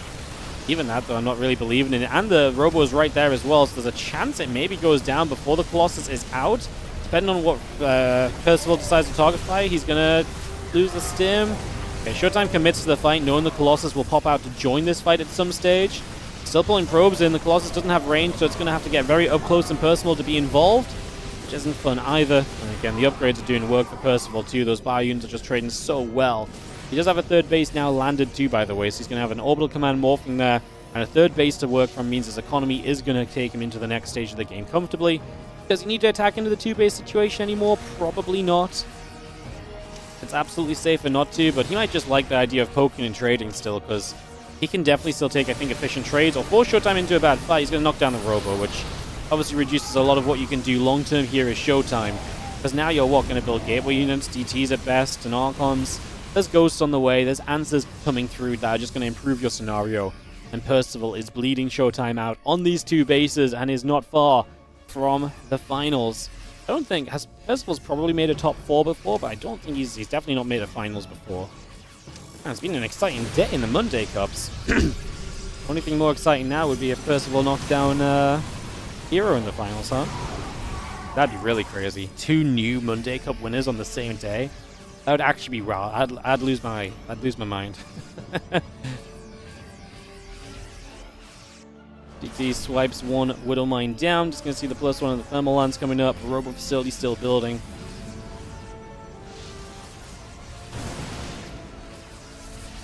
Vikings overhead, and I mean, Percival's gonna have some EMPs just to make sure this fight is as convincing as possible. Colossus backs up, the Immortal goes down, everything else is not gonna live again. The upgrades were bad, never mind the army. And Percival will go 2-1 into the finals of the Monday Cup. Percival has never been in the top 4 of the Monday Cup, and he plays in a lot of these things. Top 4, beats Solar to get there, now beats Showtime, and he moves into the finals. Alright, we're going to hop on over to Korea, guys, because it's a Percival versus herO final. Coming up in just a few moments. We're going to run some ads, we're going to get this rolling. Kick off into this final matchup, guys. I'll just throw the BRB screen on for 2 seconds while I step away. I'll come back and I'll see you guys in just a moment, BRB.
Alrighty, guys.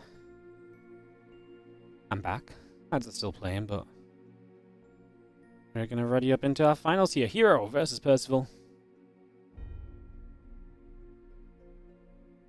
As soon as we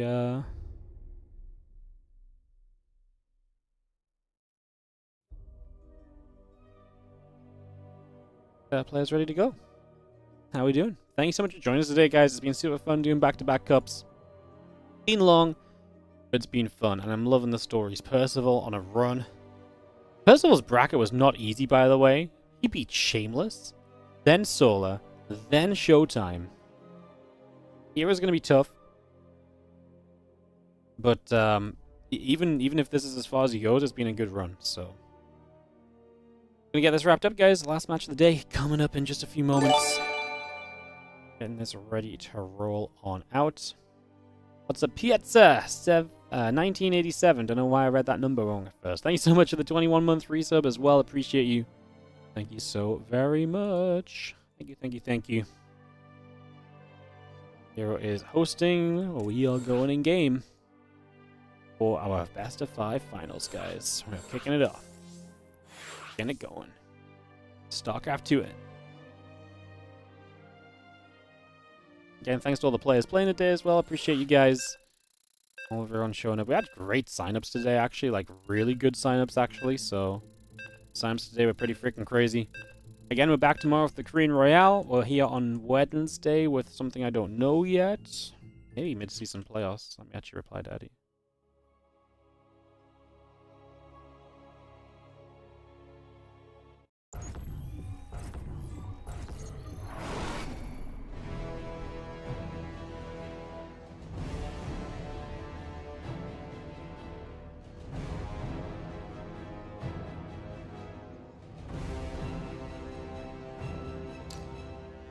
Don't have anything on Wednesday, right?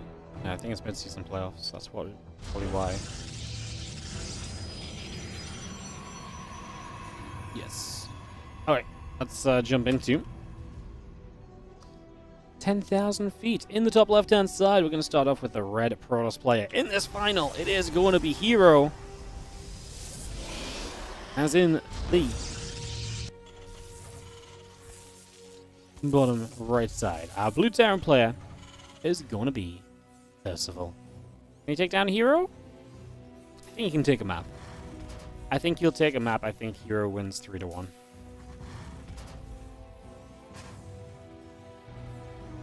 Last time they played, Monday Night Weeklies, well, a couple weeks ago, Percival beat him 2-1. Wow. It's the first time Percival had beaten herO since ever. Oh my god. So Percival is 1-31 in series against herO, but that one win was the last time they played. Well, there you go, guys. Isn't that just a setup? My god, that's crazy. 66-7 map score in favor of herO. This is, fair to say, 2 different class of players. I think that's a very fair statement. We've got one guy who's kind of been there and done it all, and one guy who's been in a few, who's been very consistent playing in online cups, but wins definitely elude him. So, yeah, that's crazy, man. 1 series win all time since they started playing in 2021. Alright, well, it's a Monday Cup final, first ever final for Percival in this event series, and again, it was not an easy way to get here. Took out Solar, took out Showtime, took out Shameless, who's playing really well lately as well, so yeah, I do think the trickery and the kind of the crazier builds of Percival might, like I say, net him a map or so. I think he's going to have to dig deep on a lot of those if he wants to win this series out, so see what happens as we get rolling in our finals of Monday Cup 60. Monday Cup number 60. Council building, our Nexus on the way. Warp Gate and the Adept building as we speak. So no surprises from herO to open up with the Twilight Council is pretty much what you would expect to begin with there, so that's just going to get underway already. Reaper hops down around the left-hand side, just doing his due diligence of making sure there's no proxies. Because Reaper doesn't have much else to do unless it wanted to go and make a play toward the main base mineral line or so may as well just come back, check for proxies, and then it's going to start playing defense against the Adept, which is arriving in the next couple of moments.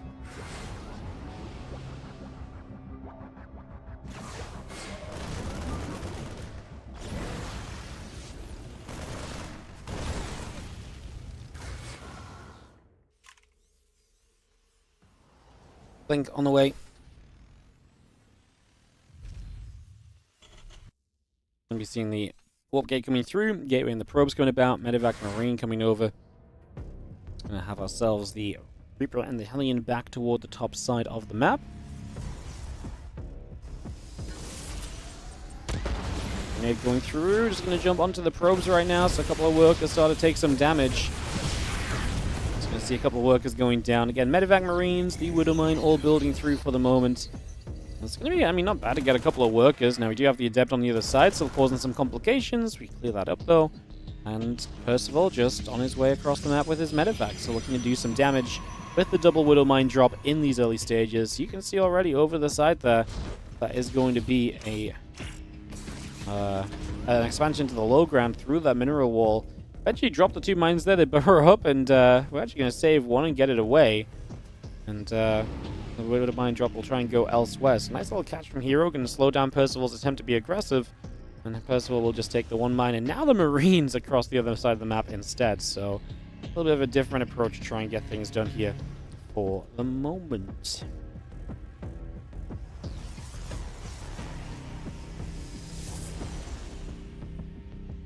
Medevac's coming in. Stalkers getting rid of the medevac immediately. Widowmine gets burrowed. And oh no, the probes do not pull into that, no.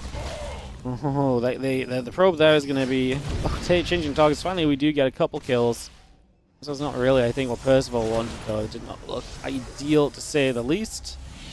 Not exactly brilliant so far, as the siege tank stim +1 will continue to come about for a few moments. So bringing a lot of that up and rolling right now still. So far, so good. And stim in the +1 coming through as well. Trying to see where else we can go to, what else we can get done.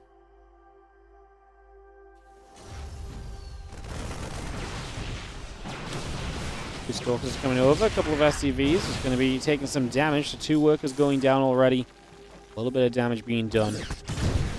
Let's see the Widowmine hitting on a few more probes going down as well. Not ideal. The turret just going to be hitting the probes, taking a bit more damage. Yeah, what's up, Romina? How you doing? Thank you so much for the 104-month resub. I appreciate you.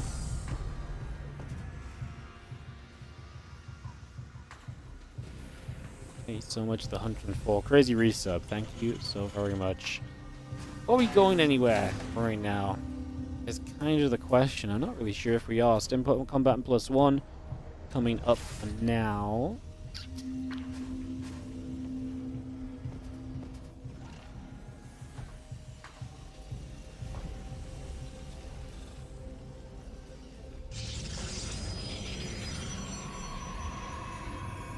I see stim combat +1 then, all building through, just getting set up on that. Just going to see the again stim combat +1 continue to go about for now.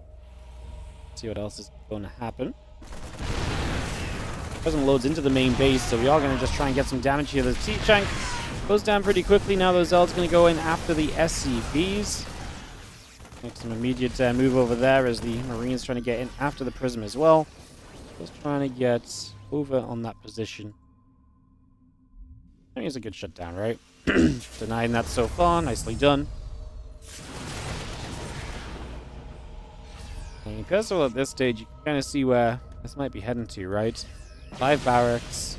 Push out inevitable. Probably the SCV pull inevitable as well, I would imagine, as this seems like a pretty committed setup for now. So yeah, I can't imagine we're too far from just sending this. I think the longer we wait at this point, the better off it's going to become for herO, so Percival shouldn't want to wait too long. I'm going to find an observer there, but it moves out of the observer mode, so it at least does force the scan still. Zealot's just immediately going to run in after these few Marines over there, so harassment continuing. Like I say, we're set up just to 2-base this. I mean, does Percival think he can push out, do the 5 racks, and expand behind it? If not, I just don't understand the lack of SCVs if he is going across without them, because I almost always feel like if you're going to do this, then we may as well just pull the SCVs, right? But we will see.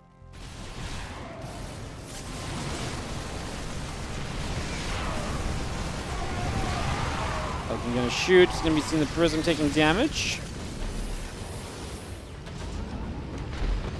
Well, tanks will siege up on the high ground. And we are going to be seeing the Colossus going to be a target there initially, but we lift up into the Prism, so that removes it. Now going to try and target fire some of the Stalkers instead. Percival. Army supply still looking good, but losing their first is pretty decent. Fire coming back around. More shots. Viking's going to shoot. Stalker's blinking across again. The Bio will chase. Getting one more Stalker already. +2 attack. And the Colossus all on the way in. Got the Medivacs Marine Marauder tank. +1 armor coming over. The Guardian Shield is going to pop up. Siege tank drops down. Both the tanks dropping down. Those Bio units are so hurt, by the way. Like, we could desperately do with just a chance to heal these things up. No one build a healing shrine on this map? Ay, ay, ay. I think that's my biggest issue right now. Equal army supply, but these units are nowhere near equal in kind of preparedness to fight. And yeah, herO jumps in, loses nothing, and Percival dies.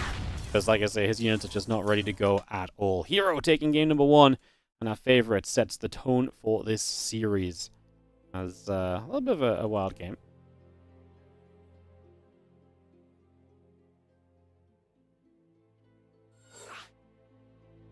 And number 2 coming up in a few moments.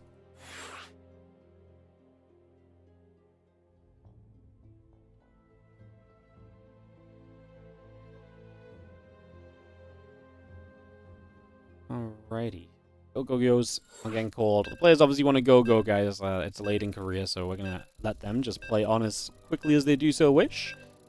As, yeah, we head into ley lines. So, ley lines coming up.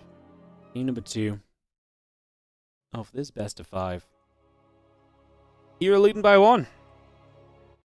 Let's see if Percival can get some hype and excitement in here. Some underdog upset potential.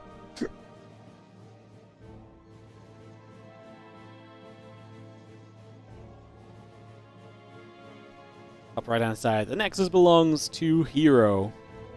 And in the bottom left, our blue Terran is going to be Percival. Game number 2 of the best of 5 series. Percival, first time in a Monday Cup final, 60 editions. If I had to guess, I would say Percival probably played in like 50 of these. Maybe 40. Maybe 40 is a safer guess, but he played in a lot of these things. Honestly, he's a super regular player. I'm surprised he hadn't made a top 4. Like, I'm surprised he didn't have one week where he just stuck on in there. Especially on like a week maybe where he like you know, where he like played when everyone else was traveling at an event or something. We've had a couple of those, so yeah, I'm a little surprised, to be honest. I'm a little surprised that he's not been at least at some point kind of sneaking in somewhere, but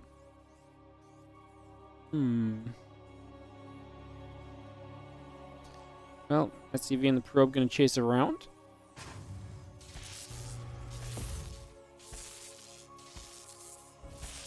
Probe will nibble. SCV taking damage. Just gonna see the other SCV coming about. Probe gets chased around. And we do have ourselves the barracks about to complete. Nexus coming through, getting that started up. Orbital command and the Reaper starting as well.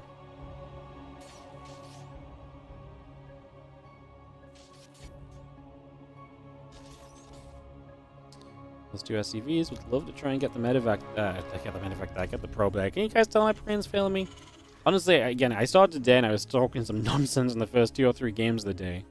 I feel like we got it back together, but it's been a long one, and it's definitely getting to the point now where my brain is starting to fail me a little bit. I'm tired. We had very great games, and obviously we had no break in between the tournaments either. We finished one, went straight into the next, so it has been fun. Hope you guys have enjoyed the Double Monday Cup, and like I say, hoping for a little bit of a bang in the final games. Building, factory and the Marine coming through. And yeah, Nexus is going to be finishing. Stalker and the Warp Gate coming up as well.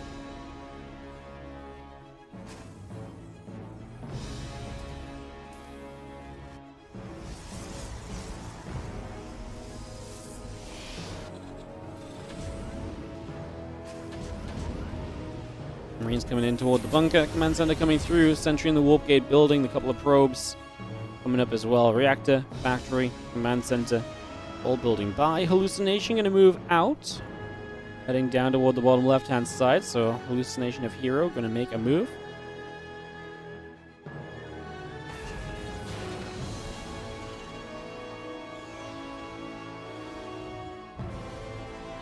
Pilot Council, the gateways, the probes and the stalk coming about, warp gate coming over.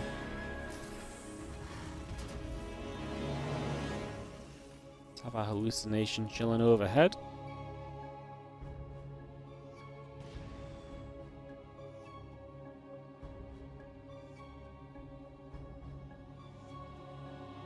And I do wonder a little bit more of just, again, what does Percival aim for here? Like, that 5 racks in the last game had a bit of potential. This wasn't quite it. And I do imagine he sticks to kind of aggressive playstyles here. As the Reaper and the Hellion join up, the charge and the Stargate coming through, gateway and the warp gate building by. Go herO, give us the 3-0? No! But you guys don't want a 3-0. Come on, we want Percival to win one map. I think one map's reasonable. I think one map's achievable. And it'd be nice not to have a 3-0, right? That's the best of both worlds. To be fair, we already had an amazing finals earlier. The 59 finals was really good. Solo MaxPax, if you missed that, was awesome. So maybe it's a bit greedy asking for 2 on the same day. But yeah, I think we want Percival to win a map here. I don't think anyone wants to disagree with that one. Siege Tank Marine coming through, Engineering Bay and the Barracks coming up. His target from herO gives him the Phoenix production, and he's on his way to charge as the next step as well. So Phoenix charge, great against a lot of the aggressive pushes you sometimes go for.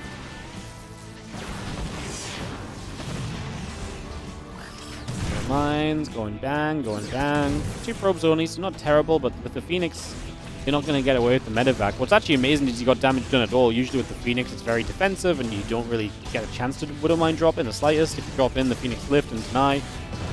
In this case, we're going to get 2 kills. A couple of Marines will do some damage while the Phoenix busy themselves. And then the rest of the Marines are showing up. I wonder if against these Phoenix, we want to try and be a bit aggressive, but with charge done, being aggressive is not ideal, and now the Zealot's already kind of getting over here, catching these units in the middle of the map, and Percival is not really ready to deal with that. That is a disaster. And, yeah.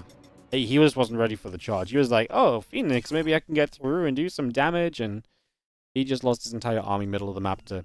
It's funny, it's like 4 Zealots, but that was all of his army. Disappeared, and he's probably going to get bullied, so he just types GG, and this might be a speedy best of 5 at this point. At this point, it might just be a speedy best of 5, and we might just have to deal with it, okay, guys? It might be a speedy best of 5, and we got no choice but just go with the flow. Just go with the flow. Go, yo is going to get called.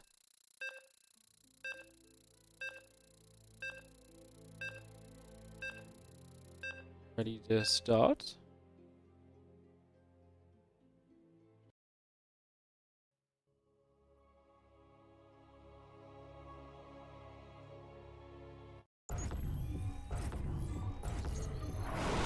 In the top right hand corner, the player up 2-0, speedrunning the finals right now, is going to be our red Protoss herO. Can he take himself back to a championship on a Monday? It's been a week. He won last week. And can he win today? It would be his 16th win in the Monday Cups. Which would obviously be very nice. Chasing Clem down. Clem at 21. herO would go to 16. Percival, first finals, meeting the guy that's tough to beat. And in this tournament specifically, really. herO has like 26 finals in this tournament series, and if I had to guess, the majority of the times he does not make the finals is because of Clem/MaxPax. Like, he does not really lose to other people in this tournament a lot. A couple of times he lost to Classic, maybe. It's very rare he loses early. There's something disgusting about the consistency herO has in these online cups. Same can be said for Clem, same can be said for MaxPax. These guys are just the online cup kings lately. And that's why it's so exciting when different people make the finals, when we have some of these different storylines building. Very fun. Very fun indeed. Thanks for putting on a good show, Wardy. This is my favorite stream. No worries. Thank you so much for watching. Appreciate you. Thank you so much. Hell yeah. Happy to give you guys some games. Like I said, it's going to be a fun week. So tomorrow's going to be Korean Royale. Wednesday, mid-season playoff action from OSC. Thursday, I'm going to be off. And then Friday is going to be more Korean Royale, if I had to make a guess. And then Saturday... What's on Saturday? More Korean Royale? I don't know. Is it double Korean Royale Saturday, Sunday? Surely not. Surely not. It is... No, I'm off on Saturday. Wow, I have 2 days off this week. Oh my god. I've got 2 days off. Oh, you guys still gonna watch? You guys still gonna love me? Oh my god, have I lost my passion? I have 2 days off this week. That does make sense. Although I always 2,500 viewers on Mondays. No, we're on the Twitch front page today, so we're getting some boosted viewership.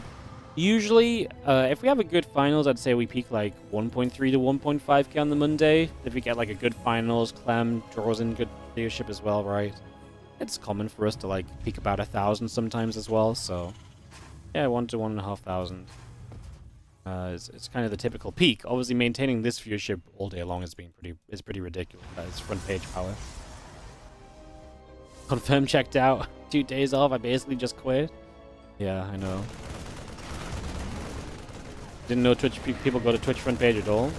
Yeah, some people will go to twitch.tv and they just bam. You know, that's the front page. You know, they figure out who they want to watch from there. Also, if you open Twitch on some devices, you have front page as well, depending on which devices. Sometimes it goes to front page too. So, yeah. It is a thing. It is a thing. How do I get front page? I filled in the form requesting front page time. I think pretty much if you fill in the form, you can fill in the form every month. I'm pretty sure you pretty much get it almost guaranteed every 3 months. At least I get it guaranteed. I don't get it guaranteed, they don't say that, but like every 3 months I get accepted. And the months in between I don't. So it seems like there's like a 3-month cooldown. So we did one in April, we did one in August, and we did one here in November. So it's not quite every 3 months, but I think I missed 1 month somewhere. So but yeah, TLDR it happens every so often. And there's that many viewers, do you get the triple Monday cup? No. I already put myself out a couple $100 to put the extra cup on, you know. So no triple cup. I don't have anyone else help me to make a triple cup happen. And we lose front page in 22 minutes, and I promise you the viewership's going to disappear real quick when that goes off.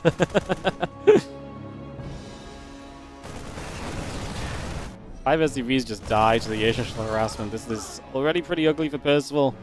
Not ideal, to say the least, in the early moments here. He's going to get to stim combat and +1. Okay, question, guys. Is Percival's plan just to send it on 3 racks and just hope and pray? I don't know why. I feel like he's just going to go, and he's just going to see what happens.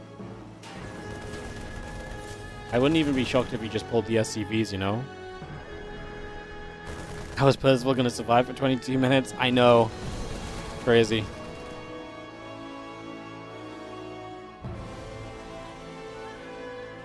Believe, guys, believe. He's going to win this game. He's going to stim in the natural. He was going to be like, oh, lose everything. Bam, game 4. Especially with the Oracle and Phoenix on this side of the map. With the Oracle and Phoenix over here, I'd say there's a chance. No charge or anything. That's a lot of Marines. Get the battery first. This is doable, no? Oh, there's a battery in the back as well. Force field doesn't do too much. I feel like he ran away at the worst moment there. He ran away just as the battery's about to be out of energy. He was like literally about to start killing things. Look at Percival playing so responsibly. I'm literally cheering for him to be a degenerate Terran who just stims and wins. He's like, Protoss units, stim, A-click. I'm literally cheering for low-tier gameplay. What's wrong with me? Unfortunately, now that everything comes back, this does get cleaned up. So I actually do think it might have been better if he just went for it. Like, if you're going to trade for the entire battery worth of energy, surely it's worth trading once that energy is gone, right? Like, I feel like that is the moment at which you do not want to turn away. That is not when you step back. That's not when you give things up and so, right? That is not when you give up on it at all. So I actually think that the degenerate, like, effort 3 racks stim is maybe actually the right kind of choice, maybe? And Prism showing up on the other side. Stalker Micro is going to be kind of miserable to deal with. There's a couple of medevacts on the way. herO just going to get a few units, pick up, back away. His supply is already looking great here in Game 3 of this best of 5.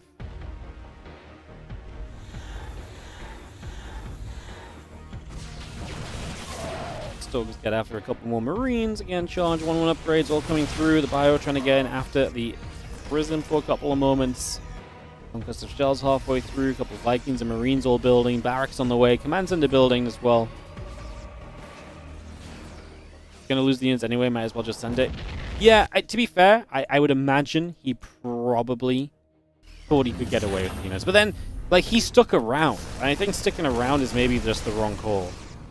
Because, like, if you get away, he could have walked away easily, but he stuck around. Sticking around is the issue, I think.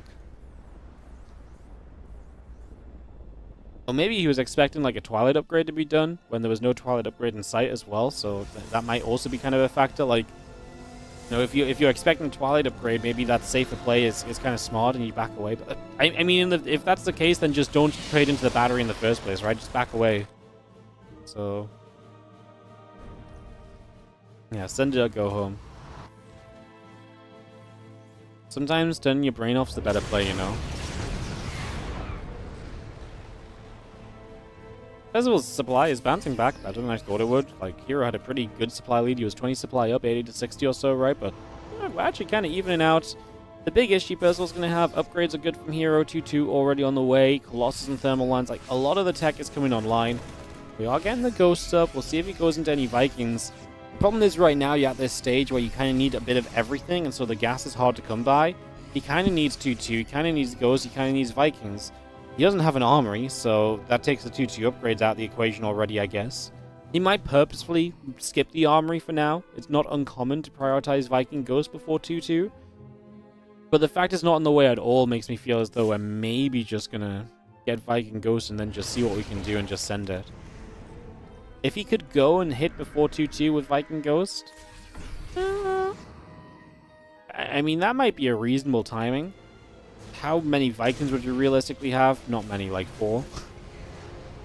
He's going to show up. I mean, he's going to put some pressure on. Get rid of the pylon on the 4th location.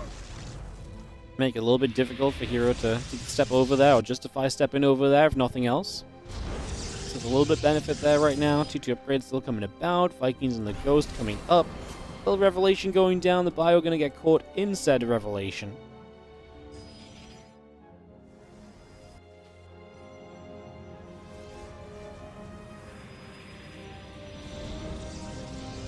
Couple High Templar warp in. Just going to see our Viking Marine Order all coming through. Settle for a few moments as we have the 2-2 about to finish up on the side of herO. Colossus popping out momentarily. Vikings jumping in after the Phoenix for a moment.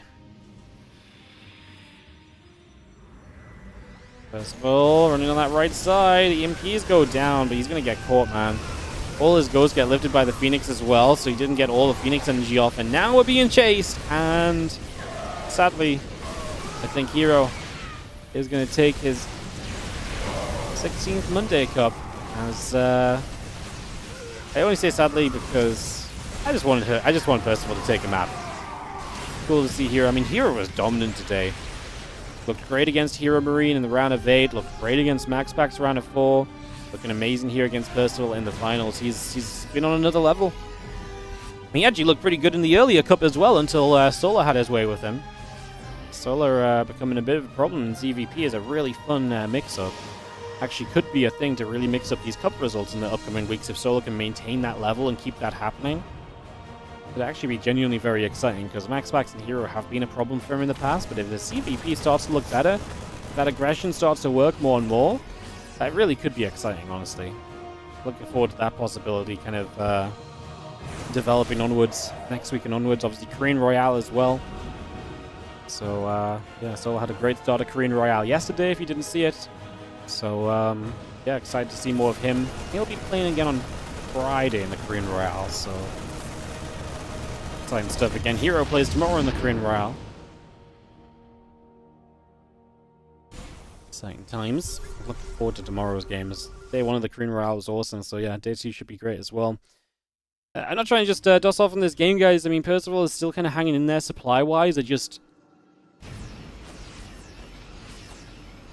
feel as though...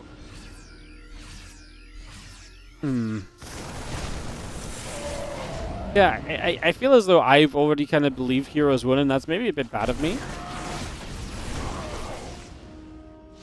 Yeah, I think that's probably a little bit bad of me because it's not over right, realistically.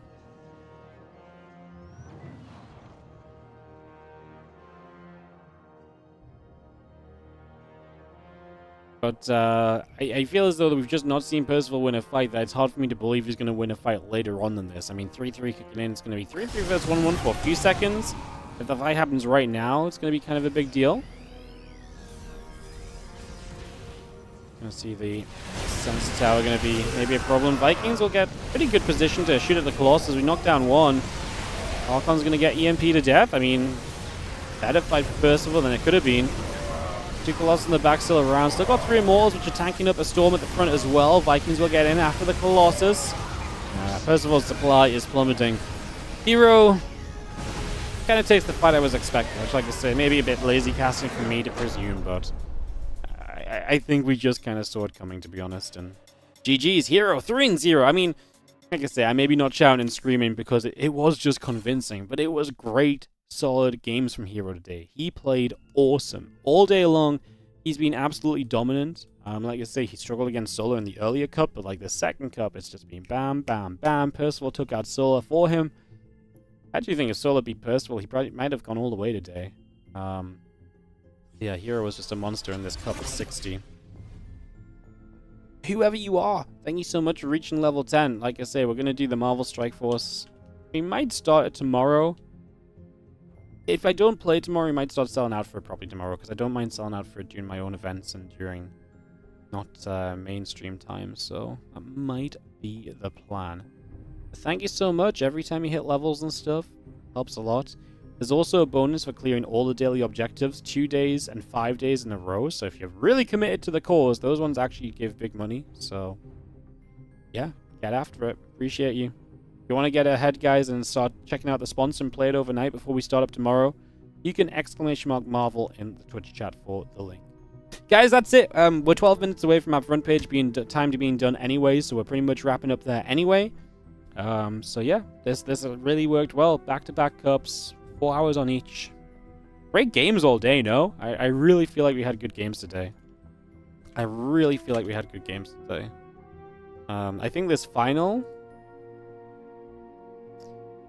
might have been the worst series of the day. And that's not, again, that's not to be harsh. It just kind of fizzled when the rest of the day has been so good. And part of the reason it might have fizzled is when the rest of the day looks so good, you know, the final fizzling obviously feels a little bit worse as well, but yeah, I can't stop now. I can stop now. It's been 8 hours. You know, I'm getting old, man. I gotta do some stretches and stand up and walk around and stretch out a little bit. Fear not.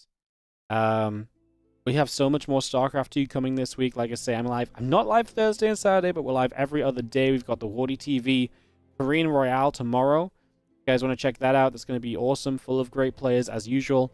And then we'll be live with OSC Mid-Season Playoffs Wednesday, off Thursday, and then Friday and Sunday more Korean Royale. Again, if you enjoyed the stream today, guys, one more chance for me to just say support if you can do so. Like, subscribe, and follow for free. And if you can subscribe on Twitch with Prime subs, use them. It helps us out massively. We are 587 subs, so we're 13 away from 600, and then the road to 700. Yeah, it's gonna start up again. If you really enjoyed and obviously want to support the content as well, check out the Patreon page. I cannot stress enough how awesome the Patreon page is. If you want to support the tournaments, we are approaching $1,000 a month. That is really incredible. I'm really amazed at what we've been able to grow there over the last year or so, and to see the upward trend on the Patreon. So thank you so much if you're part of that. We continue to hopefully run as many SE2 events as you think we should. And yeah, that goes a long way. So that's patreon.com/WARDITV as well.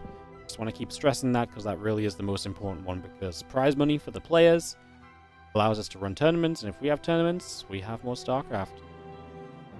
And more streams. And all the rest. Congrats on a great front page stream. Thank you so much. It's been a long one, man. Like, we've been casting non-stop. I think our biggest break today was when Percival and Showtime had a pause during their game. No, I think that was the longest downtime we had. Maybe between some series we were waiting for someone to finish at one point. Took a little bit of time.